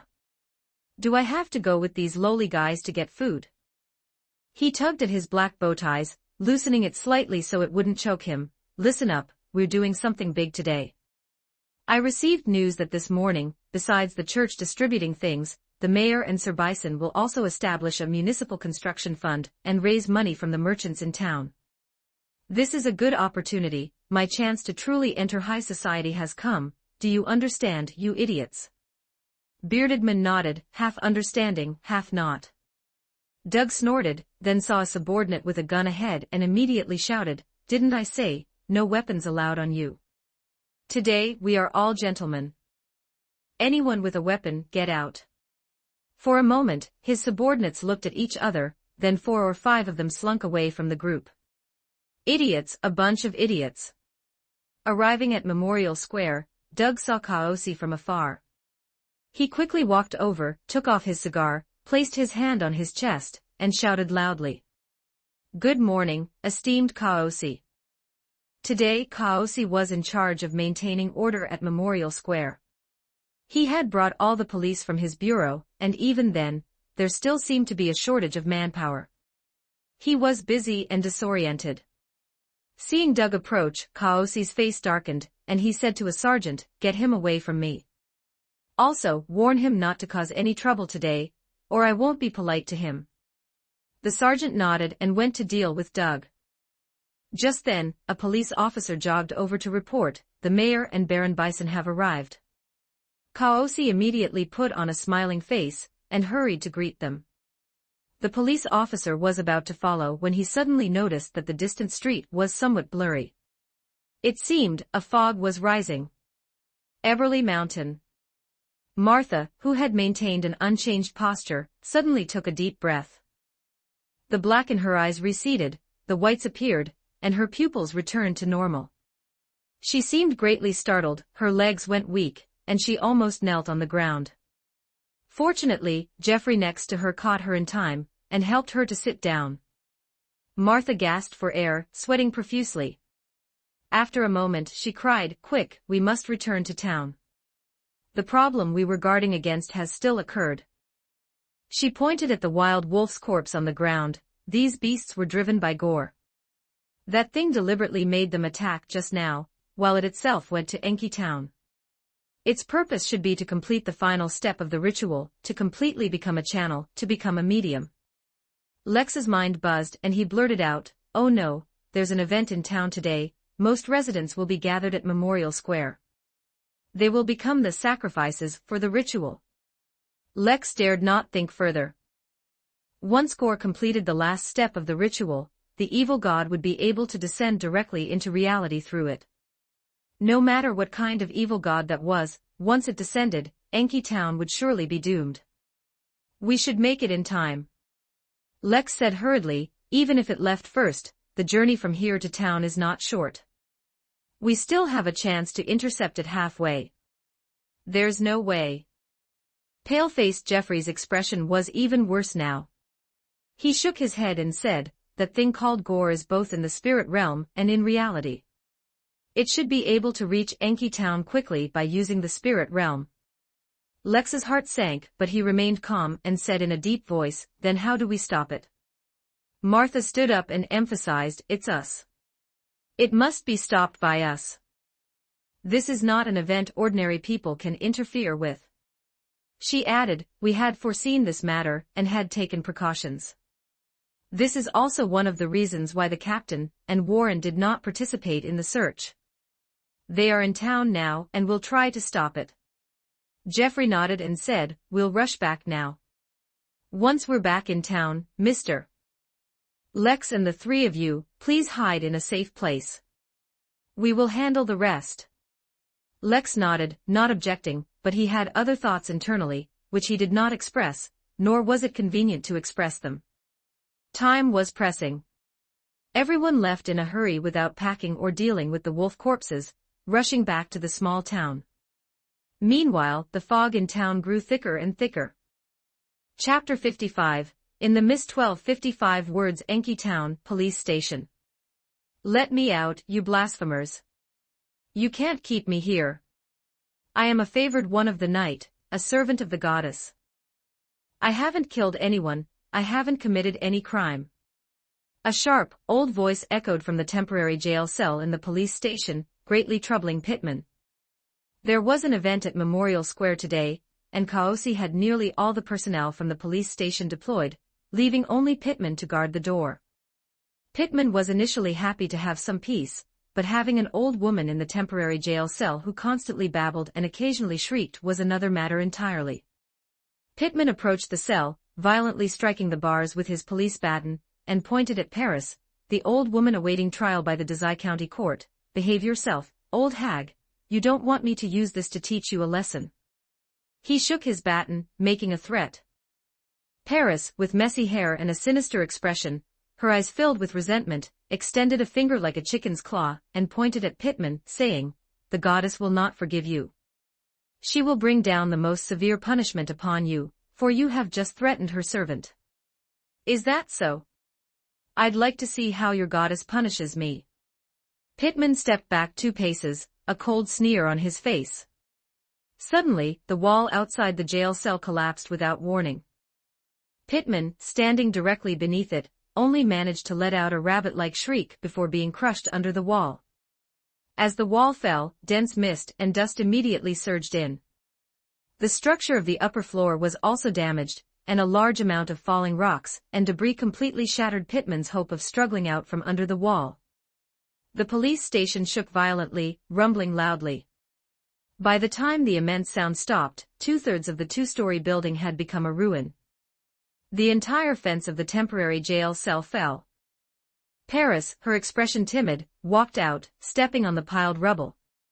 Seeing red liquid seeping from the bottom of the stone pile, a smile gradually appeared on the old woman's face. In the dense white mist, she closed her eyes, raised her hands, and loudly declared, "I am a favored one of the night. Behold, those who offended me have already received the goddess's punishment." Mist rolled in, surging into the town, gradually spreading towards Memorial Square. At Memorial Square, Bishop Morgan of St. Witt's Church was giving a sermon. Gathered before him were many low-income residents from Kingston Road, as well as owners of small workshops, shops, restaurants, and inns from Mermaid Road. But people didn't necessarily care what Bishop Morgan was saying. They were more concerned with when the bishop's sermon would end so they could collect the large quantities of food and daily necessities piled behind him.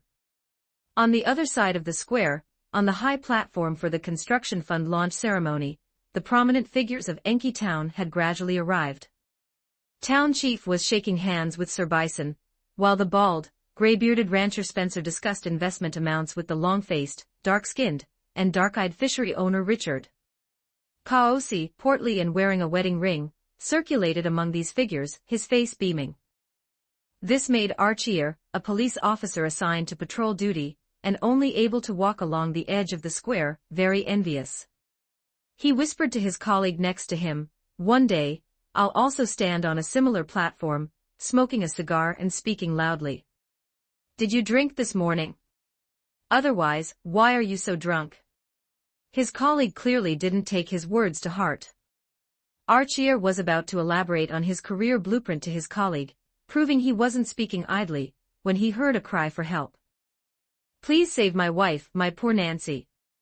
The two police officers looked in the direction of the sound. A man in his 50s was running towards Memorial Square. Behind him, the distant street was already enveloped in mist, the scene blurry and invisible. Archier exclaimed, "Oh! Why is the mist so thick?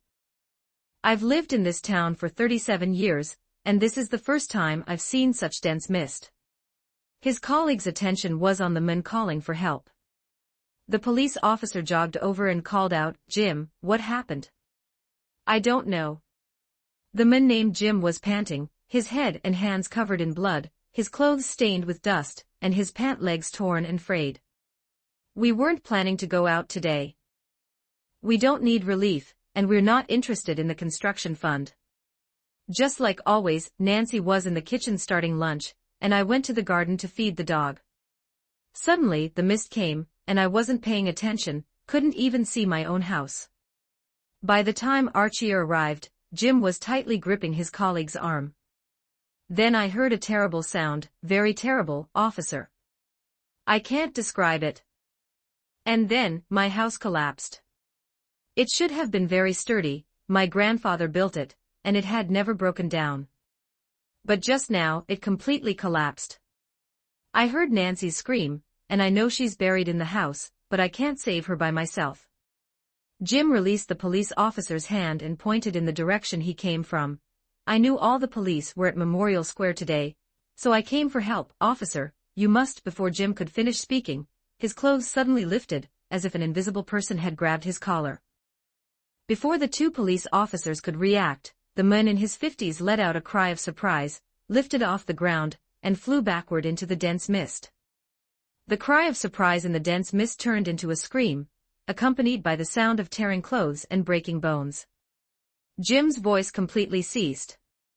A moment later, something flew out of the dense mist and landed at the feet of the two police officers. It was an arm. Only half an arm remained, with broken white bones protruding from the flesh, still stained with some bits of flesh. Archier shouted, "There's something in the mist." How did the mist come so fast?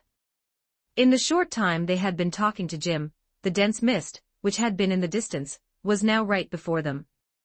His colleague jumped up like a rabbit, turned, and ran towards Memorial Square.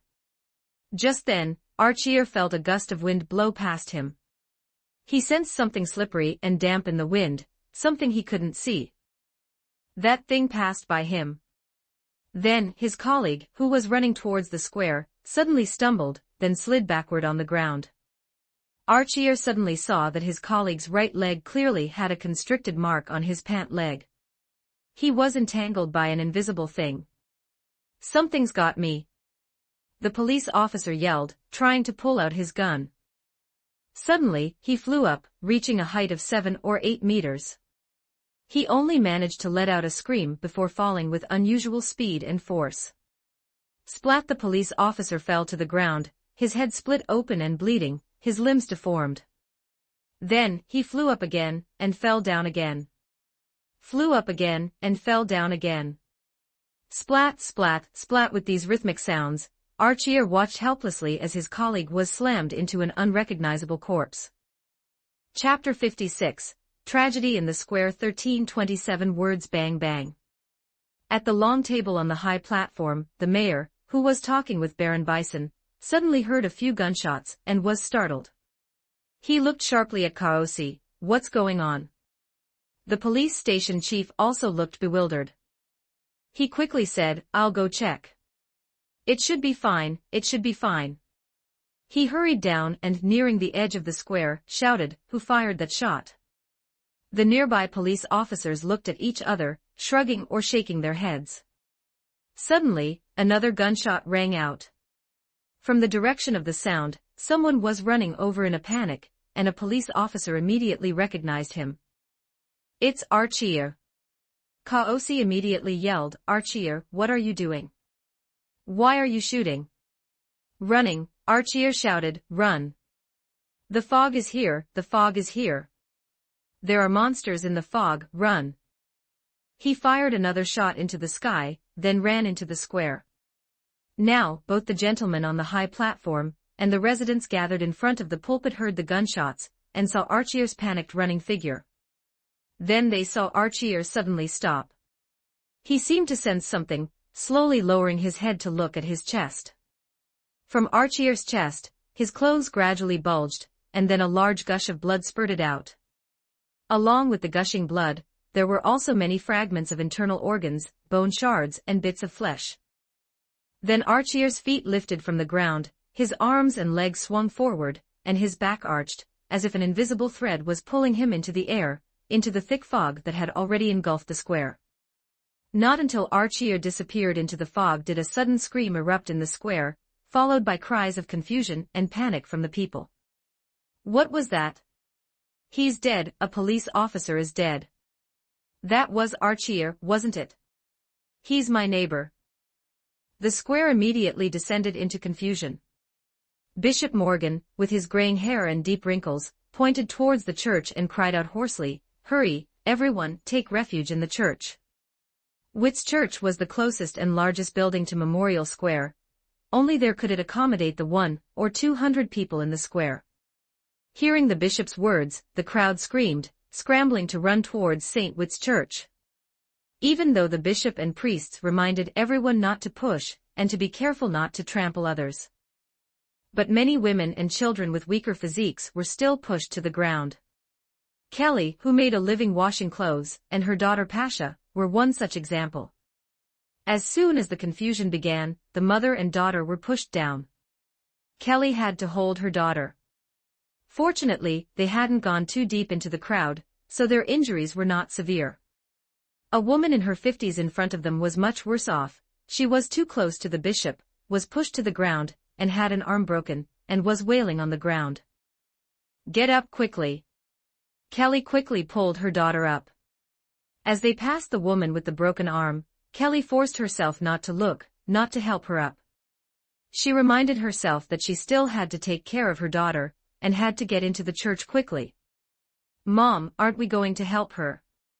Pasha, only 9 years old, was kind-hearted by nature, and her sympathy made her unable to resist saying this. Kelly gritted her teeth and said, We have to take care of ourselves first, and besides, the police will help her. The mother and daughter passed a statue. Suddenly, Kelly felt a tightening around her waist, and then her whole body was lifted up.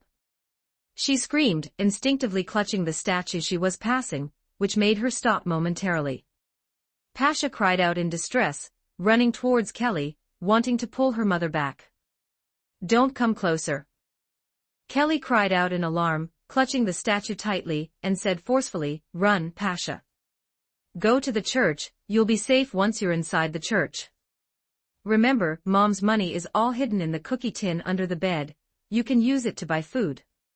Feeling the tightening around her waist, feeling the force trying to drag her away, Kelly realized that this might be her last time seeing her daughter. When you are old enough to read, you must get an education, don't be like Mom, who can only wash clothes for others. Pasha, don't blame Mom for not buying you candy, for not buying you cookies. You must believe, Kelly's fingers had turned white, all her strength was about to run out, and she could no longer hold onto the statue. The woman forced a smile, trying to leave her daughter with the best impression. Then, she spoke her last words. "Mommy loves you." Before her words had even finished, she flew up, unable to control herself, and fell into the thick fog. Pasha burst into tears, instinctively about to run towards the thick fog, when suddenly someone rushed over and picked her up. Put me down, I want my mommy, I want my mommy." The little girl cried and screamed. A warm large hand landed on her back, gently patting and softly comforting her. It's all right, it's all right. It will pass, everything will pass." Running beside her husband, Amelia looked at Bison, who was comforting the little girl, and sighed silently. When she saw Archie's tragic death, she stood up, wanting to do something. But her husband stopped her, which made her feel very complicated. Now, seeing the little girl in Bison's arms, Amelia felt a trace of relief. Her husband might have been afraid of losing her, just as this little girl had lost her mother, which was why he didn't want her to easily get into danger. Thinking of this, Amelia glanced at him. Sensing his wife's gaze, Bison looked over, and then saw that not far behind his wife, a little boy had fallen. He must have fallen hard, his knees were scraped, and he couldn't get up for a moment. Just then, someone rushed over and picked up the blonde, front tooth missing boy. Ian, with his blonde hair, who had recently lost a front tooth, stumbled in his panic. His knee hit the square's paving stones directly, hurting him so much that he couldn't get up. Seeing the thick fog closing in from behind, he was so anxious he wanted to cry. Suddenly picked up, he couldn't help but look up and saw a man with messy hair, as if it had never been styled. It was Rodney, the famous coward of Kingston Road. It was Rodney, whom he and his friends often mocked. When he was helpless and scared, it was he who was willing to offer help. Because of gratitude, because of shame, the blonde Ian burst into tears. "I'm sorry, Rodney. I shouldn't have mocked you. You're not timid at all, not cowardly at all, you're the bravest person I've ever met." Listening to the boy's cries, the messy-haired man's expression froze for a moment, then the corners of his mouth gradually turned up. He said nothing, just held him tighter and ran faster. Whit's church? Bison, holding the little girl Pasha and pulling his wife Amelia, rushed through the main entrance, pushed through the crowd, and only put Pasha down when he saw the mayor and others panting heavily. At this moment, bang bang bang bang sounds of knocking came from outside the main door. Someone shouted, "Open the door quickly, let us in." By the main door, a man who looked like a street vendor was about to open it, but was suddenly pushed away. Then a short, stout man in formal wear with a black bow tie shouted, "Don't open it. It's already foggy outside, do you want to kill us all?" Chapter 57, Human Hearts Are Evil. 1177 words. The white fog spreading from Memorial Square was already nearing St. Whit's church, which made Rodney, holding the blonde Ian outside the church, extremely anxious. He pounded on the door. "Open the door, let us in. Let us in." Ian also joined the shouting, nervously looking back. Inside, the leader of the black bow ties showed a disdainful smile, "A coward, a brat. It's not worth sacrificing our lives for such people. You all guard this place, no one is allowed to open the door." At Doug's command, a dozen black boatias stepped forward, blocking the door, forcing the few town residents who had wanted to protest to only shake their heads and sigh. "What are you doing?" A loud voice rang out. Bison strode forward, with church personnel following him. The Baron pointed at Doug. "I order you to move aside immediately. Everyone is a resident of the town, we should help each other. I will not allow such things to happen." The elderly Bishop Morgan also said, "The fog hasn't reached here yet, so opening the door poses no danger." Bison then looked back at Kaosi. The chief brought a few police officers in black and white checkered uniforms, who dispersed the black boatias, and only then was the door opened to let Rodney and Ian in. No sooner had the door closed than the white fog arrived at the entrance, and with a sudden bang, the door shook violently, startling the women and children in the hall into screams. Bishop Morgan quickly raised his hands to comfort them. "Everyone, don't panic. Our church is very sturdy and won't be easily damaged." No sooner had he finished speaking than a window on the wall by the door suddenly shattered, and stained glass sprayed into the church with a crash, allowing the white fog to slowly seep in. People recoiled in fear, moving far away from that window. Just then, a little girl pointed outside the window and said, "Mommy, there's someone outside." Everyone looked, and indeed, in the hazy world outside the window, a figure gradually approached the window. A moment later, an old woman with disheveled hair emerged from the white fog. Her face was sinister, her figure small and thin, and her eyes held a certain indescribable fanaticism. Kaosi immediately recognized her. "Isn't that Paris? How did she escape from prison? How is she unharmed? Don't the monsters in the fog attack her?"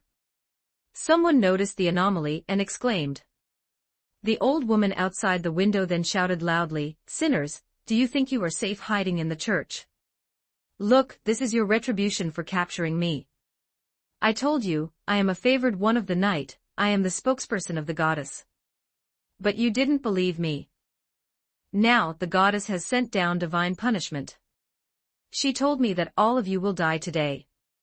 If you don't want to die, if you want to beg for the goddess's forgiveness, then open the door. Come out and confess. That way you still have a chance." Paris shouted excitedly, her hands raised high.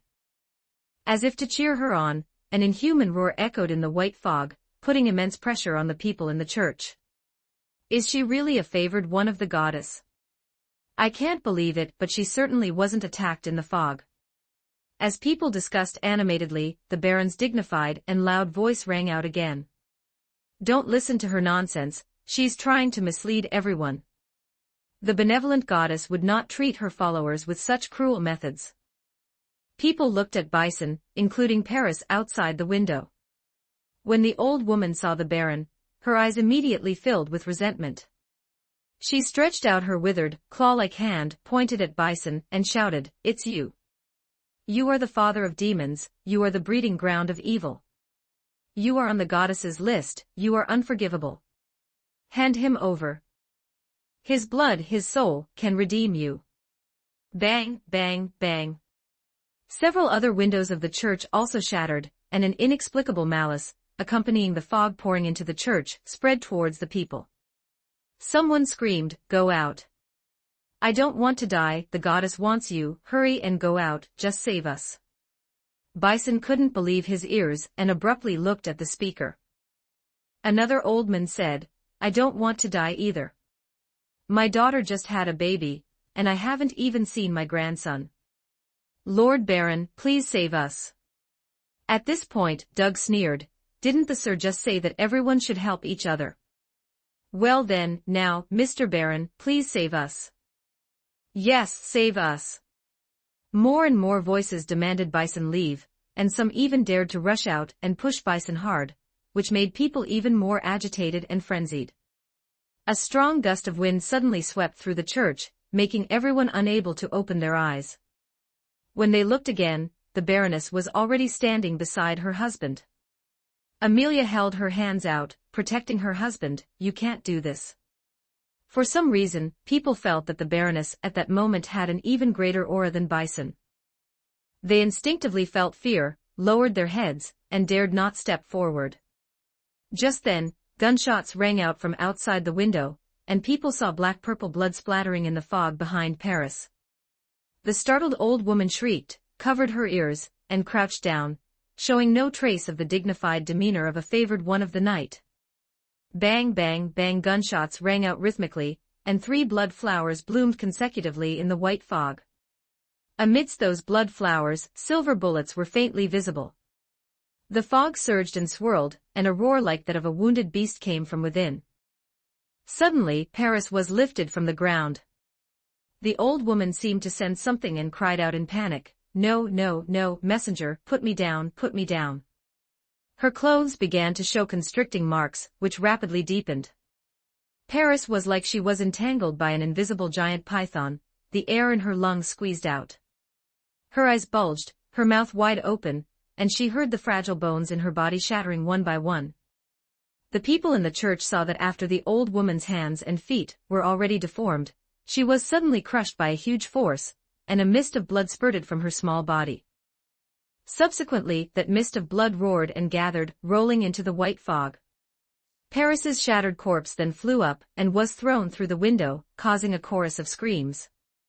Looking at the corpse still oozing blood on the ground, Bison whispered, "It seems your goddess doesn't favor you that much after all." Just then, a figure flashed outside the window. Bison squinted slightly. He saw two men running towards Memorial Square. One of them was wearing a police uniform, had brown hair, and was meticulously groomed. He seemed to be the inspector named Lewis. Chapter 58, Mission accomplished. 11:53 words. Lewis moved like the wind. Yesterday, he had completed his quarantine, and this morning, he and profiler Warren were conducting a search in the outskirts of the town. When they discovered the town was foggy, they immediately rushed back. The Sequence 8 lunatic had revealed some important information before his death. Besides the details about the person named Heimerk, there was also the ritual for the evil god's descent. This ritual had to be performed in the white dense fog, so when they found the town shrouded in mist, the two of them knew that the very thing they had been wary of had happened. Back in the town, at St. Witt's Church, Lewis used a demon-hunting bullet, which had some effect. It injured Gore, who was hidden in the mist, and the black-purple blood spatters were the best evidence. This also confirmed some of Lewis's previous conjectures. He speculated that although Gore's state was special, a part of it was in reality, and should be able to be harmed. However, this couldn't completely kill it. It had to be completely removed from the spirit realm to have a chance to kill this monster. Now he had also discovered that Gore seemed to be able to repair its injuries by absorbing a large amount of human blood. So just now, it killed Paris and left a few silver bullet casings on the ground. The inspector, who had his spiritual vision activated, saw the black-green light blur had already run into Memorial Square, and said to Warren beside him, "Control it." The profiler nodded and began to chant loudly. "Goddess, please listen to these discordant rhymes, prompted by heartfelt devotion and kind memories. Please forgive, these verses sing out your secrets, directly to your soft, conch-shaped earlobes. Undoubtedly I dreamed today, did I witness? Winged, wide-eyed Psyche one as Warren's low, magnetic voice echoed through the air, a soothing power quietly permeated, flowing like gentle water across Memorial Square. In Lewis's spiritual vision, the black-green light blur stopped, its movements gradually becoming sluggish, as if unable to resist the charm of the poem, entering a state of peaceful slumber. The inspector seized the opportunity to quicken his pace, pulling several test tubes from his pocket and infusing the re-extracted, lucky coin, with spirituality. The patterns on the coin gradually increased, this seal was accumulating luck. Lewis did not immediately use the luck stored in it. As he approached the black-green light blur, he pulled the stoppers from the test tubes and splashed the liquid inside onto the light blur representing Gore. Even with spiritual vision active, Gore's etheric body could not be clearly seen, just as the madman had said. Gore's current state could not be observed with the naked eye, and spiritual vision could only see a blurry light blur. And the liquid splashed onto Gore was blood. The blood in these test tubes came from Martha, from Bishop Morgan, from devout priests, and from Lewis himself. The madman had told Lex. To capture Gore in its current state, one either had to enter the spirit realm, or use the correct ritual, or apply pure blood to its body. The first two were difficult to achieve in this town. So Lewis didn't consider these two methods, but instead collected as much as possible the fresh blood of those he considered pure. Now this blood splashed onto Gore, attracting the monster's attention and pulling it out of the power of slumber. In Lewis's spiritual vision, several blurry black-green light blurs lashed out at him, but he was prepared. After splashing the blood, he rolled back, dodging the light blurs that struck upwards. Then a cry as if from a very distant place, echoed in Memorial Square, but this sound quickly changed from ethereal to real, it rang out right in front of Lewis. Lewis calmly raised his pistol, and together with Warren, who had stopped chanting and rushed over from behind, sent silver demon-hunting bullets into the black-green light blur in front of them. Blood splattered continuously, each time in greater volume.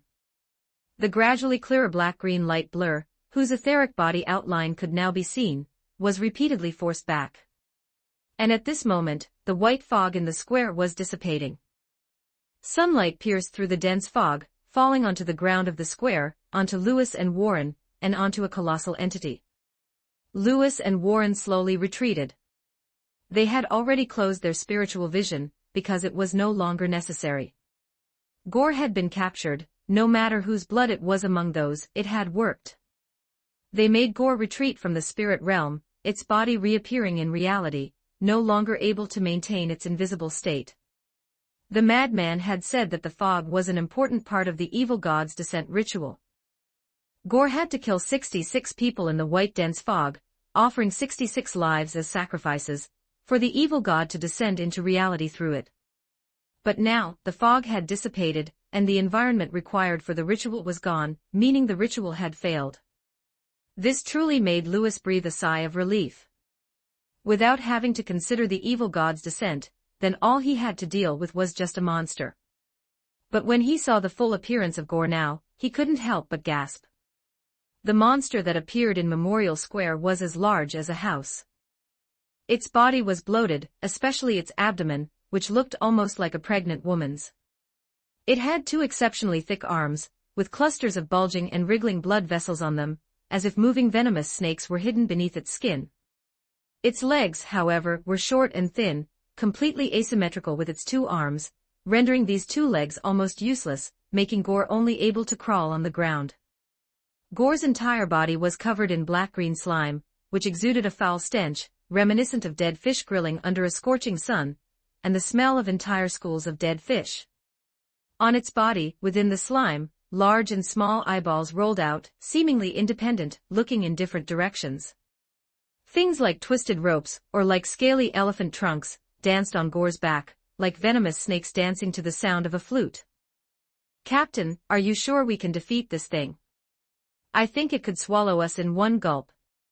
My God, it's at least 2 stories high, isn't it?" The profiler's face was very pale, and the arm holding the revolver felt a sudden weakness. Lewis had calmed down and uttered a few words, "Even if we can't beat it, we have to. Duty calls, mission accomplished." The captain's words strengthened Warren's resolve. The profiler nodded and began to chant. They sigh and wail, walking towards eternal damnation. While Warren chanted, Lewis ran around Gore. He lightly pressed his chest, transferring the luck stored in the coin to himself. Chapter 59, The Baby Crying in the Corpse. 1177 words, and on earth, flowers will take form, and magnificent, immortal things will follow. Warren's chanting hadn't finished, his poem hadn't yet taken effect, when Gore, using its 2 thick, powerful arms, crawled across the ground, dragging its house-like, bloated body closer. The things on its back, like twisted ropes or scaly elephant trunks, suddenly lashed out, striking Warren like whips. He cried out in alarm, his chanting interrupted. The young poet, abandoning his song, rolled on the ground, dodging the attack once, twice. But he was sent flying by the 3rd whip. Fortunately, he raised his arm in time to block and protect himself. Otherwise, if his head had been hit, the consequences would have been unimaginable. Having landed a blow, Gore was about to pursue and kill, when suddenly its eyelids felt as heavy as 1,000 caddies, and liquid flowed from the corners of its mouth, as if it were about to fall asleep. Behind it, Lewis, with his eyes closed, pressed a hand to his brow, and rings of invisible ripples spread out, flowing over Gore like water. The light in Gore's eyes rapidly dimmed, and the muscles in its goat-like face slowly relaxed. It had entered the land of dreams. The profiler on the other side quickly scrambled to his feet, knowing that the captain had forcibly pulled Gore into a dream. Seizing the opportunity, he immediately drew his revolver and emptied its demon hunter bullets into Gore's head. No matter what kind of monster, the head is always an important and fatal part. Based on this judgment, Warren targeted the opponent's head. Bullets burrowed into Gore's head one after another, but its skull seemed exceptionally hard. The bullets couldn't fully embed themselves, and the silver bullet tips could be seen on the surface of that goat-like face. After taking a volley of bullets, Gore suddenly woke up. The tentacles on its back thrashed wildly in all directions, as if entering the dream, and being shot had triggered a stress response. Warren dared not stay put. He clutched his head and moved nimbly, using the statues in Memorial Square for cover to avoid the monster's attacks. Lewis appeared much more composed. He walked towards the monster, neither fast nor slow. Gore's tentacles always just missed him. At this moment the inspector was favored by the god of luck. A serene bride, keeping her virginity, a maiden adopted by silence and long time. Historian of the mountains, you tell so beautifully, a story like a flower, surpassing our poems. As Lewis chanted, a tranquil atmosphere seemed to fill the air. Although this didn't cause Gore to fall asleep, its movements noticeably slowed, allowing Lewis to easily jump onto its body. Then, with agile movements, he quickly climbed onto Gore's back. Even in such a battle, the inspector, whose hair remained neatly in place, moved closer to the monster's head. Gore seemed to sense something and swung violently, nearly throwing Lewis off. But he drew a dagger, plunged it into the monster's body, and luckily secured himself there. Then, using the inertia of the swing, he launched himself out, tumbling in midair, and as he passed Gore's head, Lewis naturally extended his arm, pressing the muzzle of his revolver against the center of that goat-like face's brow. He fired continuously. Bang, bang, bang. 3 muffled gunshots echoed in the square. Gore let out a shriek, covering its head with both hands, twisting madly. It crashed uncontrollably into the statues, its back tentacles thrashing wildly around. In this process, it gradually lost its strength and finally collapsed into the central fountain. The massive body crushed the fountain, and the pool water flowed out from the fragments of the pool, and under Gore's body, filling every crack between the paving stones. Warren's mouth hung open as he asked in disbelief, "Captain, is it?" Lewis put away his revolver, nodding calmly, "I discovered its weakness in the dream. Only the center of its brow on its head is relatively fragile. We can use that to destroy its brain." "Awesome, Captain!" Warren exclaimed joyfully, "The lucky coin is really useful. Without it, we probably wouldn't have been so smooth." Lewis opened his pocket and glanced at the coin inside. Its patterns had disappeared, the stored luck should be used up. "Next, I need to go into isolation. You guys will have to deal with this thing's corpse." The inspector's words had barely finished when a baby's cry suddenly came from behind. In the quiet square, from within the fallen monster's corpse, a baby's cry. There was nothing more terrifying than that. Hearing the sound, the smile vanished from Warren's face. Lewis also turned back very quickly, retrieved his revolver, and reloaded the cylinder. At this point, the crying stopped, but both saw that Gore's corpse's belly was bulging abnormally. Suddenly, with a ripping sound, a section of a blade with a blazing yellow light tore through the belly, pulling downwards, and a large amount of blood, an unknown liquid, gushed out. Then, from that belly, a baby crawled out, a baby nearly a meter tall. It didn't yet know how to control its body, and immediately rolled off the corpse. Lewis and Warren saw that the baby had dull skin, 2 small horns on its head, and faint, discontinuous mysterious patterns on its body. On its back were a pair of small, palm-sized fleshy wings, and in its hand, it held a short, yellow-glowing blade resembling a dagger. Warren felt his mouth unable to close, and he said in a near whimper, "Captain, what is this?" Lewis's mind flashed with the information revealed by the madman. Gore ate its brother. He suddenly had a conjecture, but now was not the time to ponder these things. He focused his attention on this baby and said in a low tone, "From its appearance, it seems to be a natural-born demon. Judging by its state, it has just been born. It should possess some demonic abilities, but it's not yet skilled or powerful." Warren swallowed. "So, you mean we still have a chance to kill it?" As if sensing Warren's thoughts, the baby raised its head. Its wrinkled face, its eyes glowing with ferocity, opened its mouth. From the baby's mouth came a language not belonging to humans. The tone, full of defilement, made everyone who heard it shiver with cold. Lewis and Warren were about to raise their guns to attack, but they found that their movements had noticeably slowed, becoming less fluid. At this moment, the baby raised its left hand, and a pale blue flame rose between its chubby palms, accompanied by the baby making a throwing motion. The ball of flame condensed into a sphere, and was hurled towards Lewis and Warren. "Get out of the way." Lewis and Warren dove in opposite directions, but their movements were too slow. The fireball struck at their feet before they could complete their rolls. Then the fireball expanded and exploded, and pale blue flames instantly bloomed across the square. Chapter 60, Devil Baby 1323 words. Warren rolled out of the pale blue flames that exploded, quickly shedding his outer coat to prevent the sulfur-smelling fire on his clothes from spreading further.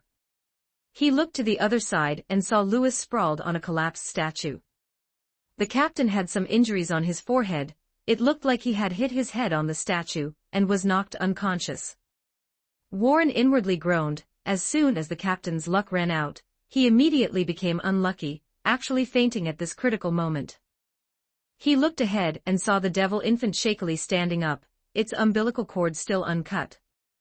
This cord tripped it, causing it to fall. Angrily, it used the short blade in its hand, which glowed yellow and emitted heat, to cut its umbilical cord, then stumbled towards Warren.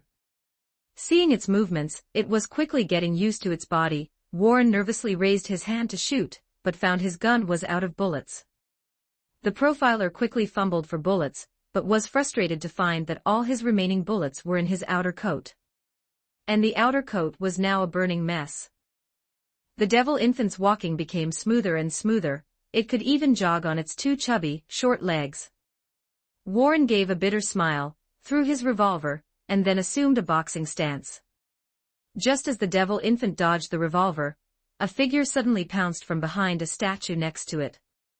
A short stick engraved with runes struck its head, making its head violently sway, causing it to fall and roll on the ground.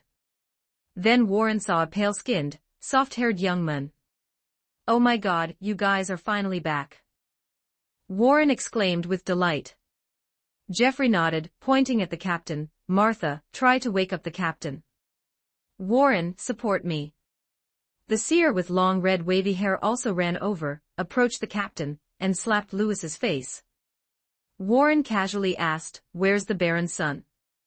Did he come with you too?" Martha shook her head. "No, we sent him home." At this moment, another voice full of defilement echoed across the square. Jeffrey, who was rushing towards the devil infant, suddenly froze, stopped in his tracks, clutched his chest in pain, and knelt down, with blood the color of rusty red flowing from the corners of his mouth. "Use my gun." Martha quickly threw her revolver to Warren. The profiler caught it and quickly fired several shots at the infant, which was closing in on Jeffrey, forcing it to retreat repeatedly and hide behind a statue. Warren came to Jeffrey's side, whose face was even paler. "Are you all right?" Jeffrey said with difficulty, "I won't die." He tried to stand up, but his legs gave out, and he sat back down. Warren was as anxious as an ant on a hot pan. Now the captain was unconscious and couldn't wake up. Martha had little combat ability, Jeffrey was severely injured, and he was the only one left. How could he deal with a devil? Even if this devil was just an infant. Just at this moment, Warren saw a figure appear silently. It was a man wearing a black iron mask and a double-breasted trench coat. He gently raised his arm, and in his hand, there was a golden revolver. Who is he? What is he going to do? He wouldn't be thinking of shooting that devil, would he? In an instant, countless thoughts flashed through Warren's mind. Then he saw flames erupt from the muzzle of the golden revolver, but the devil infant, hidden behind the statue, seemed to have a premonition and dodged in advance. This caused the masked man's bullet to chip a corner of the statue, but it did not harm the infant. But then, the masked man fired 2 more shots at the infant. The first shot was aimed at the back of the infant's head, but the second shot inexplicably pointed into the empty space. However, the infant again swayed as if it had anticipated it. It dodged the shot aimed at the back of its head, but in avoiding it, it exposed its shoulder to the trajectory of the second shot. Prejudgment. Bang bang. With 2 gunshots, the devil infant's shoulder was hit, splashing blood. Its eyes filled with resentment, it looked at the culprit who had harmed it. But after the masked man succeeded, he turned and ran, and quite fast too. The devil infant paused for a moment, then let out a sharp scream from its mouth.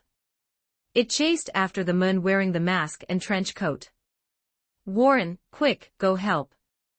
Jeffrey pushed the profiler. "I'll be right there."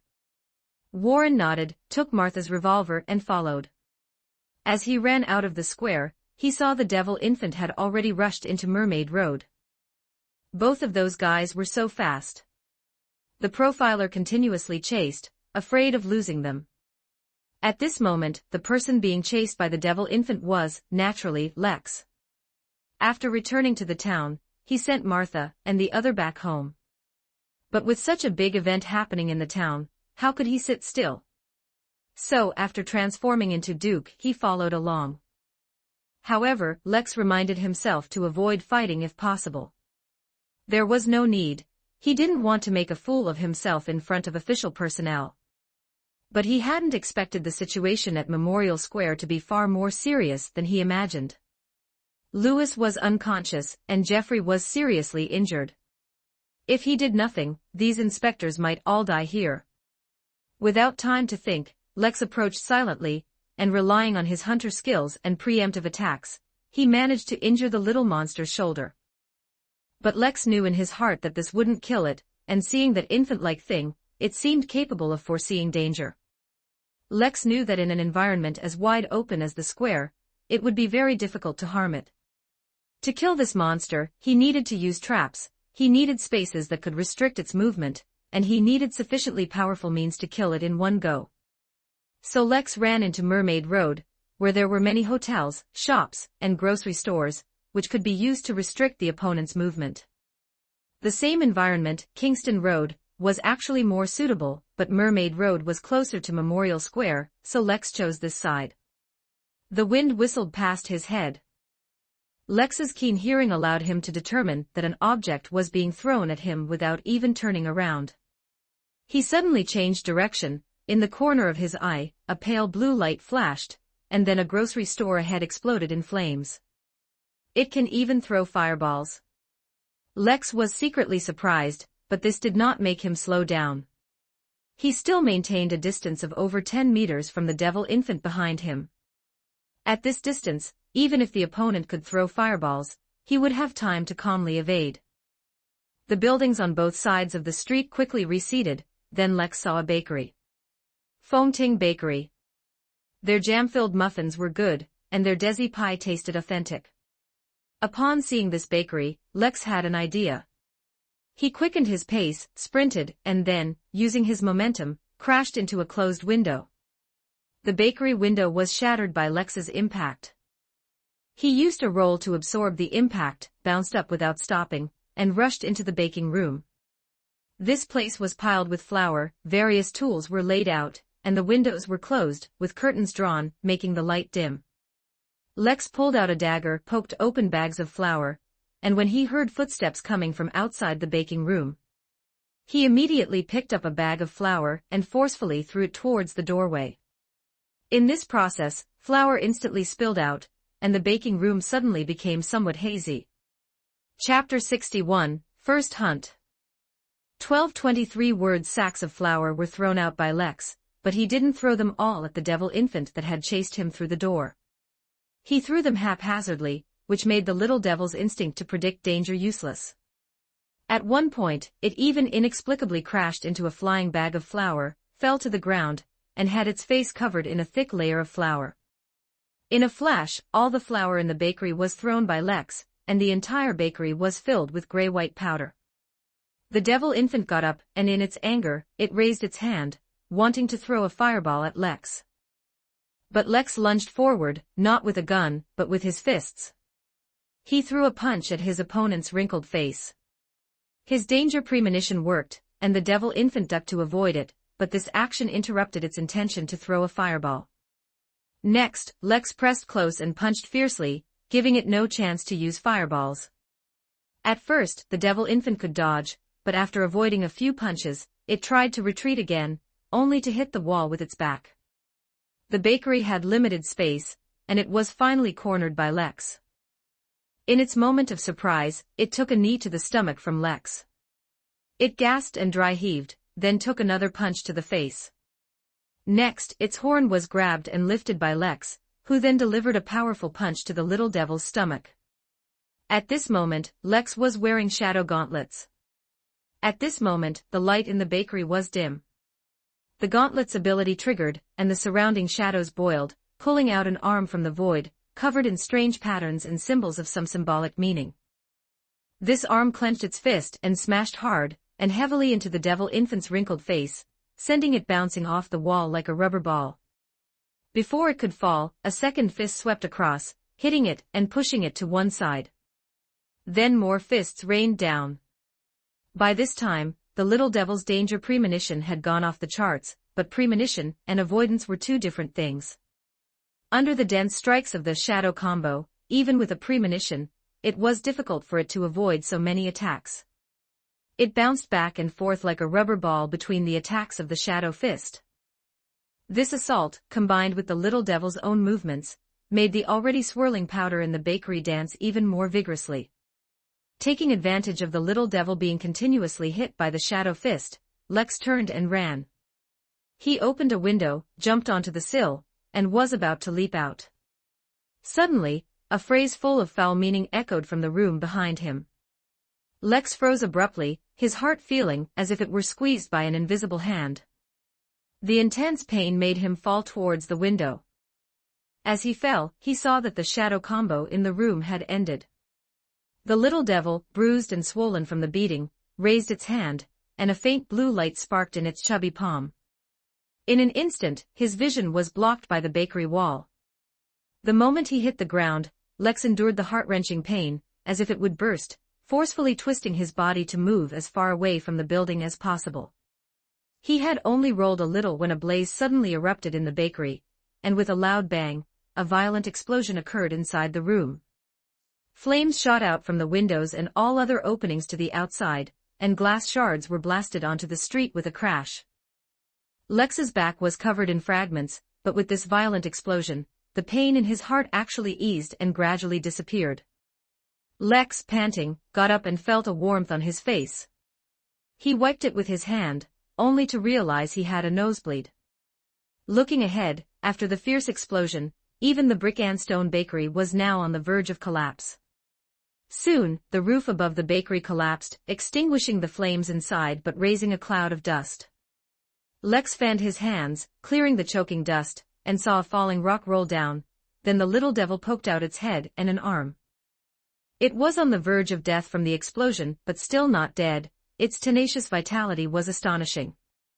Lex reholstered his golden revolver and stepped forward. The little devil could only open one eye now.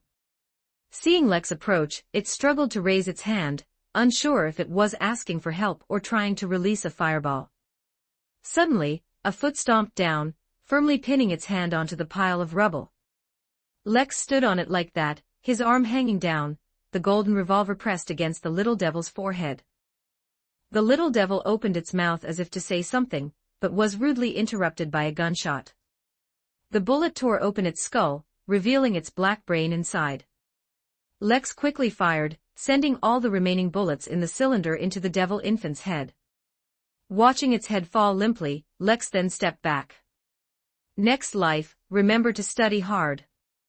If you had studied, you would know not to light a fire in a small room full of powder, it will kill you. After glancing at the corpse, Lex put away his revolver and quickly left. He had already heard footsteps approaching. Returning home, sneaking back into his bedroom, Lex threw all his clothes, weapons, and mask into the secret compartment of the wardrobe. He then went to the washroom to clean up the bloodstains before lying spread-eagled on the bed. He clearly felt that the residual potion had been completely digested. After today's battle, he finally confirmed that the digestion of the potion, in addition to being related to his daily acting, also depended heavily on the feedback from his prey. They were injured in his traps, and killed in his traps, all of which would provide feedback to him, accelerating the digestion of the potion. On Mermaid Road, using the limited space of the bakery's baking room, he not only restricted the devil infant's movement, but also created a large amount of powder. The shadow combo at the time, in addition to attacking the opponent, also served to restrain and further spread the powder. Flour is a combustible powder, and when it is dispersed in the air and its concentration is sufficient, it will explode if ignited. And in a nearly sealed space like a bakery, the power of the explosion would be even greater. Limited space, shadow combo, combustible powder. Using that bakery, Lex temporarily set up 3 traps, severely wounding his opponent in one fell swoop. Only then could he easily finish it off with his revolver and bullets. At this moment, Lex's fingers trembled slightly. Not from fear but from excitement. This was his first time hunting a monster with his own abilities, and this monster was not simple. This was an important milestone for him after entering the mysterious world. Only at this moment did Lex feel that he finally looked a bit like a hunter. After lying on the bed for a while, Lex heard a faint cry, seemingly his youngest brother Joe crying. Chapter 62, Incident Report 1199 words. Lex quickly went downstairs and found Joe in the hall. The little boy was crying and insisting on finding his parents, and his younger sister, Harabelle, was comforting him. Entering the hall, Lex said loudly, "What's wrong, our future kingdom general? Crying like this, people will laugh at you if it gets out." The little boy, his face covered in tears and snot from crying, rushed over. "Lex, I want to find my parents, I'm scared." Lex picked him up, rubbed his head, and said, "Don't be afraid, I'll protect you.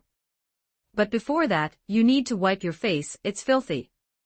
Just then, Sebastian, the butler's voice, sounded from outside, "The master is back." Lex blinked. "Did you hear that? Father and the others are back."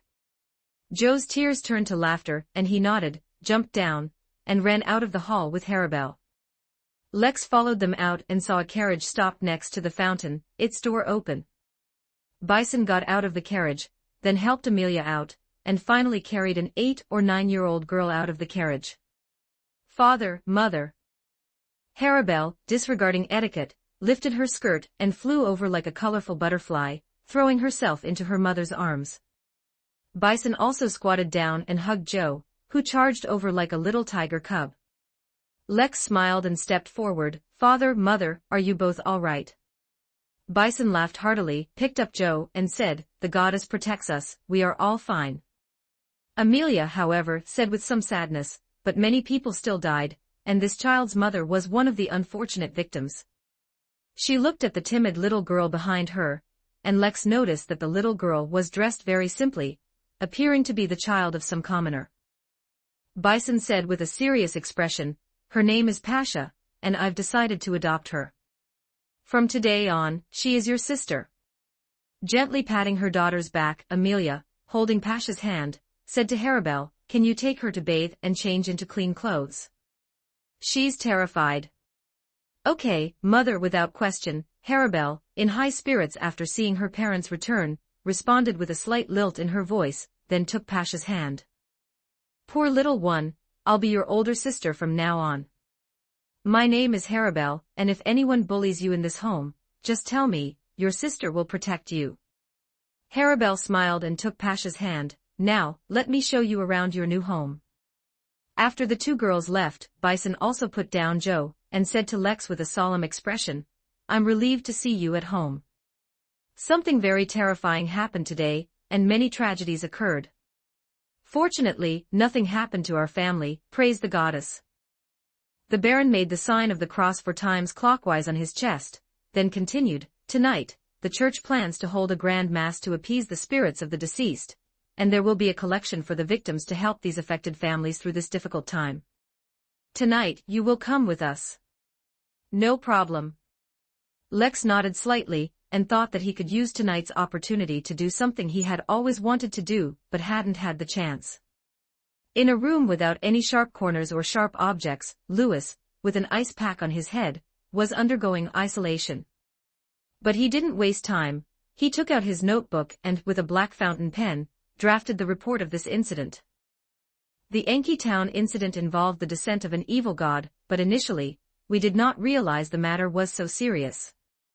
After receiving the report from the town police station and the oil painting of the monster, the county police department assigned this case to our team, which belongs to the Special Operations Department. On July 16th, we arrived in Enki Town at night. That same night, I used my nightmare ability to enter the dream of the main person involved in the incident, Lex Disraeli. I obtained some information and ruled out the possibility of him being a beyonder. On July 17, we officially paid a visit, and according to the divination provided by Martha, we requested Lex Disraeli's assistance. He agreed, and we quickly obtained a new clue, finding an important diary in the home of Farmer Ein. Through that diary, we learned that there was an evil cult in Enki town, that someone was holding a sacrifice, and seemed to have received a response from a deity. We took this matter very seriously and immediately launched an investigation. On July 18, late at night, we received a report from the town police that a multi-masted sailing ship of unknown origin in the bay had caught fire. When we arrived, the fire had already been extinguished, and the police had moved many charred bodies from the ship's hold. Some of them, upon examination by Jeffrey, were found to be missing organs and intestines from their body cavities, which seemed to be related to the large-scale life sacrifice mentioned in the diary. On July 19, we visited Lex Disraeli again. Due to some previous suspicions about him, this time, I used sealed object 3-0718, a spectator pathway artifact, to conduct a second review of the target. The review results showed that Lex Disraeli had reservations and concealed some information regarding certain questions. However, on critical questions, such as whether he was a beyonder and regarding the parchment with evil prayer text, he did not lie, he had no connection to these matters. This made us willing to trust him and implement his suggestion to set a trap to lure the culprit out. At this point, Lewis paused, took off his glasses, wiped them with a handkerchief, then took a sip of black tea before continuing his work. On the night of July 20, we made a significant breakthrough. Although the culprit did not immediately take the bait, he launched an attack on Lex Disraeli on his way home. It must be said that the Baron's son is very intelligent. He noticed that the culprit's state was abnormal, that the other party had lost his rationality. So he falsely claimed to be a subordinate of a key figure, this figure being Heimerk, who was mentioned in the diary as having provided advice to the culprit and modified the prayer incantation. Using this, Lex Disraeli not only protected himself but also obtained information about that monster from the culprit, letting us know that gore had become a mobile ritual, and that the descent of the evil god was only one step away. At the same time, Lex Disraeli also cleverly created an opportunity for us to obtain information about Heimerk. This allowed us to obtain Heimerk's related information at the culprit's dying moments after severely injuring him. The culprit met Heimerk on Oravi Island. This man's apparent identity is a spice merchant from Backland, who frequently travels around the world to acquire and sell spices. They met at a gathering. A gathering organized by a local faction on Oravi Island. That faction is called the Celestial Faction, an organization I've never heard of. Chapter 63. The incident ends 12:59 words. Knock knock knock. A knock sounded. Lewis temporarily put down his pen, got up to open the door, and the profiler Warren walked in. The young man, who was a bit shy like a big boy, ruffled his hair. "Captain, I'm here to collect 3-0718. Martha's altar is ready, and the ritual can be performed at any time." Lewis nodded, taking out an exquisite wooden box containing the sealed artifact. Through the ritual, its ability could be maximized, allowing it to subtly suggest to the town residents during the Grand Mass at St. Witt's Church tonight, making them forget about gore. However, afterwards it must be sealed, otherwise it would lose control and widely affect an area, causing all living beings in that area to lose their memories. Tell Martha to prepare the items for the seal before going to St. Witt's Church. Seal it immediately after the Grand Mass ends. Lewis did not forget to remind him, as he had used the lucky coin today and needed to be isolated, unable to participate in the evening's Grand Massachusetts. Fortunately, for a seer, the sealing work was not difficult, as the church had standard procedures and they carried the necessary items. "By the way, how is Jeffrey doing?" Taking the wooden box containing the artifact, Warren smiled calmly. "It's nothing serious. Compared to his injuries, he's more concerned about whether the shops on Mermaid Road can operate normally tomorrow after this incident, and if there will still be discounts." "Then I'm relieved." After seeing his colleague off, Lewis sat back down, picked up his pen, and continued writing. It's a pity that due to the prisoner's severe injuries, he couldn't provide more information about Heimerk, but the prisoner did provide an important piece of information about the channel. Gore, who has already fixed the ritual on his body and become a channel, still needs to perform another ritual to truly complete his mission as a channel. He must kill 66 people in the white dense fog, using their lives as sacrifices, to allow the evil god to descend into this world through him. July 21st, I heard that there will be an event in the town tomorrow. I'm worried that a large gathering of people will provide an opportunity for Gore.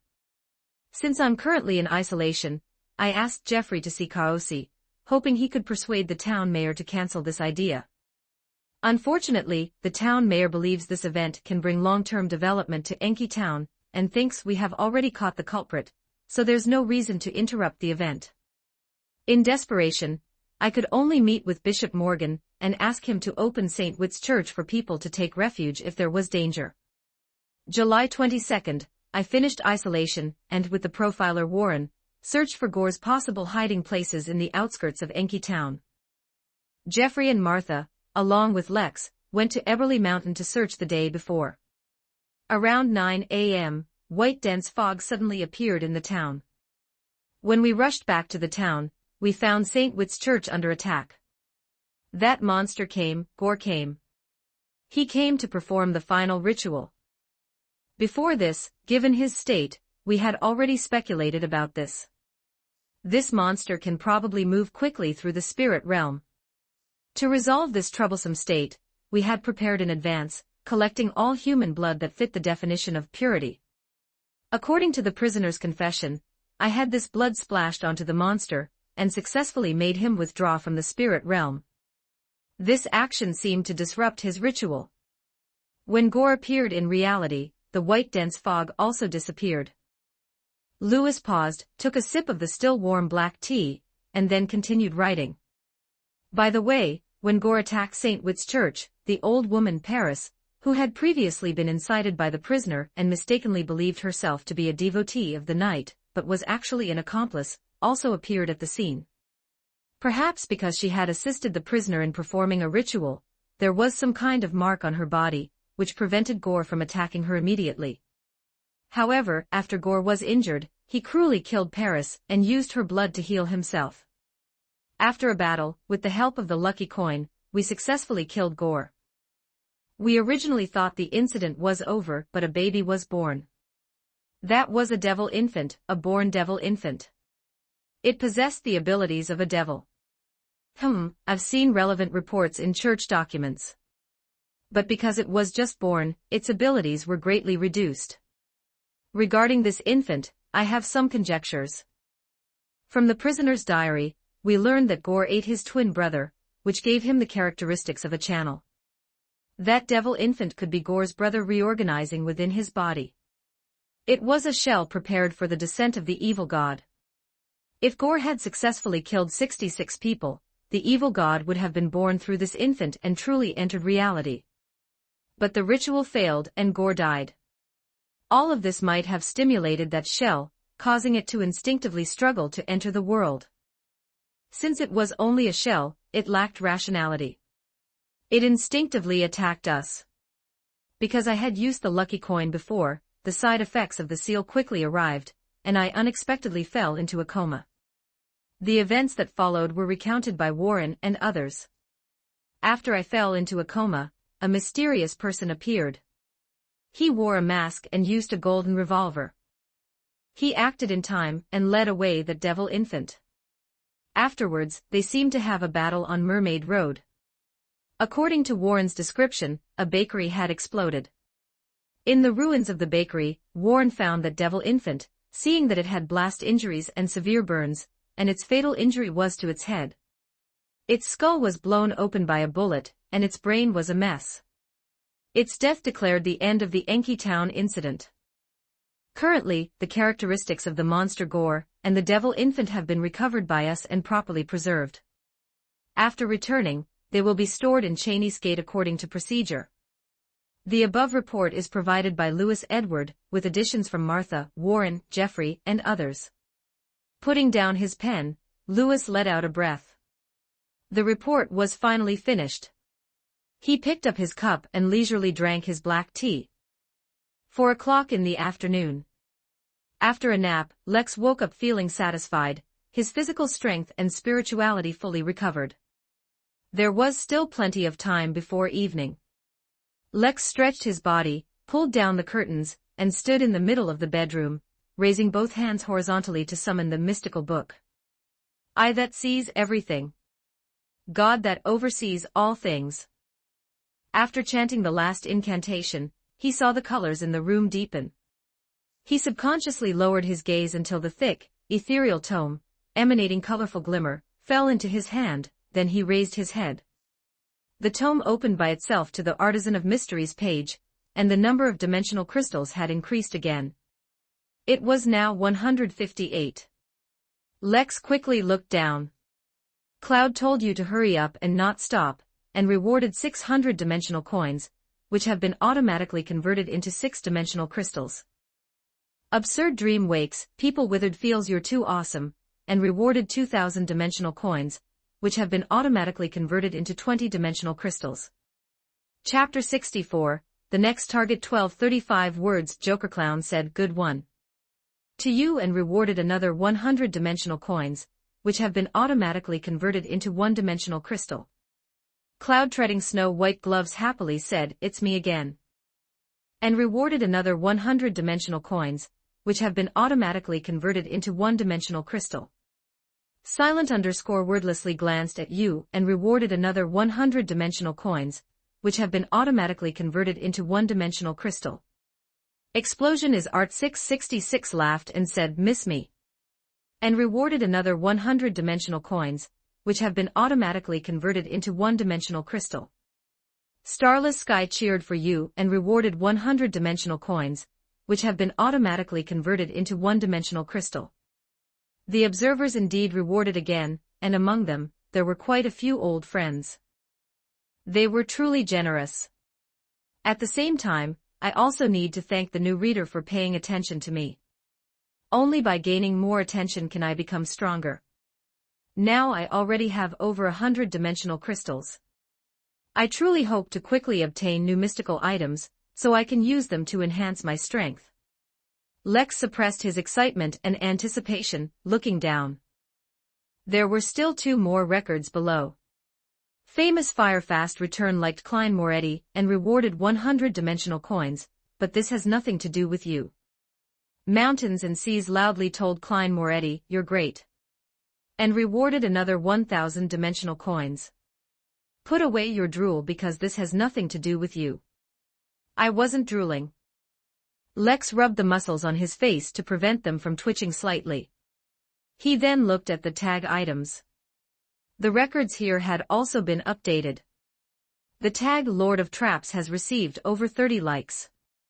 Your ability in traps has increased by 1%. You have not yet gained any new tags.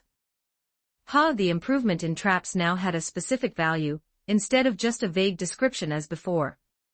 Although it was small, only 1%, since a value had appeared, there was a chance to get 10%, 100%, or even a multiple increase.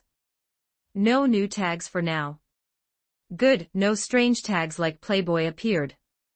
Since there were no new mystical items, Lex flipped to the homepage and found that there were no new replies to previous messages, but the comments section had become more active. Joker Clown, pollution comes from the starry sky or underground. Lex was stunned for a moment, not quite understanding. Pollution, what pollution? From the starry sky or underground? Could it be that in this world, the ozone layer also had a hole? What was going on with the underground?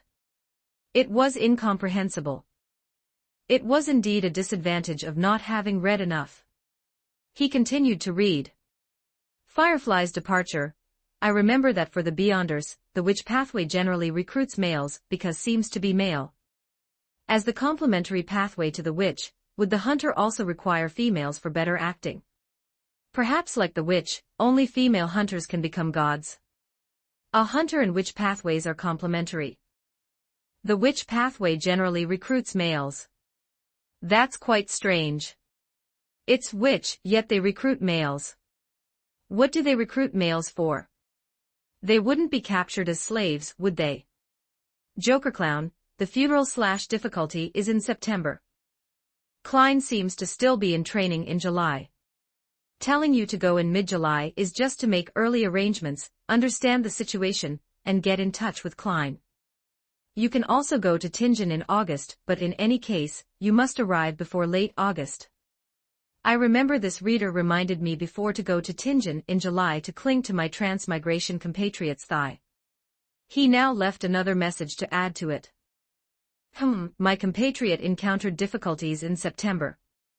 I can go to Tingen in August, at the latest by late August. Today is July 22nd, so there is still plenty of time. August, I should be able to go to Tingen in August, I just need to make some preparations. Lex continued to read, still from the same reader. Joker Clown, the fool who does not belong to this era, you are the mysterious ruler above the gray mist, you are the king of yellow and black who wields good luck. What is this? It's a bit like the incantation I used to summon the mysterious book. Isn't that Klein's title? So this incantation is used to summon my transmigration compatriot.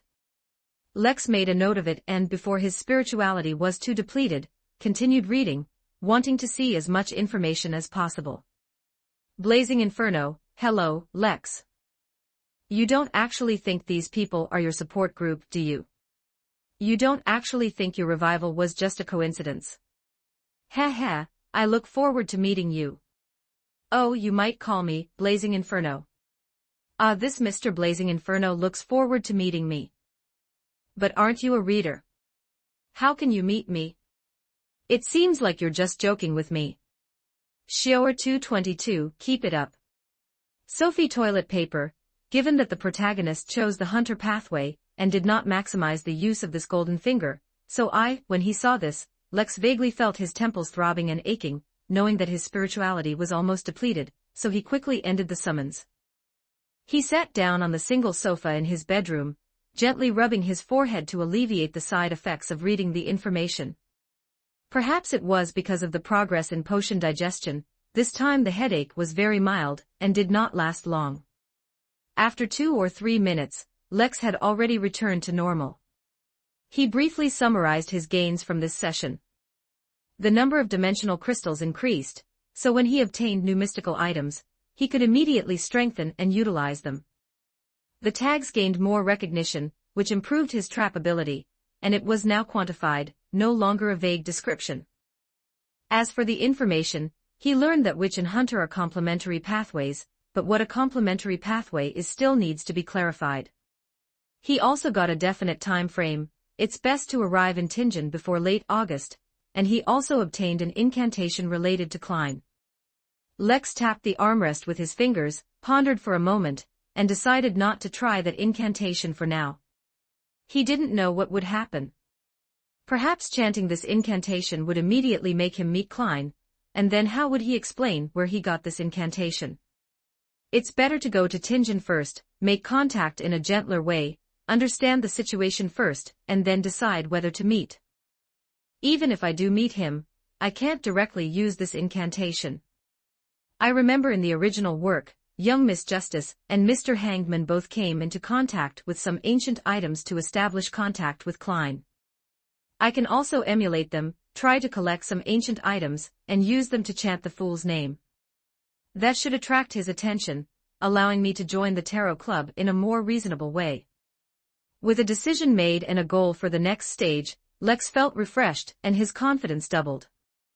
He stood up, took out a 1 soldi banknote, took out a fountain pen, and with his left hand, wrote a line of crooked words on the banknote.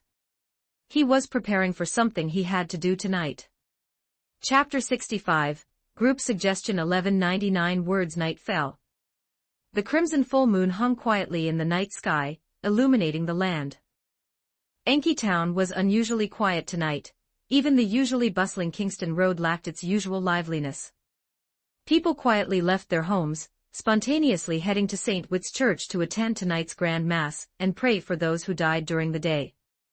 A carriage arrived in front of the church, the door opened, and Lex stepped out, then helped his mother, Amelia, alight before carrying the new family member, Pasha, down. Pasha had been adopted by the Baron, and tonight she wore a simple and elegant dress.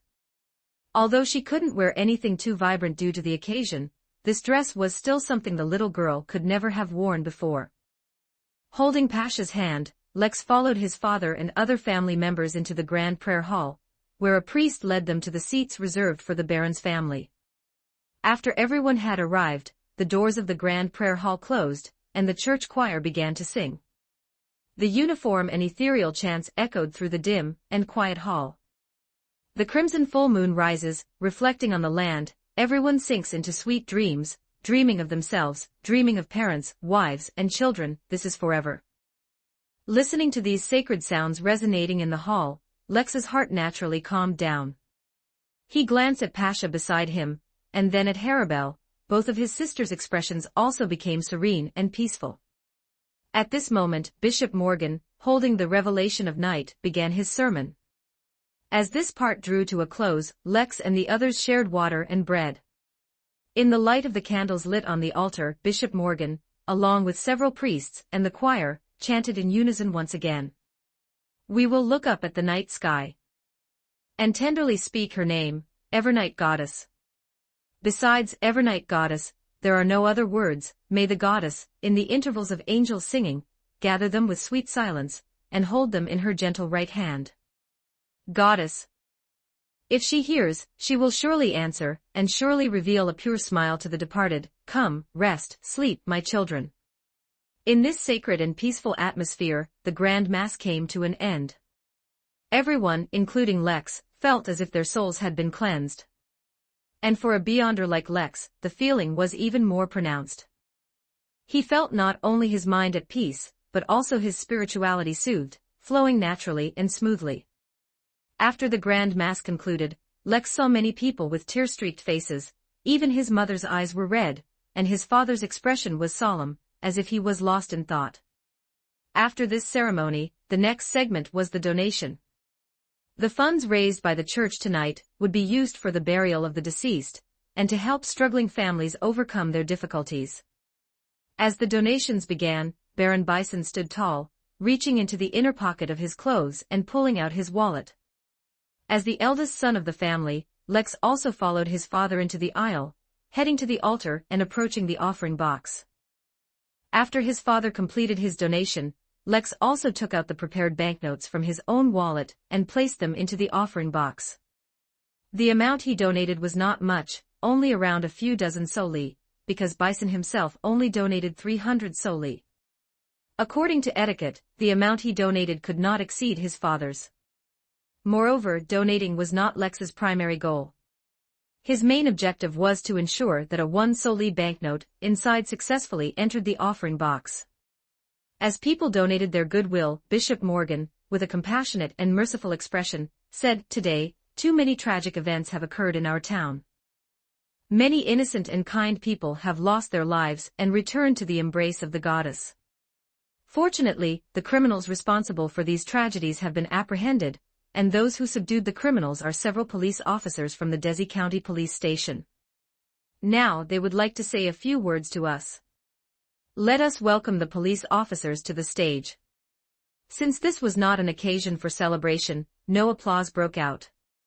Returning to his seat, Lex soon saw Martha with her wavy red hair, Jeffrey with his pale skin and frequently clutching his chest, and Warren, who was shy like a big boy. Only Louis, with his brown hair and a 3:7 parting, was not present. After they took the stage, Martha, who was wearing a monocle tonight, stepped forward. After nodding to Bishop Morgan, she looked at the town residents below the altar and spoke in a low but gentle voice. "Firstly, on behalf of my colleagues, I apologize to everyone. Because we did not stop the criminals in time, these tragic events occurred. Several families have lost important loved ones, and this usually peaceful town has experienced sorrow that should not have occurred. Fortunately, the criminal who murdered several residents under the cover of the fog has finally been apprehended. This is probably the only way we can console the deceased." Next, Martha described the criminal's appearance and how, in addition to killing town residents, he also caused multiple gas explosions, leading to explosions at the police station, the Big Bread Bakery, and several other buildings. Listening to Martha's description, Lex nodded slightly, and even the image of the criminal and scenes of his evil deeds appeared in his mind. Don't listen to her nonsense. Don't be hypnotized by her. This red-haired little bitch is psychologically manipulating you and the clothed pigs around you. Lex suddenly woke up. Martha's description and his personal experience during the day were two completely different things. He clearly remembered Goro's house-sized corpse under Memorial Square. He clearly remembered a monster with horns, shaped like a baby but over a meter tall, almost killing Jeffrey and the others. The criminal was not human, but a monster created by some evil ritual, which was different from what Martha was saying. His memory almost changed. Lex looked at Martha's monocle with some lingering fear. That must be some kind of seal or magical item, right? I remember Lewis also wore it last time, and I felt like I was being scrutinized. Now it can even twist memories. Is this to prevent town residents from retaining impressions, to conceal the existence of the mysterious world? Realizing this, Lex carefully controlled his expression, not allowing himself to show any abnormality. After Martha finished speaking, Bishop Morgan returned to the altar, sweeping his compassionate gaze over the faithful in the hall. Everyone is tired tonight, go and rest, embrace your loved ones, and fall asleep peacefully. Tomorrow's sun will eventually rise, and the sorrow we bear will become a thing of the past. We can remember but do not overly dwell. Nor do we need to be too sad, because the departed will live forever happily and joyfully in the goddess's kingdom. Praise the Lady. Making the sign of the crimson moon on his chest 4 times in a clockwise direction, Bishop Morgan simultaneously declared the end of tonight's Grand Massachusetts Chapter 66. The brave man 20 for 40 words. When Lex left the church, he heard people whispering, talking about the murderer, that hateful criminal, and how fortunate it was that the police officers of Desi County Police Department had subdued him. It seemed the town residents had already believed Martha's words, believing that the tragedy during the day was caused by a human criminal, not some monster.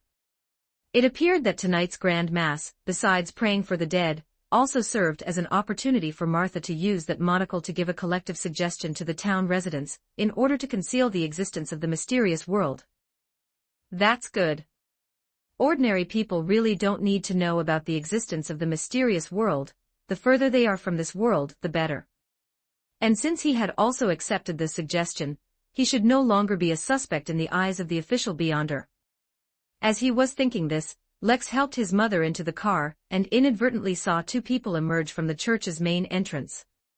A man and a child. The man's hair was disheveled, and he walked with a slight hunch, appearing to lack confidence. The little boy had slightly coarse yellow hair, and when he spoke, one could see he was missing a front tooth. Lex recognized that the man with disheveled hair and a hunched walk was Rodney, whom he had seen being mocked by a group of children yesterday when he went to find Leon. As for the yellow-haired, missing-toothed little boy, he was one of those children at the time, and the one who was making the most noise. But now, not only was the little boy not mocking Rodney, but the two were chatting and laughing, which made Lex sigh, marveling at the strangeness of fate. He got into the car and followed his father as they left the church. Rodney and Ian also left the church and walked towards Kingston Road. On the way, Ian clasped his hands behind his head and looked at Rodney, saying, "I'll help you sell muffins tomorrow. With my help, you'll definitely sell more." Rodney awkwardly ran his hand through his hair. "I don't earn much, I can't afford to hire anyone." Ian waved his small fist. "Aren't we friends? Friends should help each other, shouldn't they? So don't talk to me about money or no money. Friends us." Rodney was a little surprised. Ian nodded, looking like a precocious child. "Of course, so don't be polite with me." Rodney smiled. "Then I'll treat you to muffins." Ian wiped his mouth. "That sounds good." Returning to Kingston Road, the two said goodbye in front of Building 78.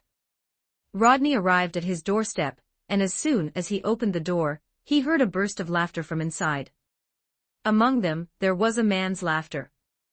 The lingering smile on his face vanished instantly, and Rodney subconsciously wanted to retreat from the doorway, but then he heard a man inside make an S sound. "Isn't this Rodney? You're back." The grand mass ended so quickly.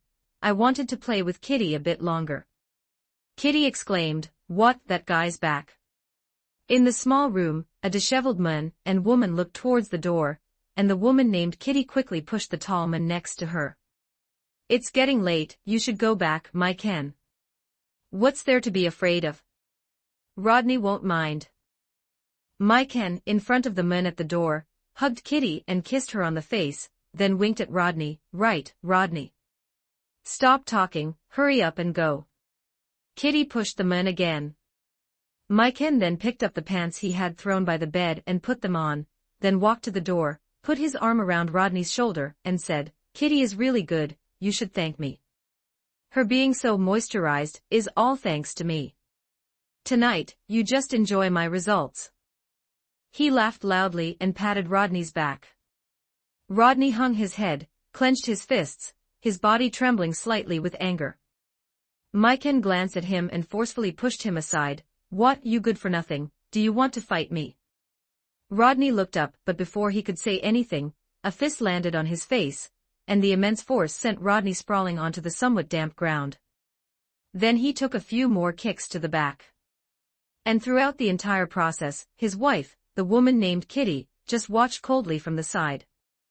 "What are you doing?" Suddenly, a childish voice rang out from outside the door. Rodney looked back and saw it was Ian. The little boy had somehow run back, and was shouting at my Ken. "Don't you hit Rodney, my Ken, you pig.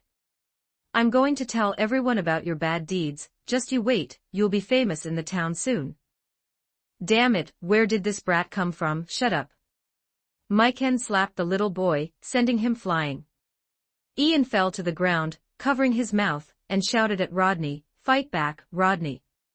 You are a brave man. You are not cowardly at all. In the square this morning, only you had the courage to save me. You are not a good-for-nothing." Rodney's whole body shook, and a light gradually appeared in his eyes. My Ken snorted, picked Ian up, and slapped him again. "I told you to shut up, you stinky brat." At this moment, Kitty's gasp sounded from behind. My Ken turned his head, and so Rodney had somehow appeared beside him. Suddenly, he raised a wooden stick and brought it down heavily. Rodney hit my Ken on the head with the stick, making my Ken dizzy, and causing blood to seep from his forehead. He leaned against the wall, just about to say something, when Rodney had already rushed over, hitting him with one blow after another, knocking him unconscious. "What have you done?" Kitty ran out, saw my Ken lying in the hallway, his face covered in blood, and shrieked, "Murder!" Rodney suddenly turned around, threw down the stick, and with red eyes, rushed forward to grab her by the neck. "Shut up. I didn't kill anyone, I didn't kill anyone. It's all your fault. It's all your fault. I loved you so much, I tried my best to be good to you. I gave you everything, but what did you give me? You made me a joke. You made everyone laugh at me. But even so, I still love you so much, I still love you. Why did you do this to me?" Rodney shouted, venting all his accumulated anger. He squeezed Kitty's neck tightly, shaking his wife forcefully, wanting an answer from her. "Stop it quickly. She's dying, Rodney." Ian's voice suddenly jolted Rodney awake. He quickly let go, and Kitty instantly fell to the ground. Her neck was bright red, her eyes bulged, her tongue hung out of her mouth, and she lay motionless on the ground. Rodney held his head, shaking it. "No, no, no." He pounced on her, shaking the woman. "Kitty, speak to me." He then put his hand in front of Kitty's nose, suddenly recoiled, and looked helplessly at Ian. She seems to be dead." Ian scratched his coarse yellow hair, saying at a loss, "Don't look at me like that. I don't know what to do either. After all, I'm just a child." Rodney was utterly bewildered, clutching his head, repeating in a voice only he could hear, "I killed someone, what do I do? I killed someone." Ian got up, covering his cheek that my Ken had slapped, and advised Rodney, "Run quickly, or the police will catch you. Before anyone finds out, while everyone is tired today, leave here quickly. Go to Yellow, go to O'Connell, no one knows you there, and you can start over. Yellow and O'Connell were nearby town. For Ian, the furthest places he could think of were them. But this gave Rodney an idea. He nodded, didn't bother to pack his things, and hurriedly left Building 78. Just as Ian said, everyone was tired today. After attending the Grand Mass, the residents of the town had all gone home to rest. The streets were deserted, with hardly anyone around. Rodney lowered his head, pulling his collar high to cover half of his face. He didn't dare walk under the streetlights, fearing being discovered. He left Kingston Road like a ghost. As he was about to head towards Whitestone City Gate, someone suddenly called out to him. "Hey, you! What are you doing out so late? Go home quickly." Rodney looked up and saw a police, who was pointing his truncheon at him. Rodney's head buzzed. He found me. He knows I killed someone. I'm going to be arrested by the police. Rodney didn't dare to speak. He quickly turned around and headed towards the northwest of the town. That way also led out of the town, but to reach other cities or town, one had to cross Eberly Mountain. Rodney, with his mind in confusion, didn't think about how he would cross the mountain. He quickly left the town and walked in the empty and silent outskirts of the town. A dog bark echoed from behind. Rodney looked back and saw flickering lights, as if the police were catching up with hunting dogs. He ran in a panic, along the dirt path, past the logging camp, and plunged into Eberly Mountain. Heaven knows how he got through those bushes, crawled through those thickets, and broke free from those annoying thorns. When he came to his senses, Rodney heard the gurgling of water, and he saw Silver Snake Creek illuminated by the crimson moon. Upon arriving here, Rodney finally slowed his pace. When he didn't know where to go, he saw a blurry outline of a building in the distance. "I'll just spend the night there first." The occasional wolf howls in the mountains made him unwilling to sleep outdoors. Rodney walked down Silver Snake Creek, and before long, he saw a building with a partially collapsed structure.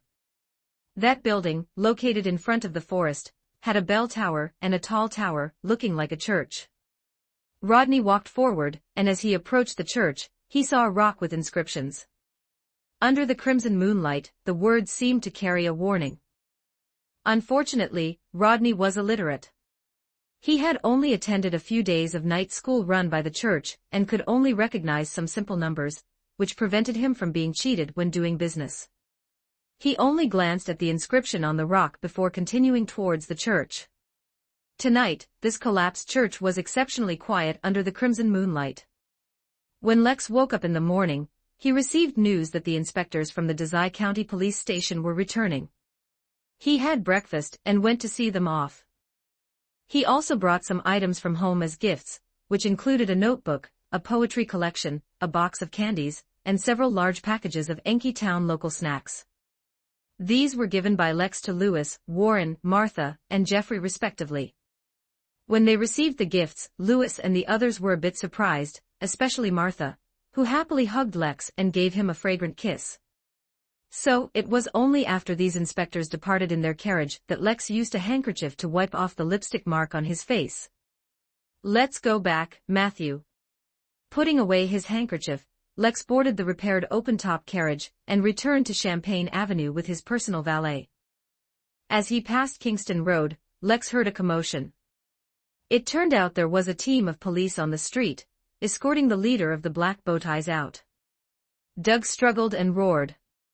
Behind him, behind the police, the Black Bowties members also protested one by one, but the guns in the hands of the police kept these people calm and restrained. Is the police station finally going to manage Kingston Road? The gray-haired, dark-skinned valet couldn't help but speak when he saw the situation. Lex's lips curved slightly upwards and he said in a good mood, "It's time to manage it. Allowing these gangs to exist will only affect the image of our town." His thoughts wandered and he casually said, "Next, the construction fund will be launched. Our town will have all hard-surfaced roads. I should suggest to Father to build more public toilets to improve public hygiene. At the same time, Lex was thinking. Great, that one solely worked. During the Grand Mass last night, among Lex's donations, that one solely had reporting information deliberately left by Lex. Lex reported that the Black Bowties was involved in the human trafficking incident and provided the specific transaction time. To prevent being recognized by his handwriting, he deliberately wrote with his left hand. Moreover, the reporting information was written on a small denomination banknote, making it difficult for the church to narrow down the scope or investigate the informant's information based on the amount. After all, many people donated last night.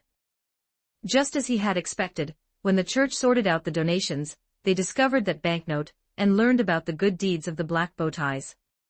Through pressure from the church, the police station quickly dealt with the matter, and Doug was arrested today.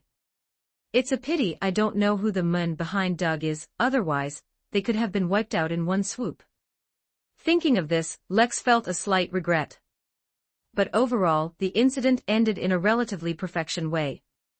When he returned home, as soon as he entered the hall, he was informed by the butler that he had a letter. A letter? Lex took an envelope from Sebastian, who had a gray-white beard, with a look of doubt. The envelope only had the recipient's information, which was his name. Lex Disraeli. But there was no sender, no stamp. It seemed as if someone had deliberately placed this letter in the mailbox outside the Baron's mansion gate. Who sent it? Lex, full of questions, took the letter back to his bedroom. He found a letter opener, slit open the envelope, and took out a folded paper from inside. He unfolded it. There were only a few words on it. Lex, hello. The matter you entrusted to me has been investigated. Please allow me to report the investigation results to you in person. If you have time, please meet at the Canary Restaurant on Mermaid Road at 3 p.m. Your friend, Liz. Ward, respectfully. Chapter 67, Rebirth. 1846 words. Which Liz? Do I know this person? Suddenly, Lex slapped his head, remembering that on the night of the press conference, his former maid Rachel had come to see him. At that time, Rachel had said that the original owner had once asked a Detective Robin named Liz to investigate something. So has this Detective Robin returned? He already has the investigation results. Looking at the letter on the table, Lex burned it. Then, in the afternoon, under the pretext of going to church to pray for the deceased, he left the house alone, without his personal valet. He stayed in the church for most of the morning, and it wasn't until around 3 o'clock that he headed to Mermaid Road, to the Canary Restaurant. This restaurant was not far from the Big Bread Bakery. Lex saw from a distance that the bakery was being rebuilt. Yesterday, to deal with that little demon, Lex almost blew up the entire bakery, but unfortunately, due to his identity, he couldn't directly compensate the bakery owner. Fortunately, the donations received by the church last night would be used for the burial of the deceased, and for the transition of struggling families. The bakery should be able to receive a subsidy from the church for its rebuilding. Not wearing a formal suit, making himself look like an ordinary middle-class person, Lex pushed open the restaurant door without attracting too much attention. He quickly scanned the restaurant and soon saw a middle-aged man sitting in a far corner. The man was looking towards the entrance and waved proactively. That should be Detective Liz. Lex walked over steadily. Detective Liz was short and thin but looked very shrewd. He had a goatee and a walnut pipe by his side. Perhaps because smoking was not allowed in the restaurant, he only caressed the pipe, but had no intention of picking it up and biting it between his lips. Lex came to the table, pulled out a chair himself, sat down, and greeted with a smile, "Good afternoon, Mr. Liz, it's a pleasure to see you." A waiter came over and Lex ordered a cup of coffee. "Good afternoon, Mr. the Detective Robin said, pulling out a paper bag from behind him. He opened it and poured out some documents and photos. "I have investigated the matter you entrusted to me, and these are the pieces of evidence. Please review them." Lex took them, first noticing several photos. In the photos, it seemed to be a farmhouse in the suburbs, with a couple holding a baby, surrounded by 5 other children. Looking at the documents, it turned out to be an adoption certificate. What are these? Lex looked up at the Detective Robin. Detective Liz still picked up the walnut pipe and bit it between his lips, but he didn't light it. He looked at Lex with a sympathetic gaze, then lowered his voice and said, I stayed in Tingen City for almost 2 months, visited many places, and obtained these conclusive pieces of evidence. Just as you suspected before, you are not Baron Bison's son, you are his adopted son. When you were just a baby, 18 years ago, he adopted you. And the couple in the photos are your biological parents. Lex's whole body trembled, almost losing control and standing up. I'm not the Baron's son. I'm just an adopted son. Lex, are you all right? The Detective Robin said with some concern, and then comforted him, actually, you don't need to be too sad.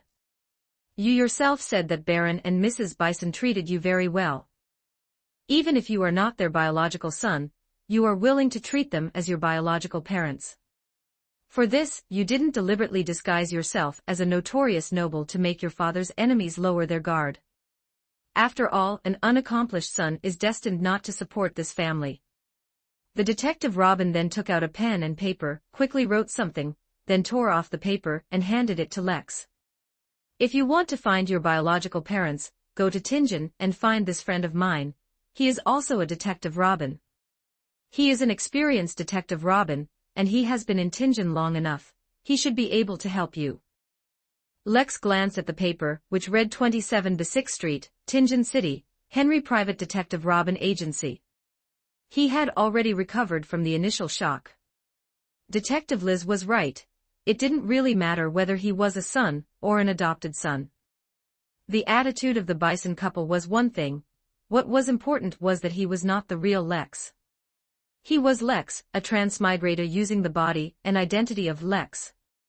So this investigation result was not very relevant. A smile reappeared on Lex's face. You've worked hard. How much should I pay you? Liz leaned back slightly, 20 pounds. It wouldn't normally be this much, but I stayed in Tingen for 2 months, which cost me several commissions, so. He didn't finish speaking. Lex had already taken out 2 10-pound banknotes and pushed them in front of him. Then, after packing his things and without even drinking his coffee, Lex left the restaurant. Although he knew rationally that this matter had little to do with him, Lex still felt a hint of heaviness as he walked down the street. This emotion should come from the original owner, from this body. After all, humans are emotional beings. No one can remain calm after discovering that the parents who raised them for more than 10 years are not biologically related to them. With a slightly low mood, Lex returned home. Not wanting to speak or see anyone for the moment, he quickly walked towards his bedroom. But as he approached his father's study, he heard his mother Amelia's voice. Is it too soon to let Lex do this now?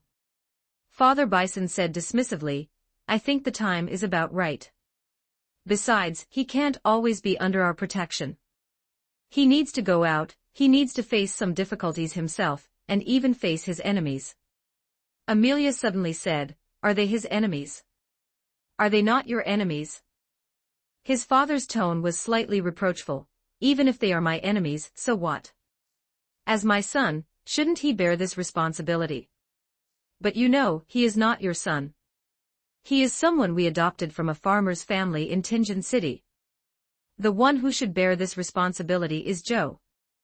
Bison's voice suddenly rose. My purpose in adopting him was to protect Joe, to protect our child.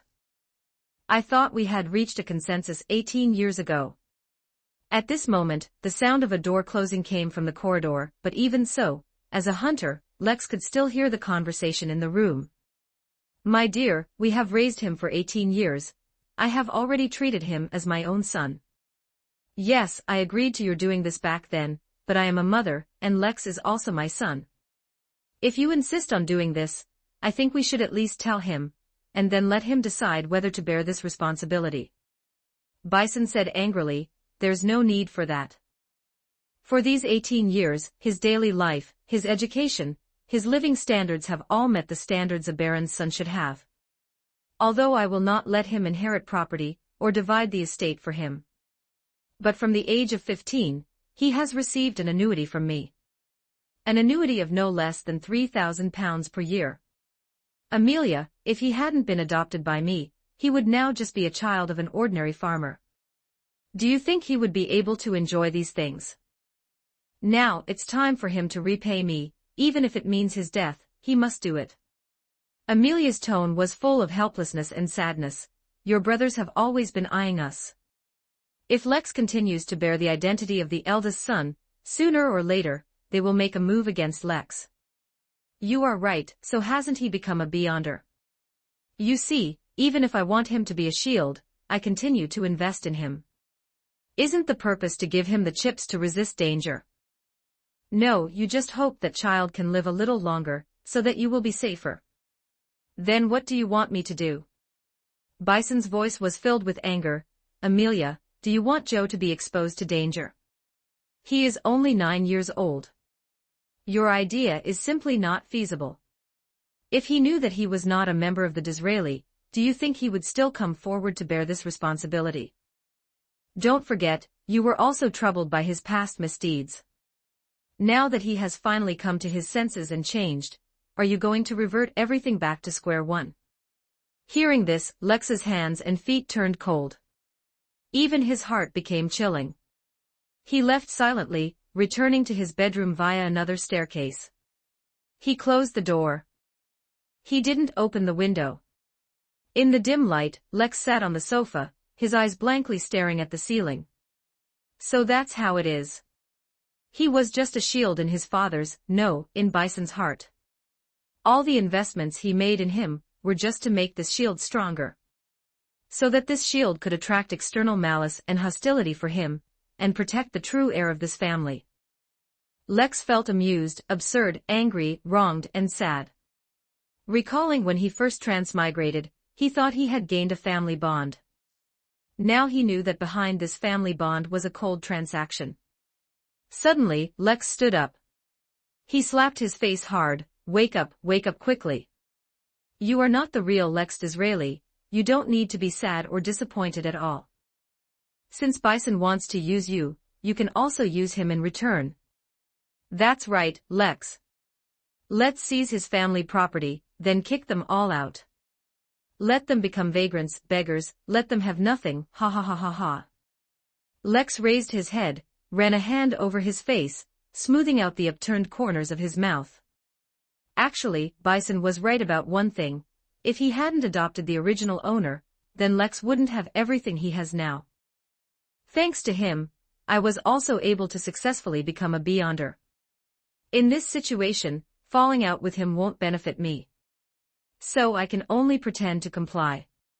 At the same time, I'll use his connections and his money to skip the step of asset accumulation and start my own career. When the time is ripe, I will leave this family. At that time, we will be even. Yes, that's it. Having understood this point, decided on his attitude towards Bison, and made future plans, Lex finally emerged from the previous gloom and felt a sense of rebirth. Don't forget to like and subscribe to Novels Wonderland.